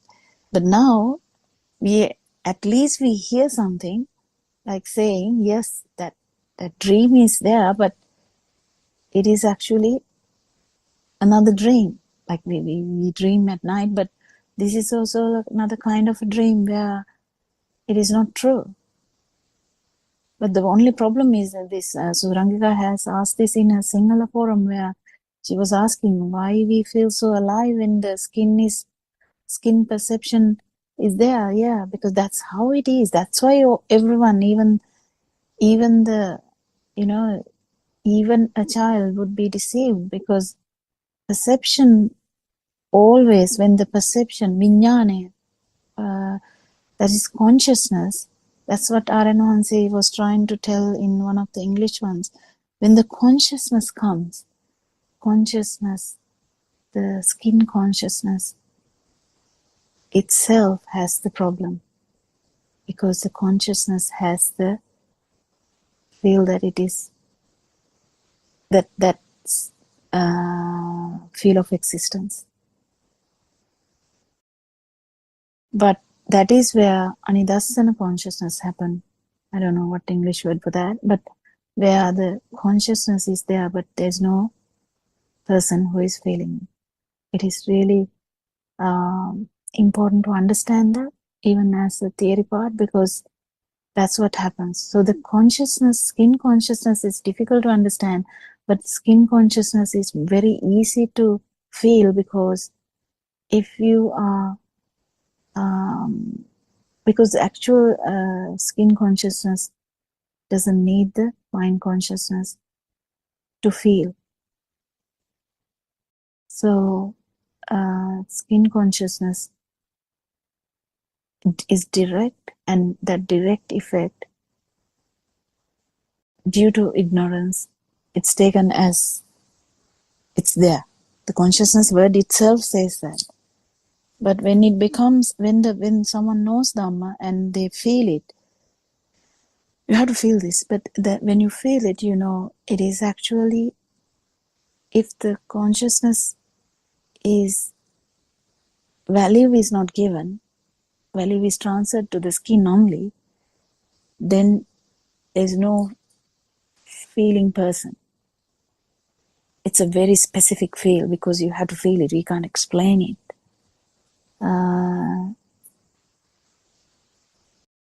But it doesn't stay, that particular moment will not stay, but that will enlighten you about this actual thing that Dhamma says.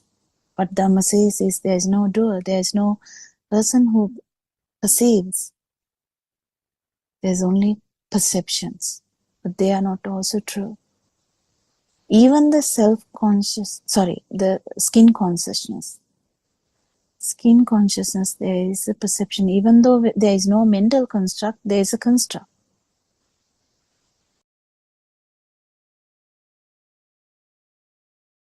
And that's the rapidity or the speed which brings about that feel. Nothing else. It's very important. Nothing else. If you actually slow down that speed, you won't be able to even feel light, like see. Because it's because of its speed that you see the light, even. Because of the speed of those cells in the eyes. The skin also the same. There are subtle differences, that's why fluidity and the thickness is there.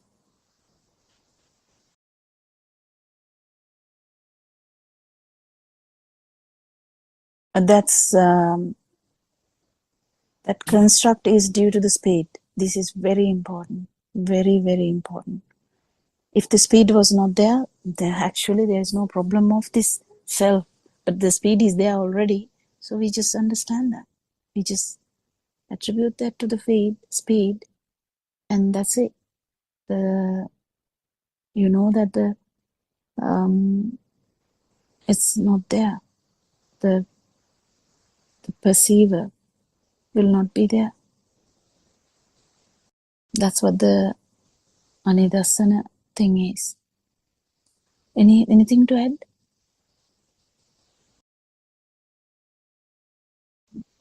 Dr. Kokila, when actually that must have been a very smart question, Ms. Surangika's question, body consciousness. It makes sense right now also. I was just contemplating on that. It's a very important explanation, even very good that you brought up it here also.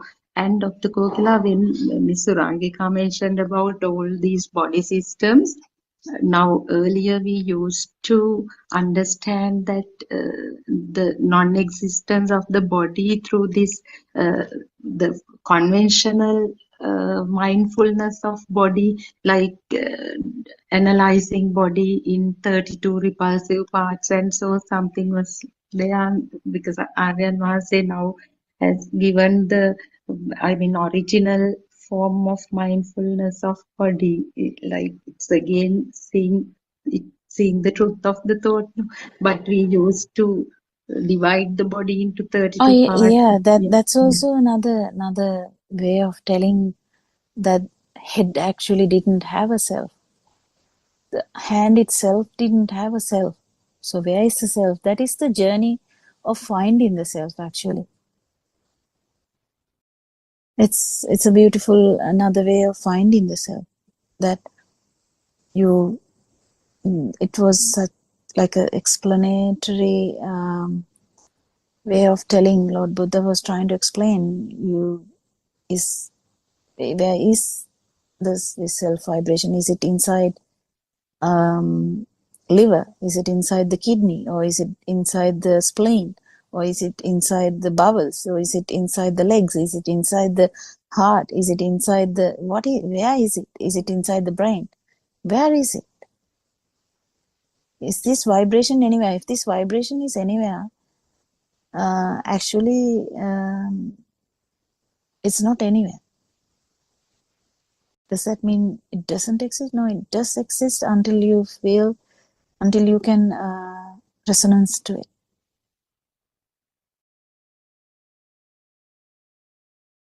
It's very tricky, this resonance.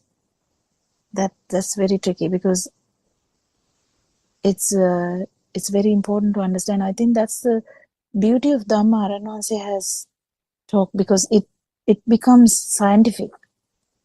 Because before, none of the Dhamma was like that scientific, like, so the science people would like shrug off, they just imagine things and say some stuff. But actually, this becomes so scientific that even the string theory, or even the quantum theory, this all can be explained how this packet of vibration brings about all these problems. It's so beautiful.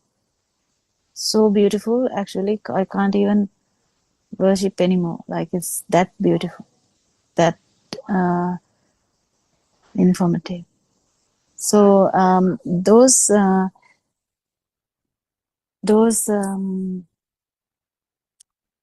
the ways of telling Lord Buddha was trying to explain was, do a research. Even Narayana says it, do a research. See where you are. And if someone actually keeps doing it, they will understand. It's only the 5 senses that is left then. And the 6. When the mind comes to it, only 6. Because that 6 was not there in that discussion. In those 30, whatever the thing. Those sensory organs did the magic. It's sensory organ created film.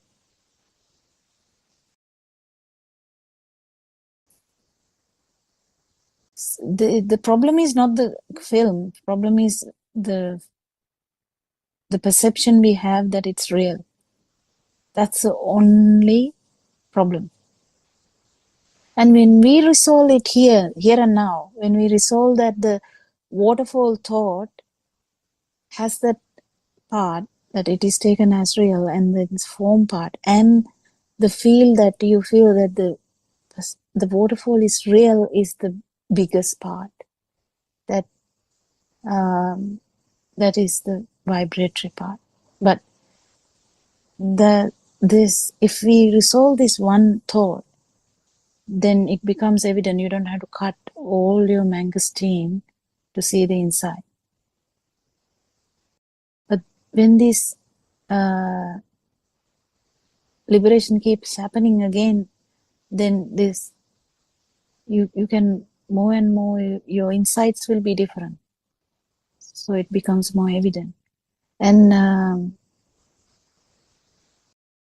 it's actually a beautiful way to understand whether the perception, the Vedana or any, what is Vedana? It is, Dr. Kokila, mindfulness of feeling, isn't it? We can't use pain there. That's the Yeah, word that comes, feeling, mindfulness of feeling. in that actually, yeah, because it Feeling or actually, sensation. Oh, I'm just wondering what is to be used in the translation also, Dr. Kokila there. in that also, it can actually, Vedananupassana can lead to even, it goes towards the Rahat or the Arahant state. So in that, we understand that sensation would be a thing. No, when we talk about the 5 things, what are the words we use? Like Rupa, Vedana, Sanya, They Sankhara, are Vinyana? feeling, Dr. Kokila, form, feeling, perception, mental formations, and consciousness. Yeah, then that We can feel, that, use yeah. sensation as well for feeling. It's either feeling or sensation. Yeah. So that one also actually is a research to see which sensation actually had me. None of the sensations has meaning there. It's really interesting, and it even goes into the depth that I told about the skin sensation, where even that vibration, it has no me there. That's the rapidity of the skin vibration. That's all. That's the importance there. So the so I mean, any sensation, yeah. What is it? I mean, in that Vedananupasana thing, I think that Aryan Mahan says an example about if you prick the body with a pin, whether you prick your arm or the leg or wherever it is, it's still the same kind of pin prick pain, right? And if you use that analogy, finally, when there is that realization that this is a process and there is that eye perception is diminished, when pain arises, at that point, there is that realization that the pain is not attributed to the eye. Now, that won't happen for a person who doesn't has had no access to the true Dhamma. When the No, pain actually, arises, in this, I'll just add this, Surangika. In that last bit, even without the I part, even because inside the mind only you have all these I and everything, but pure the pure feel has no any of these things anyway. In that is the trick comes where it should be understood that it's the vibratory effect is there because of the rapidity of the skin. That sensory organ. It's purely due to the vibratory, the rapidity of the vibrations. vibration, yeah. That is the main thing that gives rise to the non-vibration. Because when you are in the mind, you have all these, like skin prick or whatever, the prick and the feet and all that. But actual feel has no any of these descriptions. Actual feel is the skin vibration, isn't it? Do you think I told it okay? Like, do you have any question? When you say vibration, I mean, what we practically experience is the pain, isn't it? Because even an arahat will experience the pain without the I attribution. Yes. Yes, definitely. Yeah. I'm talking about actual, you know, I'm not talking about the arahant who has understood all this, because to get these things you have to feel this uh,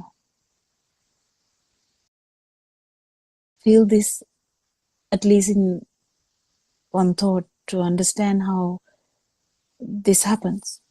Yeah, I think what is tricky with the body consciousness, Dr. Kokila, is that what has to be understood, and this, I mean, personally, I took a long time to understand it also with this Shuddhashtaka, what you touched on as well. So this, I think it's called 8 patterns of vibration. So all these 8 patterns of vibration are just merely the sensory, or what is perceived through the sensory organs, exactly as you said, due to the sheer speed of the vibration. If the speed doesn't occur, none of those 8 patterns that are discerned through the sensor faculties cannot be experienced. So the difficulty with the body consciousness is that I don't know what the English word is, but the rupa kalapa. So unlike the other sensory organs, the rupa kalapa of the body has less, it seems. No, that part I think is 45 or something less. That is because I think that's because the mind consciousness is not involved. Yeah, the body itself, or the skin, has an innate feeling, has an innate sensation towards heat, cold, and solidity. Yeah, that So, solidity and liquidity. That is the main yeah, thing that I was trying to say. yeah, If you get it, then you have to have the ability to attribute that to the to skin only. the vibration, isn't it? Yeah, The rapidity of the skin vibration.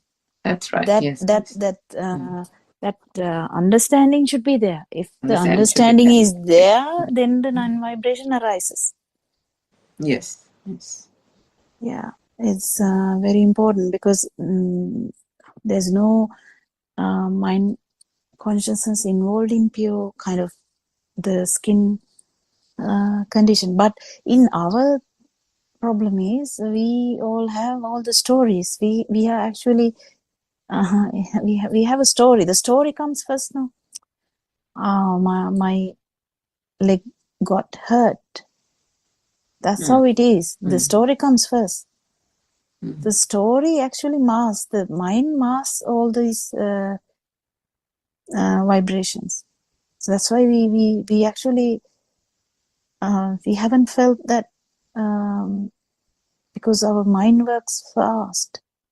Exactly. It's like this, isn't it, Dr. Kokila? The in this world, so-called world, we all like a film. We don't like documentaries, isn't it?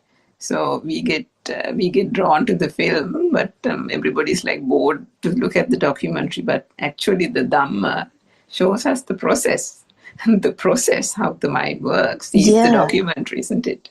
yeah. Because the if you hit your head on a table, it is like, oh, my head. That's all it comes. So it is mask. The actual the body consciousness is not is mass. It's all mass. So we actually have never experienced this like that. I think we are running into the other Zoom discussions, isn't it? Yeah, I think it just turned 8. Sorry, whatever the time, it's finished now. Yes, it's almost 4 o'clock. Yeah. So we will continue discussing tomorrow. It's really beautiful to to even talk about this Dhamma, which is so fabulous. And we worship Aryan Wahanse for exploring these things and explaining these things to us. Thank you, Aryan Wahanse, and worship you a lot. Therwan Sarna, everyone. May Tripurjan bless you. Therwan Sarnai, Aryan Wahanse, Therwan Sarnai, Dr. Kokila, and all the other friends. Therwan Sarna.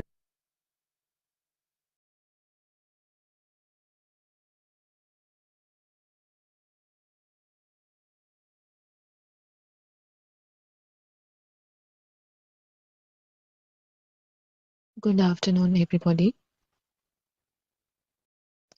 තෙරුවන් සරණයි ආරයන් වහන්සේ. තෙරුවන් සරණයි, everybody. Let's continue with the book reading. The True Dhamma Has Awakened, Volume 1, page number 45. ආරයන් වහන්සේ, when we look down at the ground, we know that the sun is shining up in the sky. The same way, when we look up at the sky and see the sun, we believe that the ground is below our feet.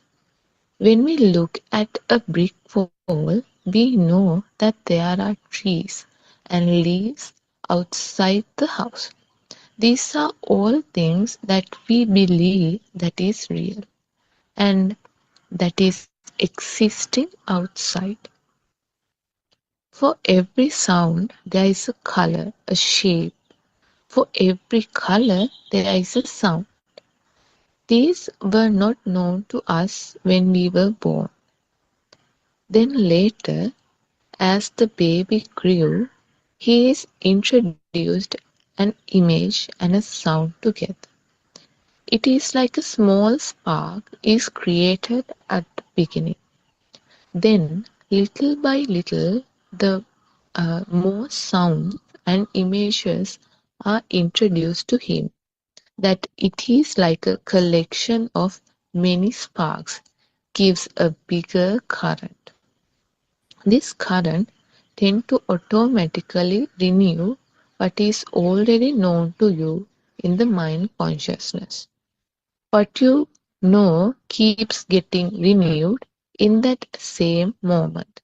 This renewal of knowing in this moment gives us a feeling of a self-identity, that I am here, that I exist. Now you think that this body is mine, but when you realize the pure truth, all this what we believe exist disappear. Actually, what we thought don't exist at all. The fact that we think that I exist and I am real is only a thought.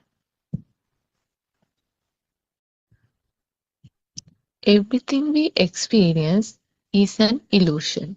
Vijnana Mayava. This illusion takes place at this very moment. This illusion keeps renewing itself and it goes forward. An illusion gets added onto another illusion and it keeps going on, adding on. Anusodaya means when the mind consciousness keeps moving forward, believing in the illusion. This believing in the illusion over and over again creates greed, jealousy, anger, aversion, etc. Then we believe that the outside world truly exists. Then you have a fear of death. You cannot bear to die. That thought gives you suffering. There is nothing that exists. The mind consciousness creates an illusion that things exist. Because we are tricked by this illusion. We think that there are things that we would lose if we die. The suffering arises only when you believe that you have things to lose. If you realize that there is no being, that nobody exists, there is no self, then there is no body to die either. If you believe that things outside exist, then the sound and the color comes together and creates a spark which conducts a small current of about 5 millivolts. This current runs along our nervous system. If we get angry, that thought creates an energy which increases the current. When a self is created on this side, the world is created on the other side too. thought energy or Chitta Shaktiya is like a current. It does not exist anywhere. It is generated inside. When we believe that the outside world exists, it creates an energy to form an illusory self in this moment. Meherin Mahatse, Honorable Sir, as a Buddhist nun, when I go on alms to collect food, I am supposed to contemplate, also known as Pratyavikshava, that this food is not for beautification, not for putting on weight, not for intoxication, but simply for survival and continuance of this body. When I see somebody in front of me, how am I supposed to contemplate about that person, R.N. Mahanse? R.N. Mahanse, let us see. Please listen carefully. Yes? Now let's see what dies. Does the body die or does the thought die? Mihiri Mahanse, it is the thought that dies, not the body. R.N. Mahanse, yes. The dead body is buried because it does not have a thought. තෙරුවන් සරණයි everybody.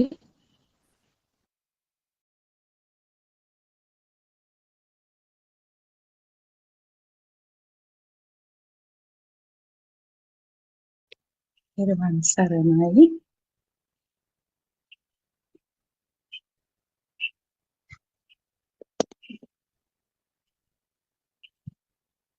Teravan saranai to all of you.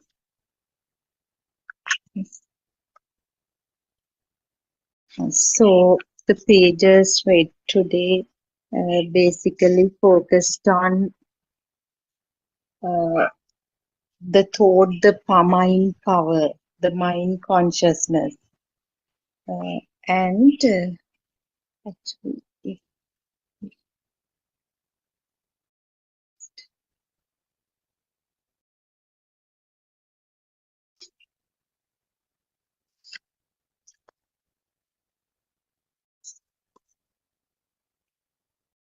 yes, how this mind power is resulting in all other, um, I mean, um, volitional formations like mental, verbal, or bodily formations. So here, the sound and color combination, the spark, how we feel as if something is existing out there. And then, in terms of that, I would like to share some thoughts, some personal experiences I have.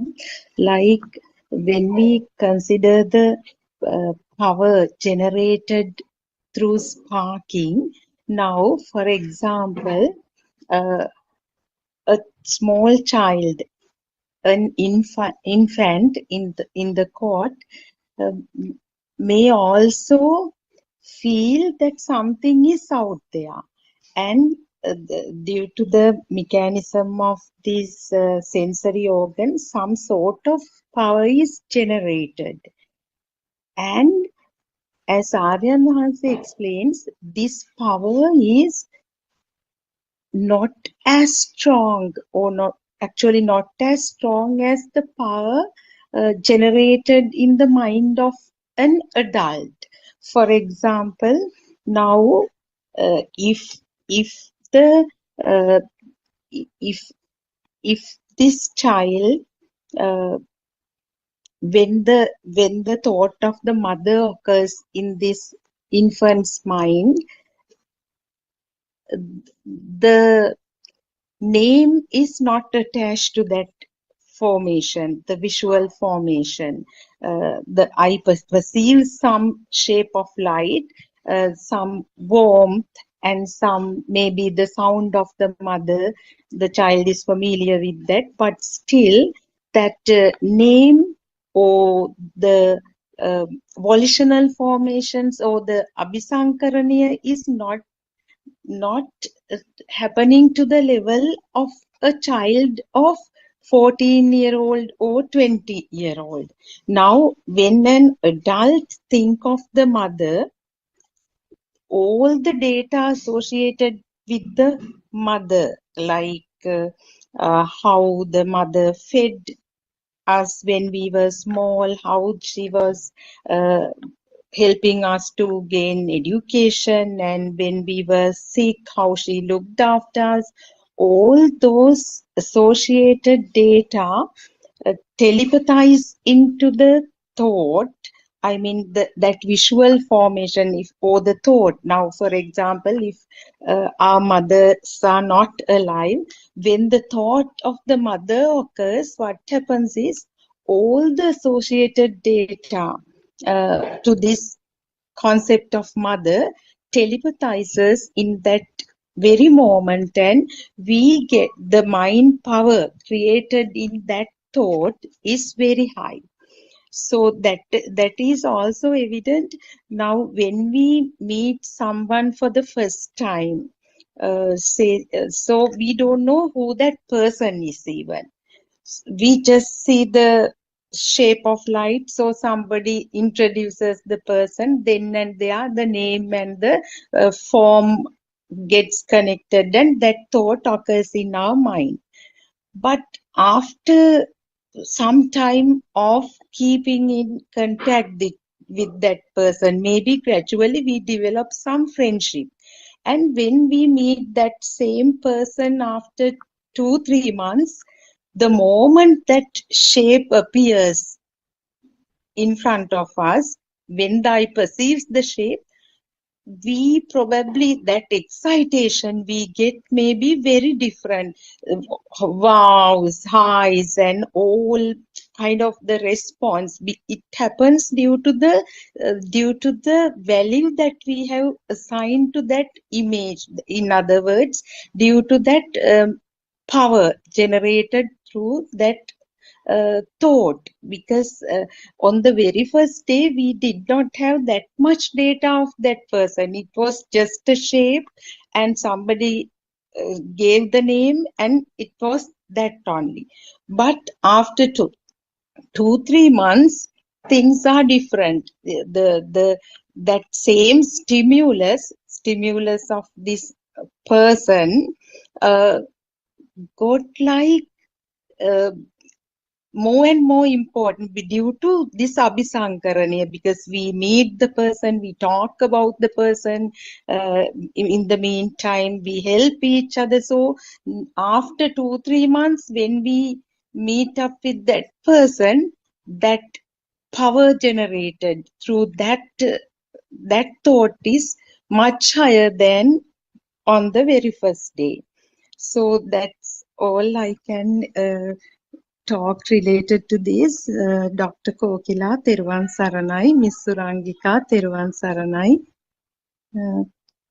Can you please share Therwan your thoughts? Sarnai, what was the topic? Sorry, I joined in the midway of your talk. What made you to say that? It's Dr. Kokila. It's the continuation of the This yesterday's yesterday. pages, and actually Mr. Bernard was also not here, so I also missed some parts of Shani's reading, and what I gathered was that they're talking about the mind power, how the power changes with due to the volitional formation or abhisankarana, like Aryan Hanse also explains a small child has 3,000 watt power in the mind. So, but a Oh, okay, 50-year-old yeah. father may have. So that's what I was just trying to talk about. I'll add something to that. Please. Actually, it's more important to think about what happens with this self-perception, because the moment that we feel something is real, the self-perception is always there. And when the self-perception happens with each thought, it is due to that Abhisankara effect, it becomes like a thought, like, so because you feel like always when the chair is outside, you feel that you have observed the chair. That observer effect is there. So then it is confirmed to this person who has never listened to Dhamma, that it becomes confirmed every day. Like, this is my mother, I am here. This is my father, I am here. This is my school, I am here. So it becomes confirmed to the person each day, each time, each thought. So that's how the self-thought arises. Because self-thought has never been an issue to the baby. Even the child, it's not really nicely formed. It is like in the beginning, even a 2-year-old will not understand when someone says something about I or me or mine.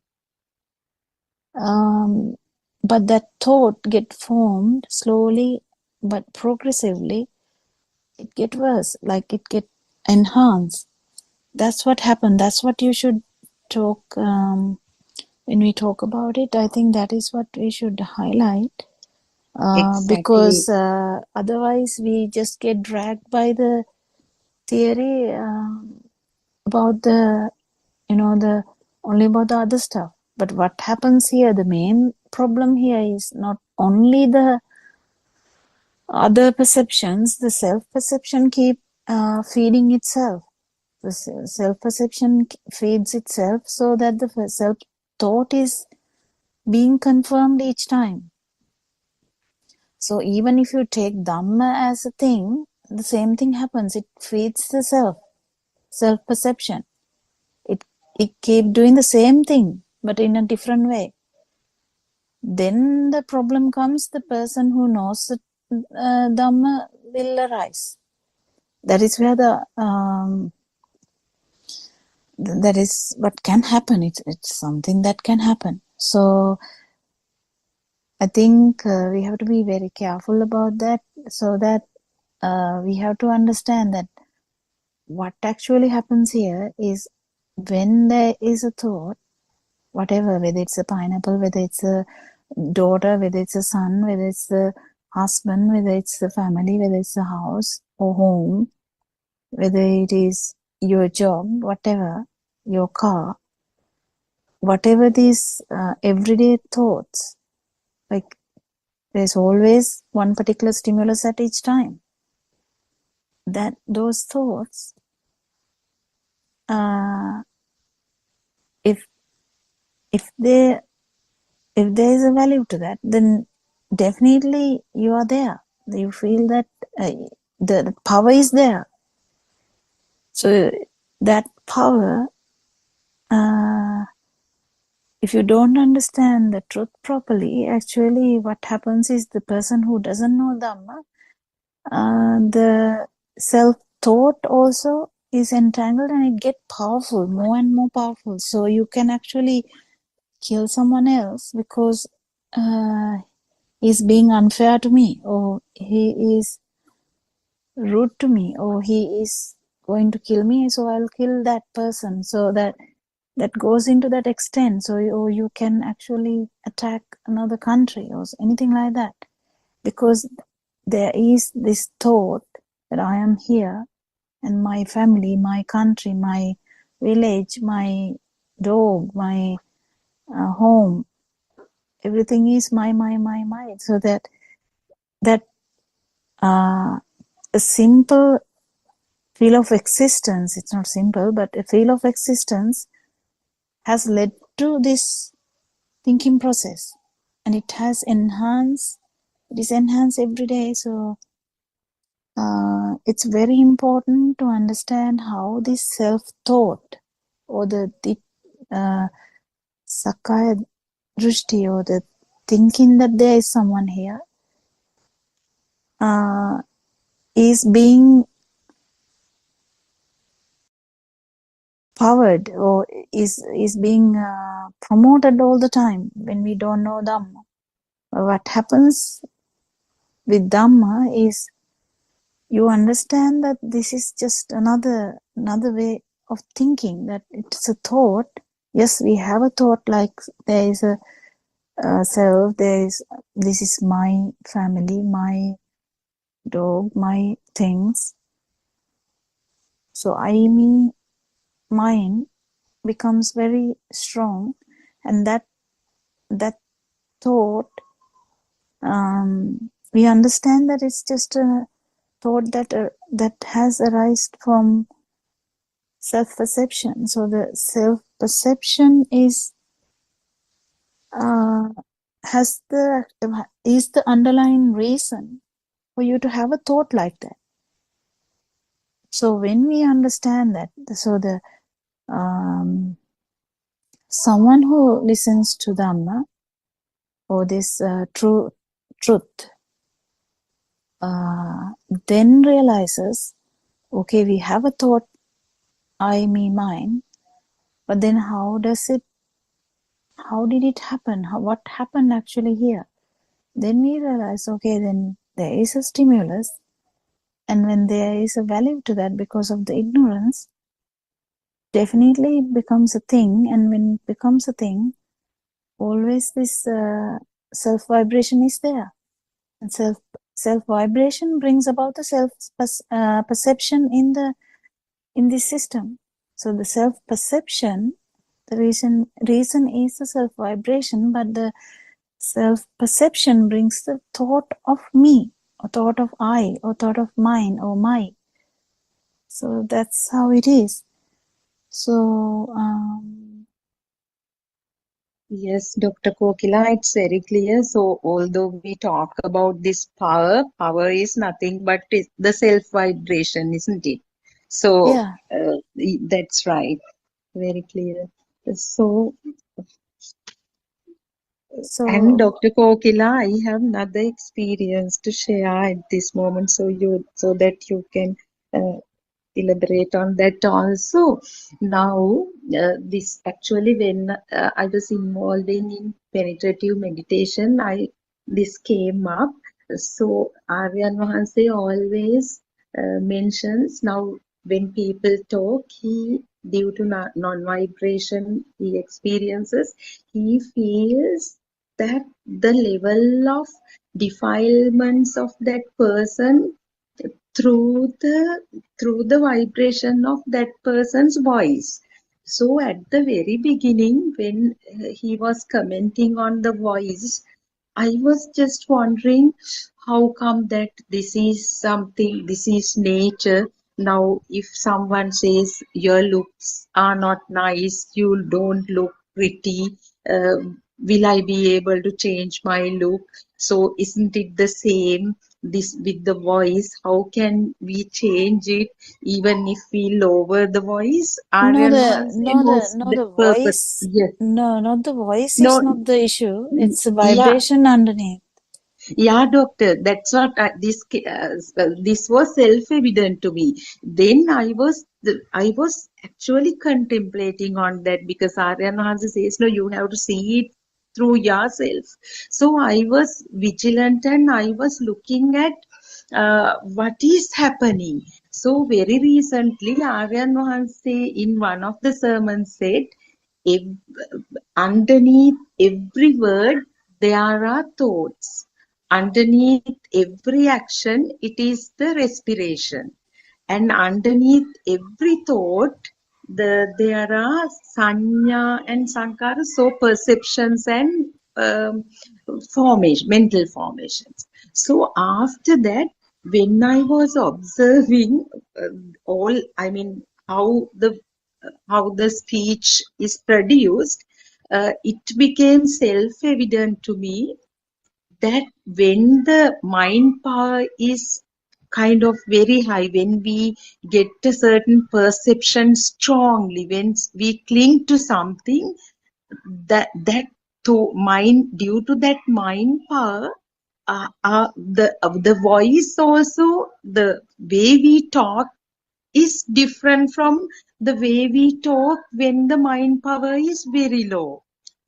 When in a tranquil, or when we feel kind of, when we are not so kind of taking the things around as real, we experience some calmness. So that thought flow process is also very slow and it's not disturbing. So that's why some when we are disturbed means we anyway feel are in the illusion or in the film. No? So when we talk, the thought process is reflected through the voice, isn't it, Dr. Kogila? It becomes self. um, I think it's a bit more there.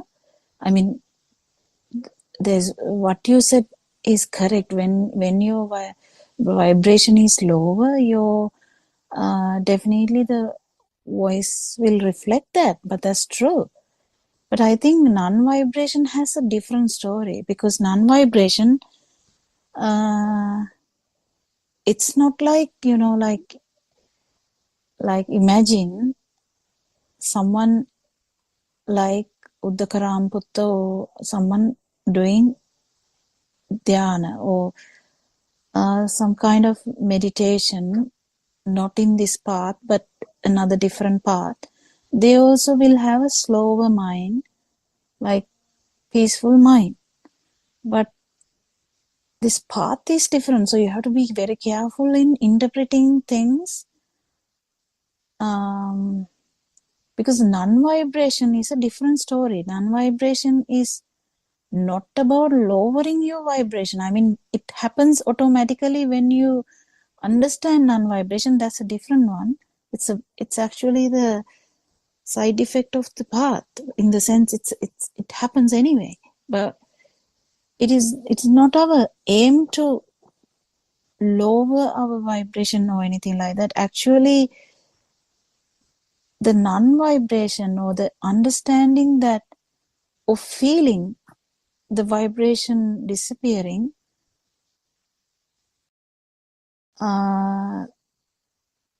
that's different. So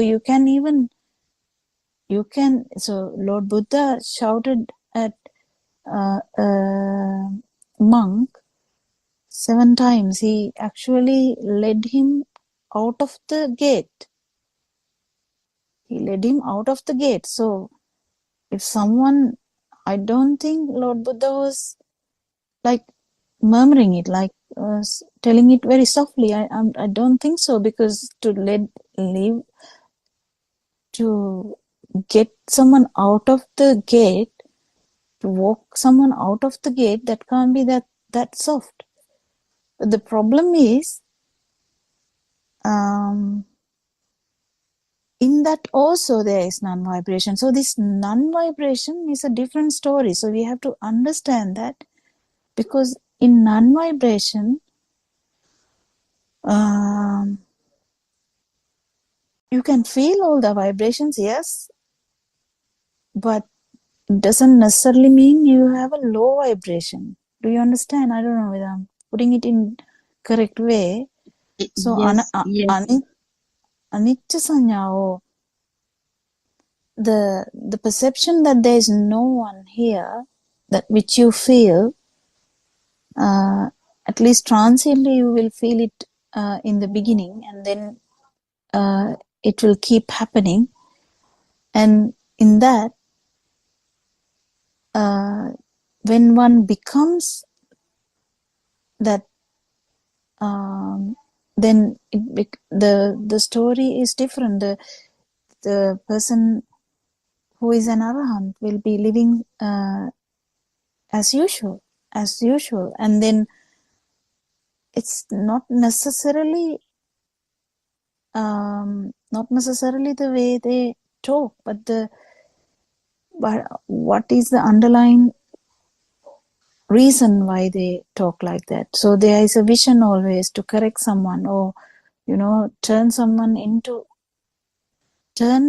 vibration into non-vibration. So there is a effort. So we can be misled to think that if someone is shouting, that the non-vibration is not there. It's really you have to be careful when we interpret, like when someone talks nicely and slowly, doesn't necessarily mean there is non-vibration. And when someone is talking loudly and in a stern way, like strongly, it doesn't necessarily mean that there is no non-vibration. So it's a different Dr. Kokila, entity. Therwan Saranai. Yeah. Actually, I was not clear when I was explaining that. What I meant was when someone takes the world as real, the level of defilements is very high. So that person's mind power is also high due to that, Yeah, and true. thought flow is also kind of strong. So through speech, that is reflected the level of defilements. Yeah, true. The voice. Yes, that's what I was talking about. It's Yeah, not about non-vibration. Yeah. the So value since you go. So when someone talks, value you give to the talk is evident. Value you give to yes, that concept is evident. So imagine if I'm trying to say, what can I say? If I'm trying to say something is good, or what can I say? Take it as an example. We'll take what?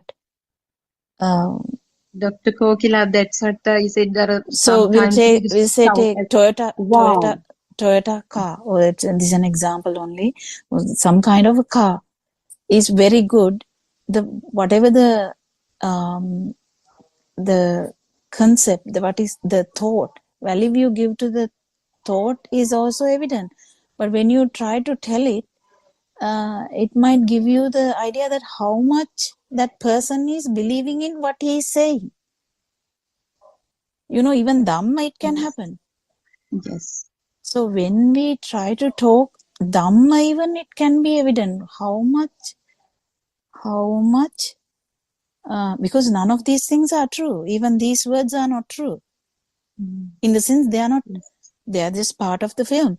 So, but if you are taking them seriously, that can be felt. That's what I think happens. Because if you're taking something seriously, the way you talk, the way you do things, imagine the way you shrug your shoulders, or the way you make your facial expressions. They can be very subtle. I mean, but these very subtle things can reflect how seriously that person is taking things into, like that, how things are serious to that person. So someone is really enjoying something, or actually enjoying something, not feeling that it as a film, but as really into that, like acting in it, inside it. So then you will definitely feel how much they are entertaining their six senses. So six senses can be entertained only when the film is active, isn't it? You can't really entertain the six senses if you feel that it's not true, like it's not real. But then when you feel it is real, then you 100% it will be entertaining in some way, whether it's a mind consciousness or whether it is the other five consciousness. There will be some entertainment, isn't it? So that can be felt by someone who has a lower or non-vibration. That's the point, Dr. Kokila. Yes, that's Yeah, why. how much activated you are. Like we are like activated dolls. So imagine Yes. a doll or a robot which is activated into the system, so that everything is the human feels, normal human will feel that everything is happening. I am suffering. I am entertaining, whatever. The film is real. So then when you talk, when you even shrug your shoulders, or even when you wink at someone or even when you smile, that will reflect how much you are engrossed in that. They are the subtle features of what your vibration is. That can get very, very, very subtle in the when you are. But always non-vibration can feel any vibration. Yes.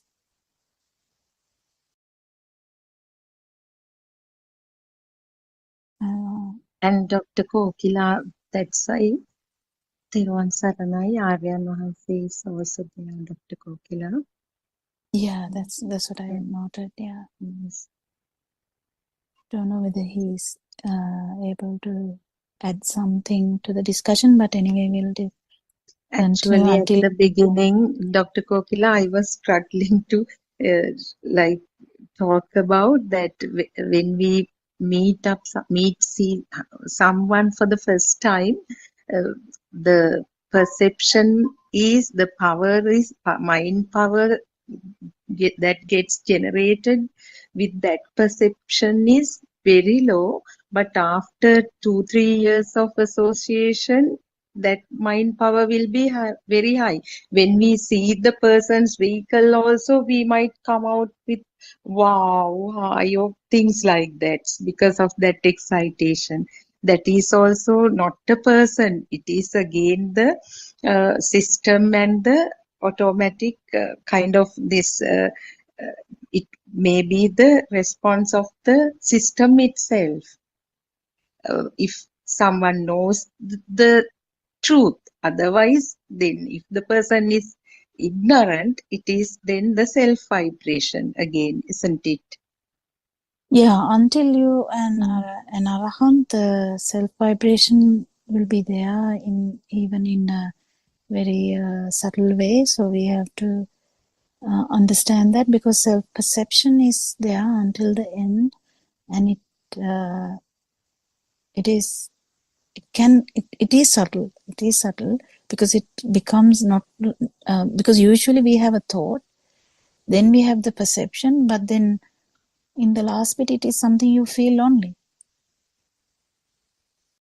You don't have any form in that, but that even that feel will disappear slowly because you have understood the Dhamma properly in the beginning. The beginning is the most important part. Actually, that's what Aran Vahanse is reiterating all the time. The beginning in the sense the true Dhamma or true truth, how the self arises, how what really happens here is very important, because without that part, without Samadhi, there is no other 7 elements or the 9 elements. Not at all. We can't talk about that at all. Yeah. So the main important point here is understanding how this self-perception happened, how the self-thought is a wrong thought, but how self-perception happened and how this vibration is ignorantly taken as self. Actually, the vibration, when we understand that it is only the vibration of the sensory organs that was there, then the self-perception has no place. So when the ignorance is becoming less and less, the self-perception has no place. It loses its ground. So that's what Lord Buddha said.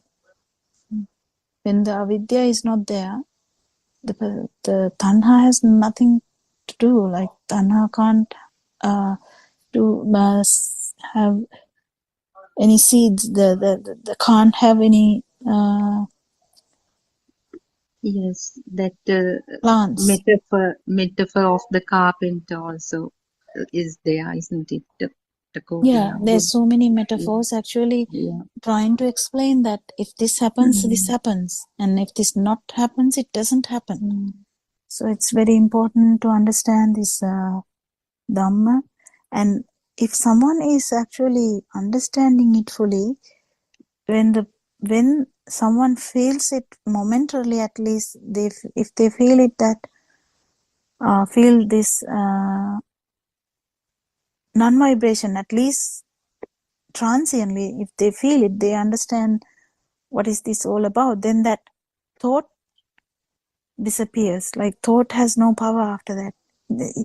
He or she might talk like I went to market yesterday, but that I has no power there, because that system has felt the non-vibration at least once in their life. So even though they talk about I in a normal conversation with a normal person, that doesn't have a value to that person. It's just for communication that they would say, because they can't say unnecessary stuff, like people think weird about them. So they talk normally. They will say, yes, I went to shop yesterday. That's okay. But the value, that thought, because usually we believe in what we say. When if I like imagine a person before listening to Dhamma will say, I went to shops yesterday, they actually believe in that.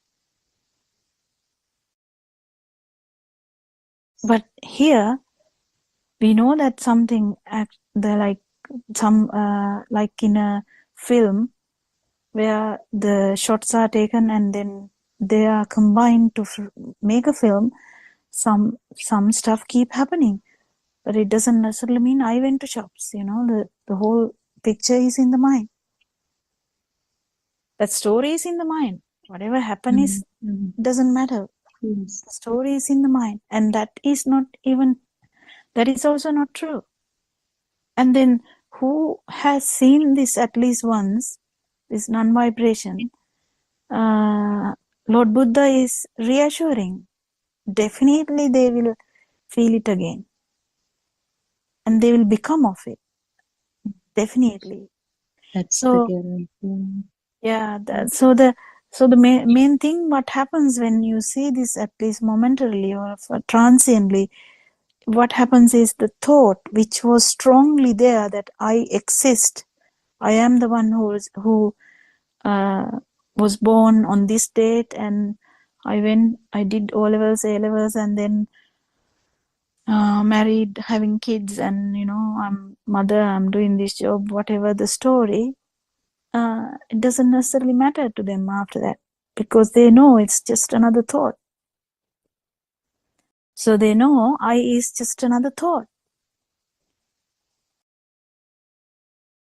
So thought-wise, every problem is solved, because thought-wise they know that non-existence is has come to that system as another new perception. Doesn't necessarily mean there's another vibration. It's actually the absence of the vibration which gives that impression. It's not a new vibration. So it's beautiful. Actually, this Dhamma is very beautiful, and we invite everyone to come and understand that. It's so nice to know. So the main push is to get everyone to feel this, because unless it is felt, there's no guarantee about anything. You have to feel it. And feeling doesn't come automatically either. It should be practiced. But what is practicing means what you have heard from the truth, that there is no self, but there is a perception. How did that happen? So when we understand there is no outside. It's just another thought, and thought is actually not real. It's just another new vibration which has arise from the other sensory organ vibrations. And sensory organ vibrations are just sensory organ vibrations, that's it. And then comes the non-vibration. But you have to feel it, the vibration. You can't just imagine the vibration of the baby. You have to feel it. And this opportunity cannot be kind of, it's priceless, isn't it, Dr. Kokila? Every kind of well thought out practical approach, then all the theory in more than 10,000 sermons. I mean, step by step, kind of depend according to the complexity. Also, these sermons are categorized and given in different formats, no, in YouTube channels, in main websites, and 24-hour Zoom platform. All these discussions that people like you always are like helping people of all levels, so beginners like, and then those who have tried, at least understood the theory and so on. So this is such a beautiful opportunity for everyone to get rid of this suffering. So Yeah, anyone who yes, can understand this Dhamma can be a strength to Aryan Vahanse, because so it is important to feel it though, because if you feel it, you have no doubt. What it's not just believing Aryan Vahanse, it's just understanding what he is trying to say, because he doesn't ask you to believe in what he's saying. He's asking you to try and feel this. He has now last few days or last few weeks in 5 a.m. sermons, he has been trying to remind you again and again that non-vibration should be felt. That's the message. That message should go to everyone's system. It should be carved into, like, this should be felt. You know it now, really. I mean, if someone listened to Dhamma for about 2-3 years, they know it now. So it has to be felt. The non-vibration, not the just the calmness. Teruvan Saranai, Dr. Kokila. I am compelled to leave. There is some Katina ceremony around here. Miss Riyani, will you be able to express your thoughts and conduct the discussion with Dr. Kokila?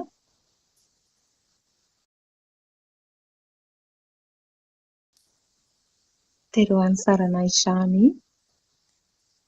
It's okay. Sunit is also here. I don't know whether he can talk. Mr. Sunit is also here, Dr. Kokila. So It's okay. You can leave. Yeah, that's fine. this section basically deals with thought energy, and that's the main point in the section Shanika discussed. And again, the same, the illusionary mind consciousness.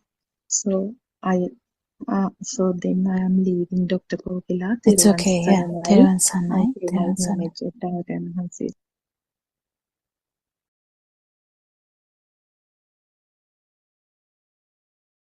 So till someone joins to the talk, we'll continue the discussion. So we were talking about the mind consciousness and how mind works. So there's nothing called mind actually. Mind is, we feel like there's mind because there's a very speedy occurrence of thoughts. So we feel like there's something like mind. There's nothing like that actually. What happens is here, the stimulus is happening very fast, and that's the fastest thing in the world, even faster than the light. So that's why we feel as there's some different organ like mind. That's not the case. There's no place for the mind. It's not in the brain. It's not anywhere else. So the fast occurrence of these thoughts is not actually the problem. The problem is when we feel that these thoughts are real. It is like the same thing, like the light felt as real, the thoughts are felt as real. In the light level, the baby can't understand this problem, but in the mind level, the humans have the power to understand that the suffering is there because these things are taken as real. When we in Sinhala we call it as deyak, So, but in English we might be, we just use the words that we can use. So, taken things for granted, or taken things as real, or taken things seriously, or taken things as existing. That's the best word I would say. It doesn't actually exist, it's just another vibration. So how does the mind vibration occurs? It's just the stimulus. And stimulus is the stimulus will be there. Nothing happens to stimulus, but the notion that you have that there is me and I am the one who is experiencing the stimulus is the thing that will be gone. That is the self-perception. Self-perception comes from the subjective objective phenomena, where you feel that there is an object, there is always the subject. This should actually vanish at least once for you to understand that there was never a subject, never that is the beginning of the non-existence vibration, or non-existence. Actually, it's not a non-existence vibration, non-existence perception, and that becomes more and more. It has that effect too, like abhisankane happens in this side also. So it gets powerful.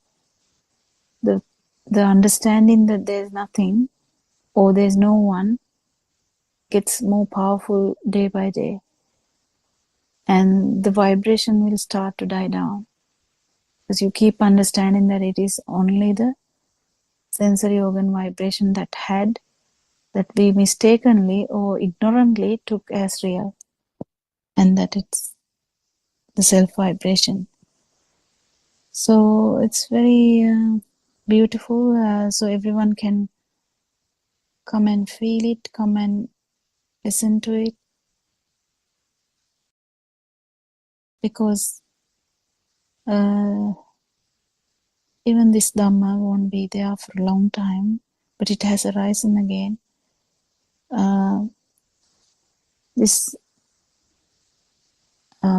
The Dhamma or truth which talks about non-existence is rare, and you have that ability to actually keep listening to that. That's a bonus, because normally people can't actually even listen to these discussions about non-existence because they don't understand it, or they don't have the liking to listen to that.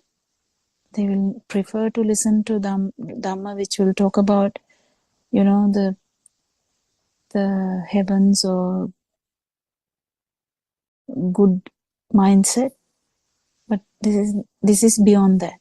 This is extremely important to understand that this is beyond that. This is not about just having a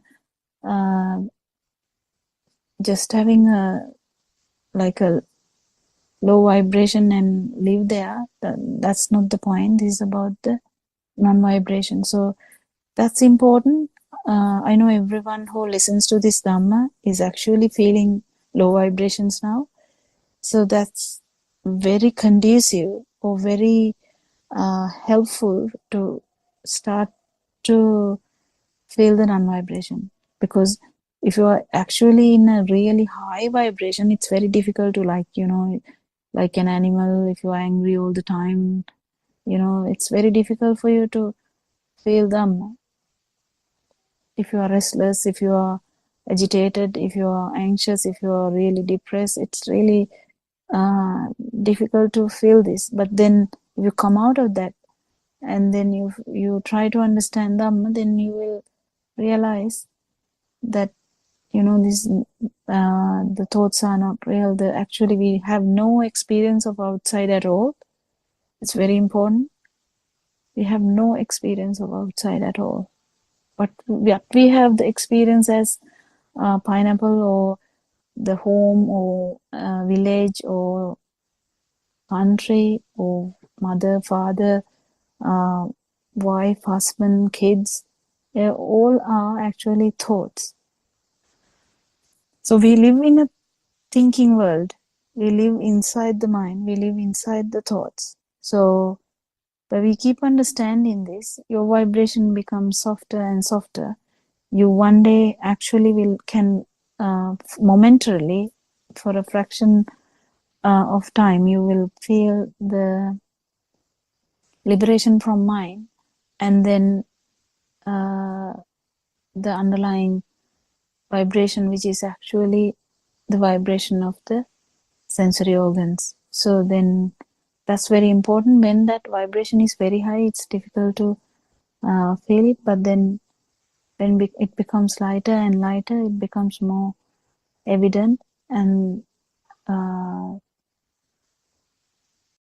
the around there's no underlying vibration at all.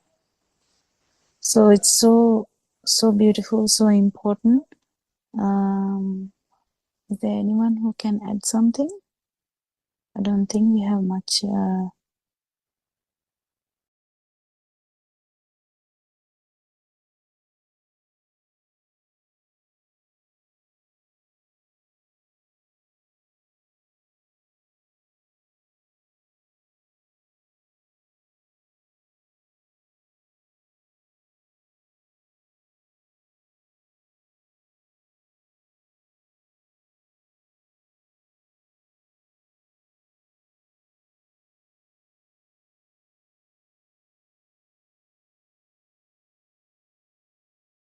So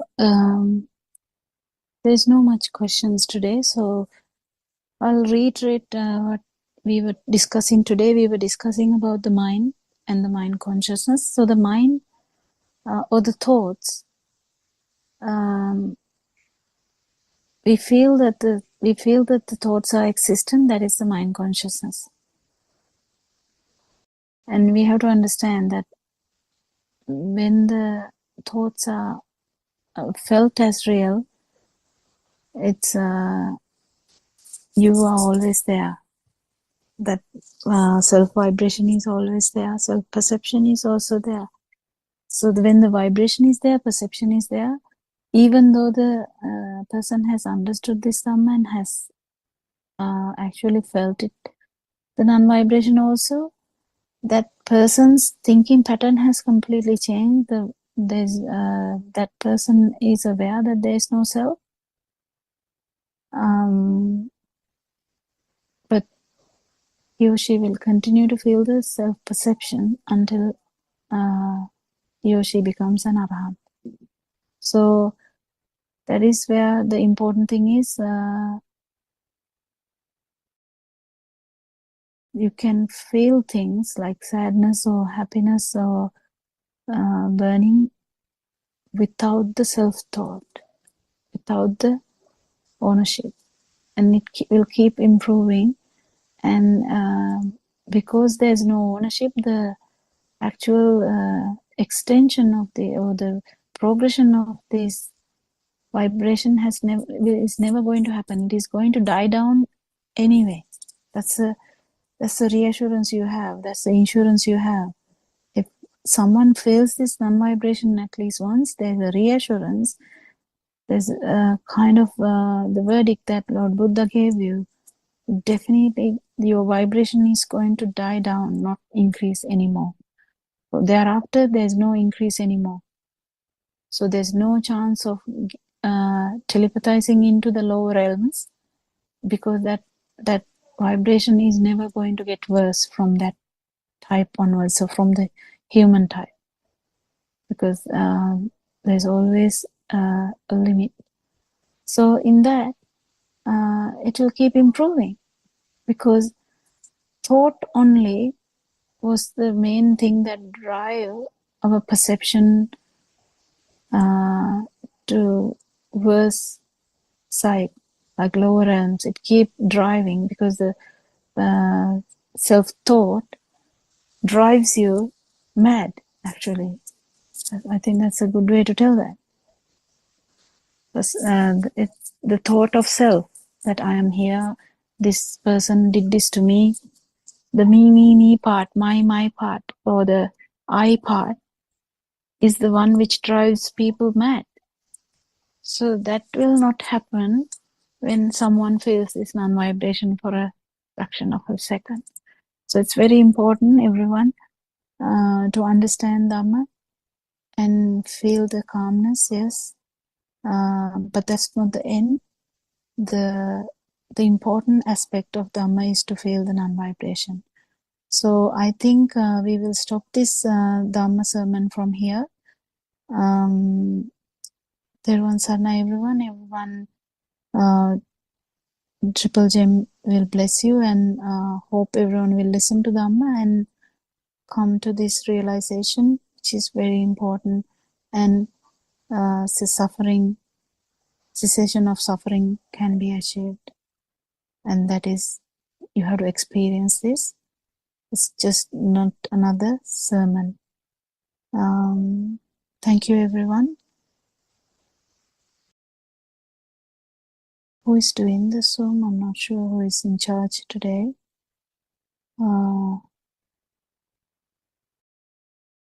So we'll stop this Zoom meeting from now on. Therwan Sarna, Aran worship you every day for what you have revealed to the world. This non-vibration is the jewel, is the beginning of an era of non-vibration. Therwan Sarna.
Good afternoon, everybody. Therwan Sarna Yarimahasa. Therwan Sarna, everybody. Let's continue with the book reading. The True Dhamma Has Awakened, Volume 1, page number 42, last sentences. Thought never existed, then what is there to form at present? Aryan Maharse, if we don't have a clear understanding of the way the illusion works, we cannot come out of the illusion of self-identity. Nihani Maharse, yes, Honorable Sir. Aryan Maharse, if you don't clear this doubt, you will always have a concept of self, and that would hinder your progress on the path. Nihini Maharse, yes, Honorable Sir. Aryan Maharse, now what you need to do is to clear the doubts you have at this moment.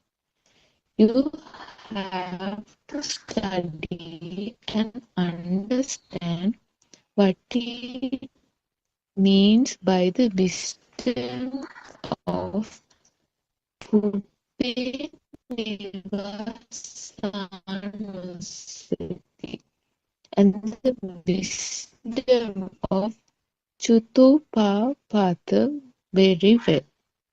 This understanding will clear your doubts and make it very clear to you that a past never existed. Mihinin Mahanse, yes, Honorable Sir. Aryan Mahanse, The Buddha preached the Jati Dhamma Sutra and the Mahanidana Sutra, which explains how a newborn baby arrives into this world without any previous knowledge. It also explains how the newborn baby's mind is so pure without a trace of defilements. The wisdom of Pubbe Nivasanusatiya is when one knows that whenever he receives a stimulus at this moment, he can identify it because of what was taught before. He is aware that we have been living in the past always. As you see that when a thought arises, it disappears immediately, then nothing remains. He has wisdom to know that he has been living only in the past, never in the present that arises in the mind, and knows the truth of it. He knows that what he sees is not real, not true. He knows that thoughts don't have anything in them either. The wisdom of Chutupapada is when one sees the truth that the moment a thought arises, it ceases immediately. It totally disappears. We cannot say that the past exists.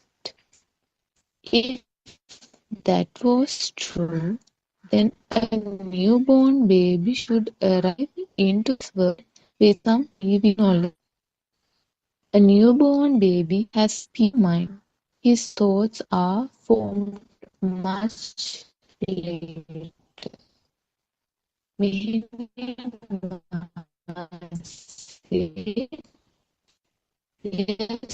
Honorable Sir.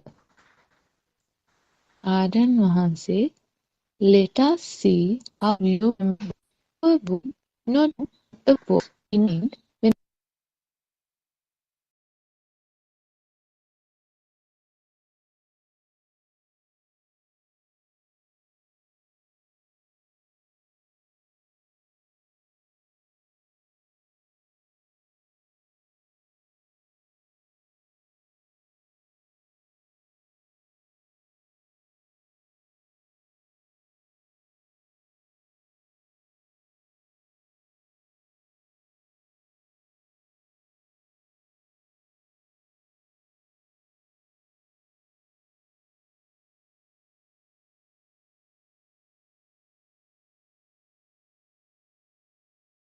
Sarangi, Shani got disconnected. due to Oh,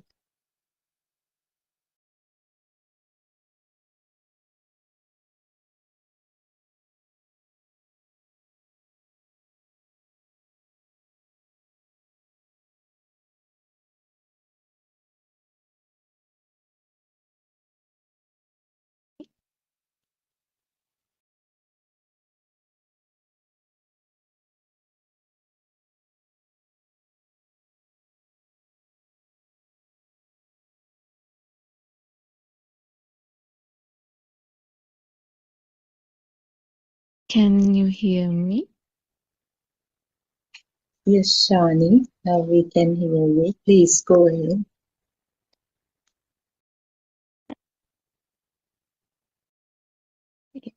Due to the high speed of the spark, and as the spark ignites over and over again, trillions of times or more, it gives us a three-dimensional feel to the image.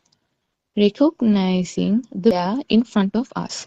This image of a book is created similar to an image on a film roll of a film camera, if the image is one with it. But if the image is of several photo shots, similar to the image of the book when it sparks trillions of times continuously, the film roll can run fast and show the film of a child running, looking like it is alive and real. Similarly, we believe that the sun, the moon, the book exist. The continuous sparks give us a feeling like it is true. The sound and the color comes together to form a thought of a book. When the sound of the book comes to the mind consciousness, the image automatically comes to our mind. And when the image comes to our mind, the name of it automatically comes to our mind too. When you accept and believe what you see outside as true, it gives a spark, a thought. Mehenin Mahanse, yes, Honorable Sir. Therwan Sarnai, everybody.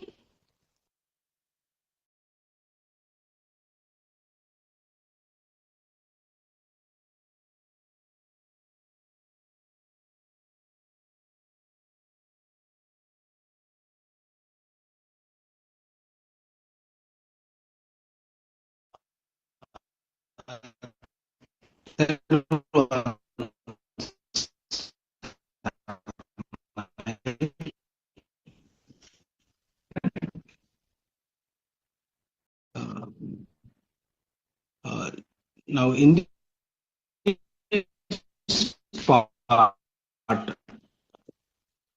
Shani read out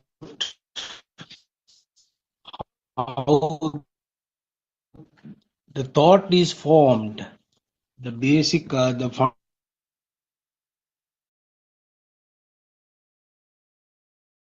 fundamental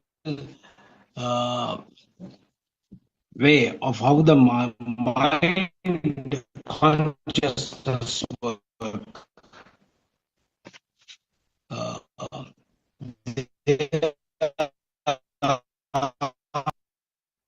Thiruvan Saranai, Mr. Bernard, there is a signal issue. We can't hear you properly. Actually, Sudharma, we couldn't hear even Shani that much better. Like there was so much gaps in the thing due to, I think, signal errors, maybe due to the rain. Could you Yes, that please, actually, if you have the book, because I don't have the book, could you please tell what the summary is about this discussion?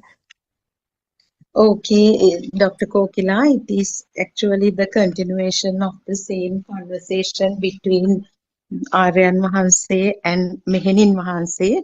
So yesterday, the key point was how come that there is no past, present, and future. And actually, we did not have time to touch on another important point Aryan Mahanse highlighted in the same page, that he says another aspect or another problem most of the followers face is that they believe these four great elements are existing: the solidity, liquidity, heat and cold whatsoever. When they believe that they, just like the past, present, and future, these solidity, liquidity, heat, uh, cold are also Mahabhuta, four great elements are things that exist. That is also another barrier that they get stuck there. So one should understand that they are also mere thoughts, as you very well explained yesterday, Dr. Kokila. The best thing came out from you is that self-vibration is a label given to a certain feeling. So that solves all the problems, that everything, whatever the abstract, concrete, whatever is found by the or manifested by these six sensory organs are nothing more than labels, names and forms. So today, basically what is highlighted is he refers to these threefold knowledges: Pubbe Nivasanussati, wisdom to see the arising of the first thought, how it came to, for example, if we find mango today, how did mango occur in your life for the first time, at which age? So one should go back to that and realize it to um, to untangle this knot. And then again, next point being highlighted is Chatupapatana Jnana, that is wisdom to see the present moment. So other than those 2 points, yeah, that's it, Dr. Kokila. Basically, then again, how we feel that as if things exist. So that example of the cartoon or the movie. So one may see a person as if the person walking. So if it is one single thought, how does it happen? So it is being explained taking the example of how these 10 or hundreds of photos when they are made to move at great speed, we feel as if cartoon characters or characters on the screen running and moving and doing things. Those are the three as main points being highlighted in this section, Dr. Kokila. Yeah, thank you so much, because I think due to the rain, Mr. Bernard and Shani's voices were not heard that much today. And I think it will get better in future. So actually I'll add something, and then we will all keep adding, have a discussion. It's really beautiful to see how mind works. Actually, if you go back to the childhood, have you ever seen baby staring at you? Even the baby is in the cot. Just imagine this, what I'm trying to say. Baby is in the cot. Baby is staring at you. Baby doesn't know anything.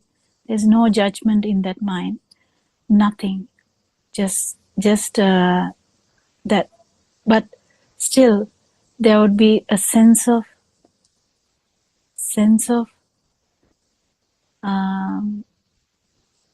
light in that baby. When mother is looking at the child, just imagine the two people staring at each other. The baby is staring at mother with big-eyed, beautiful eyes, but there's no thoughts, just light consciousness or eye consciousness. But mother looking at the baby, it's a complete different thing. Mage puta, or my son, or my daughter. So it's such a, and both eyes will be full of love, like kind of. But the actual, the small baby in the cot, it just light consciousness or the eye consciousness. So it is beautiful to understand how these interactions do occur, even though there is no mind consciousness in that little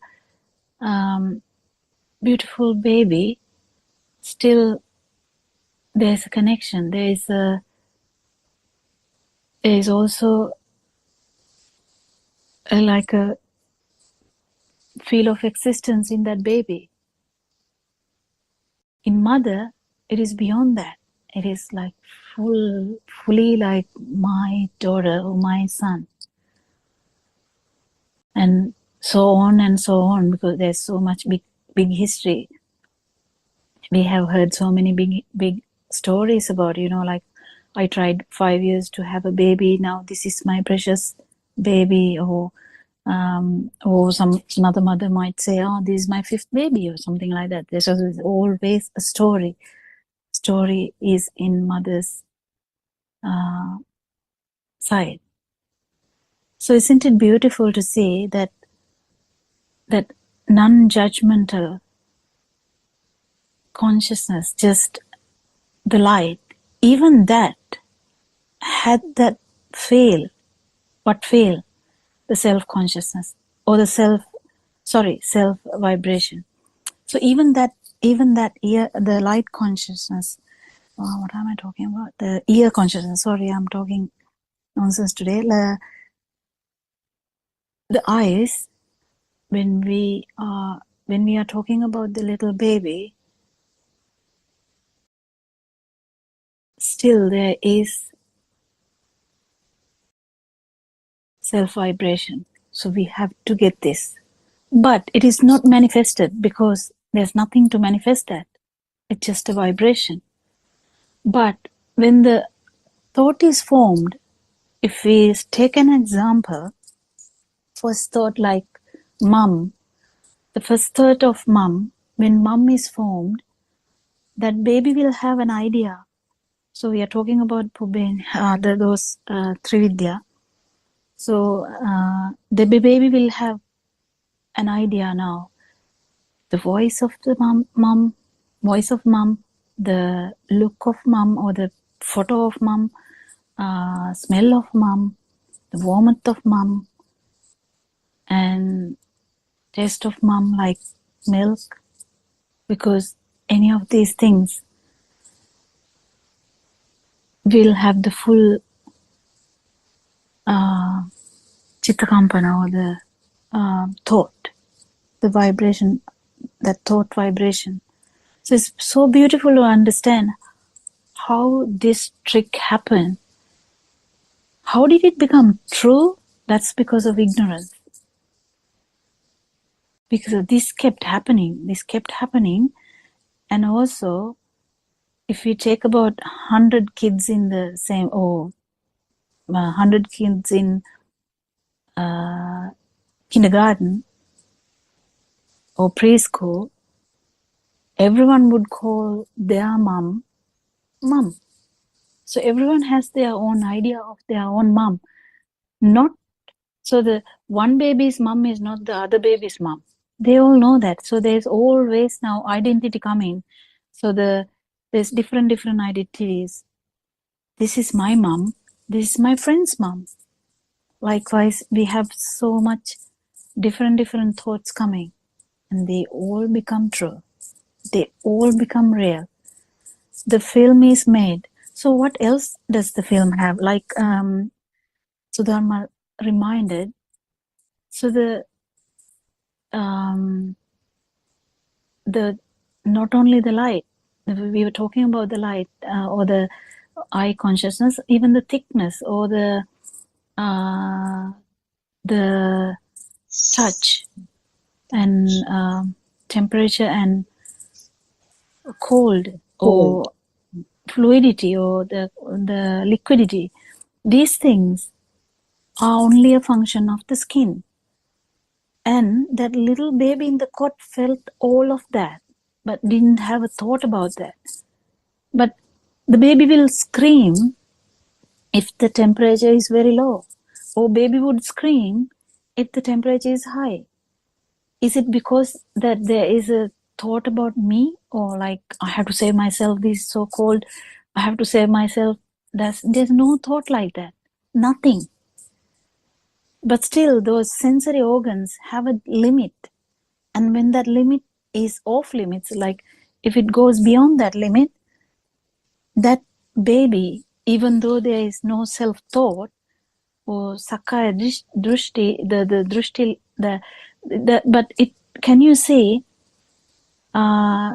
there is a limit to those things. That's where they are crying. They cry even for the, if the bowel moves inside the tummy, they will cry because they don't know how to react to that.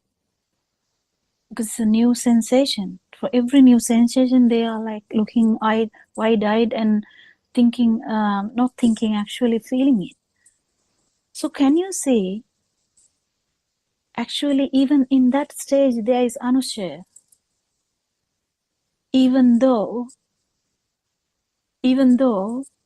that the mind is not fully created, there is everything there. They feel the feel as if it's happening to them, but even though the mind is not even formed, isn't it? So likewise, there's always like entertainment there, but there's no thought is not even formed yet. Like that, likewise, there's always that the possibility of self-vibration. Sorry, self-thought. Because self-vibration is anyway there, even with the baby. But that manifestation into a thought is how it is brought about. So, it's, Dr. Sorry. Yeah, you can add. Yeah, Dr. Kokila. So at that point, now when the child cries, baby cries due to bowel movement or some difficulty, can we consider it as an involuntary response, or it is an involuntary response. That's what I'm trying to say. Right. There's